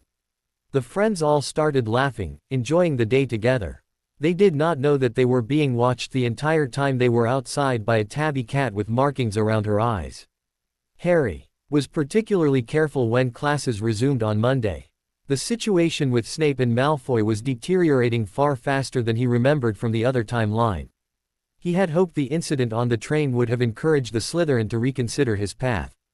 Instead, it must have infuriated the pureblood so much that he made double the effort to be the most hateful person Harry had ever met. Snape's repeated failures to violate Harry's mind seemed to have also set the professor on the warpath. Harry was thankful that he only had to deal with them in the potions class. The rest of the time he tried to avoid them, which was fairly easy considering his knowledge of the castle. As Thursday arrived and their time for their first flying lesson got closer, Harry was still wondering what he should do. He nervously played with his food as he debated with himself. Retrieving Neville's Remembrall in my other life had gotten me a spot on the Quidditch team as the Seeker. On the other hand, Neville had to fall off his broom and break his wrist. Harry did not want to change events this early. However, he doubted if his spot on the Quidditch team was really that important. He enjoyed playing the game and flying immensely, even though he had not gotten to play since that last pickup game at the Burrow before he went off to find those cursed Horcruxes. Harry clenched his jaw. To hell with bloody fate. He thought with resolve. I'm not going to let my friend get hurt, even if it is just a broken wrist. He still had conflicting ideas fighting each other. Anyway, he tried to convince himself. If I change things too much, well, they could hardly turn out worse, could they? He truly did not know if it could get worse, but he really hoped not. As long as I don't completely mess up and blow my cover, I'll change as much as I can, and Merlin helps anyone that tries to threaten my friends this time around. Hey mate, are you okay? Harry blinked and looked up into Ron's concerned blue eyes. Wah? He asked, still stuck in his thoughts. Then he registered what Ron asked. Oh, I was just thinking a bit. His friend frowned. You're not worrying about the flying lesson, are you? Ron asked in a comforting tone. It's really a lot easier than it looks. I mean, with all your other talents it would hardly be a problem to learn how to fly. He glanced over at Hermione, who was frantically paging through Quidditch Through the Ages, trying in vain to grasp the secret of flying before the lesson. She would never change in that regard. Harry smiled faintly at that thought. Bill and Charlie said that their muggle-born friends all started off really nervous but ended up doing great. However, Fred and George complained that the school brooms start to vibrate if you fly too high, or always fly slightly to the left. So you should still be careful. Then again, with the stuff they do on brooms, you could hardly blame the broom for bucking a bit. Ron laughed. Harry looked over at his other friend Neville, but the timid boy was staring down at his plate, not eating anything, only playing with his food. He wanted to reassure his friend that he would do fine, he would make sure that Neville did fine. Neville, as if in a spot and caught up in his own world of fear and doubt, did not register that. My Gram never let me on a broom at home. She was afraid I would break my neck, or any bone for that matter. Any questions Harry had about interfering on his shy friend's behalf were wiped away by the hopeless and worried look on his friend's face. Fate would have to alter her plans. I've never flown either, Nev, Harry said, while adding in his head, in this life. It was another of those little lies that came down to relativity. Harry was starting to hate them, even if they were necessary. At his moment he would say or do anything to reassure his friend. We're in the same boat really. I don't have an advantage like in the other classes, and I don't think this is something you can learn from a book. Ron will have to show us how it's done. He's the expert of the day. Neville nodded and began to tentatively take bites of his food. Ron's ears went pink at the praise, but he did not seem to want to show off as much as Harry remembered. They were even spared that ridiculous hang glider story he had told Harry in the previous timeline. The arrival of a barn owl cheered Neville slightly. It had brought him a small package from his grandmother. He opened it excitedly and showed them a glass ball the size of a large marble, which seemed to be full of white smoke. It's a remembrow, he explained. Gran knows I forget things. This tells you if there's something you've forgotten to do. Look, you hold it tight like this, and if it turns red, oh, his face fell, because the remembrow had suddenly glowed color. You've forgotten something. There is a spell I can put on it so that instead of red smoke, it will show you a picture of whatever you've forgotten. Harry offered. Just don't forget where the remembrow is. Would you? I'd really appreciate that. I can never remember what I forgot. No prob, Nev. At that moment Draco Malfoy, who was passing the Gryffindor table, snatched the remembrow out of his hands. This time Harry did not even bother to get up and he gestured for Ron to stay seated. Malfoy, I warned you on the train, I've got an AK specially reserved for you. With that, Harry summoned the remembrow out of the ferret's hands. Professor McGonagall, who could spot trouble quicker than any teacher in the school, was there in a flash. What's going on? Harry answered. Draco and I were just having a little chat, but I think he will be leaving now. Isn't that right? Scowling, Malfoy quickly left for the Slytherin table, Crabbe and Goyle trailing behind him. Harry, Hermione asked in shock. Why did you threaten him like that? That wasn't a threat. That was a promise. He answered coldly, thinking of how Ginny died again. Before Hermione could say more though, Hedwig swooped down with 2 letters attached to her leg. Harry's face brightened when he saw from who they were. They were letters from Mrs. de Villiers and Ginny. Harry did not mind showing his letter from his old teacher to Hermione, but the one from Ginny he did not want to share with his friends. They were still taunting him for writing to a girl he had only met once. They also seemed a little upset about what had transpired between Draco and himself just now. He got up and went to Gryffindor Tower to read his letter in private. The arrival of the letters totally changed his mood, and that confused him. Why would one letter affect him so much? He thought he would be happy to receive letter from Ginny once again, but at the moment he felt incredibly sad. At 3:30 that afternoon, Harry, Ron and the other Gryffindors hurried down the front steps onto the grounds for their first flying lesson. It was a clear, breezy day and the grass rippled under their feet as they marched down the sloping lawns towards a smooth lawn on the opposite side of the grounds to the Forbidden Forest, whose trees were swaying darkly in the distance. Harry's heart could not help but leap as they walked to their first lesson. He loved flying, the feeling of absolute freedom, no pressure or expectations, just open air and space. It had been such a long time since his last flight that he did not even mind the creaky old school broom. He caught Ron's eye as they approached the Slytherins gathered around the broomsticks. We must keep a sharp eye out today, be on alert, he whispered to Ron. The redhead just frowned at him confused. Harry rolled his eyes, still whispering he explained, I don't trust the Slytherins. Most of them are nasty little brats. Understanding dawned on Ron and he gave a curt nod. Harry made sure he was walking in the middle of Neville and Hermione when they arrived. Madame Hooch's introduction went the same as he remembered. She still had short gray hair and yellow eyes like a hawk. "Well, what are you all waiting for?" she barked. "Everyone stand by a broomstick. Come on, hurry up." Harry glanced down at his broom. It was old and some of the twigs stuck out at odd angles. This was definitely not his firebolt, he missed that broom so much. It had been broken in one of the battles during the war. Trying to escape on a broken broom was not a fun experience. "Stick out your right hand over your broom," called Madame Hooch at the front, "and say, 'Up. Up.'" Everyone shouted. Harry's broom jumped into his hand at once, but again it was one of the few that did. Hermione's and Neville's had simply rolled over on the ground. "Neville, Hermione," Harry whispered, "just say up," not in a commanding tone, "I mean, just say it." They both gave him a confused look before replying. "What do you mean?" Hermione asked, but Neville just tried it and immediately his broom jumped into his hand. "Oh, I see," she said and also did the same, then looked back at the grinning Harry and thanked him.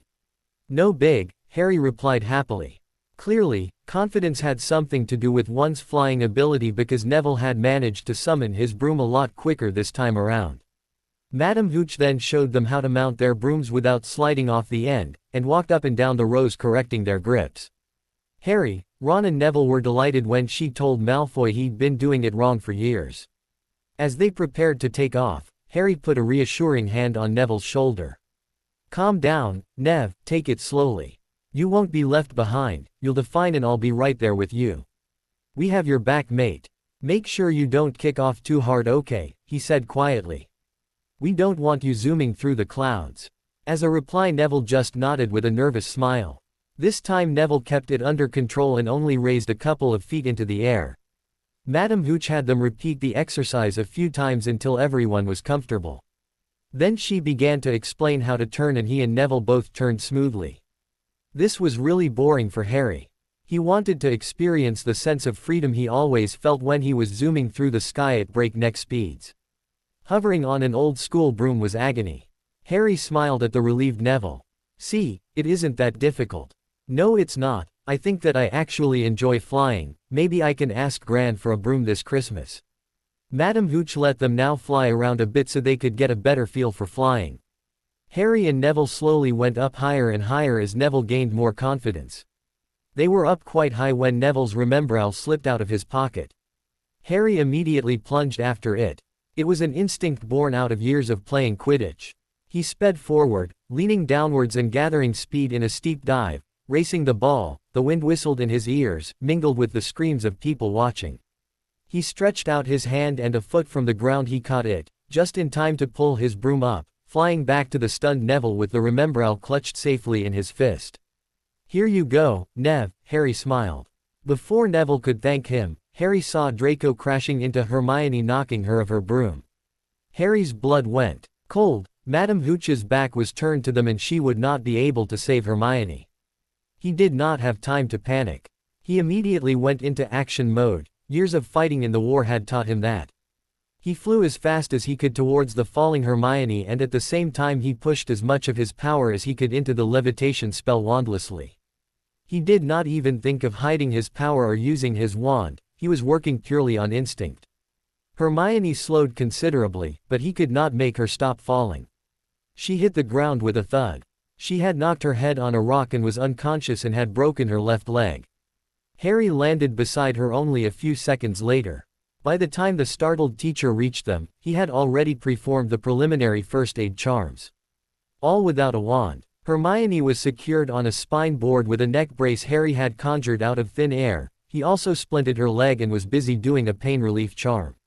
The whole time while he was busy, he muttered, "Not again, not again. I can't handle losing you again. I won't let it happen, fate can't have you. Not again, not again." "Harry," someone said, touching his shoulder. It was McGonagall. Harry did not know when she had arrived, but he was relieved to see her. Looking up at her, his hands started shaking violently as shock set in. He was as pale as a sheet. She took his hand and pulled him up, and with her wand she started to levitate the stretcher with Hermione on it. "Come, Harry, we must get you both to the hospital wing." I should have been faster. I should have been able to stop her. I failed her," Harry said in barely a whisper. "Harry, you saved her life," McGonagall said gently. Harry did not hear his head of house. He just kept on berating himself for his lack of skill. "It's all my fault, it's all my fault, it's all my fault." Harry was numb. He had tried to consciously do things differently, but fate pushed back, letting events unfold just like the previous time, only Hermione got hurt instead. Did this mean that fate was a spiteful ch that didn't like to be changed? Did he cause Hermione's injury by trying to change things? Was everything going to happen the same way again? It seemed like he had made a difference already with Neville, actually in all of his friends, but was he just fooling himself? Were his friends' changed attitudes not going to make a difference? Were all of his friends still going to die defending him? Was he only making their fates worse? He was operating pretty much on autopilot as McGonagall led him along the corridors to the infirmary. Professor McGonagall was lost in her own thoughts. She could not get the events of the day out of her head. She had seen the whole thing happening. She was keeping an eye on Harry just like she had promised the headmaster. She had seen how gently Harry had encouraged the shy, insecure boy Neville. He was really a good friend for that boy. This was supposedly the first time that Harry had ever ridden a broom, but he looked as if he had been doing it for years, giving advice and helping the others. She had almost had a heart attack when he had caught Neville's remembrow, but he did that without a thought, as if he did that every day for fun. At that moment she was all excited about finding a new seeker for her house Quidditch team. And then it happened. Hermione fell from her broom at a considerable height. This would most surely have killed the girl if Harry did not step in. It all happened so quickly she did not even have time to transform into her human form and try to help. What was amazing was that Harry did an extraordinarily powerful levitation charm without a wand. He was not even supposed to know that spell yet. First years usually learned the ordinary levitation charm, but the charm that was specifically for levitating living beings was much more advanced and difficult. What was even odder was his knowledge of first aid and healing charms. Moreover, it did not look like this was the first time he had to do something like that. He did that with the skill of a practiced meta-wizard, still without even thinking of using his wand. When they reached the hospital wing, Madame Pomfrey commended her for the precautions she took to stabilize and securing Hermione. The nurse was very surprised when she shook her head and pointed to the muttering boy beside her. She really did not understand why Harry was reacting so strangely. He kept blaming himself, criticizing himself over and over again. He did not seem to notice anything around him. He did not respond when she talked to him. In an effort to get his attention, she stood right in front of him, her hands on his shoulders, and looked him straight in the eyes.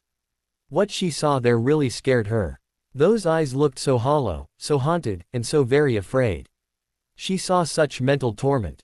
What on earth could have caused this boy so much pain, self-loathing and fear? He looked absolutely lost and somehow very old and tired. Why did he blame himself for something he had no part in? He saved his friend's life. He was a hero, but he acted as if he had pushed the girl of that broom himself. Initially, he did not want to be treated. They had to reassure him several times that his friend was fine before he would let them near him. He insisted that there was nothing wrong with him and that his friend needed attention, not him. He still was as white as a ghost and shaking as if he was in a fit. It took 2 calming drafts before he stopped shaking, and then he still continued blaming himself over and over again. After a while his tone started to change. It sounded so hateful and filled with malice.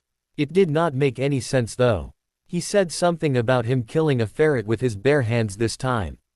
How could you kill something twice, and why did he want to kill a ferret anyway? That was really scary to hear. He absolutely refused to take a sleep potion. Eventually, they had to stun him to give him the potion. Apparently he had something against that potion, and this was not the first time he had refused it. They decided to force it on him because the calming potion did not seem to work and they could not give him more of it. They were also starting to fear that he would hurt himself or others in that state. Madame Pomfrey was actually more concerned over Harry than she was over Hermione. She could easily heal broken bones and concussions. Harry's condition though. Harry was in a state of severe shock. It was strange, he had been totally calm and in control while things were happening, but the moment he had seen her and she had taken over the situation, he lost it. Harry needed help. she knew that. He seriously needed help. The only thing was, she did not know how to go about getting it for him. They really did not know what was wrong with him, and she knew Dumbledore would never consent to Harry leaving the castle to get a better diagnosis. She was slowly losing her trust in his judgment. She would follow his orders for now but would use more discretion when reporting back. She also had the suspicion that Harry would not acknowledge that he had a problem and would also refuse any help. The biggest problem was that Poppy was not qualified to deal with psychological problems. She was a great healer, but this was beyond her skill. McGonagall knew Dumbledore would say that they needed more information to make a better decision. For now she would try to build up a better bond with the boy. Maybe if he trusted her he would open up a bit around her. Harry woke up the next day at around 10 in the morning. He had a colossal headache and he knew that was the after effect of the dreamless sleep potion. He felt slightly annoyed that they had forced it into him, but he had kind of lost it. At that moment he was back in his old life. He had relived all of his friends' deaths. It had been so real, it was not like his dreams. It had felt like he actually was there again. He also felt so powerless at that moment. He had felt like all his efforts were in vain. Fate would not allow him to change things. He would have to live through everything again. He would lose everything and everyone again. They would all die and it would be his fault entirely, and he was powerless to stop it. He also felt frustrated with his body. If he were at his former power level he would have been able to prevent Hermione from hitting the ground. Maybe it was a good thing that they had restrained him. He was so angry and out of it that he would have killed Draco in cold blood if he had come across him. He felt that his soul was already blackened by all the Death Eaters he had killed, and he knew he would have to kill more people before this was over. Better not start the killing at 11, the longer I can wait, the better. He looked around him and saw Hermione in the bed next to him. I see you've decided to wake up, she smiled at him. Yeah, but I feel like crap. How are you? He asked. He was immensely relieved to see that she was fine. I have a very big headache and my leg is still a little bit sore, but considering what happened I'm just fine. I'm very glad you're okay, my own. I was so worried about you. I'm so sorry I didn't stop you from falling, he apologized. Harry, you saved my life, why on earth are you apologizing to me? I'm the one that should be thanking you, you're a hero. No, I'm not. I should have been keeping a closer eye on you. I should have. Harry, no. Hermione interrupted him. You couldn't have done anything to prevent this. Bad things happen. We must learn how to deal with it. It was not your fault. I don't want you to blame yourself. You're not responsible for what happened. Harry just shook his head. She would not convince him that easily. She did not know how much this was a result of his interference with fate. You know, you scared everyone badly. They were more worried about you than they were about me.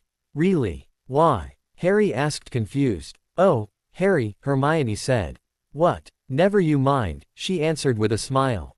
You know you're one of the best friends ever. Harry smiled back at her. Well, at least one good thing came out of this whole thing. And what, pray tell, is that? She asked. We're missing potions, he answered with an evil grin. You know you're really insufferable sometimes. What if we missed something important today? I seriously doubt that, he answered. So, when will we be able to blow this joint? I'm not sure, she answered. They lay there and chatted almost the entire morning. Later on, Professor McGonagall and Oliver Wood came to visit. Potter, this is Oliver Wood. He is the captain of the house Quidditch team, Professor McGonagall said. Harry tried to arrange his face as if he did not know why on earth she would be introducing him to Wood. Harry, you're a natural flyer. I've never seen anything like what you did yesterday when you caught that thing Neville dropped in midair. Was that your first time on a broomstick? Harry nodded silently, a necessary fib to preserve the timeline. Ever seen a game of Quidditch, Potter? Wood asked excitedly. Harry shook his head. It would not do to talk about games in a World Cup that had not happened yet. You're just the build for a seeker, said Wood, staring at Harry. Light, speedy, we'll have to get him a decent broom, Professor, a Nimbus 2000 or a Clean Sweep 7, I'd say. I shall speak to Professor Dumbledore and see if we can't bend the first-year rule. Heaven knows we need a better team than last year. Flattened in the last match by Slytherin, I couldn't look Severus Snape in the face for weeks. Harry had just become the youngest Seeker in about a century. Again, He never imagined getting to play Quidditch would cause him to feel this much dread. Did this mean that fate could not be changed? Was she a bitter by.ch, set on her course? You're joking. Harry and Hermione were discharged just before dinner time. Harry had just finished telling Ron and Neville what had happened in the infirmary when Professor McGonagall had visited him. Ron had a piece of steak and kidney pie halfway to his mouth, but he'd forgotten all about it. Seeker, he said. But first years never, you must be the youngest house player in about a century, said Harry, shoveling pie into his mouth. He felt particularly hungry. Wood told me. Ron was so amazed, so impressed. He just sat and gaped at Harry. I start training next week, said Harry. Only don't tell anyone, Wood wants to keep it a secret. Fred and George Weasley came into the hall. When they spotted Harry they quickly hurried over. Well done, Harry, said George in a low voice. Wood told us. We're on the team too. We're the beaters. I tell you, we're going to win that Quidditch Cup for sure this year, said Fred. We haven't won since Charlie left, but this year's team is going to be brilliant. You must be good, Harry, Wood was almost skipping when he told us. Anyways, we've got to go. Lee Jordan reckons he's found a new secret passageway out of the school. Bet it's that one behind the statue of Gregory the Smarmy that we found in our first week. See you. Harry smiled at the twins. He remembered all the times he snuck out of school using that very same passage. He wished he had the Marauders map but knew there were no way the twins would part with it at present. Hopefully they would still give it to him in his third year.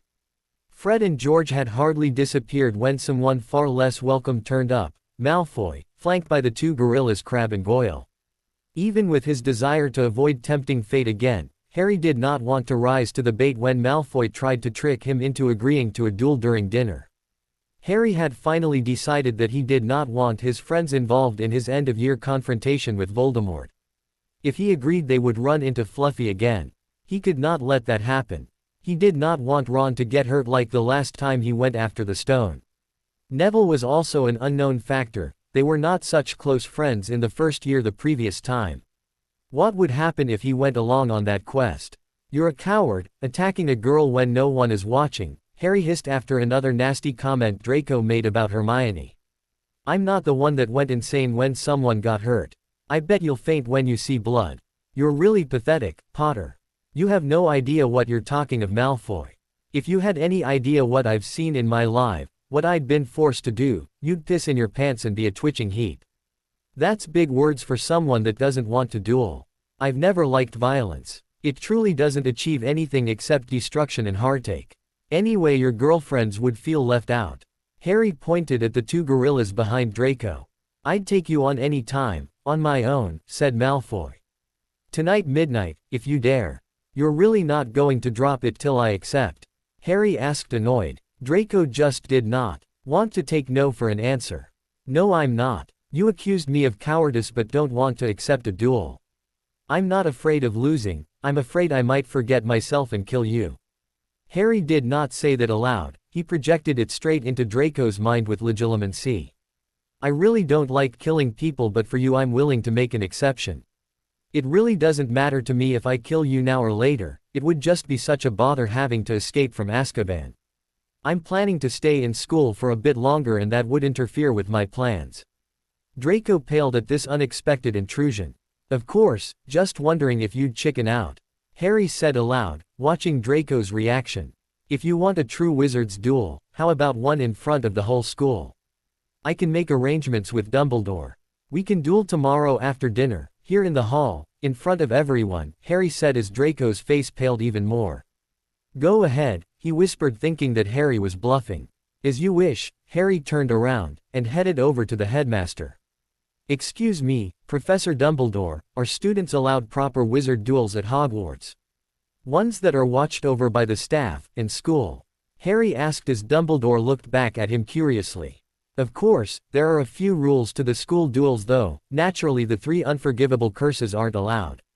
Standard ministry regulations apply. I doubt that would be a problem with you first years, Dumbledore explained, and Harry nodded, smiling at the comment about the unforgivables. He turned back to Malfoy, who was still standing there staring back at him in shock. Harry turned back to Dumbledore. Sir, Draco Malfoy has just challenged me to a duel. Though I don't like fighting, I've accepted. The problem is that he suggested a duel for tonight around midnight, but that would be after hours. I would hate to lose my house points for unsanctioned fighting and being out of bounds. I was just wondering if you would allow us to duel tomorrow after dinner, here in the hall. Harry asked. Dumbledore smiled but was a little concerned. It seemed every time he thought he had young Harry figured out, something would pop up and he had to work on a new theory. Harry always acted strangely adult. Any normal first year would just have snuck out at night without a second thought about the rules and house points. Yet here was Harry asking permission for a formal duel. He was curious of what would happen in this duel and decided to allow it. It was not standard to let first years fight. They usually did not know enough to even merit a try. He knew Draco had extensive homeschooling and Harry had. He did not really know, but it would be interesting. Of course, I would like to see what you'll do, he said as he stood up to speak to all the students. Everyone, I have just received some news. Those who have nothing to do tomorrow evening after dinner time, feel free to stay down here in the hall. We are having an official wizarding duel between Mr. Potter and Mr. Malfoy, although a few rules do apply. The duel ends when the first wizard is disarmed, not when the first wizard dies. You understand that, right? Dumbledore asked softly, a bit worried. Harry nodded, unfortunately, yes. Very well, we will be looking forward to the duel, Professor Dumbledore said as everyone in the Great Hall began to whisper and talking excitedly. Harry, I thought you said you didn't like fighting, why then your answer? Dumbledore asked in a whisper only Harry could hear over the noise of the hall. That little ferret almost killed one of my friends, but he doesn't seem sorry at all. It also seems as if he is going to get away with it because there weren't any witnesses except for me. He and his little minions claim it was a freak accident. However, I ask you to consider, if he is capable of attempted murder at 11, what will he be willing to do in the future? Also remember who the boy's father is. With that, Harry walked back towards Draco, who looked like he was about to faint from shock. See you on the battlefield. No seconds. Good luck, Harry whispered as the Slytherin took a few steps back slowly, before glaring at him. Yes, good luck indeed, Potter. You'll need it, he said as he smirked at Harry, before walking away. This last attempt at bravado looked laughable considering his pale face. Harry, why'd you do that? We don't know enough magic yet. Ron said as Harry sat back down at the table. I know a few spells that can knock him off his feet for a while, Harry said as he took a bite of his now cold pie. Anyway, you know that I know a lot more than I'm letting on. Harry, what you did, that was pretty smart. Harry looked up to see Hermione standing there. It surprised him, he thought she would be the least happy of his friends. Thanks, Harry said, it's a lot better than wandering around the school at night, and I won't lose Gryffindor any points if I'm caught. Not to mention if Malfoy backs out, he'll look like a bloody idiot. You know I'm doing this for you, don't you? Harry smiled as Hermione sat down beside him. Thanks, Har, but you know you really don't have to do it, Hermione said as she helped herself to a piece of pie. No, I really do, I can't let him hurt the people I love and get away with it, Harry answered somberly. Hermione started to blush. That goes for Neville and Ron as well. I really do love all of you. You're the first and best friends I've ever had and I will not let anything bad happen to you. Not this time. The next morning Harry got up early, before his friends awoke. He quickly scribbled a note to Ron telling him not to come looking for him as he wanted the day alone to prepare for his duel with Draco. It was a Saturday so he would have the whole day for himself. He then showered and snuck out to the room of requirements. The room was the same as it was for the DA meetings. He was very pleased, this meant he did not need to sneak his books up there. He had only to ask the room and a copy of the book he wanted and it would appear. He also saw a new addition. There was a practice dummy in the middle of the floor. That would be very useful. He took a few select books from the shelf and settled himself on the pile of cushions. He needed a couple of low-level jinxes. He did not want to use the high-level curses he knew. His objective was not to hurt Draco. No, that could wait. He wanted to scare the little brat. He wanted Draco to piss his pants. He wanted to humiliate him so bad that he would not dare show his ugly face for a week. Harry found some interesting stuff. One passage was specifically insightful.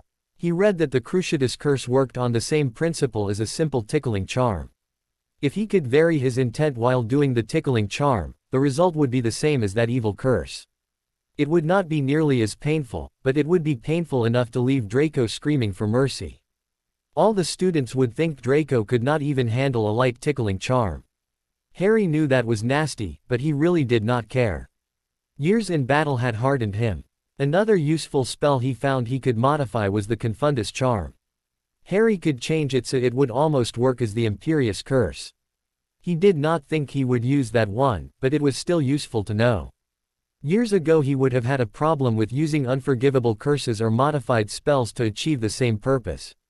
Yet that day in the Ministry when Sirius had died he had crossed over a line he could never get back over again. The moment he cast that pain curse on Bellatrix he had lost his innocence.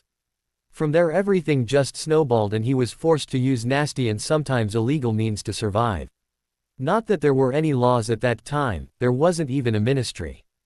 Just as he was getting stuck in his negative thoughts, Hedwig arrived in the room with a letter for him. Harry did not know how she had gotten in there, but he was so glad and surprised to see her that he did not even think about that. She had brought him a letter from Ginny. That was enough to cheer him for the rest of the day. She said she was ever so surprised to receive letters from him. She really didn't expect him to write to her. Boys usually forgot stuff like that and he did not even know her that well. She was still surprised that he was the Harry Potter. Everything happened so fast on that day that they never introduced themselves properly. She did not have a lot to write about as the burrow was a boring place without the boys to liven it up. But she expressed her hope that he would write to her again and promised him that her next letter would be longer. Harry hoped that she was slowly becoming his friend. He did not want to repeat that embarrassing butter dish incident in this life. To regain his focus after reading the letter he worked off some of his katas. He needed to center himself again. He concentrated on his breathing and fluent motions. He let his magic flow through his body using his body magic. Once he was focused, again he started to practice his magic. When he was tired, he would take breaks and play his guitar a bit before he continued practicing his fighting skills. The evening came quite quickly, and Harry was surprised to see that nearly everyone in the school had stayed behind in the hall.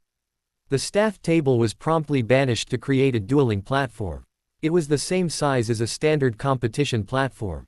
Professor Flitwick would be the judge because he was an excellent duelist himself and knew all the rules that applied to a friendly match.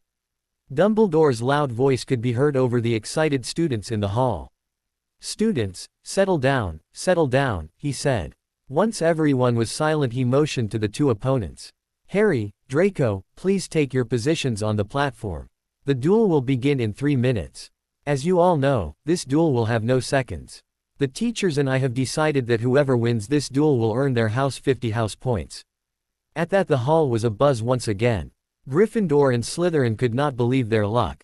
50 points would help either house a lot in the competition for the House Cup. The question was who would it be?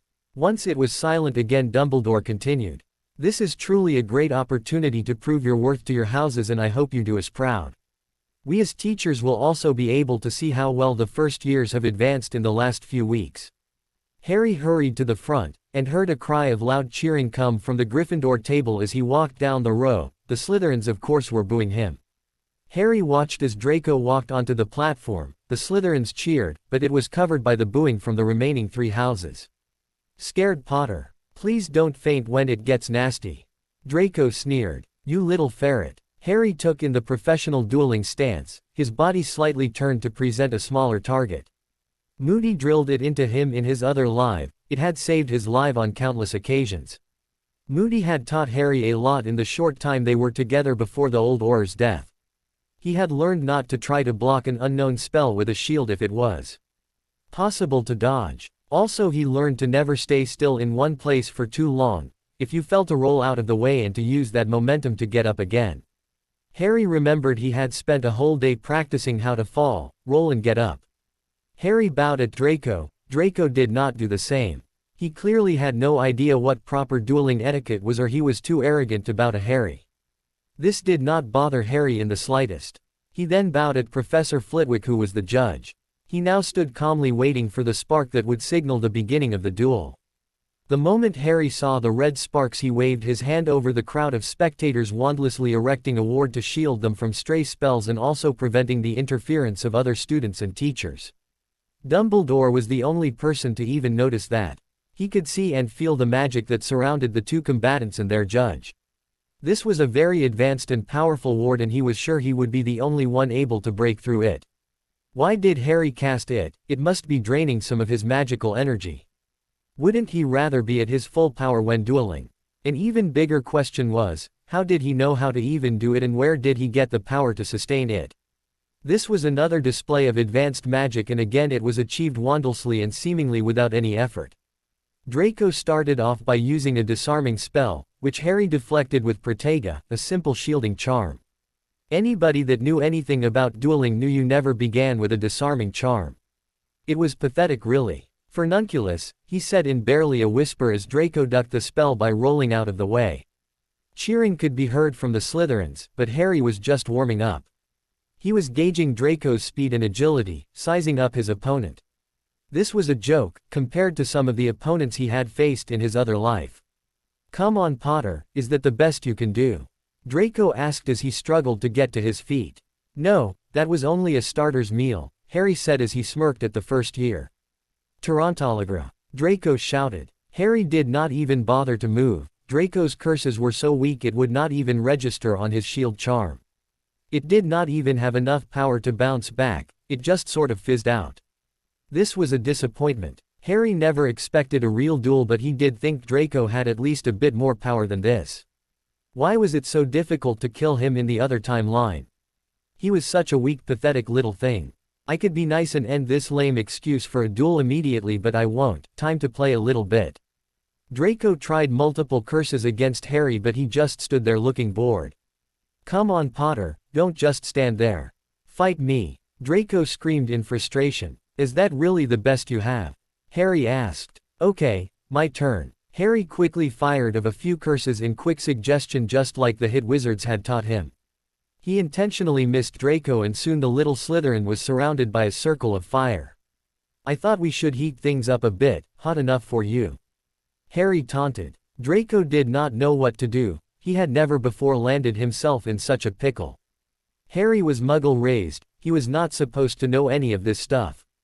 How did a person that was such a klutz in class manage to do all this? "Too hot, I guess," Harry laughed, and with a wave of his wand all the flames disappeared. Draco was furious. He started to shoot a lot of nasty and dangerous curses at Harry. Furnunculus, Densagio, Defindo, Reducto. Harry easily blocked them. This was better, this was what he expected from the start. "I knew the little ferret was holding back. I see you finally decided to fight instead of playing with stupid jinxes," Harry taunted. "Shut up, Potter." He spat back. "There's no reason to be rude," Harry said. He then did the tickling charm he had planned to use. He made sure to say the spell loud and clear that everyone knew exactly what he used. This way Draco would be humiliated and he could not get into trouble later on. Draco fell to the ground screaming. "This is only a tenth of the pain you feel under the Cruciatus curse," Harry projected into Draco's mind. "Voldemort loves using it on his followers to keep them in line. It is also part of the initiation ceremony. Do you really want to experience this pain every day? Stay away from the dark side. Trust me, dark magic is not fun to do, it contaminates your very soul. This is your last chance to change your life. The next time we duel I will not hold back. Surrender, Malfoy," Harry asked as he lifted the charm. Draco got to his feet. "Never," he whispered as he held his wand out to attack. Protoficus, Expelliarmus, Harry shouted, pushing all his power into the spell. Draco flew through the air at a high speed, hitting the wall with force. His wand landing in Harry's outstretched hand. Draco was knocked unconscious. Harry just shook his head. This was not what he had planned to do. He really felt sick with himself. Draco was weak and I had taunted him just like a no-good Death Eater. I am just as bad as they are. How can I be a fighter for the light, if my heart and soul are just as dark as the people I want to fight? If he continued with his quest, he did not know if he would get through it with his sanity intact. Why was fate so cruel? He did not want to be evil, at this stage he did not even want it to be magical. He would have been so much happier being an ignorant muggle. And the winner is Harry Potter. Gryffindor has just earned themselves 50 house points. Congratulations, Mr. Potter, Flitwick announced. The whole school burst out cheering except for the Slytherins. Harry did not hear any of that. Tears were streaking his cheeks as he turned and ran before anyone could stop and congratulate him. He ran out of the front doors over the lawn and straight into the forest. When he was sure no one could see him, he transformed into his griffin form and ran deeper into the forest. He did not want to think, and being a beast he had much more primitive thoughts, but he felt as if his animagus form was a mockery. He did not feel pure as the griffin was supposed to be. He felt so dirty and tired. He wanted to rage, to scream, to destroy something. This was too hard for him, he could not go on anymore. He hated Voldemort, he hated Draco, he hated fate, but most of all he hated himself. He could not stand being himself anymore. Everyone in the hall was shocked about Harry's quick and much unexpected departure. No one even noticed where he went. It was total pandemonium in the hall. Dumbledore dismissed the students and told them to go to their respective common rooms. He then left Draco in the care of his head of house. Snape would need to take young Draco up to the infirmary. I need to find Harry and fast, Dumbledore thought. He was able to see his face as Harry ran by. He saw so much hate and sorrow in those eyes. He really did not understand what was going on. He really did not like it when he was not in complete control. Dumbledore got to his office and immediately searched his silver instruments. He was not able to detect Harry anywhere. How was that possible? Harry was a puzzle to him, a really disturbing puzzle. After that day when he had first met Harry, he was afraid that Voldemort might be possessing the young boy. Then the sorting came and he was very relieved that Harry ended up in Gryffindor. There was no way that Voldemort would be sorted into that house. His relief did not last long, however. First there were the nightmares and weird sleeping habits, then the constant headache. Harry never wanted to go and get help. His friends always had to drag him there. Then there was the potions incident. After that, he and Minerva kept a close eye on Harry. It was shocking when she reported to him what Harry was capable of. Was it possible for an 11-year-old to become an animagus without any magical tutoring or guidance? The fact that the boy was a Parselmouth was another thing to worry about. Strange though, Harry's friends did not seem to care about that. The day of Hermione's flying accident was the day that scared him the most. Harry had displayed so much skill and knowledge, but what was the matter with this young talented boy? He was so strong and yet so fragile at the same time. He was so calm and mature all the time, and then he would totally lose control over his emotions. Harry was a very conflicted person. Tonight's duel was another piece of the puzzle that was Harry Potter. How did he know correct dueling procedure? Harry had a perfect dueling stance. This was supposed to be the boy's first duel ever. No matter how much you read, you could not get that out of a book. And that ward he had erected. Why? And the spells he used. All simple low-level jinxes, but the way he used it. Another thing, why on earth did Harry react like he did after the duel? If he had lost, it would have been expected. However, he had won. He had won without any effort on his part. He had looked almost bored. Why would he be so sad that he had won? I know he doesn't like fighting, but this has to be about something else. Harry kept on running the entire night. Not caring that people would be looking for him, worried about him. He did not even spare a thought at the amount of trouble he would be in when he returned. If he returned, that is. He wanted to get away. He did not want to face Voldemort and his Death Eaters again. He did not want to put his friends in danger. He could not bear being himself anymore. He felt physically sick just thinking of himself. He wanted out. Harry could not think of the future and his responsibilities, it was too much to bear. All those innocent people dying. All those people that he killed in the fight for survival, people that he would have to kill again. Harry just ran and ran until he could run no more. He finally collapsed very deep into the forest. He laid there, wishing for death as the sun rose. He had no idea where he was. He knew the forest pretty well, but he was sure he had never been in this part of the forest. He was so deep in and he doubted if even Hagrid had been at this place before. As it became lighter, he started to hear singing. Soft angelic voices were chanting the most beautiful song he had ever heard. The only thing he could compare it to was Fawkes the Phoenix song, but it was even so different from that. The whole space was filled with the music, magic, and a strange glowing white light. Harry was mesmerized. What was happening? Strange enough, he was not afraid. He felt an overwhelming sense of peace and calm. "Creature of light, why have you come here?" a soft yet beautiful voice asked. Harry wanted to answer but realized he could not in his animagus form. Throwing all caution to the wind, he transformed back to his human form. "I don't know, where am I? I know this forest almost as well as the back of my hand, yet I have never before found this place." Harry answered but remained looking at the ground. He did not want to see who the speaker was. He felt too contaminated to lay eyes on someone so pure that light was shining out of her very soul. There were a lot of excited whispers the moment he transformed. Harry did not even notice it, he just wanted to hide somewhere in the dark. He could not find a place though. He stood there totally exposed, surrounded by beings of light. "Poor child, don't be afraid. Only a person with a pure heart and soul could ever find this place." Harry did not know how to respond to that. He was the last person on earth he would describe as pure. He did not know if he should laugh or cry at that moment. He was so tired, emotionally and physically spent. He could not comprehend what was going on. "Maybe I'm dreaming, but my dreams are never this good. Then I must be delusional. Well, insanity is as good an escape as any," he thought with a smile before he passed out, totally overwhelmed. Dumbledore was one worried wizard. He, the staff, and all the prefects had spent the entire night searching for Harry but they could find him nowhere.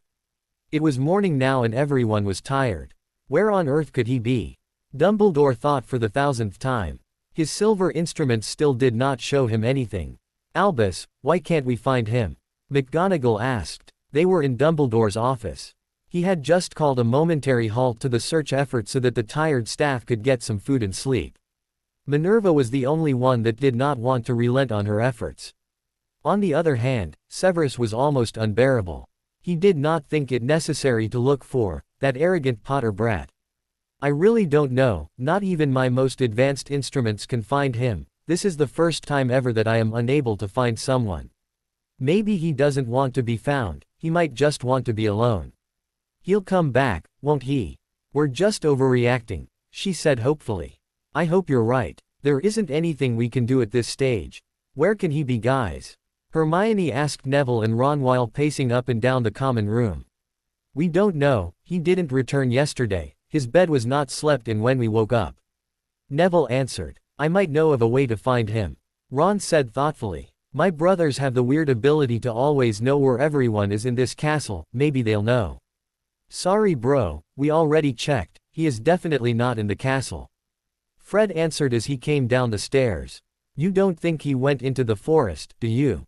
Hermione asked worried. "Don't know, hard to tell." George answered. "But we must find him." Neville exclaimed. "Don't know how you're going to do that. He isn't in the castle and with all the teachers out there looking for him you won't be able to slip out. We simply must find a way." Hermione said. "Don't get any silly ideas of going into the forest, it's dangerous." Fred warned. Ron retorted, "You've been in the forest hundreds of times." "Yes, but only on the outskirts and on the paths, that's how we know how dangerous it is in there," said George. "Yeah, there are centaurs and werewolves. I've heard there is even a colony of acromantulas," Fred added. Ron visibly paled at the mention of the giant spiders. "So don't be stupid. Be good little firsties and let the teachers do their job. We'll keep a lookout for when he enters the castle again." Harry woke up in a very comfortable bed with soft linen sheets. He could hear bird song all around him. A soft breeze was flowing through the room bringing in the fresh smell of the forest. Somewhere he could hear water flowing gently over rocks.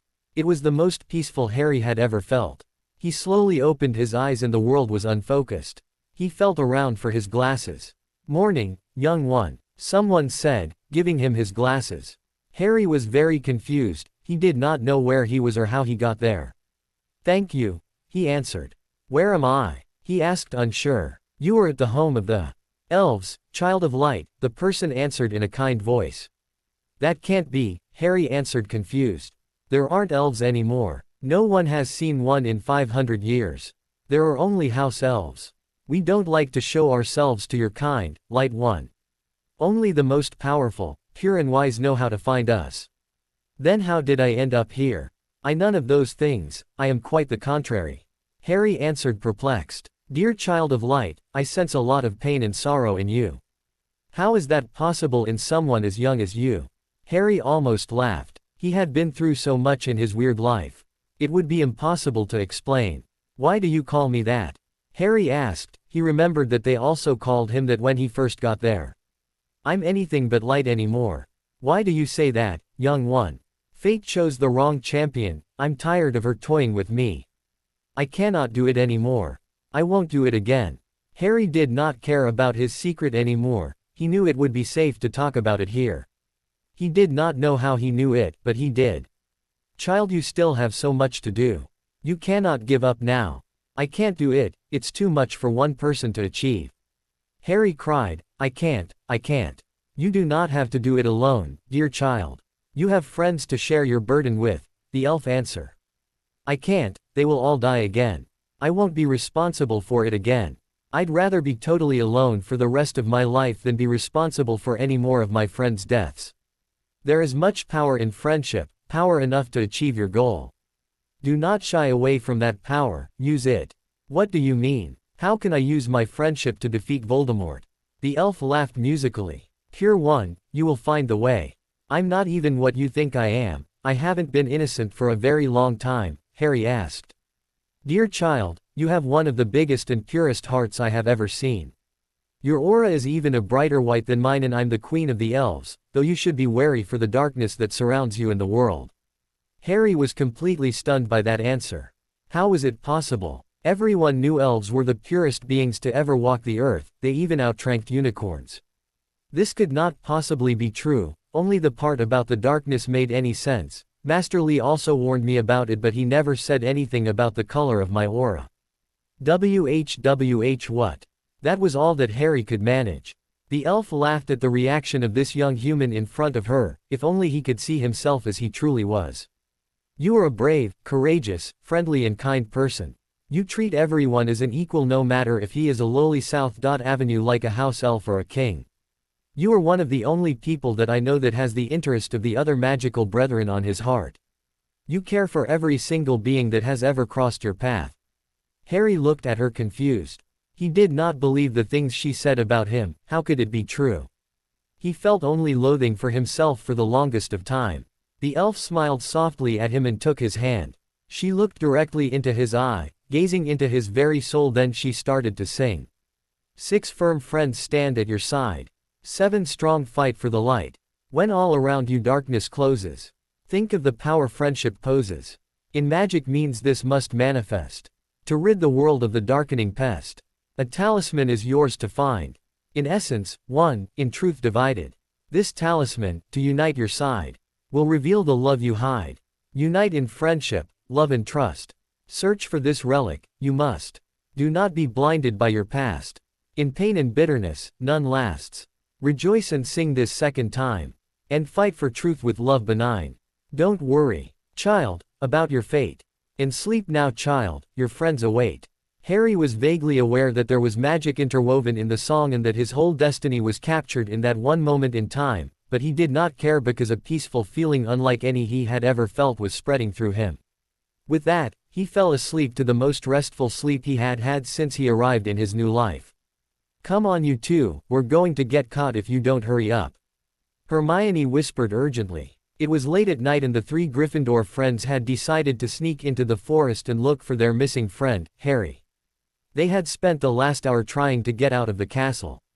This was a very difficult task, there were teachers and prefects everywhere. The ghosts also did not help, as the Bloody Baron almost saw them a while ago. We are moving as fast as we can, you know Neville makes a lot of noise if we go too fast. Ron hissed back. He was a nervous wreck and very tired. He was only able to keep going by thinking how Harry needed him. Finally, they slipped out of the castle. Now they only had to sneak past Hagrid's hut and they would be home free. Even though it was very dark and they tripped a few times, they did not dare risk lighting a wand. Just as they reached the forest edge, a frightening beast landed right in front of them. It was as large as a lion and had wings like a hippogriff. Hermione shrieked with terror and Neville froze. You guys, I think we should run. Ron managed to stutter. It was dark again when Harry awoke. The elves were gone and he was on the forest floor.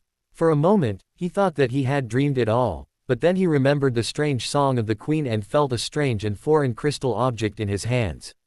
Upon closer inspection, he realized that the object was the centerpiece of a larger talisman.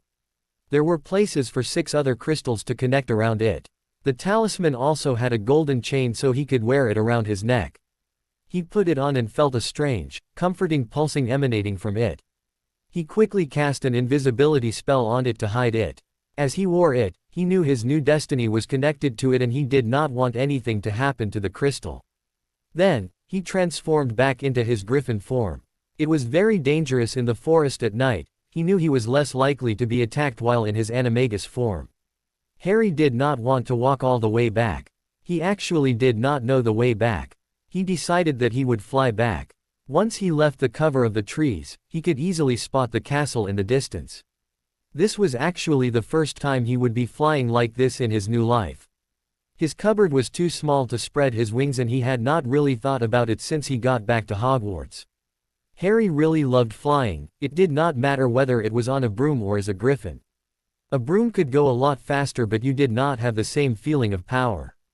He could never decide which he enjoyed the most. It was time to face the music. Harry did not really know what he would say on his return. He really did not care. He had rediscovered the will to live and he was ready to take on the challenges that were waiting for him. The elves gave him new hope of beating Voldemort. This time he would not have to go through everything alone. He would trust in his friends to carry him through. Speaking of friends, what on earth are those 3 doing at the edge of the forest? I better go stop them before they do something stupid. With that, he landed right in front of his friends. You guys, I think we should run. Ron managed to stutter. Be quiet you guys, you'll wake the whole castle. What the hell are you doing here anyway? Harry said once he had transformed back into his human form. Bloody hell, is that you Harry? Ron asked in shock. Who do you think it is? The Tooth Fairy. Harry laughed. We didn't know your animagus form was a griffin. I did a bit of reading and they said it is impossible to transform into a magical creature. Hermione said, going into academic mode to counteract her shock. Neville did not hear a word Hermione said. He just wanted to know, where have you been all this time? Everyone was beside themselves with worry. I'm so sorry you guys, I didn't mean to worry you. I just needed to get away. Things were getting too much for me. Harry admitted. I'm all right now though, I promise. Back in the castle, Harry led them along hidden passageways that most people did not know about. I heard something, Harry whispered. It was a sort of snuffling. Mrs. Norris, breathed Ron, squinting through the dark. A noise in the next room made them jump. Harry had only just raised his wand when they heard someone speak. Sniff around, my sweet, there might be someone lurking in a corner. It was Filch speaking to Mrs. Norris. Horror-struck, Harry waved madly at the other 3 to follow him as quickly as possible. They scurried silently towards the door, away from Filch's voice. Neville's robes had barely whipped round the corner when they heard Filch enter the room. Fate was determined to let things happen the way she planned. They're in here somewhere, they heard him mutter, probably hiding. Come, this way. Harry indicated to the others and they began to creep down a long gallery full of suits of armor. They could hear Filch getting nearer. Neville suddenly let out a frightened squeak and broke into a run. He tripped, grabbed Ron around the waist and the pair of them toppled right into a suit of armor. The clanging and crashing were enough to wake the whole castle. Not again. Harry thought with annoyance. Fine, if she wants them to meet Fluffy, I'll lead them to Fluffy. Run! Harry cried and the 4 of them sprinted down the gallery, not looking back to see whether Filch was following. They swung around the doorpost and galloped down one corridor then another, Harry in the lead, knowing exactly where he was leading them. They ripped through a tapestry and found themselves in a hidden passageway, hurtled along it and came out near their charms classroom, which they knew was miles from where Filch first spotted them. I think we've lost him. Harry panted, leaning against the cold wall and wiping his forehead. He was still tired from flying all the way back and he did not plan on this adventure now. Neville was bent over, wheezing and spluttering. The morning run had not yet shown its effect. We've got to get back to Gryffindor Tower, said Ron, as quickly as possible. Let's go, Harry muttered as he began walking. However, the trip back to Gryffindor was not going to be that simple. They had not gone more than a dozen paces when a doorknob rattled and something came shooting out of a classroom in front of them. It was Peeves. He caught sight of them and gave a squeal of delight. "Peeves, I'll give you a box of dung bombs if you distract Filch," Harry said, thinking fast. Peeves cackled. "Wandering around at midnight, ickle firsties. Tut, tut, tut. Naughty, naughty, I'm shocked that you think I'm bribe-able." "Well, you are, come on, admit it." "Should tell Filch, I should," said Peeves in a saintly voice, but his eyes glittered wickedly. "How much bombs are there in a box?" "I don't know, maybe 20. Harry answered. He knew he had the poltergeist hooked.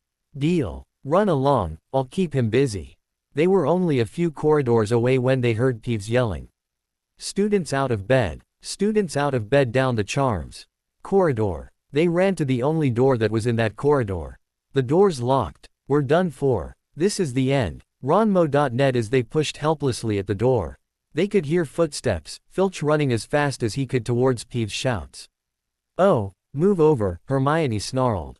She grabbed her wand, tapped the lock and whispered, "Alohomora." At the exact same time Harry did. Everything was happening exactly the same way as last time. The only different was that this was a different day. The lock clicked and the door swung open. They piled through it, shut it quickly and pressed their ears against it, listening, not bothering to look at the contents. "Where did they go, Peeves?" Filch was saying. "Quick, tell me. Say, please. Don't mess me about, Peeves, now where did they go?" "Shan't say nothing if you don't say please," said Peeves in his annoying sing-song voice. "All right, please. Nothing. Ha ha ha. Told you I wouldn't say nothing if you didn't say please. Ha ha, ha." And they heard the sound of Peeves whooshing away and Filch cursing in rage. "He thinks this door is locked," Harry whispered. "I think we'll be okay. Get off, Neville." For Neville had been tugging on the sleeve of Harry's t-shirt for the last minute. "What?" Harry turned around, and suddenly remembered his situation. In front of him Fluffy, the three-headed dog, sat staring at them with saliva hanging in slippery ropes from yellowish fangs. He reached for the doorknob and opened it, causing the four students to fall backwards. Harry slammed the door shut, and they ran back down the corridor. They did not stop running until they reached the portrait of the fat lady on the 7th floor. "Where on earth have you all been?" she asked, looking at their flushed, sweaty faces. "Never mind that, pig snout, panted Harry, and the portrait swung forward. They scrambled into the common room and collapsed, trembling into armchairs. It was a while before any of them said anything. Neville, indeed, looked like he'd never speak again. "What did they think they're doing, keeping a thing like that locked up in a school?" said Ron finally. "If any dog needs exercise, that one does." Hermione had gotten both her breath and her bad temper back again. "You don't have eyes, any of you, do you?" she snapped. "Didn't you see what it was standing on? Hermione, you clever witch." "Yes, Fluffy was standing on a trapdoor and yes he is guarding something." "Fluffy?" Ron asked. "Harry, how did you know what I was about to say?" Hermione asked almost at the same time as Ron.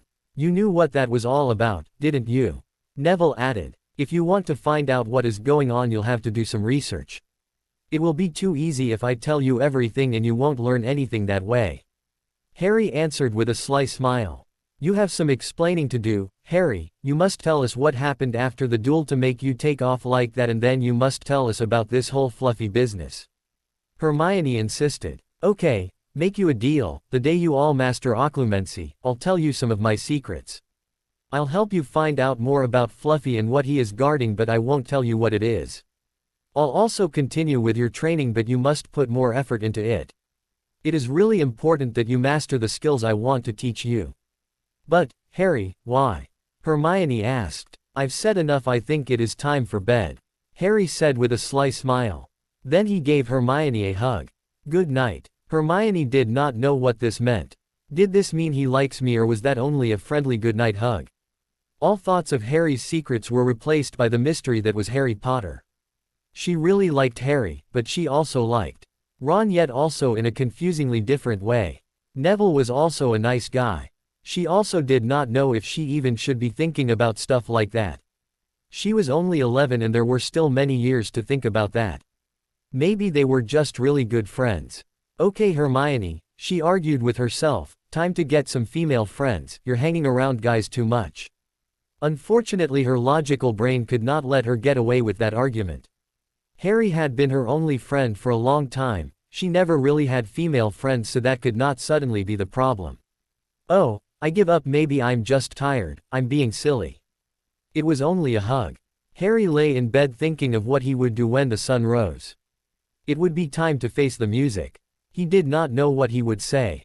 He could not just go ahead and tell them that he went to visit the forest elves. They would think he was lying. Everyone knew there weren't any elves anymore. Anyway, he was not supposed to be in the forest in the first place. No one knew that he was an animagus, except for his friends, so they would not know that he could protect himself in the dangerous forest. After all, he was only 11 in this life and 11-year-olds don't just take off like he did. It was so hard sometimes to remember that he was a child and not an adult anymore. Luckily, he had spent almost the entire previous day sleeping or he would have been dead tired when morning dawned. He got up and woke Ron and Neville so they could start their morning run. They met Hermione down in the common room. She also looked like she did not get a lot of sleep. "Morning, you guys. Ready for the day?" she asked with a smile, trying to be more cheerful than she felt. "Not really, I still don't know what I'll tell the professors. I'm definitely not going to tell them where I really was. They already think I'm off my rocker. If I tell them the truth I'll get room accommodation in St. Mungo's." Harry answered. "Yeah, about that, what happened in the forest?" Ron asked. "It's kind of difficult to explain." Harry began. "I'm not even sure whether I understand it myself." "What do you mean by that?" Neville tried to get more information out of his friend. The comment about Street Mungo's had upset him a bit, but as his friends did not know about his parents, he could not get angry with Harry. "Come on, if we don't start running now we might as well get back into bed," Harry said, walking over to the portrait exit. Dumbledore was standing at his office window worrying about one of his charges that had gone missing. He would have to report this to the Board of Governors. What could have happened to Harry? The future depended on that boy. He had vowed all those years ago that he would keep Harry safe so he could fulfill his destiny. However, he failed. He could not even keep him safe in the Hogwarts castle, even before Voldemort returned. As he stared out of the window, he noticed 4 young people running around the Quidditch field. He knew Harry and his friends ran there every morning. That meant Harry was back. Running with his friends as if nothing was wrong, as if he were not missing for 2 days. He would never figure the boy out. Where was he all that time? "Fawkes, could you please go down there and check on the children that are running there?" Dumbledore sang in the Phoenix language. The first time Dumbledore spoke to Fawkes like that, he was very surprised, but he later learned that that was just one of the gifts you received if you were deemed worthy enough to bond with a familiar like Fawkes. The Phoenix nodded his head and disappeared in a blaze of fire. Harry noticed immediately that Fawkes was watching over them, even though he was not visible to the untrained eye. After Dumbledore's death, the bird just disappeared. Harry thought it was to mourn his old friend and master. Then one day Fawkes just kind of appeared to Harry and adopted him. Harry could never see himself as the master of this bird. Friend and companion, yes, but master, no. "Tell your friend Albus that I'll go to his office after my run with my friends," Harry sang. The bird seemed very puzzled. How could he be bonded to this boy and to Dumbledore at the same time? Fawkes nodded his head and popped back to the office to report to his master. "Harry, what did you do just now?" Neville asked, puzzled. He was running right behind Harry and he heard everything. "Oh, I was talking to a phoenix. I told him to stop spying on us and that I would go to the headmaster after our run," Harry answered. "You what?" Ron panted as he caught up with his 2 friends. "I talked to Dumbledore's phoenix." The 2 boys were speechless. "Hey you guys, you're lagging behind," Hermione called back to them. She was far in front. "Come on, we can't keep her waiting," Harry said, running faster to catch up with Hermione. The other 2 friends just stared to each other, dumbfounded, and then also quickened their pace. "Why did you return so soon, old friend?" Dumbledore asked when the bird reappeared in his office. He could still see the 4 friends running outside. "The boy with the bright eyes asked me to tell you that he would come and speak with you after his run," Fawkes stated in its unique sing-song voice. That shocked Dumbledore. Harry just kept surprising him again and again. How was it possible that he could speak to Fawkes? "Thank you, Fawkes," Dumbledore said after a while. Tell me, can you sense any evil in the boy? I know your magical kin are more attuned to that kind of thing. He is definitely not dark, he is for the light and he is light. Though he has committed dark deeds, I could see a lot of dark curses and spells, death and sorrow. He is almost totally surrounded by the darkness. But he's only 11 with only a few months of magical education. How can he be marked by the things you say? I have something to do with that, I think. Fawkes sang. Dumbledore nodded so the bird continued. I don't know how or why but I'm bonded to that boy. When he was 4, he called to me and I went to comfort him. I left one of my feathers behind, so he could use it to focus his magic. Therefore, he has been using magic for a very long time now. That's why he is so powerful, his magical core is far more developed than his peers. Why haven't you told me about it sooner? I was confused and didn't know what it all meant. I decided to wait and see what happened. I understand, old friend. You did what you thought was right. Albus, how can I be bonded to two people? I don't know, old friend, I don't know. Since the day I first met young Harry, I'm not sure about anything anymore. This bothers me a lot. I'm supposed to know what is going on, but I don't. At that moment, a knock sounded at the door. Dumbledore was surprised to see Harry enter. How did he know the password to the office? Good day, Harry, I'm glad to see you are back. Harry smiled. He saw Dumbledore's confusion. It was actually very easy to gain entry into the office. He just had to name a few different suites before he got the right one. Hello, sir, he greeted, taking the seat he was offered. Care to tell me where you were and why you ran off after the duel? That's a little difficult to explain, sir. I don't want to lie to you but I don't know how to truthfully answer you. Harry answered. This was difficult. He did not have the same kind of relationship with Dumbledore in this life as he had in his other life. He really missed it. Sure, he was angry and disappointed in the old man but he still missed him. After all, in the last year of his life, he did take Harry into his trust and he treated him like an equal. The sad part was that it was too little, too late. Harry, the truth has never hurt anyone. Dumbledore said. Sir, it would do you good to remember that as well, also that lies, deception and half-truths kills. Harry could not help thinking of Sirius. He wanted to mend things with Dumbledore but every time it seemed like the conversation took a road straight to hell. Dumbledore did not know what Harry meant with that answer. I don't understand your answer, Harry. If you feel so strongly about lies, why won't you tell me what happened? We've had a rocky start, sir, and I would dearly like to rectify it. I would like to have a better relationship with you, one of trust and honesty. Unfortunately, fate is a spiteful harpy and neither of us are prepared to share secrets that we've kept for so long. Harry answered with sorrow. Harry, I've always been truthful to you, why would you think I'd lie to you? Fair enough, if you can answer my next question truthfully I'll tell you everything. Truth is a beautiful and terrible thing, it should be treated with great caution. Harry laughed at that answer. Trust Dumbledore to cover his ass like that. I know it can be, Harry agreed. Why do you think I'm being so cautious? But you know that answer is full of crap and a good way to cover yourself. It won't work on me. What happened to, the truth has never hurt anyone. Okay, Harry, ask your question and we can take it from there. Dumbledore answered, not liking the direction this was going. It was supposed to be a simple meeting of a naughty child with the headmaster, not a battle of wills for the truth and information. Here goes. Why did Voldemort try to kill me when I was only a baby? Harry asked, knowing there was no way in hell that Dumbledore would tell him the answer. Alas, I cannot tell you.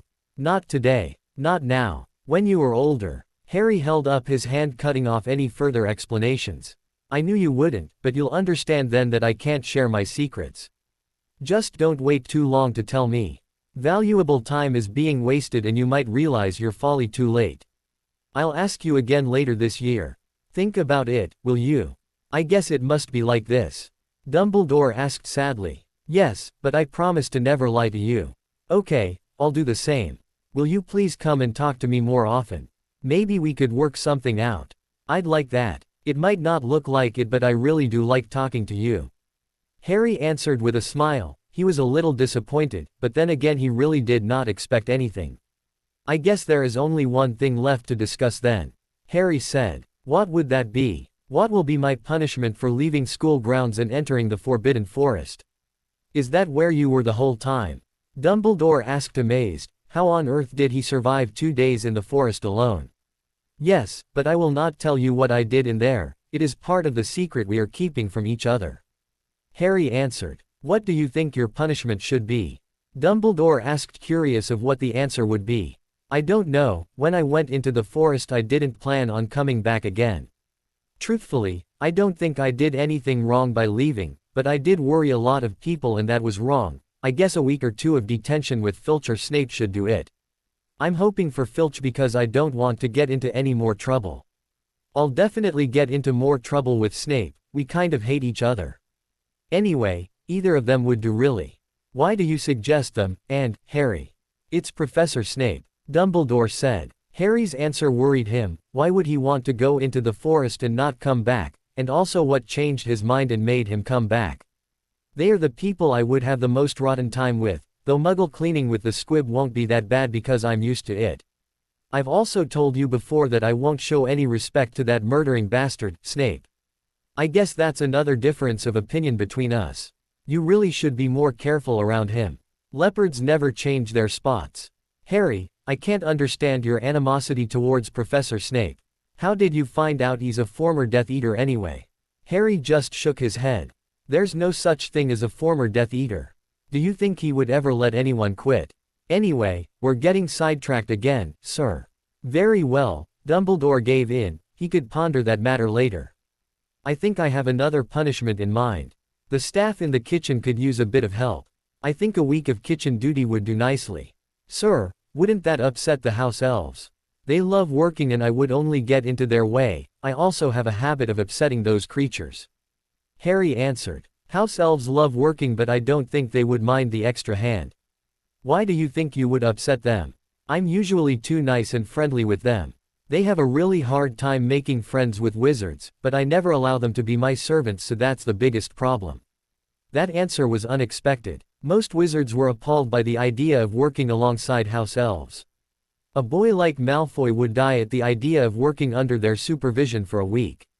Harry, on the other hand, looked excited by the opportunity and was only concerned with the feelings of the elves. Oh, I see the problem. They are too used to their servitude, Harry. They don't know how to react to friendly wizards. I have the same problem myself sometimes. What I can't understand is why they allowed themselves to become elves in the first place. They are a lot more powerful than most wizards realize. Harry said. Harry, how do you know so much about house elves? Dumbledore asked, realizing that Harry was not even supposed to know that there were creatures like house elves, never mind knowing so much about them. Harry smiled. My secret is a lot bigger than you think. But, I think that should wait for another chat. I have not yet had breakfast and I don't want to worry my friends again. Harry went to the Great Hall after his meeting with the headmaster. His 3 friends had held a seat for him. Ron and Neville were discussing what happened the previous night. Now, in the safety of the hall, even Neville thought that meeting the 3-headed dog had been an excellent adventure and was quite keen to have another one. Seeing their enthusiasm, Harry decided to fill them in about the package that seemed to have been moved from Gringotts to Hogwarts. They spent a lot of time wondering what could possibly need such heavy protection, although Harry already knew. It's either really valuable or really dangerous, said Ron. Or both, said Neville. Harry just smiled at his friends. Hermione, what is your take on this? Harry asked, seeing that she wasn't joining in on the discussion. I don't think we should concern ourselves with that. It is protected by a huge dog for a reason. Students aren't allowed in that corridor. I don't want to break any rules and lose points.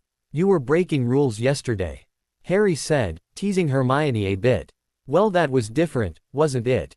Yeah, I know, and thank you for that. Harry smiled. But it couldn't hurt doing a bit of research. Hogwarts has a whole library of books that are waiting for us to read them. Oh Harry, stop it, you know all my weaknesses. Okay, I'll help, but only with the research, and you must promise me you won't go near that dog again. Harry was glad she was willing to help, but he did not like her condition at all. He did not want to lie to her. Okay, Hermione, we won't go near the dog unless you come willingly with us. Is that a loophole? Hermione asked. Harry smiled at his clever friend but did not have a chance to respond. Owls started flooding into the Great Hall as usual. Everyone's attention was caught at once by a long thin package carried by 6 large screech owls. Harry just smiled, knowing that it was his Nimbus 2000. When the parcel dropped on him, everyone looked at him in surprise. A letter was also there. Although Harry knew what it was, he ripped it open and read it anyways. Harry barely looked through it before crumbling it into a ball, and stuffing it into his robes.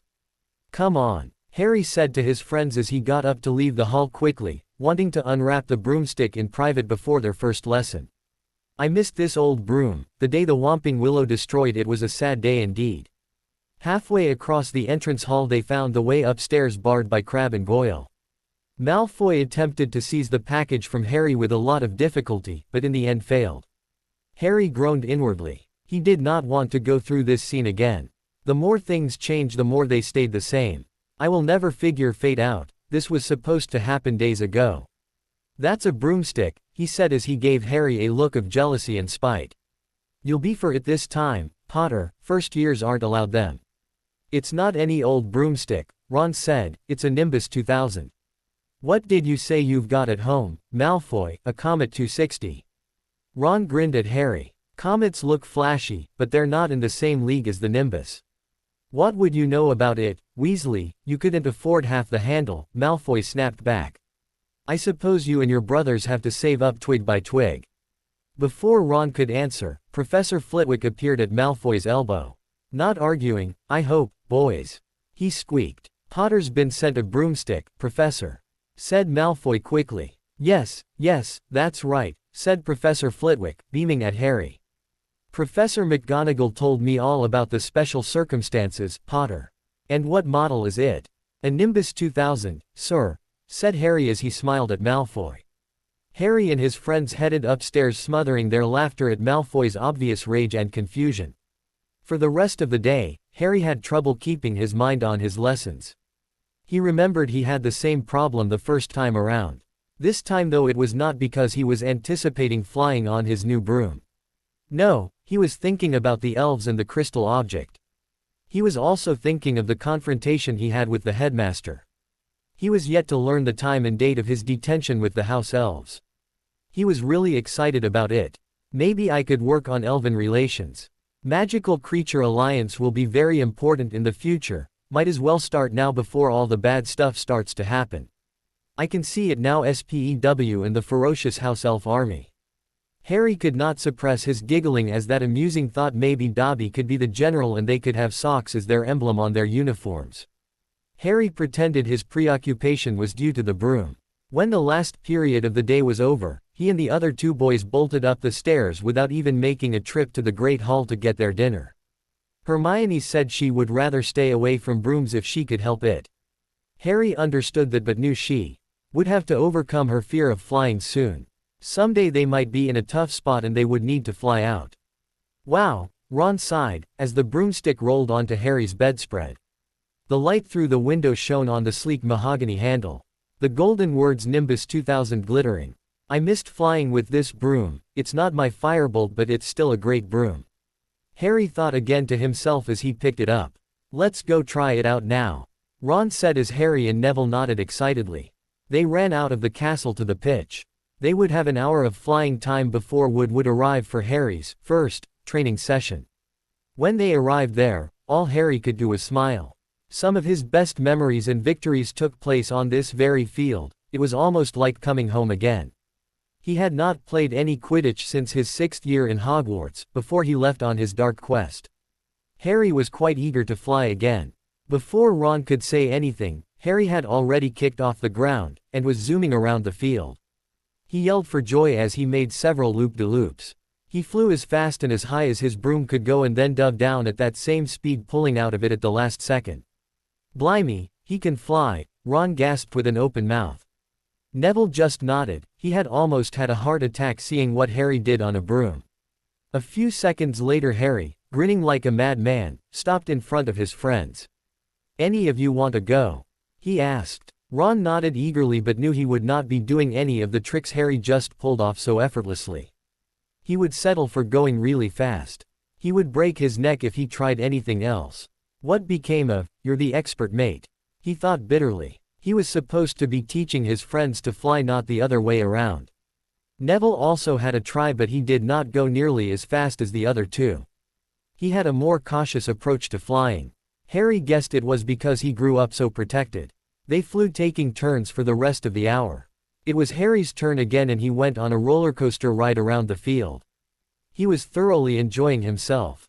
There were no Death Eaters and deadly curses to avoid.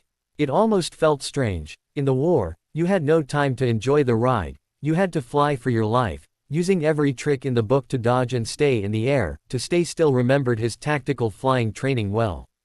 It was another thing he had learned in the French camp. Just as good as the Americans could fight, the French could fly. In the beginning, Harry thought that the training was a waste of time. Apparition was a lot safer and quicker. He did not anticipate anti-apparition charms. The first time he was stuck like that, he was ever so grateful that he had the training. Combat flying was a lot different from the simple tricks you used during Quidditch. Harry wanted to enjoy himself, so he forced himself to think only of the joy of flying. He would leave his past and the battlefields behind him. Time to have a bit of fun. Harry thought eagerly. As 7 o'clock approached, Oliver Wood decided it was time to prepare for his meeting with his new seeker. He still had not seen the first year fly and was a bit nervous. He trusted his head of house's judgment, but he still wanted to see it for himself. He went into the locker room to retrieve the Quidditch equipment. Through the window, he saw someone flying, but he really did not pay much attention as he prepared. With only 10 minutes to 7, he went outside to wait for his new trainee. As he waited, he observed the person flying. Wow, he's amazing. I wonder who he is, if I had him on the team. His mouth was actually open as he watched in amazement at all the stuff the mystery rider did on his broom. I didn't even know you could do half of that on a broom, and I've been playing Quidditch for years. As he thought all that, the rider flew straight at him, stopping in mid-air just before they would collide. What's up, Oliver, ready to train me? The person asked with a smile. It took a while for Oliver's shocked brain to register, process and respond to Harry. McGonagall wasn't kidding, he said once he realized that the person in front of him was indeed Harry. You really are a natural, Wood said with a grin. I guess, Harry smiled. Okay, I reckon I'm just going to teach you the rules this evening, then you'll be joining team practice 3 times a week. As he opened the crate to take out the quaffle, Harry said, it's not necessary, I already know how the game works and all the rules. Harry really did not want to waste his time listening to Wood explain a game he already knew inside and out. Wood looked at him surprised. I thought you were Muggle raised and have never seen a match. Harry nodded, then explained. The moment I found out I was on the team, I read all the books I could find on the game. Do you know the library has a whole shelf dedicated just to Quidditch? Harry had decided to create the image of Bookworm for himself. It would explain his unnatural amount of knowledge. Anyway, that meant that he could spend more time with Hermione. True, Ron did not like it much, but he also received the benefits from it. His marks were a lot better than last time. Neville apparently also liked reading, but he mostly stuck to herbology as his subject. Wood just shook his head in amazement. Well then, let's try you out with a few of these. It's too dark to practice with the snitch. While he was saying that, he pulled some golf balls out of his pocket. Finally, the long-awaited meeting with the elves. After this, there is no going back to canon. Harry has a new mission. If you have any ideas where and how he should find the other crystal pieces, let me know. I haven't figured it all out yet. Also, who do you think the members of this little group of friendship should be? I have already 5 fixed members, but number 6 is yet to be decided. Harry could hardly believe it when he realized that he had already been at Hogwarts 2 months. Perhaps it was because he was now so busy, what with Quidditch practice 3 evenings a week on top of all his homework, training his friends and visiting the house elves.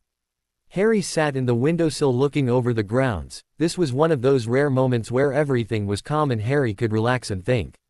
He sat and evaluated everything. His homework was still all too easy. Since he already had learned everything, he hardly needed to study. He still kept up the bookworm image, which seemed to fool everyone. Everyone, that is, except Percy. Percy was suspicious of Harry from the get-go. Harry really could not understand why it was like this now. He never was like this in the other life. Percy began following Harry around, and he had to watch out for him all the time to make sure that he would not see or hear something he should not. It was starting to get so bad that even Ron started to notice it. Harry smiled at the memory of what happened at dinner a few weeks ago. Why can't the git just leave us alone? Ron had complained one day. Harry just shrugged his shoulders. He did not know what to do about their pesky Percy problem. I'm going to put a stop to it. Ron exclaimed. I really don't see how you're going to do that. Harry inquired. It's time to use twin power. It's going to cost us, but I think it's worth it. Did I hear someone summon us to use our mystic powers of mischief? I think they did, oh brother of mine. Apparently, the twins were listening in on the conversation. Fortunately, Percy was at some kind of prefect's meeting and was not there. Yeah, we need you to get Percy off our backs. For some reason he is following us around like a shadow. Okay, we'll help you, but for services rendered we'll need a few cases of dung bombs. Fred said with a gleaming smile. Ron on the other hand was frowning. Where will we get the galleons for that? Seeing as it's my problem, I'm willing to part with the money. Harry answered. Anyway, I still owe Peeves a box. Do you guys reckon you could get it if I gave you the money? Why do you owe our favorite poltergeist? The twins wanted to know. Tell you what, if you keep Percy busy enough that he can't tail us, I'll tell you the story as a bonus. Deal, Fred said, extending his hand. George mockingly wiped a tear out of his eye. Our ickle Harrykins is growing up so fast, following in our great footsteps of mischief. That was a really amusing memory. Harry still did not know what the twins were doing about the Percy problem, but it seemed to work. He and his friends were free to train as they planned. Initially the occlumency training seemed like a waste of time, they just could not manage it. Harry guessed that maybe his friends were just too young to learn. A small step to solving the problem came from a strange place. One day Harry was sitting in the common room reading a muggle book about martial arts. It was his intention that his friends would see it and ask questions. That would give him an excuse to start training them in physical combat. He did not want to share his discovery of body magic yet, but getting them in better physical shape was a good start in preparing them better. As he read, he came upon a chapter about meditation and focus. According to the book, physically training the body and disciplining oneself helped to focus the mind.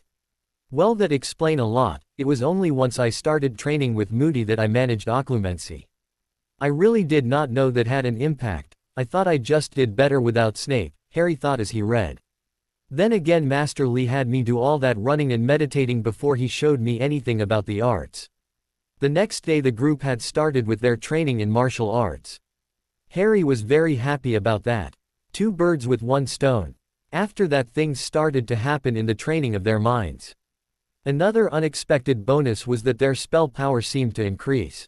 Apparently, because their bodies were stronger, they could handle more power, and because their minds were more focused they channeled the magical energy better because their intent was clearer. They were nowhere near having occlumency shields in place to protect themselves, but it was a good start. Harry was beginning to look for alternative ways for his friends to protect their minds in the meantime. He was sure there must be something like that out there, he just have not discovered it yet. Another unexpected thing that happened in his first 2 months at Hogwarts was his detention with the house elves. In his first life he did not even know of the existence of those creatures until Dobby arrived at his house in his second year. To Harry's joy, his week with the elves went surprisingly well. He managed to get to know most of the castle elves. He had used a very tactful approach so that he would not scare them away. House elves really were very sensitive beings. At the end of his week, he still would not call the elves his friends, but they looked as if they liked him, and maybe with time they would start to trust him and become his friends. One tiny step at a time, that was how Harry would do it.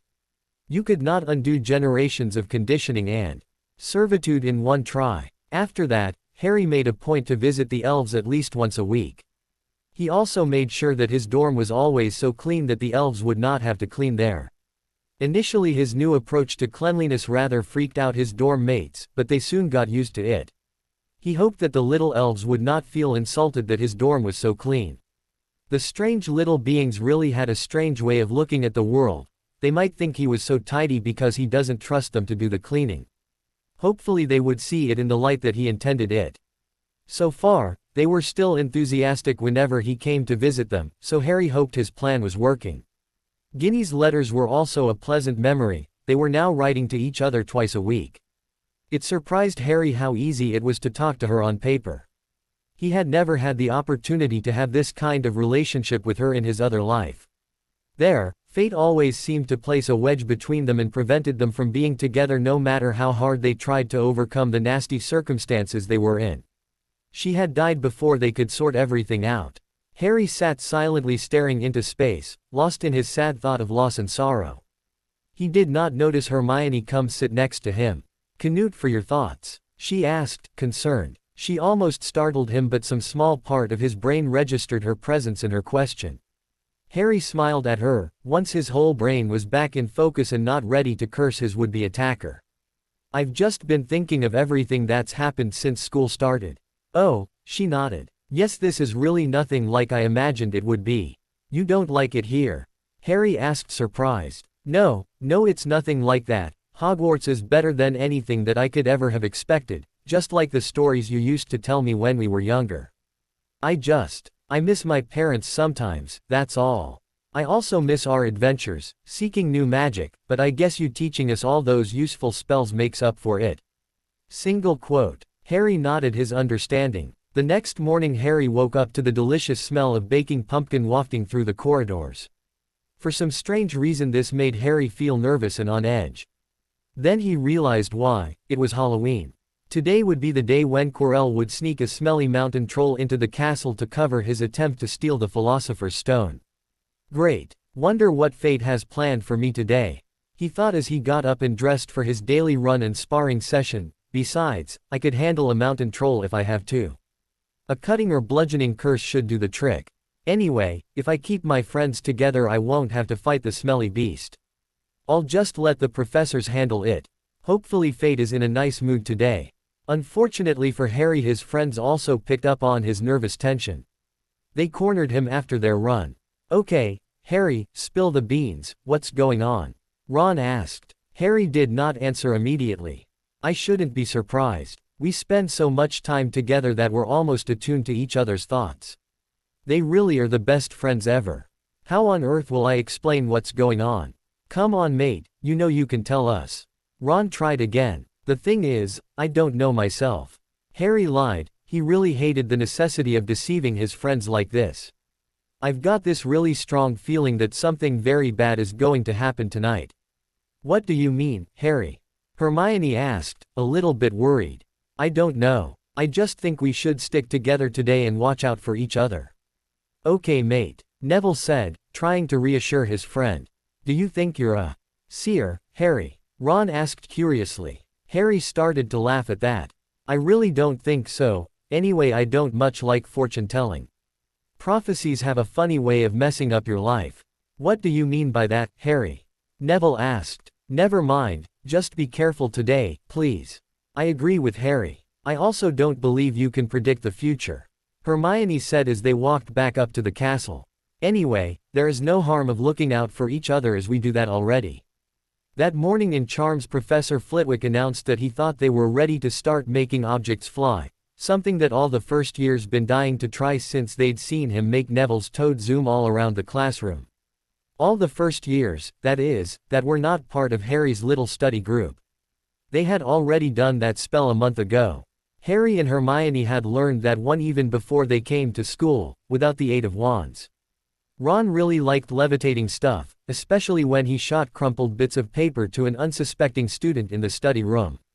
He was never the suspect because first years did not know that spell yet. After this he would have to think of another way to cause mischief. Ron could deny it all he wanted, but deep down he was a prankster just like his twin brothers. Harry and Neville were partnering today.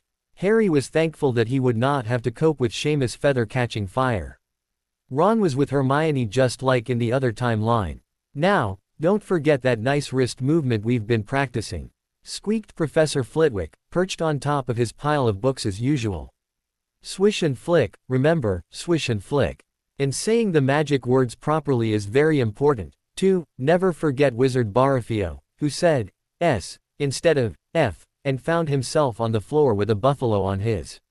Harry and his three friends got it on their first try easily. This was really too easy. Harry and his friends had been practicing multiple levitations. Harry knew that was a bit advanced for his friends, but trying it would not hurt. He knew that being able to control more than one object at a time was a valuable asset in a fight. He was hoping that in a few years he could teach them to do multiple spells at once. That would have to wait though. It was incredibly difficult to learn, and most fully trained hit wizards could not even do that. Harry really hoped his friends would manage it in time. He would just have to keep pushing them and train them as hard as he could. He also reckoned that if they could achieve things that were seemingly impossible at their age, they would not develop the mental blocks that impeded the use of magic in most of wizard society. If you believed the spell was possible, it probably would be. Most wizards thought there was a limit to what was possible, and in that believed they bounded the possibilities. Harry was experimenting on how far he could push that boundary. Professor Flitwick had not noticed the force success yet. Students never got it on the first try, so he was not expecting anything really. Harry did not really care. He summoned more feathers for him and his friends when no one was watching. Soon the ceiling was full of floating feathers. Still, the little professor did not notice. He was looking for feathers hovering just a little off the desk, not high up against the roof. Seamus and Dean were having a hard time. Harry was bored with it all. You could only levitate so many feathers before it got old. He decided to help the struggling boys, so he patiently instructed them. Seamus, it seemed, was destined by fate to set fire to his feather. Harry calmly put it out with a wave of his hand. He could not use his wand because he was still levitating about 10 feathers. At the moment his feathers were performing an aerial ballet to the amusement of Hermione. Ron and Neville were having a feather race. Hermione was not using the feathers. She wanted something more challenging, so among Harry's feathers 2 inkpots were floating. Wingardium Leviosa! Dean shouted, waving his wand like a windmill. Harry had gotten Seamus a new feather. You're saying it wrong, Harry said to them after a while. It's Wingardium Leviosa, make the gar nice and long. Oh no, I'm sounding just like Hermione in my other life. You do it, then, if you're so clever. Seamus snapped after his feather caught fire again. Harry just smiled and pointed at the air. Come on, try it, he said to the open-mouthed boys staring at the ceiling. They nodded dumbly. Wingardium Leviosa. The feathers of the 2 boys rose off the desk in union and hovered about a foot above the desk. Oh, well done, cried Professor Flitwick, clapping. Everyone see here, they've done it. That's nothing, sir, Seamus said. If you look up at the roof, you would see that Harry and his friends' feathers have been up there for the whole period. He's the one that helped us do it. Everyone looked up. Indeed, feathers were still up there dancing and racing around the 2 inkpots. The little man was shocked, never in his life. Sorry we didn't ask for more feathers, but we didn't want to bother you, you were busy helping other students. No problem, lad, he managed when he had recovered. Tell me, who is doing what up there? My feathers are the dancing ones, there are 10, I think. Ron and Neville have both 2 feathers up there, and Hermione got bored, so she switched to the inkpots after about 5 minutes. 10 points to Gryffindor, each, the professor squeaked excitedly, almost falling off his stack of books again. Just like Harry insisted, that morning they all stayed together and went down to the Halloween feast as a group. The moment they entered the Great Hall, the Halloween decorations caused them to gasp in wonder. Harry knew the moment would not last, but enjoyed his friends' excitement. 1,000 live bats fluttered from the walls and ceilings, while 1,000 more swooped over the tables in low black clouds, making the candles in the pumpkin stutter. The feast appeared suddenly on the golden plates, as it had at the start of term banquet. Harry was in no mood to eat. At least we're all here. That means there is no reason to fight the troll in the bathroom, everything's going to work out fine. Nevertheless, the paranoid part of Harry waited for fate to screw everything up. He waited impatiently for Professor Quirrell to interrupt the feast. Come on, Harry, nothing bad has happened all day. This is a feast and you're supposed to enjoy yourself. Hermione said, seeing Harry's tense expression. Yay mate, we earned Gryffindor 40 points today. We have a good reason to celebrate. Ron added before he tucked in. Halloween was a very unlucky day for me. Harry thought bitterly. First my parents die on this day, probably why the wizarding world celebrates it with so much enthusiasm, then in my second year I hear the basilisk. The big attack on the ministry also took place on this day. Maybe Voldemort liked the symbolism of this day. So because he likes this day, my Halloween is always a crap day. Neville also wanted to add something but Harry forestalled him. Has it ever occurred to you that maybe for some strange reason I don't like celebrating this day? Harry asked. Hermione got a horrified expression on her face as realization dawned on her. Why? Ron asked. Oh, Harry, I am so sorry we did not think, Hermione said. It's okay, Hermione. It happened a long time ago. Harry answered. Neville also looked sad when he realized what she meant. They did not have time to talk about it more because a few seconds later Quirrell came running frantically into the hall, his turban askew and terror on his face. Everyone stared as he reached Professor Dumbledore's chair, slumped against the table and gasped, "Troll, in the dungeons, thought you ought to know." He then sank to the floor in a dead faint. Nice acting, should get an award for that. Harry thought sarcastically as the scene played out just like the last time. Way to ruin a feast. There was pandemonium. Harry took in the scene with an almost calm amusement. Trust people to behave like mindless idiots when the unexpected happened. It took several purple firecrackers exploding from the end of Professor Dumbledore's wand to bring silence. Prefects, he rumbled, lead your houses back to the dormitories immediately. Why couldn't we just all stay here? Harry thought irritated. That would be the most logical choice. Everyone is safely protected, grouped together in a central protected place. Why on earth does Dumbledore send us out there through unprotected grounds in a vulnerable position? Percy was in his element. Follow me. Stick together, first years. No need to fear the troll if you follow my orders. Stay close behind me, now. Make way, first years coming through. Excuse me, I'm a prefect. As if he would know what to do if we met the troll. Where are those guys going off to? Neville asked, pointing at Dean and Seamus, who were discreetly splitting of the group. Don't know, but we better go after them before they get themselves killed. Harry answered. Harry, we could also get hurt if we follow them. Hermione said, a little scared. I think Harry is right, we should go and get them. Neville said, surprising Harry with his bravery. Percy better not see us, you know how he is these days. Ron said as they ducked down and joined the Ravenclaw, going in the same direction as their housemates. No, he is so involved with his own self-importance that he won't even notice that he only has 2 of the 7 kids he is supposed to watch. Hermione said as Percy walked ahead with Parvati, Lavender and the second years. What on earth are those fools thinking? Harry asked as they slipped away from the bigger group down a deserted side corridor. They had just turned the corner when they heard quick footsteps behind them. Percy, hissed Ron, pulling his friends into a hidden passage covered by an old tapestry. Peering from behind it, they saw it was not Percy but Snape. He crossed the corridor and disappeared from view. New fate had something to do with this, Harry thought as Snape passed. She wanted us to see him, this is part of the riddle my friends have to solve. What's he doing? Neville whispered. Shouldn't he be down in the dungeons? He's heading for the 3rd floor, Hermione said and made to follow him. Then they heard it, terrified screaming was coming from the other side of the secret passage. Harry did not think twice, he sprang into action. His friends did not have time to ask questions, they just followed him. As he ran, Harry could only think what a cruel by.ch fate was. In his last timeline, he and his friends kept the troll busy in the girls' bathroom, leaving the way open for the Hufflepuffs to go safely to their common room. Because he changed things, they were being attacked. Every time I change things it seems to work out worse.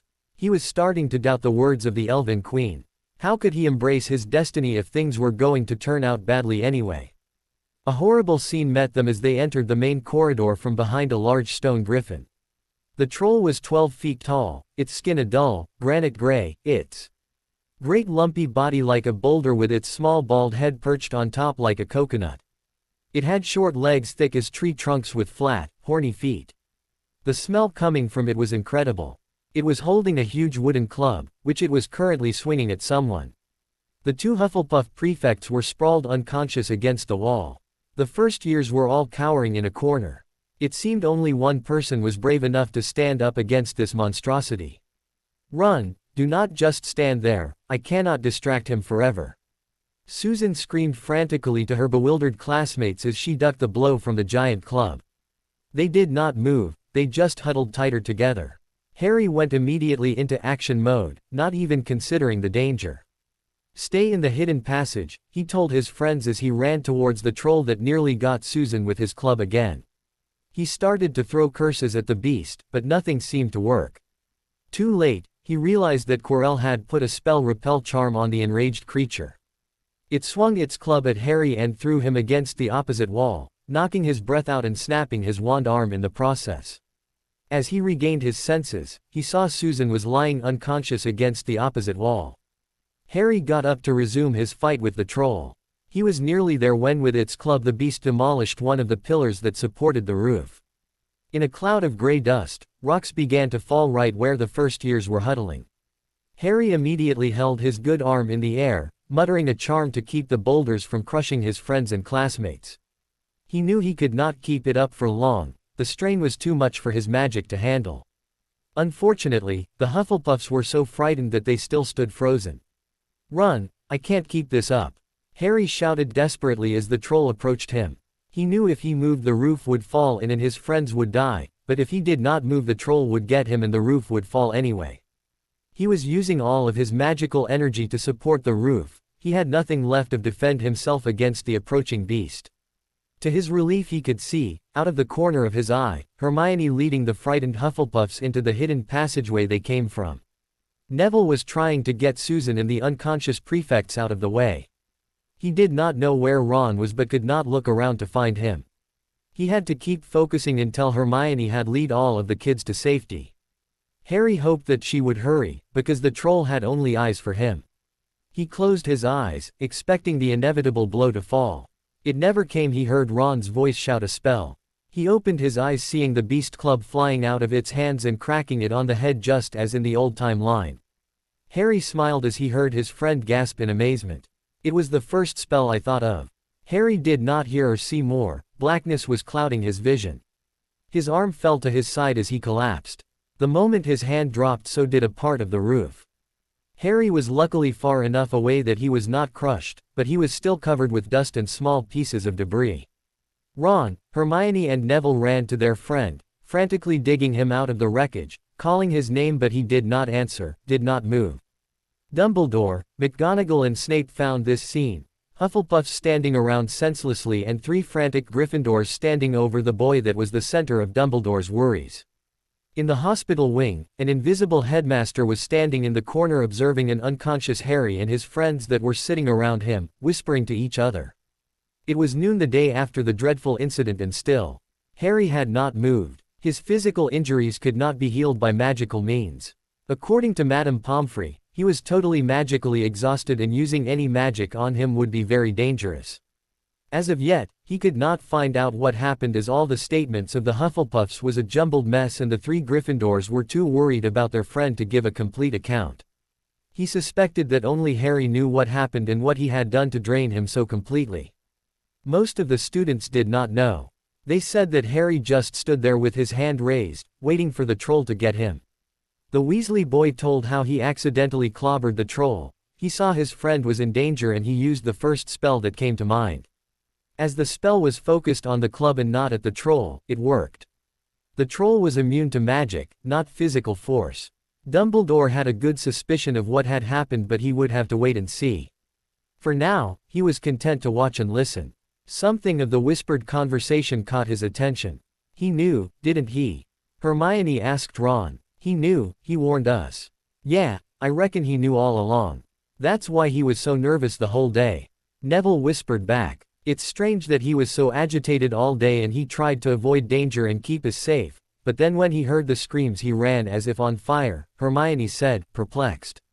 I mean, he saw the perfects were out cold but he attacked the troll anyway. What was he thinking? Don't know, Ron answered. What I do know is that Hufflepuff would not have any first years left if he did not keep up that roof. Why didn't the idiots move? Ron, not everyone can be as brave as you and Harry. Neville began but Ron held up his hand. You were also brave. Nev, you and Hermione both helped save people. Sure, Harry and I did a little bit of fighting but you did things that saved people. I guess, but we would not have been able to do any of it if it weren't for Harry training us. Neville said. That's true, Hermione said in thought. I've known Harry since I was 8 and he has always been training me, showing me how to control my magic and how to be a better me. I wonder what drives him. How does he know all this stuff? I know he reads a lot, but I probably read more than he does and I don't know half of the stuff he knows. I've been wondering about that also. I know he says he's not a seer but he always knows what's going to happen. He's also the only first year that I know that hasn't gotten lost this year, not even once. He knows this castle better than my brothers do. It's kind of scary. I know what you mean, Neville said. I've also noticed something else. He always knows where everyone is in a room and he never wants to sit in seats with his back to the room. He always wants to be near the exits. If you move too quickly near him he's always ready to hex you. What's up with that? I don't know, but he's always been like that. That is actually how we discovered my magic. Hermione said, thinking back of that day. I've never wanted to ask too much about it and I don't think I'm supposed to tell you but his uncle did something to him when he was younger. He let something like that slip at the beginning of the year. He said it wasn't that bad and that it doesn't happen anymore, but I just don't know. Hermione said, feeling guilty for sharing one of her friend's secrets but she continued anyway. I know I was never allowed to visit him at his house and he never wanted to go home after school.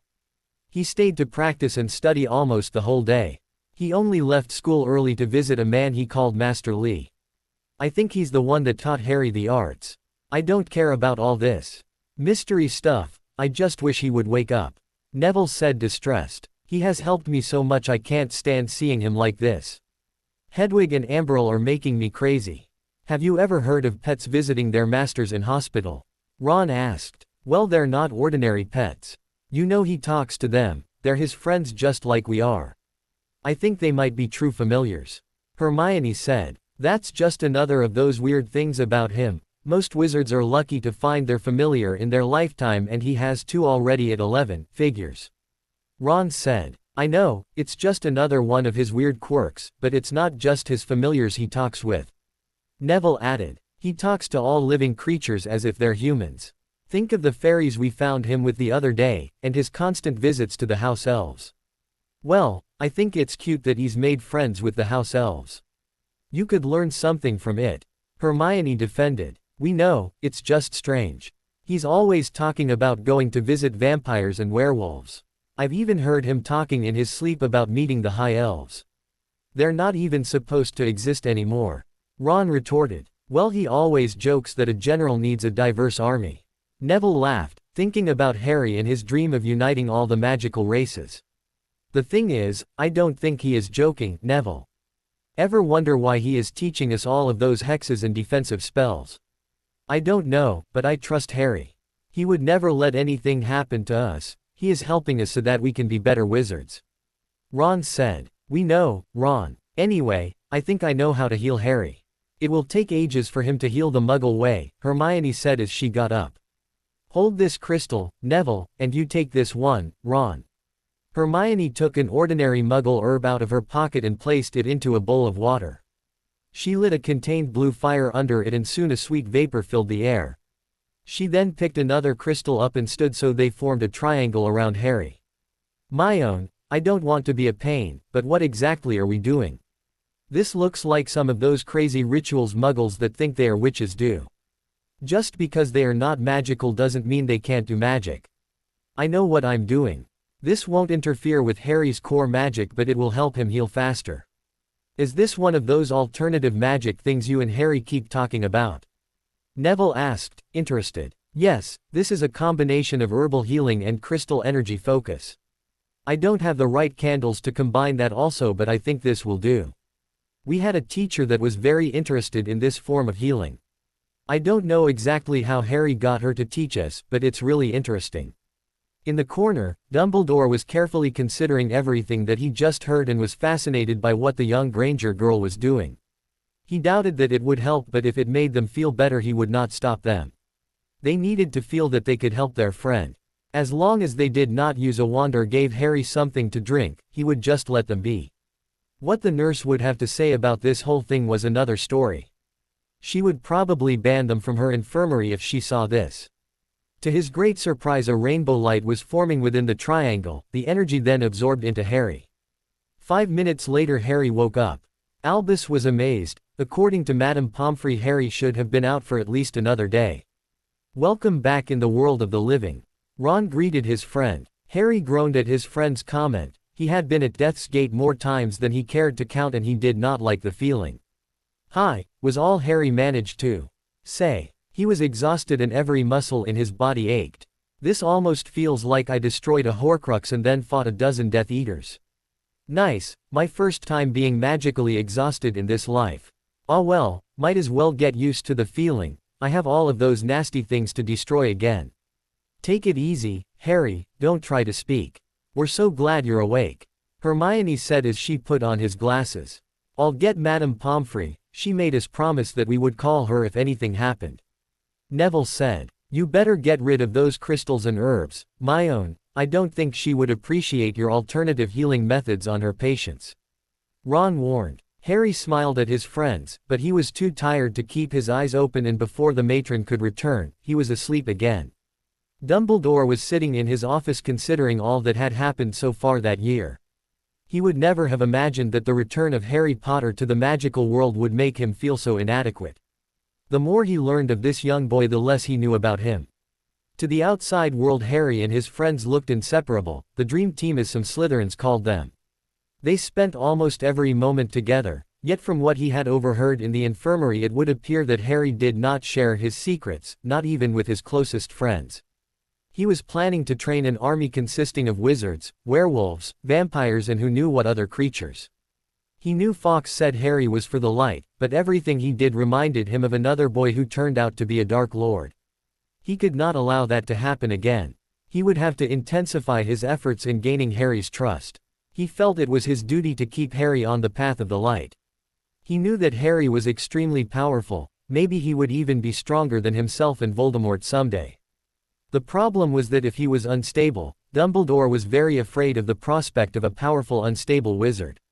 He made his decision. He would meet with Harry once a week under the pretense that he had noticed his aptitude for wandless magic and that he wanted to help Harry develop that gift. Harry was finally well enough to leave the hospital wing. He had to stay there a full week to recover to the satisfaction of the overprotective matron. Luckily, he would not have a problem catching up his schoolwork, first year was still a breeze. Hermione made sure to bring him all his assignments so he knew what happened in class. At that moment, he was on his way to the headmaster's office. He wondered what it was all about. He was not looking forward playing word games with the old man. As he reached the gargoyle he frowned. He knew the head enjoyed letting everyone play this silly guessing game whenever they wanted to see him, but he was simply not in the mood. He glared at the gargoyle, daring it to say something. As he stared at it, he realized he could actually see the magic behind the enchanted object. The spell was so simple no one would think of it to try to open this ancient seemingly impenetrable stone door. Harry did not even bother to take out his wand, did not even move a finger. He just said the counter spell in his mind and the door sprang open. He grinned. Now he would never have to play that stupid candy guessing game. Harry surprised the headmaster with his entry. He normally heard when someone spoke the password. He also had monitors to alert him of who was outside the office door. Harry once again avoided them. The only other person to ever do that was his old friend Alistair Moody. Dumbledore almost laughed at that thought. The boy was almost as paranoid as his old friend was, if the things he had heard were true. You wanted to see me, headmaster? Harry asked as he stood in front of Dumbledore's desk. Harry, my boy, sit down, please. Care for a lemo? Drop some tea. No thanks, I'm not in the mood for drugged candy. Harry answered. He did not know why he was in such a foul mood. Maybe it had something to do with being cooped up in his least favorite place for a week. He had already lost count of how many times he had been in that place and this was still his first year. Dumbledore raised his brow at that comment but refrained from responding. I have noticed that you show the rare talent of wandless magic. I was wondering if you would like it if I helped you develop this gift further. Anyone can do wandless magic, the biggest problem is with the mental blocks the Wizarding World programs its people with. Hermione has been doing wandless magic since she was 8, without any textbooks for help.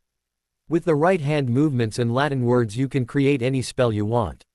Harry answered. He did not add that he usually showed the correct hand movements and suggested Latin words for spells, as she felt that she had created most of their spells by herself. Dumbledore was very surprised by this. He knew the young Muggleborn witch was talented, but he had no idea that she had been doing magic since she was that young. Harry had no doubt had an influence in that. She did say it was he that helped he with her magic. He thought that she meant doing less accidental magic, not actually performing wandless magic. I was not aware of her talent. I will have a talk with her as well. Thank you for informing me. You and I both know this is not the true meaning of this meeting. I can probably do more spells wandlessly than you can yourself. I've been practicing since I was 4. You, on the other hand, share the same block as most wizards. Sure, you're powerful, but you have self-imposed limits that stifle your magical potential. I really do want to help you with your magic, but it is true I did have ulterior motives. I want to get to know you better. That's very nice, sir, but that could be seen as favoritism. I also don't believe you want to know me, Harry. You want to get to know the bloody boy who lived. You want to know the freaking savior of the wizarding world. You're afraid of me and you think that by smothering me you can control me. Your love won't save anyone, in the end it will lead only to death, your own and others. You are blinded by your desire to protect me. Dumbledore was again lost. Harry had a way to see through him and yet make incomprehensible conclusions. How do you know what will happen? I only want to do what is right. I'm sick of this greater good crap. There isn't a greater good. The wizarding world is a corrupt, segregated, racist mess that will destroy itself with or without Voldemort's help. You can't save them from themselves and neither can I. I have often wondered why I don't just leave and see how the whole thing implodes. Harry, I don't quite understand what you are talking about. No matter, Headmaster, I'll make you a deal. I'll come visit you once a week and we can play chess and talk about Muggle philosophy. I'll even give you a chance for showing me some of your advanced magic. In exchange, you give poor old Minerva a break. Being stuck as a cat for so long at her age is not healthy and I don't like spies. If I did not have so much respect for her and knew that she really cares, I would have hexed her a long time ago. Oh, and don't follow me around under that stupid chameleon charm. I can see magical auras, so it is useless. I've known all along that you have been following us. So much for trust and honesty. Harry said bitterly. With that, Harry left without being dismissed first. The locked door opened for him with only a wave of his hand. He was again angry with himself. He just did not seem to get along with Dumbledore in this new life. Deep down that really hurt and all he could think of was why. Hope you enjoyed this chapter. A few things came to light. Harry is not as good hiding things as he thought. Yeah, finally some use of alternative magic. I plan to put in more about it in chapter 13. Dumbledore is trying really hard to make up with our hero. It won't work instantly, but their relationship will improve gradually. I never planned to make this an evil, manipulative Dumbledore story. Most of Harry's anger is because he never had time to grieve. So instead of facing his pain, he lashed out against this world's Dumbledore. The old man, I kind of the manifestation, symbol of all the sorrow of Harry's other life. As they entered November, the weather turned very cold. The surroundings were just as Harry remembered Hogwarts at wintertime. With the change in climate, it started to get difficult to do their daily exercise outside, and Harry was still looking for a suitable place for the group to continue their practice. The only big place he could think of was the Chamber of Secrets, but it still had a huge basilisk inside and he was in no mood to go snake slaying. He also did not want to give away the location of the Room of Requirements yet. He was afraid Snape would see it in one of his friends' minds. Harry was planning on looking for an alternative solution for occlumency this Christmas. He was going to stay with Master Lee training and also visiting his old teacher Mrs. de Villiers. For now he still had a month left to scour the Hogwarts library for methods to protect their mind. So far he had no luck. Speaking of no luck, his first session with the headmaster did not go well at all. Instead of helping him build a new and stable relationship, it was only helping to drive them farther apart. Harry supposed this was due to the headmaster's weird behavior. He constantly tried to save Harry and led him back to the light. That only managed to irritate Harry because he did not need saving, and the fact that the old goat thought he was evil and in need of saving was really insulting in a way. The more they argued and disagreed, the harder the headmaster tried, and his efforts lead to even more heated debates on the nature of magic. the use of dark arts and actually anything in the wizarding world you could possibly have an argument about. Harry just could not understand why they could not get along. He was starting to accept the fact that he had lost his once mentor for good. Things would never be the same in this world as in his old one. That thought was so depressing for Harry that he resolved to try harder the next time. Interestingly enough, his relationship with McGonagall was doing better than ever. Harry did not realize it initially, but he started to trust her more as the time went by. The fact that she stopped following them in her cat form also helped a lot. She was always available when he was feeling down or after a bad night. She somehow found out about his little dream problem and encouraged him to talk about it. Neville and Ron's insistence that he was a seer provided him with the perfect cover story for the nature of his dreams. Instead of memories, he represented it as possible futures he was seeing. Although McGonagall was not a huge supporter of divination, she did acknowledge that true seers existed and that Harry could possibly be a dream diviner. Harry did not care if she believed in it or not. He found it cathartic to tell someone about the horrors in his dreams. He also knew she would never tell anyone else anything about what he told her. Luckily, Trelawney still hadn't found out that there was another seer in the castle. That would be a nightmare. Harry still did not like the idea that his friends thought he was a psychic. Whenever it came up, which was too frequent for his liking, he would deny it and change the subject.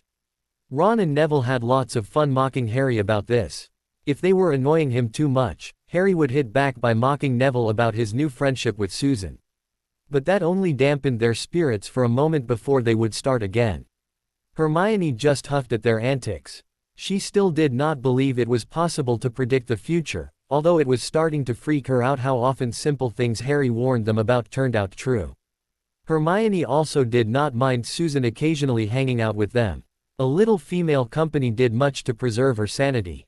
3 boys could be a handful. The only positive thing Harry could think of that the change of climate had brought about was the beginning of the Quidditch season. Oliver tried to hide his secret weapon, but as Draco already knew about Harry's new broom, it really was a futile effort. As the news spread, it's amazing how fast it can happen in a magical castle. The flood of well wishes and condolences started to flow in. Harry was ready to hex the next person that made a stupid remark about catching him with a mattress.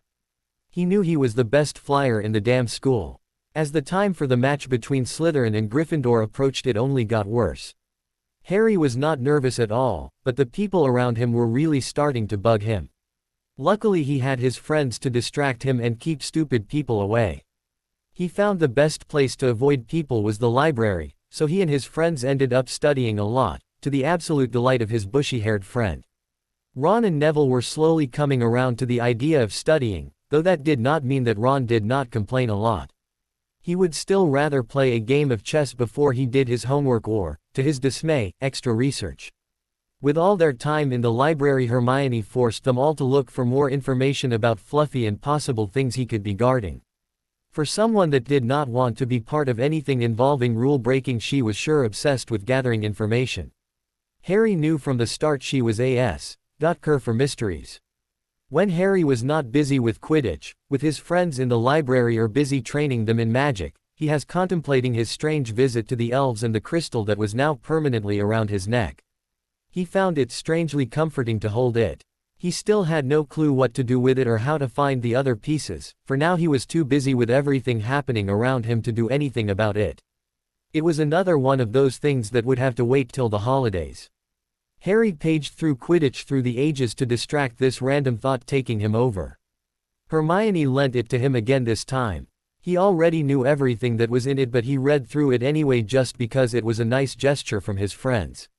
He made sure that he appreciated them more this time round. He knew life was fleeting and that he should cherish all the precious time he had with his friends. This is useless, he said to himself as his mind went off on another depressing tangent. Sometimes he just could not focus. He was starting to get annoyed with himself. "Hey guys, let's go for a walk, I need some fresh air," Harry said as he got up from one of the study tables in the common room. It was break time and they still had 20 minuets to squash. Hermione frowned. She was still busy with one of her assignments, but as she saw the boys' eager faces she could not resist and also started packing her things.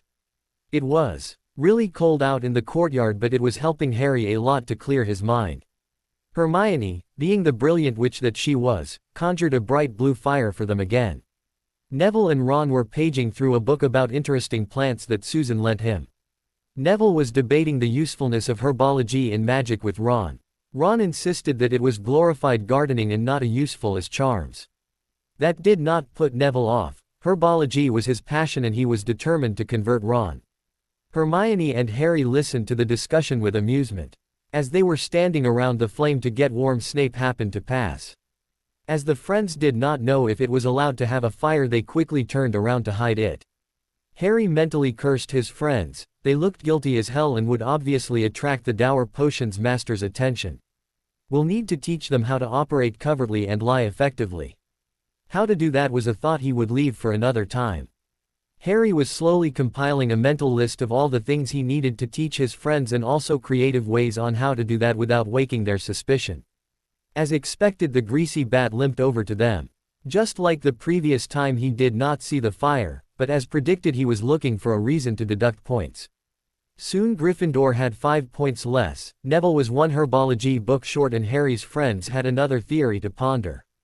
Neville and Ron were convinced that Snape was a thief and that Fluffy got him, while Hermione was adamant that a teacher would never do something like that and that they had no proof that Fluffy even did that. He could just as easily have sprained his ankle.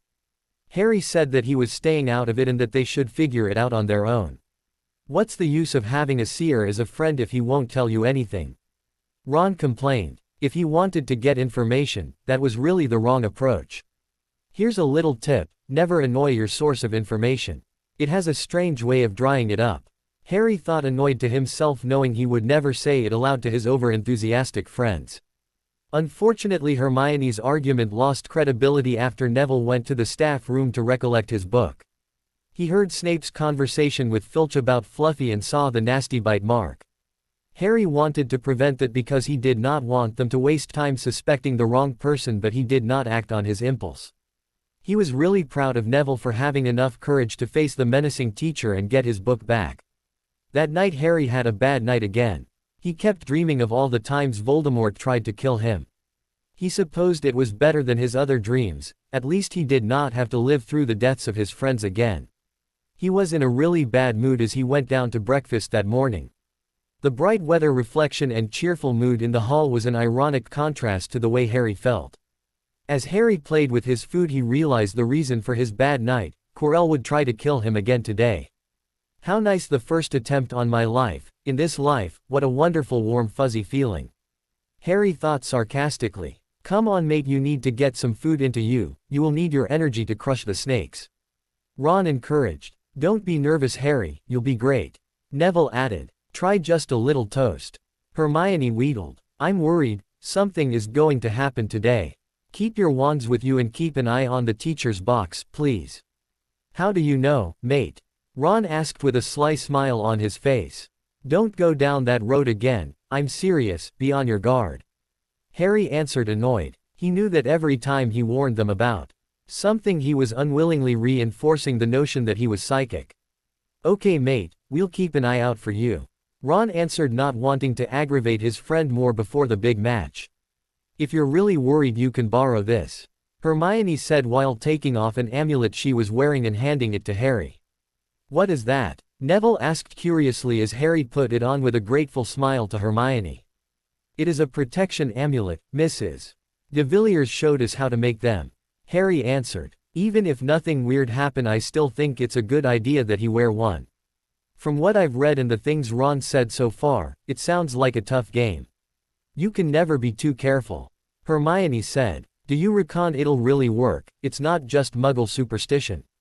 Ron asked, interested. I'm positive it will. Actually, I think it's a good idea to make one for each of us.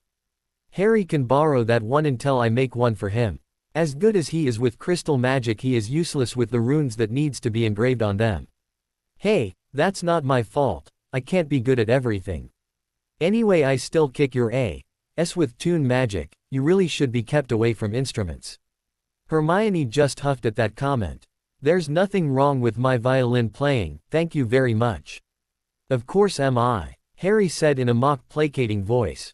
Watch it, I can always take my amulet back and then you can fall of your boom without any protection.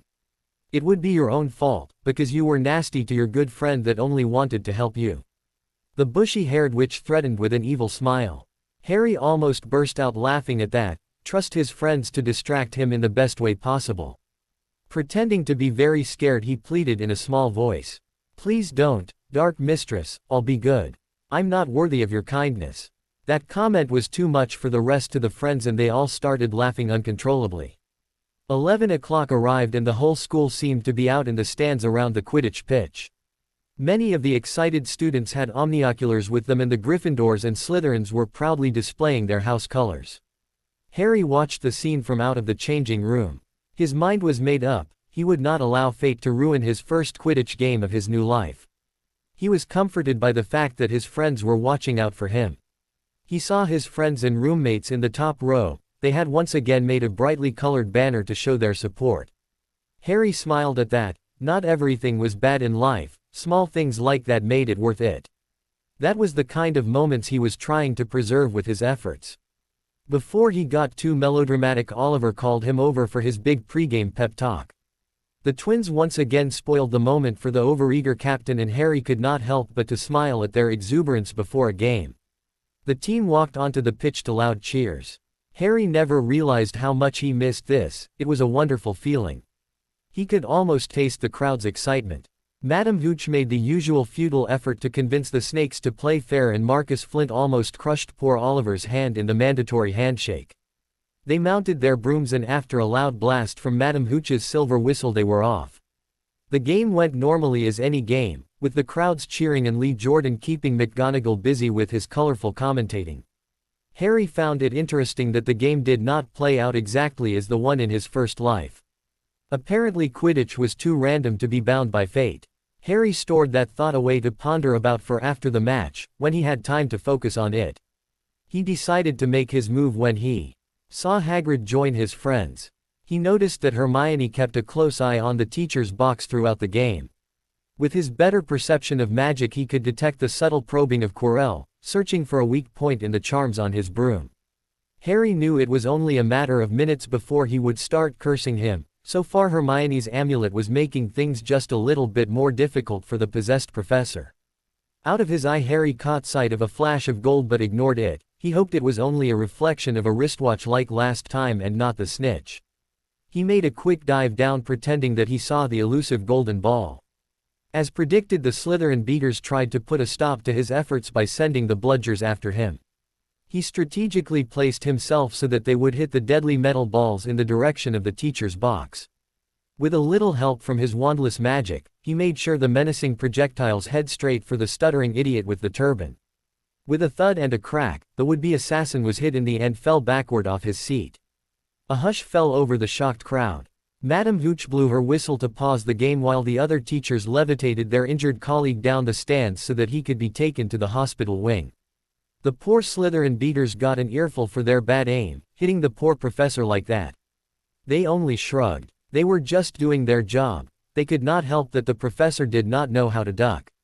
Nobody suspected a thing, nobody that is except for the dour potions master. He gave a hard stare in Harry's direction, thinking that the boy either had the best luck in the world or that this was another one of those weird moments that seemed to frequently happen around him. He could have sworn that the bludger did not have the speed to make it to the spectators' box. For some strange reason it accelerated unnaturally and hit the defense professor. Somehow the boy had something to do with this. He just knew it. What was even more annoying was that the brat managed to save his own life so he still had the blasted life debt to repay. He knew perfectly well what was going on before the unexpected accident. After all, he was also a master in the dark arts and he could sense it the moment it was used. He would have to keep a closer watch on the brat and the stuttering idiot.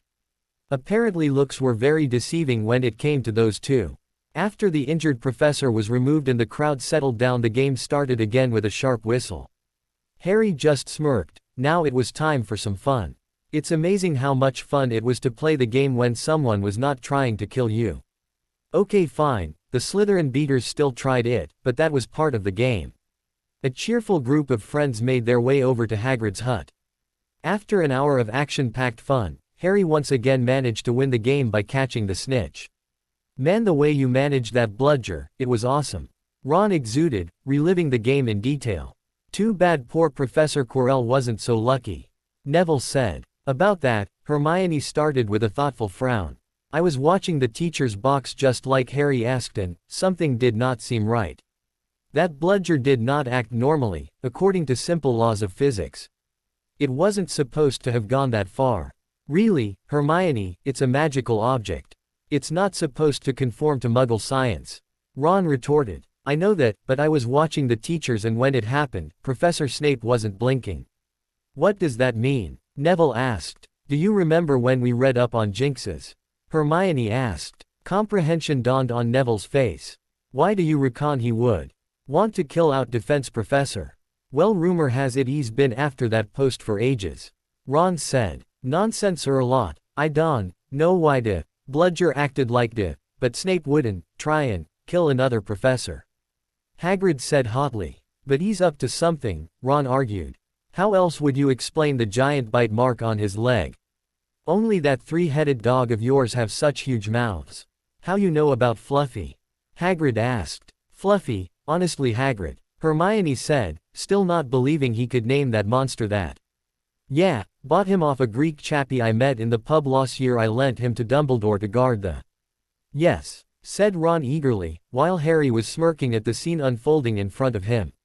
His poor half-giant friend was never any good with secrets. Now, don't ask me no more, Hagrid said a bit flustered. This top secret is. I agree with Ron, he's up to something, Neville also argued. He may even try to steal it. Rubbish, said Hagrid. Meddlin' in things that don't concern ye. Snape's a teacher. You forget that dog, and you forget what it's guardin', that's between Professor Dumbledore and Nicholas Flamel. Score for the Dream Team, Harry said dryly. So there's someone called Nicholas Flamel involved? Hermione asked eagerly, burning to go do some more research. Hagrid looked furious with himself. Harry really felt sorry for his friend. He was also interested in what his friends would do with this new information. He was also slightly annoyed that they felt sorry for poor Professor Quirrell. Time would tell what would happen. Hogwarts woke to find itself covered in several feet of snow. From the atmosphere of cheer in the air it was clear, Christmas was coming. The Weasley twins, always up to mischief, bewitched several snowballs to follow Quirrell around. They hoped to knock his turban off and, scientifically, prove that he filled it up with garlic. A few owls made it through the stormy weather to deliver post. One of those owls brought the news that Ron could go with Neville for the holidays. Ron was really down about having to stay alone at school over the Christmas break before the letter came. His parents and little sister were visiting his brother Charlie in Romania. But Neville would not hear about his friend being sad and lonely and immediately owled his gram about the problem. She was thrilled that Neville was making such good friends and extended an invitation to his redhead friend. Harry would get a lift from Hermione's parents to Master Lee's house. So everything was set for the friends' holiday. Harry was glad that he did not have to spend his Christmas at Hogwarts. He truly loved the castle, but it felt nice to have somewhere else to go. The upside was that Malfoy could not taunt him like the last time. No silly comments about his family not wanting him. True, he was not going home to his family, but no one needed to know that. Another positive change was that with the different outcome of the Quidditch match, Harry did not need to endure taunts and impersonations of a wide-mouthed tree frog. Malfoy was one frustrated little snake. He was so jealous and angry, but there was nothing he could do about it. All his attempts to rile up the Dream Team had thus far failed. His only consolation was to watch Professor Snape degrade the Golden Gryffindors in the Chilly Potions dungeon. It was pathetic to say the least. He planned to ask his father for help over the holidays. He knew his father would not be pleased with him if he found out of all the humiliation the Gryffindors put him through, but he wasn't a Slytherin for nothing. He would present the situation in such a way that his father would help him, and be proud of him for being so devious. The bell rang, signifying the end of another Tortoise Potions class, and pulled Draco out of his musings. The Gryffindor friends quickly exited the drafty dungeons. They had no desire to stay in that place any longer than was absolutely necessary. Harry noticed that Snape was keeping a very close eye on him. It was starting to really annoy him. He also occasionally tried to break into his mind. Harry was seriously considering complaining to the headmaster about it. He did not want to look weak by running to the headmaster with his problems, however he could only take so much before his irritation reached its peak. He was afraid he would lose his temper and hex the Git into oblivion, one of these days. Maybe if he complained to Dumbledore, the old man would see it as a sign of trust and ease up on his efforts to save him. On their way to a warmer environment they ran into Hagrid carrying a huge fir tree. Harry could vaguely remember a confrontation with Malfoy in his last life, but the ferret was nowhere in sight this time around. This worried Harry slightly. He did not like not knowing what was going on. He was almost obsessive about being in control. This, while being a small insignificant change, could signify that something major was occurring and he was not aware of all the components. There was nothing he could do about it now. It was Christmas and he would be leaving the next day. He planned to enjoy himself. He could worry about Slytherins and their devious plans when he got back. Harry was pulled out of his musings when he heard the conversation his friends were having with his giant friend. "The library?" asked Hagrid. "Bit keen, aren't ye? It's just before our holiday." "Oh, we're not working, we're researching," Hermione said brightly. "Yeah, ever since you let Nicholas Flamel's name slip we've been on it," Ron added, for once not minding too much spending time in the library. "You what?" the poor half-giant said in shock. "I've told ye, drop it. It's nothin' to you what that dog's garden. We're only curious about who he is," Neville said. Me guess, he's the ringleader," Hagrid asked, eyeing Harry wearily. "No, he already knows everything but he won't tell us. What's the use of having a psychic friend if he won't share his knowledge?" Ron said bitterly. "I don't suppose you'll tell us and save us the trouble," Hermione said before Harry could get annoyed at Ron's comment. She really wished the redhead would drop it. "I'm sayin' nothin'," said Hagrid flatly. "It was worth the try," said Neville. "We'll just have to keep looking." "I still don't understand your tip, Harry," Ron said as they walked to the library, away from Hagrid. "What do you mean by, think old? Can't you give us another clue?" "Okay," Harry said, thinking a bit, then getting a devious smile. "Will, not recent, help. You're hopeless, you know that," Ron said, frustrated. "I know, but this is the best way for you to learn. It would be no fun if I gave you all the answers, wouldn't it? You spend too much time with my own. I can think of a lot of things that is more fun than spending my time looking through books." Hermione gave her red-haired friend an evil glare. Ron paled at it and started to apologize. Neville and Harry were the amused onlookers. Ron really knew how to put his foot in it. Neville, feeling sorry for his friend, came to his rescue. "Don't worry, Hermione, we can continue with our search over the holidays. Longbottom Manor has a huge library." At that the bushy-haired witch calmed down. Ron did not know if he should be grateful for the rescue or horrified by it. He was starting to develop a library allergy.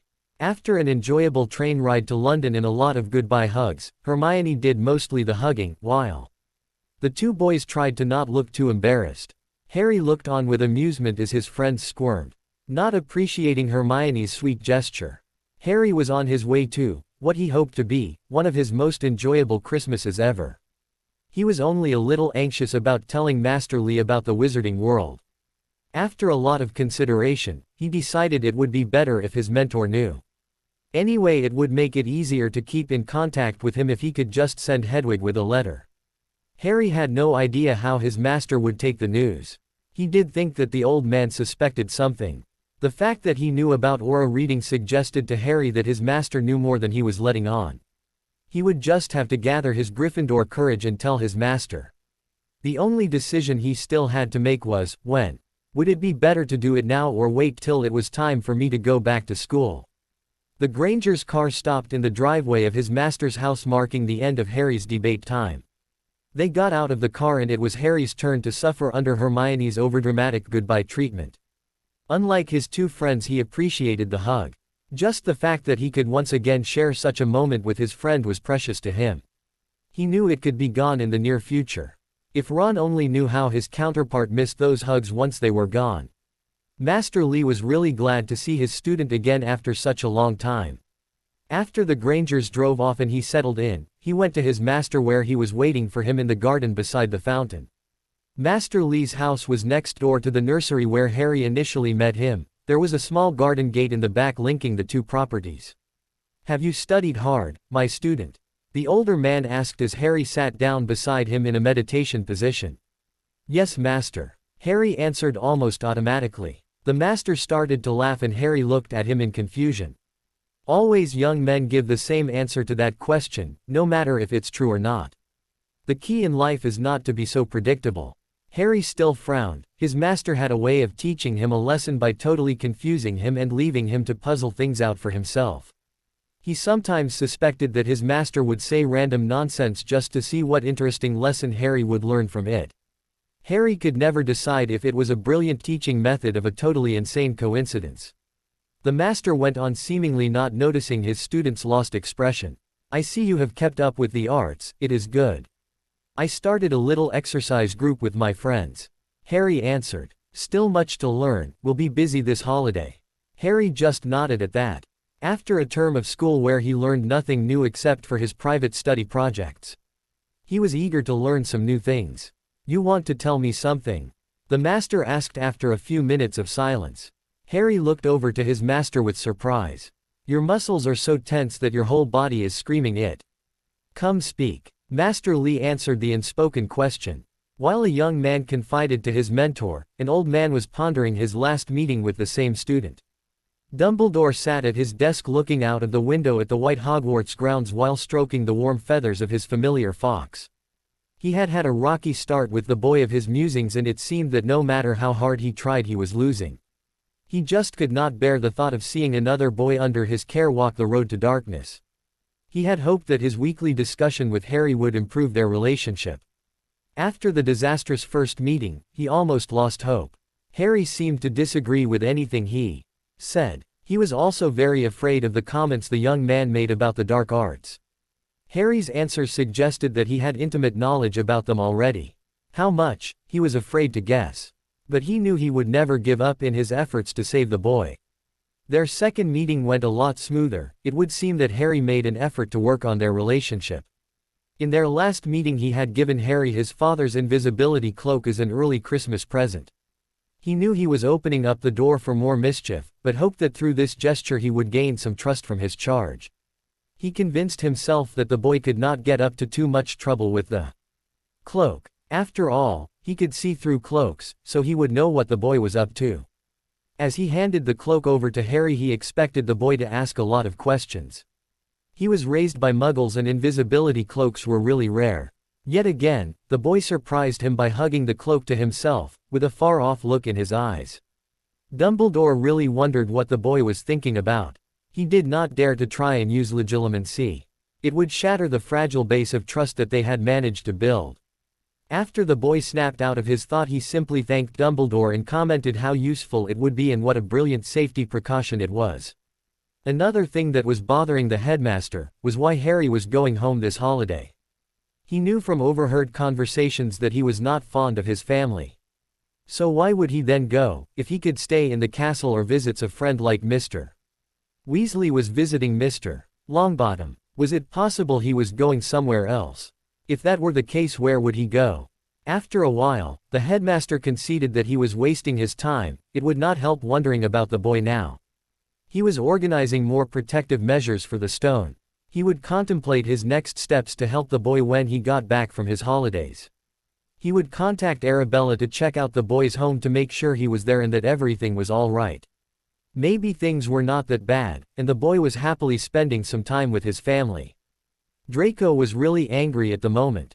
He was so distracted with his thoughts of revenge against Potter that he did not pay attention in his last potions class. Naturally, the strict potions master noticed it. He would never scold him, a Slytherin, during a class, but nothing prevented the dark professor from confronting him after class. The other houses could think what they want about preferential treatment. They had no idea how strict their head of house was. He always gave them extra assignments to do and they were not allowed to tell anyone about it. Contrary to popular belief, Slytherins did not do better in potions because the professor gave easier marks. No, they did better because they worked harder and were more practiced. No Slytherin dared to incur their head of house wrath by not handing in these extra assignments or doing sloppy work. So now Draco had a boatload of extra potions homework over the holidays. As if he did not already had a full schedule. He knew his father would be starting to teach him the dark arts. For all that he pretended to be the perfect dark wizard, he was a bit apprehensive. His father could be tough. Hopefully he could use what he learned this winter against Potter and his gang. The conversation with Master Lee went surprisingly well. The old master said that he was aware of a tribe that practiced a brand of the arts that was rumored to be magically enhanced. He said that he had always suspected that there was something different about Harry. His aura was just too strong in comparison to other people. Harry suspected that they might be practicing a better developed form of the body magic he discovered. He would love to learn from them, but he had no idea how to get in contact with them. It would not be possible anyway. They were in Japan and he in England. He was good with making portkeys, but he was not powerful enough yet to make an international portkey. Harry was glad that he revealed this secret to his master.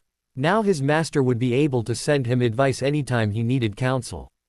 The only bad thing about it was that now he had to combine his magic and fighting arts. Master Lee started off by ordering him to wandlessly levitates a feather while he was doing one of his katas. It sounded simple enough, but it took a lot of concentration to actually do. Harry was exhausted after the first few days. Master Lee gave him the day off to relax a bit. He said it would be cruel of him if he did not give Harry time to have some fun. After all, it was his holiday. Harry did not mind all the work he had been doing. He actually enjoyed spending so much with Master Lee in his dojo or out in his garden. However, a day off was a nice idea. He planned to go to the movies and do some last-minute Christmas shopping. Harry made his way into town. Hopefully he would not run into his relatives. Just to make sure he did not run into some trouble, he changed his appearance slightly. Changing his hair from black to brown and his eyes to a lighter shade of green. He still could do nothing about his scar. The only thing he had managed to do so far was to move it up a little bit so that it was better covered by his hair and not so noticeable. He was really irritated by his inability to do more. He was supposed to disguise himself completely with this special ability, but his most noticeable trademark he could not change. Today he was not too worried. He was in a muggle town with no wizarding residents, only an old squib. The mall was crowded with cheerful people also doing last-minute shopping or spending time with family and friends. Comparing the muggle decorations to the magical ones he was used to seeing at Hogwarts, Harry definitely preferred the magical ones. The plastic ornaments overcrowding the fake trees were just a little bit too tacky for his taste. Loud Christmas carols blasted from speakers adding to the cheerful mood. Harry found it was a little bit irritating. Give these happy people a month and they would be back to being selfish bastards not giving a damn about peace and goodwill. Harry guessed his morbid disposition was because he was alone and did not have a family to share this joyous time with. His bad Christmas experiences of his previous life also influenced how he experienced this holiday. He was missing Sirius and remembering the one Christmas that they had spent together. He just wished these people would appreciate more the precious gift they had, family. Instead, they reduced their affection to fake holiday cheer and expensive gifts. People were stupid beings and Harry once again wondered why he cared so much what happened to the world. Maybe because he was just another stupid person also, not really different from everyone else, except for the fact that fate had some kind of vendetta against him. After he finished his shopping and had seen 2 movies, he was in a much better mood. Deciding it was time to go back to Master Lee's home, he quickly ducked into the nearest men's room and shrunk his purchases. As he walked home, he was thanking whoever invented the warming charm. Harry was not really paying attention as he walked home. The day at the movies put him in a better mood. He had almost completely pushed away the thought about his godfather when he saw a black-haired person standing beside the road, out of the corner of his eye. For some strange reason the sensation of familiarity flickered through his mind. However, before his brain could analyze that thought or even wonder why anyone would be standing outside in this cold weather, the person walked in front of a passing delivery truck. Without sparing a moment for thought, Harry pushed as much magic through his body as he could, enhancing his reflexes through body magic. As he jumped into the street, he felt as if the whole universe was compressing. The skies grew dark as if fate was showing her displeasure through the weather. But in the same instant it felt as if the earth was rejoicing at some unknown victory. This all passed in an instant. Before he knew it, he was laying on the other side of the road on top of the black-haired girl with an angry truck driver screaming about parents letting their children wander the streets. He got up gingerly, checking himself for injuries, noticing that there was nothing seriously wrong. He only dislocated his shoulder. Looking down at the girl still sitting on the pavement, he expected to see gratitude and shock. However, the girl glared at him angrily. The driver, seeing that he was being ignored by the children and not wanting this on his driving record, got back in his truck and drove off. A few curious passers-by paused to take in the scene, but as they realized there was no tragedy to gossip about, soon went on their way. Harry was unsure what happened or what to do, so offered his hand and asked, "Are you all right?" The girl glared at him, ignoring his hand. "Why did you do such a stupid thing?" she asked crossly. "Pardon?" Harry asked, confused. "Stupid brave hero, it was my time to go. I'm not supposed to live." "Oh, she's going to be so mad." Harry just stared at the girl, flabbergasted. What in the world was she going on about? "I wanted to go on my own terms, I don't want to be murdered." "Wow, this one is cracked," was one of the only coherent thoughts Harry's confused mind could produce. Deciding that he should find out what was going on, he asked, "Why do you think you should have died today?" Harry was not sure that was the wisest question to ask a suicidal person, but he did not know what else to ask. The girl looked unwilling to answer and avoided looking at him while cringing away from his touch. Harry knew he would get nowhere like this, so he sat down again. As she looked up at the sudden movement, he started straight into the ocean blue eyes. It seemed like some of her resistance melted. "You're him," she squeaked in surprise. "Do you have any idea how pissed she is at you already? To top it all, you went and saved my life." "Oh, okay," Harry said, starting to think it was useless to talk to the girl. She was clearly not all there. "Whom were you talking about?" Harry asked in a final attempt to find out what was going on. "Fate, she's a real by.ch, let me tell you, and she let me know that I will be murdered by my squib uncle tonight." A lot of thought flooded Harry's brain as he heard her statement. "Which, and, fate, foremost of them? I don't understand. If you know that your uncle is going to murder you, why don't you go to the authorities? Why are you attempting to commit suicide? You can't fight fate. If she wants you dead, you'll die." "I just wanted to go out in my own way. After all the crap she's put me through, I reckoned I at least earned that right. I don't know how you know what fate's intent is, but I don't agree with your assessment. I firmly believe that we are in control of our own destinies, and the by.ch can do whatever she wants. But she will never be able to take it away from us. No wonder she's so mad at you." The girl laughed and then stared at him strangely, her head tilted to one side as is listening at something. "You the strangest person I've ever met, you know that." Harry almost laughed at that statement. It would not have been any funnier if Luna made the statement herself. "Why is that?" Harry asked, unsure how to respond. "You're the poster boy for attempted suicide, and yet you're here saving my life and convincing me to join you in your efforts to defy fate." That was not the answer he was expecting. There was something more going on here than he was aware of. "Don't feel so bad, I was doubly cursed with clairvoyance and empathy. That's how I know what she wants," she answered while rubbing her shoulders. Now that all the adrenaline was gone, the cold was starting to get to her. Harry noticed that and subtly cast a wandless warming charm on the girl. "It getting cold, do you mind coming with me to the place I'm staying?" Harry asked as he stood up. "Why?" she asked, looking up at him confused, ignoring his offered hand and getting up on her own. "Well, if you're supposed to be murdered tonight, I can't let you go to your home, can I?" "But why are you doing this? You don't even know my name. If you save me again, she will be really mad. She'll make things really difficult for you. For your information, things are already as difficult as it can get. Anyway, I love screwing up her plans. It's my mission in life to annoy her. Come on, it's getting late." "Okay, I'll go with you, but first I want to know the name of the person that is stupid enough to openly taunt fate." "Oh, forgive my bad manners, I tend to forget them when I jump in front of speeding trucks." The girl tried and failed to suppress a snort at Harry's lame attempt to humor. Harry bowed down in a mock imitation of a pureblood greeting and said, "Harry Potter at your service, fair lady." "Oh crap, you really don't want to save me?" the girl said, face suddenly pale as she stepped away from him. Yet again, that was not the response he was expecting. There was no blimey or bloody hell, no star-struck eyes or hero worshipping. Not that he wanted it. It's just the normal response he was used to. No, he only saw shame in the girl's face. Why does my identity make any difference to the help I'm offering?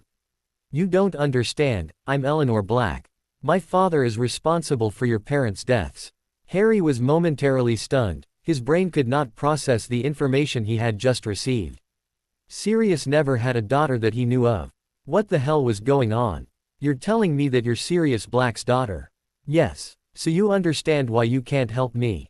No, you just gave me every reason to help you. Your father is a great man and my godfather. I just don't understand how it is possible that you are here. What do you mean he's a great man? He's a no-good mass murderer. He betrayed your parents to the Dark Lord. He didn't, he's innocent. You're telling me, after all the years of being rejected by my family, ridiculed for my evil dark father, being dumped with a vindictive squib because they did not want to come near the spawn of such an evil man. That my father is innocent. That my poor mother was right all along. Eleanor asked almost hysterically. This is not the best place to talk about this, come with me and I'll explain everything to you. The black-haired girl just nodded numbly and followed Harry without registering where he was leading her. My little dragon, I am most disappointed in you. Draco just stood his ground, not showing any emotion on his face.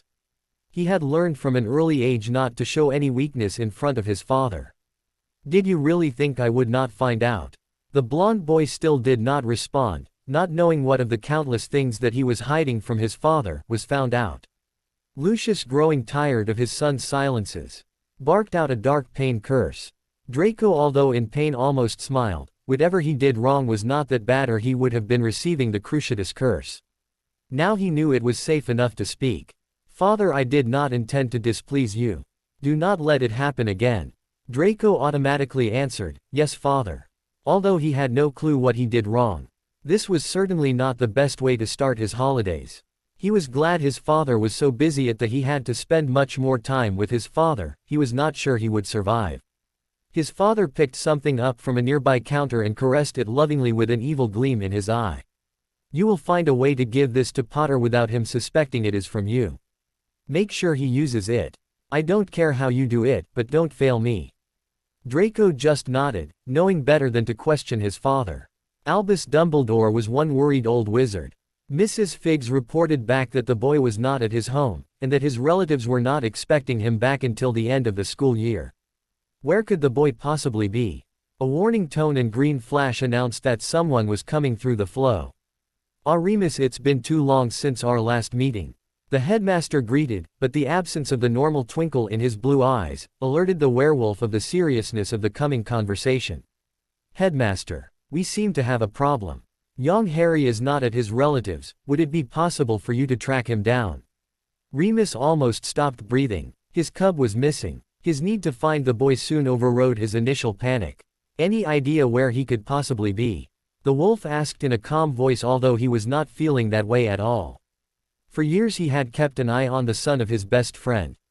Always staying just far enough as to not affect the wards. As a dark being he could not dare to get any closer, the ministry would arrest him immediately. You can't have the savior of the light consorting with werewolves. The only place he could ever get near enough to see the boy was at his school. Luckily for the werewolf, the school was too far from Privet Drive to be covered by the wards. Most people did not know of all the wards that were placed on the residential area of the boy who lived. Most of them had luckily faded by now because the boy was now aware of their world and did not need to be sheltered from other magic users like before. I don't know, maybe he is staying with a muggle friend. I have already asked his Hogwarts friends and he's not with any of them. The headmaster said, I should be easy enough to check out. I only ever saw him in the company of one girl. He did not have any other friends at that special school of his. Oh, the headmaster looked surprised. Harry was a very popular boy at school. Why weren't he that social in his muggle school? Also, what did Remus mean he saw him at school? With all the wards on the area, it should not have been possible to get that near. What do you mean special school? I thought he was at the same school as his cousin. We even warded the school for extra protection. The werewolf snorted. No wonder you lost the boy. Harry went to a special muggle school for intellectually gifted children. Not that poor excuse of an educational institution that you people warded. Well, that explain why the boy spoke so grown up all the time. Dumbledore thought with relief. It sometimes really bothered the old headmaster. He was afraid that it was another abnormality as the result of something Voldemort did that fateful night. He knew the boy was intelligent, but he had no idea that he was in a special school. He was also shocked at the danger the boy was in all these years, and they did not even realize it. Anyone could have gotten to him at that school. Remus, would this girl you saw him with perchance have bushy brown hair? Dumbledore asked, storing his bewildered feelings for later and focusing on the problem at hand. How did you know that? I thought you did not know of his school. Miss Granger is a Hogwarts student and a very close friend of Harry. I always wondered how they met because there were never any registered witches his age in the area. It never made sense to me. You have solved at least one mystery for me today. Hopefully you'll solve another and find him. I'll try, headmaster, but I don't know why you're this anxious. He'll be back after the winter break. Surely you don't check up on all your students like this. You know this is different. I only want to make sure he is safe. I know Albus, I'll do my best to find him. Just know that I don't appreciate the fact that after all these years I've been kept away from him, I'm suddenly good enough to play tracker. Come on, Ron, we can go flying after we had another look in the library. I thought you only said we would look to get Hermione of my case. Ronmo.Ned, among other things. But I really don't think it would hurt to look. Anyway, if we take a quick look every day, we won't have to feel guilty when we have to meet up with her after the break. I guess 10 minutes a day won't kill me. But I refuse to spend a minute longer in that dreadful place. Oh, she will be so proud of you, Ron. Neville laughed as he ran to get away from his red-haired friend. Sit still, young one, let me look. Harry sat on a bench in the dojo. His shoulder was killing him. After walking Eleanor there, he had to quickly explain the situation to his master. The girl was still in an almost unresponsive mode when they got there. Not really noticing what was going on around her. Harry knew it would be useless to talk to her like that. So he led her to his room and gave her a calming draft and dreamless sleep potion and told her to sleep a bit. She was so out of it she did not even argue with him about it. He and Master Lee would fix a room for her while she slept. But first Harry needed to pop his shoulder back into place. No matter how many times this happened, you never get used to the pain. Harry thought while gritting his teeth. At least it's not broken. Your shirt, remove it. The old master said as he poked at Harry's shoulder, making him gasp in pain. You're enjoying this too much. Harry accused as he struggled to take off his shirt without hurting himself anymore. Brave as it was unwise to jump like that. Easier ways, you know. Master Lee said as he went to a cabinet to get some healing ointment. I could not risk it, I had no idea she was a witch and others could have seen. The moment the old master looked at his young student's back, he frowned. Where is our mark? He asked. Harry waved his uninjured hand, dispelling the glamour he had used to hide it with since the school term began in September. Harry, I know you were uncertain of getting marked. It is mark of honor. Do not hide it, be proud. You worked hard for many years to get it. Embrace your calling. Show you defend the innocent. I know what it represent, master, but I don't think others will know the meaning. Children my age usually don't have body art.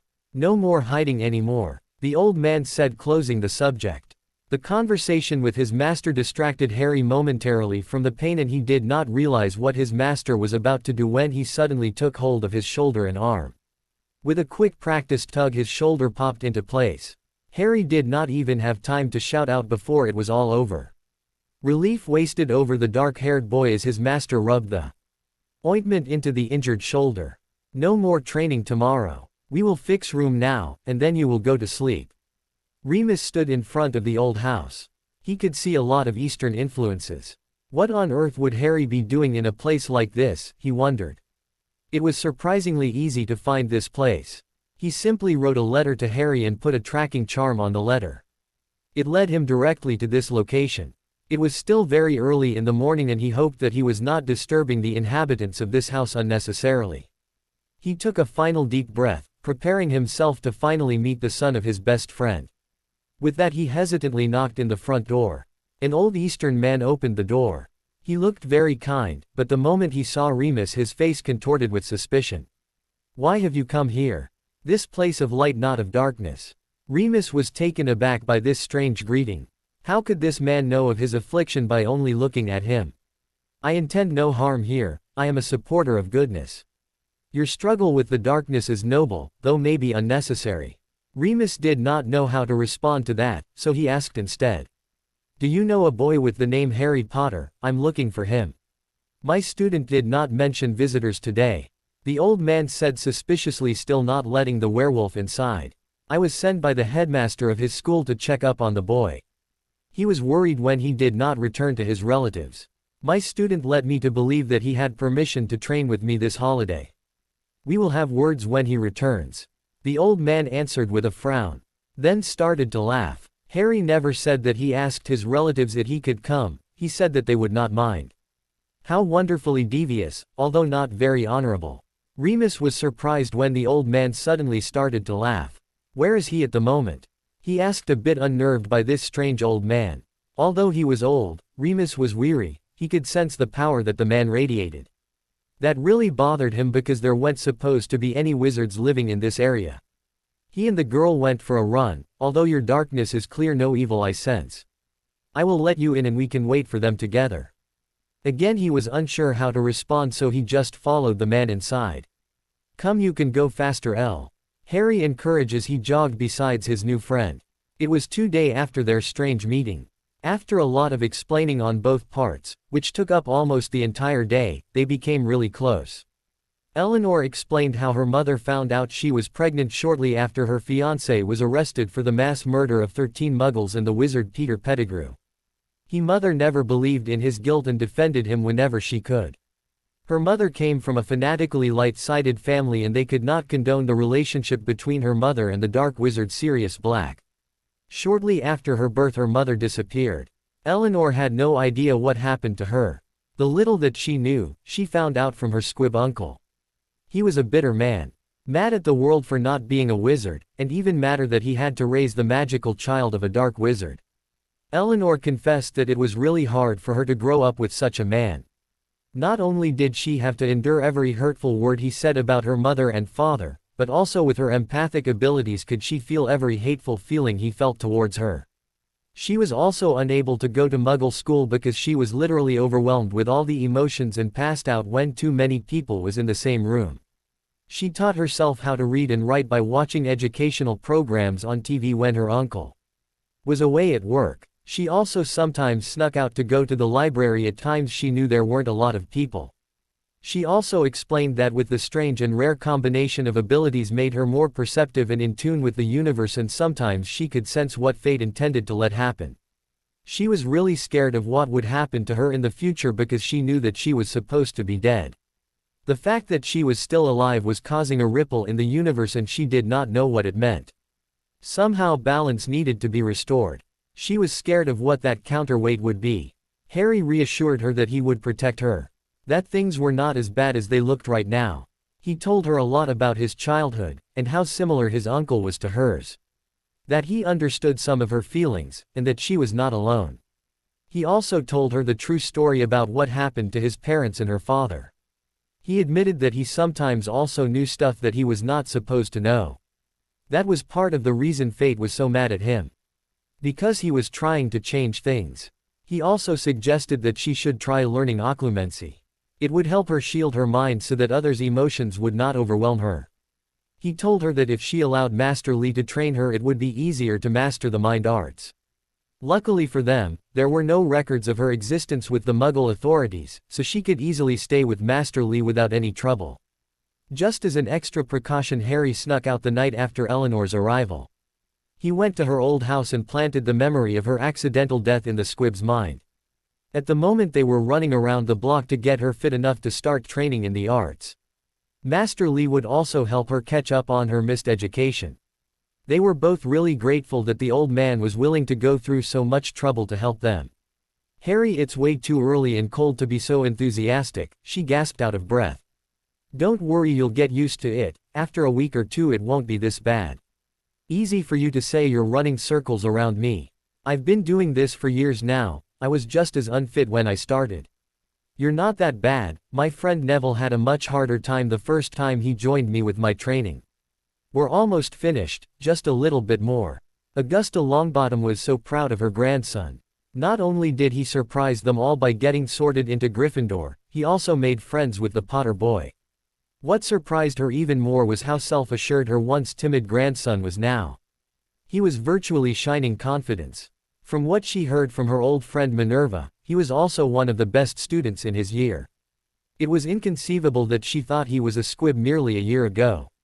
The surprises just did not seem to stop. She had noticed the two boys in the library every single day so far. It was almost unheard of for children to willingly spend time studying in their holidays. What were stranger though, were the morning runs they went on. Wizards almost never spend time on physical exercise.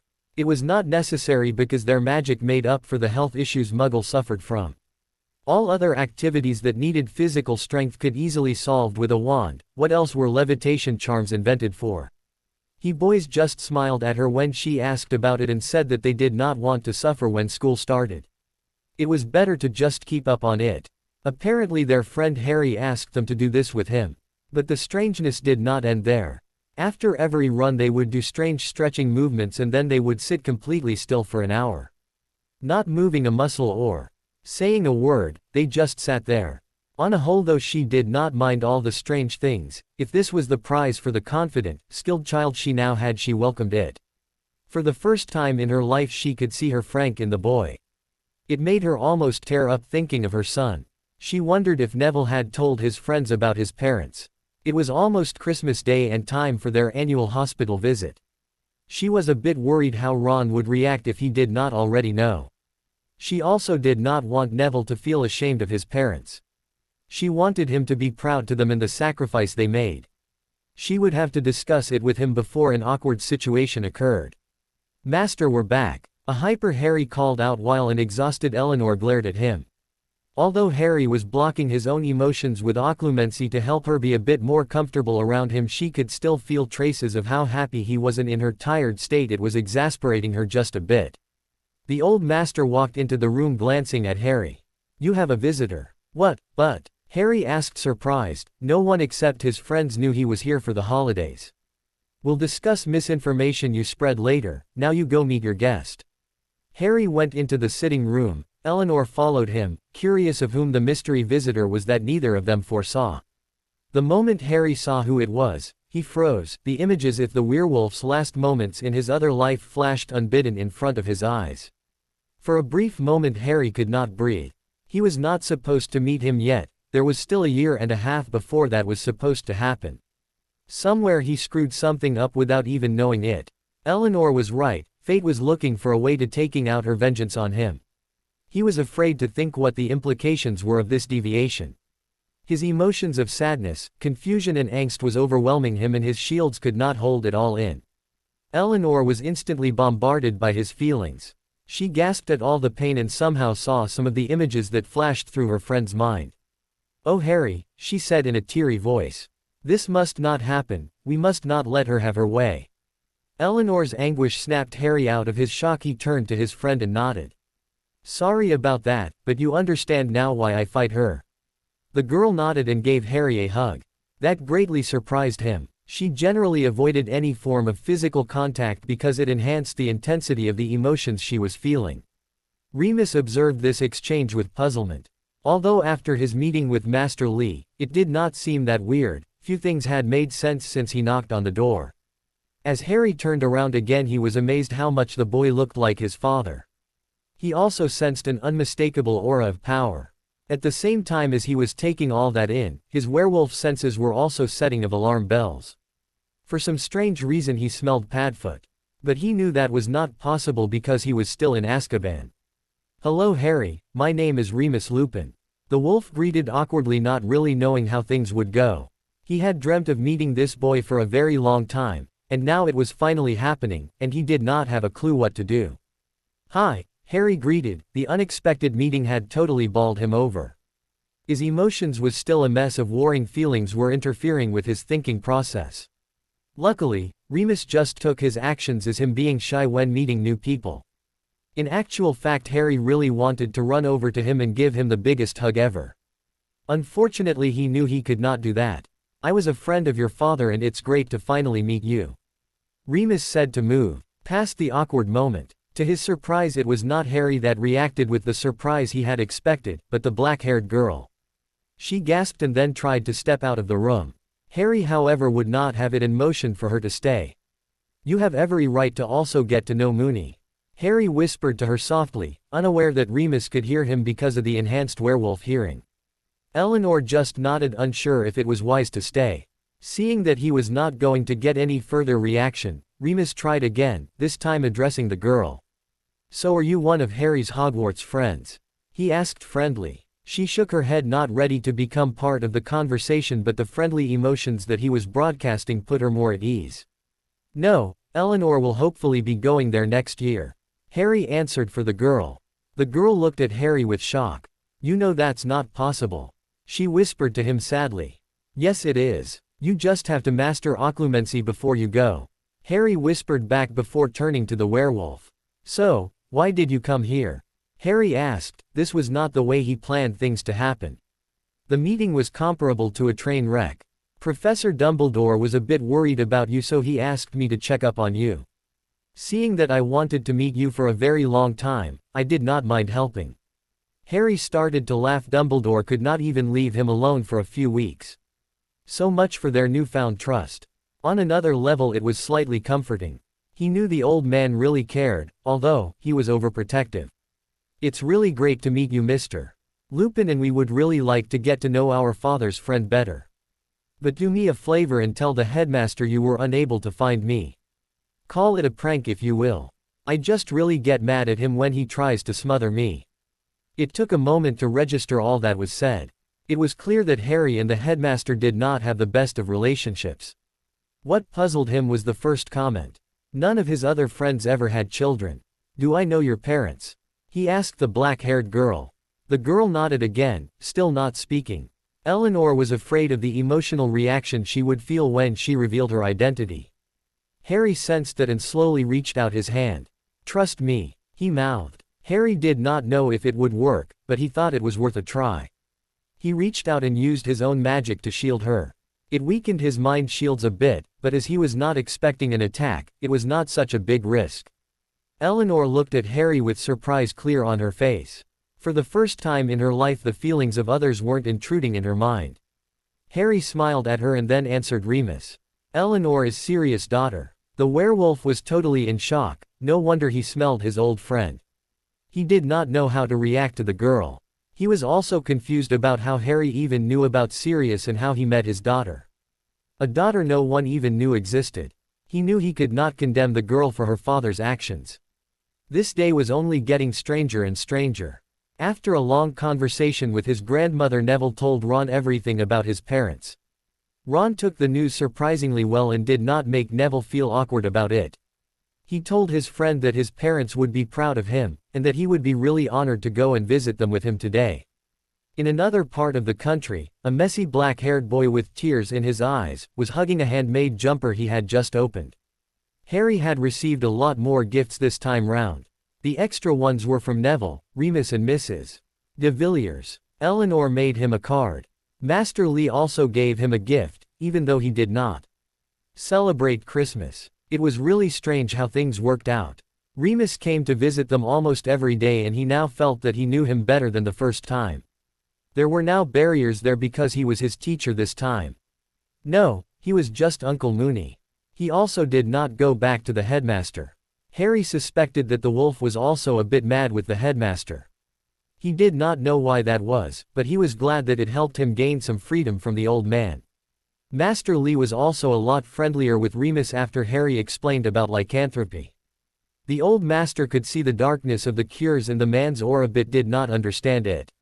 With the new knowledge of the magical world, things he could never understand about his aura reading ability was becoming clearer for the master. On the Hogwarts Express, while Harry was waiting for his friends, he looked back on the holidays with a smile. So many wonderful yet totally unexpected things had happened. The best was probably his meeting with Eleanor. He now, more than ever, needed to figure out a way to teach occlumency to children. It would be very unfair if she could not come to Hogwarts because of emotional overload. His visit to his old teacher Mrs. de Villiers gave him an idea for a temporary solution, but it was not effective enough. She helped Harry make a protection amulet designed specifically to help Eleanor block out others' emotions. It was not as strong as they would have liked, but it was better than nothing. It helped to relieve some of the strain she was under constantly. Harry knew it was crucial that he helps his friend. She could easily go insane if a solution was not found soon. He reckoned the only reason she was not insane yet was because her uncle kept her hidden and sheltered all her life. True, he was a right bastard, but at least she was not overwhelmed with too many other people's feelings. She only had to deal with him. Not that it was easy, just more manageable. Harry wondered if his friends had figured out who Nicholas Flamel was. It was amusing to watch their efforts, but he also remembered his other life, when it was he who was doing all the searching.